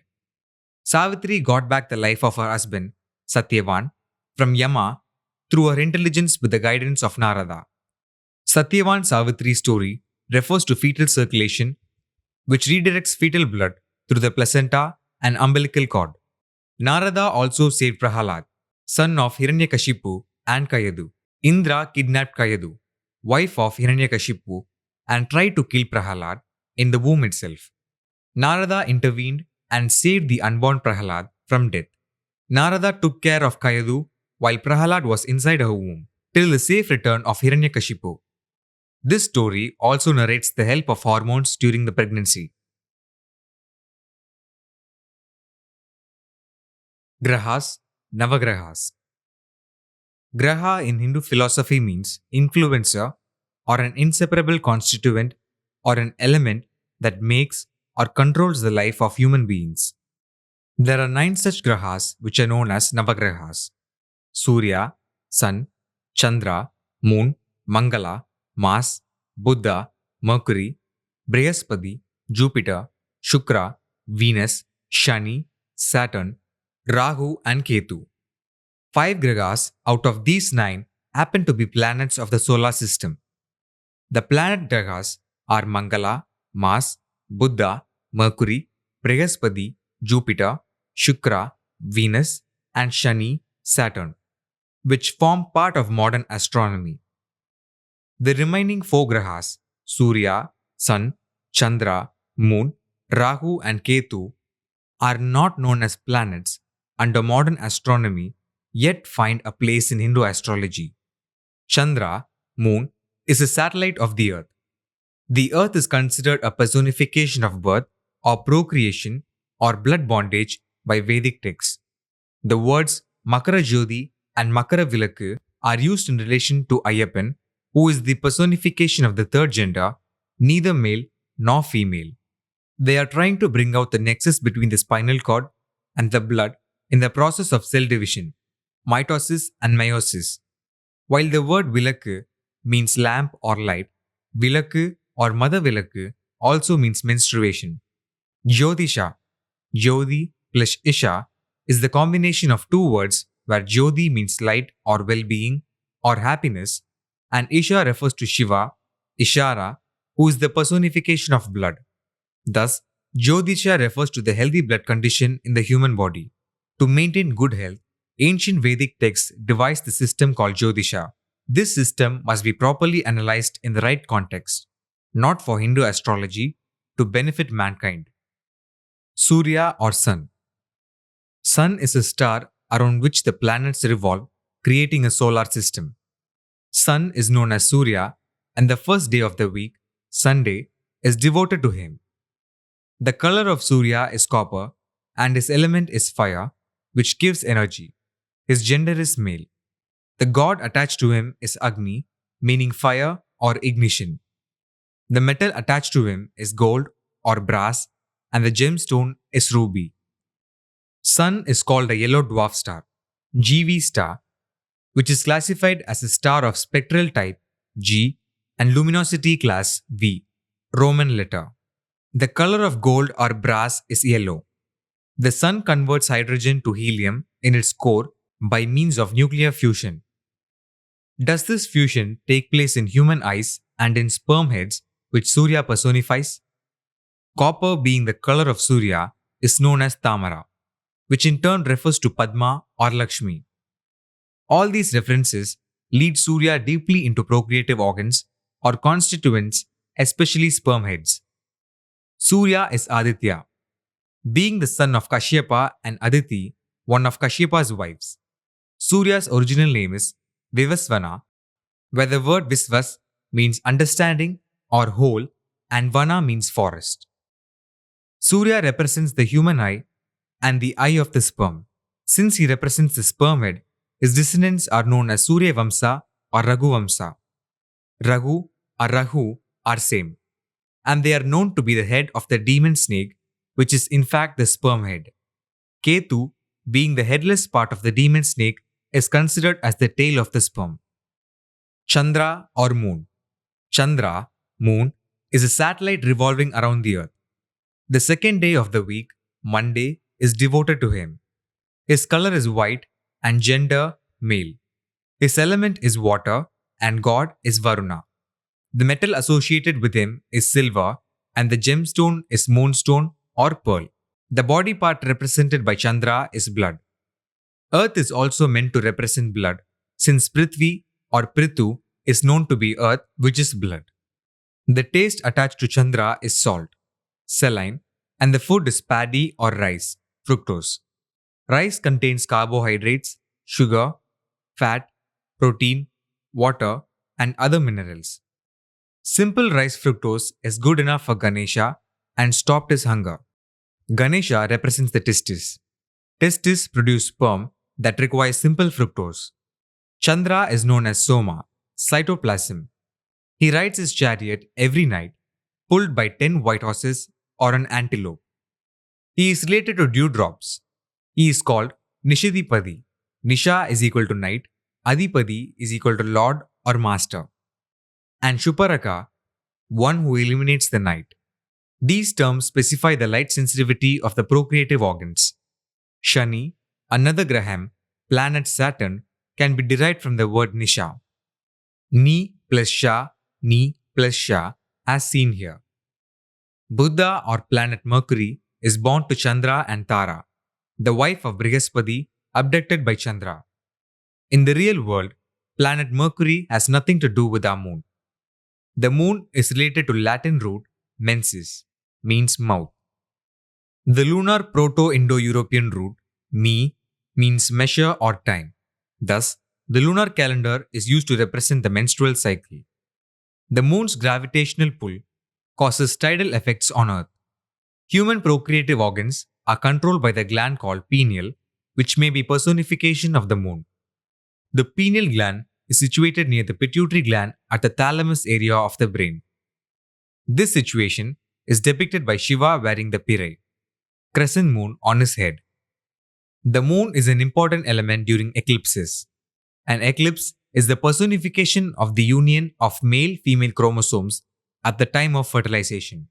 A solar eclipse indicates the abandoning of the Y chromosome in the male germ cell during the union, leaving the X chromosome to join with the X chromosome of the female germ cell. The result of this union is female child. The lunar eclipse indicates the abandoning of the X chromosome in the male germ cell during the union, leaving the Y chromosome to join with the X chromosome of the female germ cell. The result of this union is a male child. Mangala or Mars. Bone marrow is a tissue found in the hollow interior of bones. Vedic texts relate this to Mangala or Mars Graham, which represents Tuesday, third day of the week. Tuesday is known as Sevvai in Tamil, where Sev means red and Vai means mouth. The mouth is one of the gateways of the body, as is the bone marrow for red blood cells. Mangala consists of three words, Ma, Anga, and Gala. The word Ma refers to big or origin. Anga refers to whole body or part of it, and Gala refers to red. Thus, Mangala refers to white body or part of reddish substances, which mean bone marrow. There are two types of bone marrow, red marrow and yellow marrow. Do Anga and Gala refer to both? Mangala is also known as Angaraka, which refers to the color red. Angaraka, Anga plus Garaka, consists of two words, Anga and Garaka. Ka seems to refer to blood as it is found in other words like Naraka, Kala, Kali, Mahakala, Kalayuda, etc., which also refer to blood. Red marrow mainly consists of myeloid tissue. Is this myeloid tissue called Maya in Vedic texts? Maya can be read as Yama, who is the god of death, closely associated with the heart and blood. Myeloid tissue is a biological tissue with the ability to perform hematopoiesis. It can also be found in the liver and spleen of fetuses, which are part of the endocrine system. Narada, associated with hormones, was living with Maya for some time and had sons and daughters. Hematopoiesis is the formation of blood cellular components and is derived from the hematopoietic stem cells. Red blood cells, platelets, and most white blood cells arise in red marrow. Red marrow is found in flat bones like the hip bone, breastbone, skull, ribs, and shoulder blades, etc. The color of Mangala or Mass is red, which may denote the color of the red marrow and blood. Yellow marrow mainly consists of fat cells. Fat cells are called adipose tissue, and their main role is to store energy in the form of fat. They also cushion and insulate the body. Adipose tissue is also an endocrine organ which produces hormones. All bone marrow is purple at birth, and half of them convert to the yellow type with growth and age. Yellow marrow is found in the hollow interior of the middle portion of long bones. The metal of Mangala or Mass is brass, which may refer to the color of the yellow marrow. Mangala or Mass is the red planet. He is the god of war, his gender is male, and he is a brahmachari, celibate. He is the son of Prithvi and Bhumi, who is also considered related to blood. He represents energetic action, fire, which is the quality of blood. The reddish appearance of the planet Mars is due to the iron oxide prevalent on its surface. Iron oxide is commonly known as hematite or rust. The taste associated with Mangala is acidic. Medical terms relating to blood always begin with hemo or hemo or hemato or hemato, which is from a Greek root. The surface of Mars consists of impact craters, volcanic craters, valleys, deserts, and polar ice caps. Iron oxides are chemical compounds composed of iron and oxygen. In the human body, iron is present in all cells, and it serves to carry oxygen to the tissues from the lungs in the form of hemoglobin.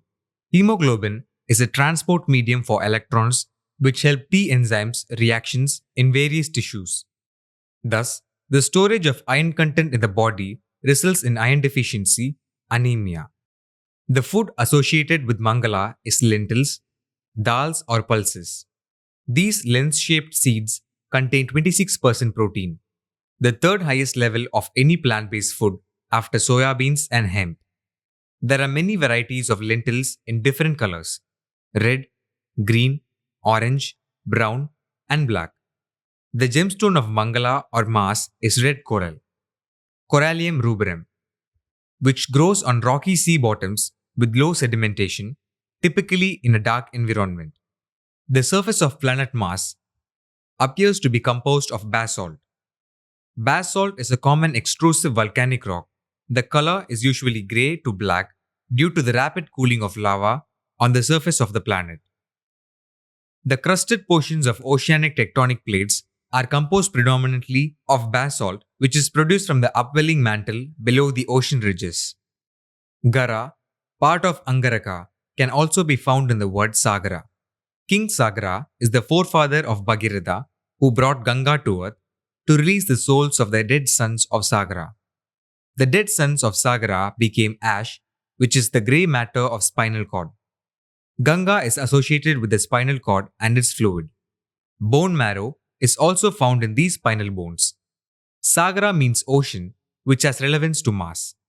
Gala as found in Mangala, is a resinous substance of reddish-brown color deposited on trees such as banyan, acacia, and peepal by a small insect called Carteria laca. It is also known as laksha, lak, and arakku or kombarakku. Medicinal properties of lak or gala are given for many ailments. It is given as a tonic for liver, stomach, jaundice, and kidneys. It reduces fat in adipose people. Yellow marrow mainly consists of fat cells and is called adipose tissues. Adi is the name for Zingiber officinal, and it is locally called sukku, dried ginger. Dried ginger has the appearance of a person with reduced fat. The lak or gala is also used for preparation of Chandanadi Thailam and Angarika Thailam. There existed a fort called Galava, Ambleside Roman fort, in the Roman province dating to the 1st century. The spinal bones also resemble a fort guarding the spinal fluid, etc. The fort could have adopted the name from the ancient Vedic texts to which the Romans also contributed. Buddha or Mercury. Buddha or planet Mercury is born to Chandra, Moon, and Tara, who is the wife of Brihaspati, abducted by Chandra. Buddha is known as planet Mercury and is represented by the 4th day of the week, Wednesday. Buddha's favorite color is green, and his gender is neutral, neither male nor female. His element is earth, which is closely associated with blood, prithvi. The god attached to him is Vishnu, who is the personification of the endocrine system. The metal meant for him is brass, which is yellow in color. The gemstone attached to him is emerald. The body part associated with him is the skin, and his food is green gram, a variety of lentil. Green gram is known as Ma, which means big, origin, or mother. Buddha is the god of merchandise and protector of merchants. He also represents communication. He rides a winged lion as well as a carpet. He holds a scimitar, club, and shield. In the word Buddha, Bu means birth and Da or Ta refer to flow. Thus, it must refer to the umbilical cord and placenta, which provide the required nutrients to the fetus.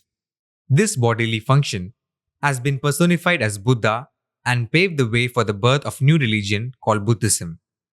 Planet Mercury is the innermost and the smallest planet in the solar system. It takes 88 days to orbit the Sun. Mercury's orbit is highly eccentric. It has a larger iron core which generates magnetic fields higher than that of Earth's. The planet is clearly visible in the morning as Apollo and in the evening as Hermes, Guru or Brihaspati or Jupiter. Brihaspati is a Graha and the Guru of Devas. His vehicle is an elephant or a chariot drawn by 8 horses. He is the son of Angirasa. He is lord of 3 nakshatras, Punarvasu, Vishaka, and Purva Bhadrapada. Brihaspati or Guru as the chief is offered prayers and sacrifices. All people who conduct a yagna must first offer prayers and sacrifice to Brihaspati or Guru. Presently, the word Guru is used to refer a teacher, but in Puranic texts, Guru refers only to Brihaspati, male gender. He is known as the Purohita of gods. He represents knowledge and teaching. He is the Guru of Devas, who are equivalent to chromosomes or gene bases. He is the arch rival of Shukracharya, female gender, who is the Guru or teacher of the Danavas. Brihaspati or Guru is known as planet Jupiter and is represented by the 5th day of the week, Thursday. He is also known as Vayu, who represents movement and youth. His color is yellow or golden, and gender is male. The element attached to him is ether, and his god is Indra. The metal attached to him is gold, and his gemstone is yellow sapphire. He represents the body part brain. He is depicted as holding a stick, beads, and lotus like Brahma. His taste is sweet, and food is Bengal gram. Jupiter is the largest planet in the solar system. It is classified as a gas giant. It is largely composed of hydrogen and a smaller portion of helium. Brihaspati must be the personification of all kinds of initiation at the brain level, including secretions by the glands of procreative organs. Brihaspati is also a personification of the male gender since he is also known as one of the Ganapatis and has an elephant as his vehicle. Elephant is a personification of the penis. Shukra or Shukla or Venus. Shukracharya or Shuklacharya is the son of Brigu and Ushana. Ushana or Ushna may mean heat. He is the preceptor of deities and a teacher of asuras. He represents wealth, pleasure, and reproduction. He mounts a camel and a horse as well as a crocodile. He sometimes holds a bow and arrow. Under Jyotisha, Shukradasa reigns for about 20 years in a person's life, which is said to give him wealth, fortune, and luxury. Shukra is known as planet Venus, and the sixth day of the week, Friday, is dedicated to him. His color is white or yellow. His gender is female, and his element is water. His god is Indrani, wife of Indra. The metal attached to him is silver, and his gemstone is diamond. The human body part correlating to him is semen. The taste attached to him is sour, and the food is beans. Venus is the second closest planet to the sun or Surya. It is also known as the morning star or evening star. There exists evidence of volcanism on the planet. Venus is covered with clouds of sulfuric acid and has an atmosphere consisting mostly of carbon dioxide. Shukra or Shukla Paksha, brighter fortnight, is attached to Venus, which has close ties with the female anatomy. Shukracharya or Shuklacharya is a personification of the female gender and female procreative organs.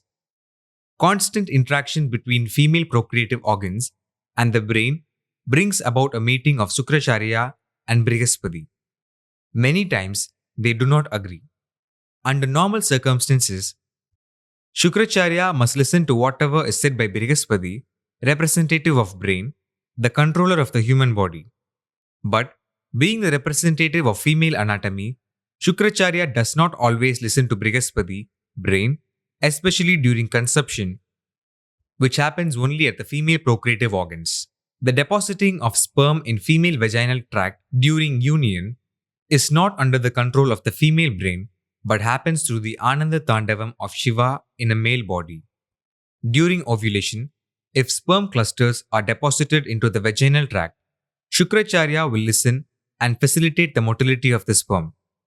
The ground reality alters once the ovum is penetrated and conception takes place. During conception, Brihaspati, brain, must listen to Shukracharya and act accordingly. There comes a conflict between the controller and the controlled. There is a sudden need for change in hormonal secretions, normal functions are interrupted, and new secretions are ordered to accommodate the changed scenario in the procreative organs. Throughout conception, the brain modifies its control depending on the happenings at the female procreative organs. These are described as rivalries by Puranic texts. The association of planet Venus to Shukracharya, with its clouds of sulfuric acid and carbon dioxide, refers to the hostile atmosphere prevailing at the female procreative organs. This hostile atmosphere is changed by Vishnu pretending to be Mohini during the Sagar Manthan or churning of the Milky Ocean, which refers to the male-female union. Shani or Saturn. Shani, known as Saturn, is the son of Surya, sun, and Chaya. His color is dark or blue, and he is mounted on a crow. He is depicted as ugly, old, and lame with long hair, teeth, and nails. He represents struggles, career, and longevity. Shani is known as one who moves slowly. The planet Saturn takes about 30 years to orbit the sun. Shani is meant to create havoc and disaster. When he opened his eyes for the first time after his birth, Surya, the sun, went into eclipse.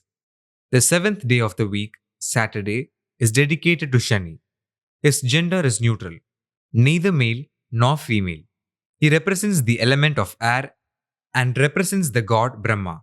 The metal attached to him is iron and the gemstone is blue sapphire.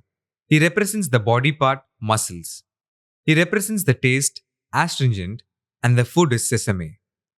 Saturn is the second largest planet in the solar system and is a gas giant. The planet is composed of hydrogen and a small portion of helium. Shani is the personification of testis, manliness, etc. It is the developmental process of a child into adulthood and then to a fully grown man, capable of procreation. Shani and Ganesha are closely associated, where Ganesha is the representative of the scrotum and penis. Rahu. Rahu is the head of the demon snake which swallows the sun or moon, causing eclipses. His head was cut off by Mohini, Vishnu transformed, and the rest of his body became Ketu. The head became immortal since it drank Amrit. His color is smoky, and he represents the element of air. He represents the god Niriti. The metal attached to him is lead, and gemstone is hessonite. Rahu or Rahu is the personification of the sperm head and constitutes Rahu Vamsa or Rahukula. While the sperm is penetrating the ovum, only the sperm head enters. The tail, which helps in sperm movement, is cut off. On penetration into the ovum, either only the X or only the Y chromosome will join with the female X chromosome. Another chromosome is considered as swallowed by the snake, Rahu. Ketu. Ketu is the tail of the demon snake Rahu, whose head was cut off by Mohini. Rahu and Ketu are considered north and south polar nodes. Ketu's color is smoky, and he represents the element of earth. He represents the god Ganesha. The metal attached to him is lead, and gemstone is cat's eye. Ketu is the personification of the sperm tail, which facilitates sperm movement. Without the help of the sperm tail, sperm cannot move and reach its target, the ovum. Mitra, Varuna. Varuna is the god of sky, of rain, of the celestial ocean, Rasa, of law, and of the underworld. He is an Aditya, originally an Asura, but later a Deva. He is a guardian of all directions. He is a resident of the celestial ocean called Rasa, juice, syrup, some form of liquid. His wife is Varuni. His vehicle is Makara, the crocodile, similar to Ganga. Since Varuna has the same Vahana, vehicle as Ganga, he is related to the human spinal cord and spinal fluid. Makara, crocodile, refers to the spinal cord. Rasa and Sarasa refer to Saraswati and are thus associated with the human brain. Being a guardian of all directions, he may represent the spinal nerves which stem from the spinal cord and connect with all parts of the human body. Varuna is always referred together or twinned with Mitra, god of oaths, and identified as Mitra Varuna. Mitra means an oath, contract or friend, treaty or alliance. It may also mean a bond. Mitra Varuna together may refer to the dorsal and ventral roots that emerge out of the spinal cord. They are a part of the peripheral nervous system. Out of the spinal cord's grey matter, two dorsal, backside roots, one on the right side and one on the left, and two ventral, front side roots, one on the right side and another on the left side, emerge. Dorsal roots contain afferent sensory axons and ventral roots contain efferent motor axons. Along the way, dorsal roots and ventral roots combine to make spinal nerves on either side of the spinal cord. Now, we can understand the reason for the alliance or treaty of Mitra Varuna. Varuna is also associated with Indra and makes the combination Indra Varuna. This association refers to the spinal nerves attached to the sexual organs such as testes and ovaries, since Indra is associated with the sexual organs. All along, Varuna was known as an Asura. He becomes a Deva when he relates to sexual organs. The testes produce the sperm, and ovaries incubate and expel the ovum that contains chromosomes and genes. Deva is closely associated with the gene basis. Varuna is also known as the god of death through his association with Yama, and he too can grant immortality. DNA is passed on through the genes from one generation to another, and the journey never ends. This process is termed as granting immortality. Varuna is also referred with Rama of Ramayana, who is known to be the male chromosome, XY, that produces perfect descendants. Mitra, being the god of oath, is closely associated with Ishara, which means meaning of binding. Ishara is known as Siva and refers to human blood, which is the medium of bonding. Thus, Mitra must refer to blood vessels in association with spinal nerves. Vishwakarma is the architect of gods and is associated with the process of organogenesis. Thus, it designs and develops every organ in the human body. The word Visva means the whole or wide or worldly. The same word Visva aligns with Mitra and creates Viswamitra. Vishwamitra is called a Brahma Rishi, establishes connection to brain, but not an Acharya. Rishi means origin or root. Vishwa and Mitra are twin names referring to the dorsal and ventral roots. Both Mitra and Varuna are connected to Sandhya Vatanam, a ritual to be performed every morning and evening. Sexual glands are active in the morning and evening. The Gayatri Mantra must explain all that is happening at those times. Planet Venus is called the morning star or evening star. Venus is named after the Roman goddess of love. Venus stems from the Latin word venereus, meaning love or sexual desire. It reaches its maximum brightness shortly before sunrise or shortly after sunset. Bright light invariably affects the female ovulation cycle as it is light sensitive. Presently, Sandhya Vadanam is performed by people of all ages. Do they know its real meaning?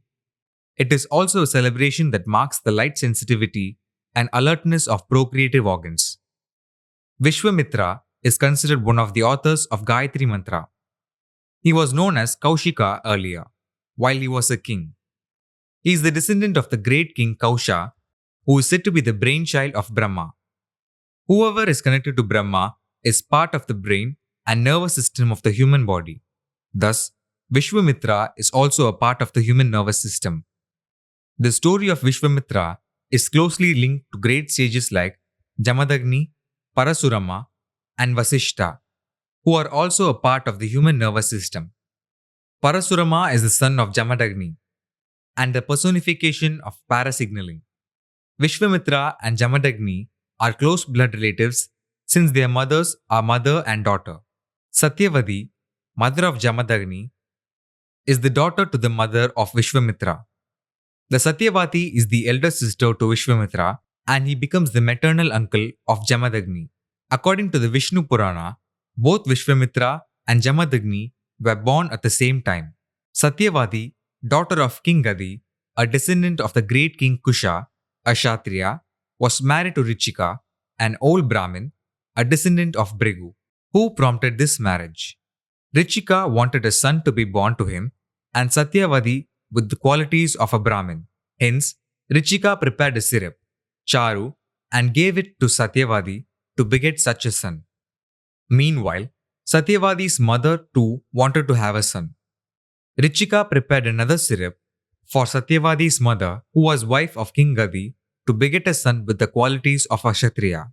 However, Satyavati and her mother exchanged the syrup's charu given to them, and Satyavati drank the syrup for the qualities of a Kshatriya. Satyavati's mother drank the syrup for qualities of a Brahmin. Jamadagni, born to Satyavati, was a Brahmin by caste with the qualities of a Kshatriya. Vishwamitra, born to Satyavati's mother, was a Kshatriya by caste with the qualities of a Brahmin. Brahmin, Kshatriya, Vaishya, and Sudra are considered classification of cells. Thus, the story of Vishwamitra narrates the union of different division or classification of cells to make an entirely new division or classification of cells. Charu or Chaturthi refers to 4 and means haploid division of cells. Vishwamitra's contact with sage Vasistha when he was King Kaushika changed his life. He understood the power of Tapsaya, renounced his kingdom, and became Brahmarishi Vishwamitra. He met with many insults and sufferings. While Vishwamitra was in tapas, Indra sent the Apsara Menaka, Mena plus Ka, to seduce him and disturb his Tapsaya. A daughter Shakuntala, Sha plus Kuntala, was born to Vishwamitra and Menaka. Shakuntala fell in love with the king Dushyanta and had a son called Bharata, who became a great warrior. Shakuntala and King Dushyanta were separated. King Dushyanta could not recognize his wife Shakuntala due to a curse cast by sage Durvasa. Durvasa is the personification of body odor. Odor, smell, belongs to the olfactory system, which is part of the human sensory system. This system plays a vital role in the puberty of both males and females.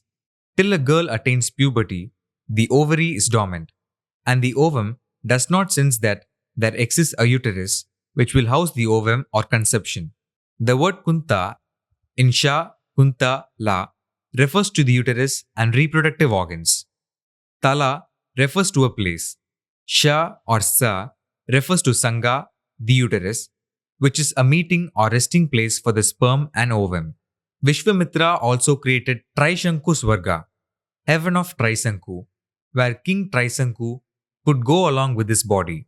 Vishwamitra raised the body of King Trisanku to heaven, from where he was pushed back by Indra. This left King Trisanku hanging in between earth and heaven. Trisanku Swarga, heaven of Trisanku, is the uterus where human resides for about 9 months as fetus or unborn child. Indra is related to procreative activities, and Sanka refers to the uterus, which is also a procreative organ. Indra was a close friend of Vashistha and gifted him a calf known as Nandini, whose mother is the celestial cow Kamadhenu.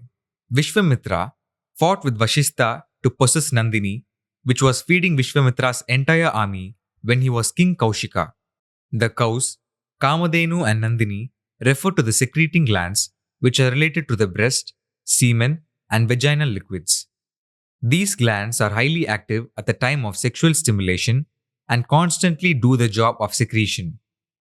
The entire story centers around human reproductive organs and triggers by the nervous system. Even though Vishwamitra was impulsive and hot-tempered, he helped all his subjects, whether he was a king or a rishi. Often, he lost his power due to his quick temper, but always recouped it through strenuous tapasya.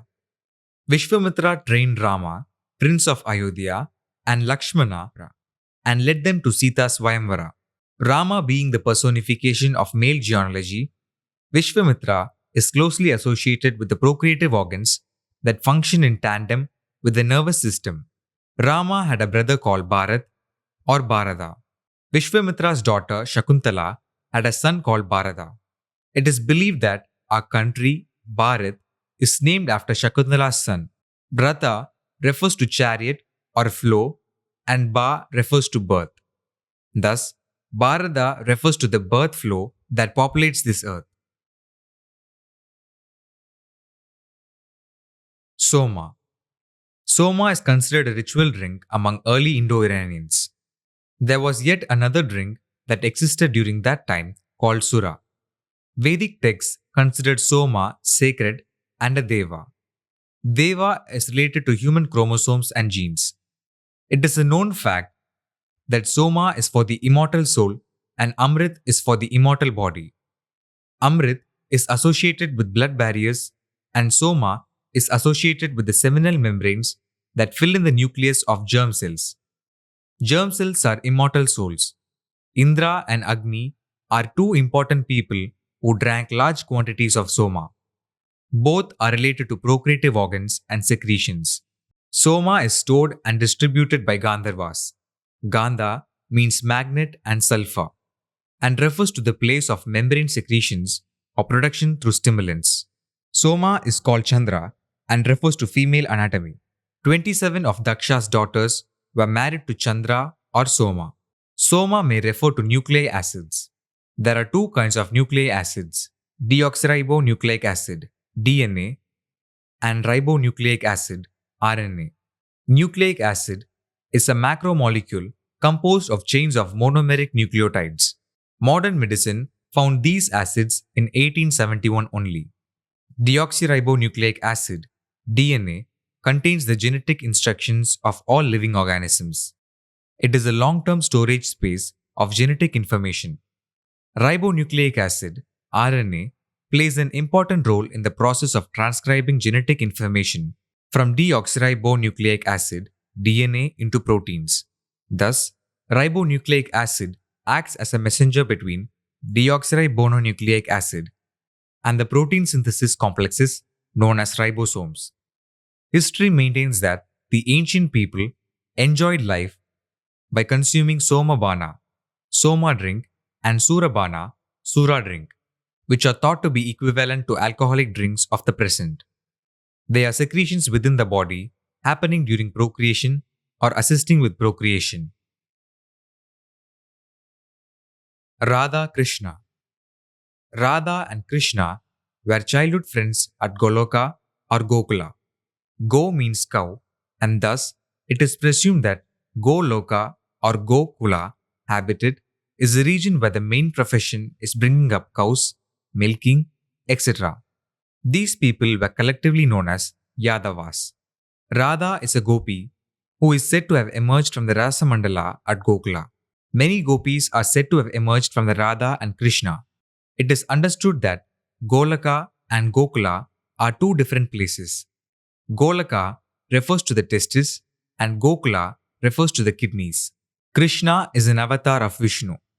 Vishnu is associated with the human endocrine system and Krishna is closely associated with that system. Krishna is the personification of human kidneys. Krishna, kidneys, shoulders the adrenal glands, known as Tulasi, which sit on top of it. Radha used to control Krishna with a devoted love, and both used to often perform the Rasa Leela, dance form. Ra, Da, or Da, Ra refers to continuous flow, the urinary secretion taking place at the human kidneys. The kidneys remove the waste and water from the blood that is stored in the bladder as urine, and it is discharged at periodic intervals. Radha was born to Virashabhanu and Kalavadi. Kala refers to Shiva and Yama, which in turn refers to human blood. Rishabha or Vrishabha is one of the 12 zodiacs, second on the list, which represent the development of the neural plate and tube in an embryo. When Vrishabhanu and Kalavadi wanted Radha to marry Rayana, Radha disappeared from the house, leaving a shadow behind, which was married to Rayana. The original Radha returned to Krishna in Golaka. Golaka may mean cloaca, testis, which is known as suva, a common passage for feces, urine, and waste of the human body. It exists in the embryo at some point of time and later divides to form the rectum, bladder, and genitalia of the human body. These organs are part and parcel of the digestive and endocrine systems personified as Vishnu and Krishna. The main functions of the kidneys are the removal of waste from the blood, such as urea and ammonium. The blood comes into the kidney through renal arteries. Kidneys remove waste through an osmosis process. Its membranes drain the blood into renal veins that exit each of the kidneys. The waste is collectively called urine and drains into the urinary bladder, which is periodically emptied. Waste is being constantly sent to the blood by various human parts, and if they are not removed periodically, waste will build up in the blood and damage the blood. These main excretory functions are known as Radha. Nephrons are the main tiny blood vessel or corpuscle called glomerulus, which intertwines with tubule, a urine collecting tube. These glomeruli would have been referred to as gopis and gopas in Puranic texts. Artery corpuscles and vein corpuscles may be named gopis and gopas. Glomerulus resembles a cauliflower, which is known as gobi, hence gopis and gopas. Yet, another function of the kidneys is to maintain the body's equilibrium of water and minerals. Since it is the part of the human endocrine system, kidneys regulate electrolytes, acid-base balance, blood pressure, reabsorption of glucose and amino acids, and the production of hormones. While the glomerulus functions as a urine-producing unit, it also has another function as a filtering unit.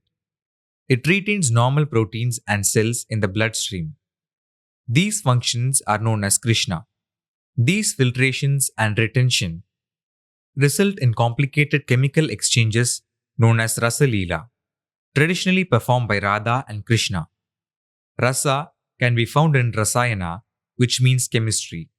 Thus, Radha becomes the main functionary and Krishna becomes the sub-functionary at the kidneys. It is the reason we say Radha Krishna instead of Krishna Radha. Even though Radha and Krishna are great lovers, they are always depicted as separated and never united in the stories, since kidney functions are about two different angles. Puranic texts have the Su plus Dhamma or Sri Dhamma story to tell us about the reasons for the separation of Radha and Krishna. Radha cursed Sudama to be an asura, non-secreting, and Sudama in turn cursed that Radha would be separated from Krishna. Dhamma means string or rope. Krishna is known as Damodara, which consists of two words, Dama and Udara, where Udara or Udira means blood. Could this be any reference to the blood vessels coiled inside the kidneys? Radha was born in Gokula or Vraja to be separated from Krishna due to the curse of Sudama. But Krishna was born in Madura at Radha's request to be with her during the duration of Sudama's curse. Madura means sugar and is closely related with kidneys and urine due to diabetics. It is said that if anyone wants to be free from misfortune or ill health, he or she should worship Radha. Radha, being instrumental for urine secretion, which removes waste from blood, should be worshipped to free from ill health. Purnima, full moon day, is designated as a special day for Radha Puja, which refers to the day of ovulation for females. What is the relationship between ovulation and the kidneys? Is the answer in the story where Krishna was tied to the Asoka trees by Yashoda? In the story, Yashoda learned that there was theft every day of dairy products like milk, butter, curds, etc. in her home. Finally, she found out that the thief was none other than her son, Krishna, who was a small child. As punishment, she tied him up to two Ashoka trees with a piece of cloth or rope. In some places, it is mentioned as a single tree. Krishna is called Damodara due to this. The two Ashoka trees were broken with a kick of the leg by a small Krishna. From the broken tree, Kubera's two sons, Nalakubara and Manigriva, emerged, who were cursed to be trees by sage Devala. Son or sons refer to the two kidneys, and it conveys a person can also live with a single kidney. They were supposed to be released from their curse by Krishna. Refers to chemical exchanges in blood at the time of waste removal in kidneys. Ashoka tree is a medicinal plant known as Saraka indica, which is closely related to the female procreative organs. Kalinga refers to the female genitals, as Linga refers to the male genitals. Kalinga and Ashoka are inseparable.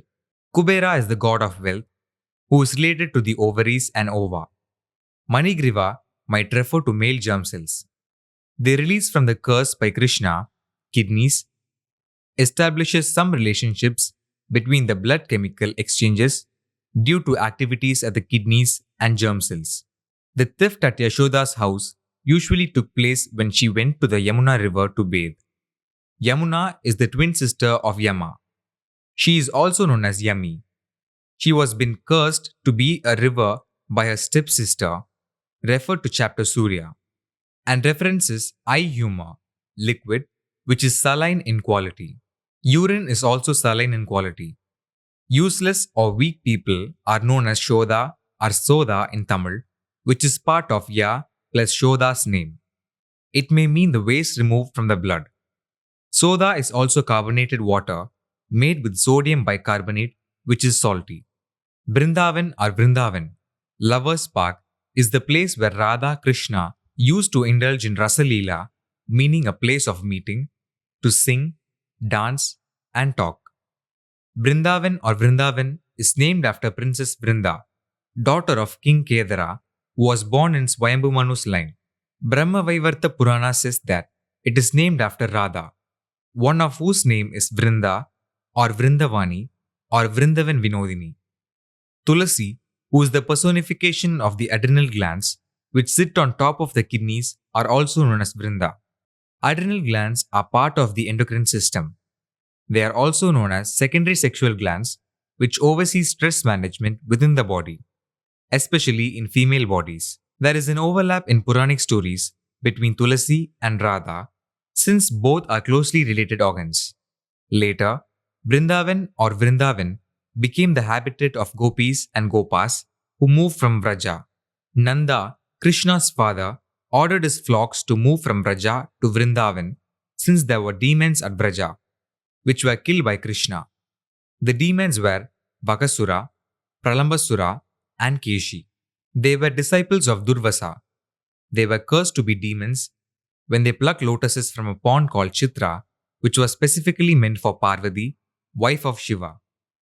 Chitra refers to the first month of the Tamil calendar and the male-female union, since the grand marriage of Shiva Parvati takes place in this month. It is also the name of a nakshatra. These demons were destined to resurrected by Krishna and became his attendants at Golaka. Vishwakarma, the architect of gods, who is the personification of organogenesis, built houses for all the gopis and gopas. This would have happened at the fetal developmental stage. Vaka means crane, also known as Sarus, which refers to Saraswati and the human brain. Vaka also refers to Agastya. Thus, Vakasura may refer to secretions or dumping into the blood from the brain. Pralambasura was living in the form of a bull at Keli Kadambavana. Keli plus Kadamba plus Vana. Keli may refer to Kaliya or Kaliya or Kaliya, since Kadamba refers to liver bile, refer to chapter Kaliya. Keshi was living in the form of an ass at Bandiravana. The killing of these asuras refer to chemical exchanges in the blood and secretions of the kidneys. Kidneys release three important hormones: erythropoietin, EPO, which stimulates the bone marrow to make red blood cells; renin, which regulates blood pressure; and calcitriol, which helps maintain calcium for bones and establishes normal chemical balance in the body. Radha and Krishna are said to have performed Rasalila during the month of Chaitra or Chitra on a full moon night, which refers to the period of ovulation. Banyan tree, Ficus bahalensis or fig tree, and Ketaki, Kaita, bushes are brought into the scenario to tell us about their medicinal properties. Ketaki flowers, known as Pandanus tectorius or Pandanus fascicularis, are liked very much by Shiva and are not used for his worship. But the Ketaki bushes are preferred place for Radha Krishna meetings. Brahma, the personification of germ cells, also wanted to worship Radha, and it was granted at Vrindavana. Brahma, who was doing tapas at Pushkar, came all the way to Vrindavan to obtain a darshan of Radha and Krishna together. Pushkar refers to the place where germ cells are produced. Radha has not been mentioned in all Puranic texts except the Brahma Vaivarta Purana. How Brahma was formed. Thus, Radha, kidneys, seem to be important in the formation of Brahma, the germ cell. As per Brahma Vaivarta Purana, Radha and Krishna were united after 100 years of Sudama's curse, just before the onset of Kali Yuga. Kali Yuga refers to the onset of old age and diabetes in the blood. Due to this condition, blood rays are not properly removed, and the required chemical exchanges, hormonal secretions of kidneys, would not have taken place in the blood. It is mentioned that during Kali Yuga, Dwaraka was inundated by the sea.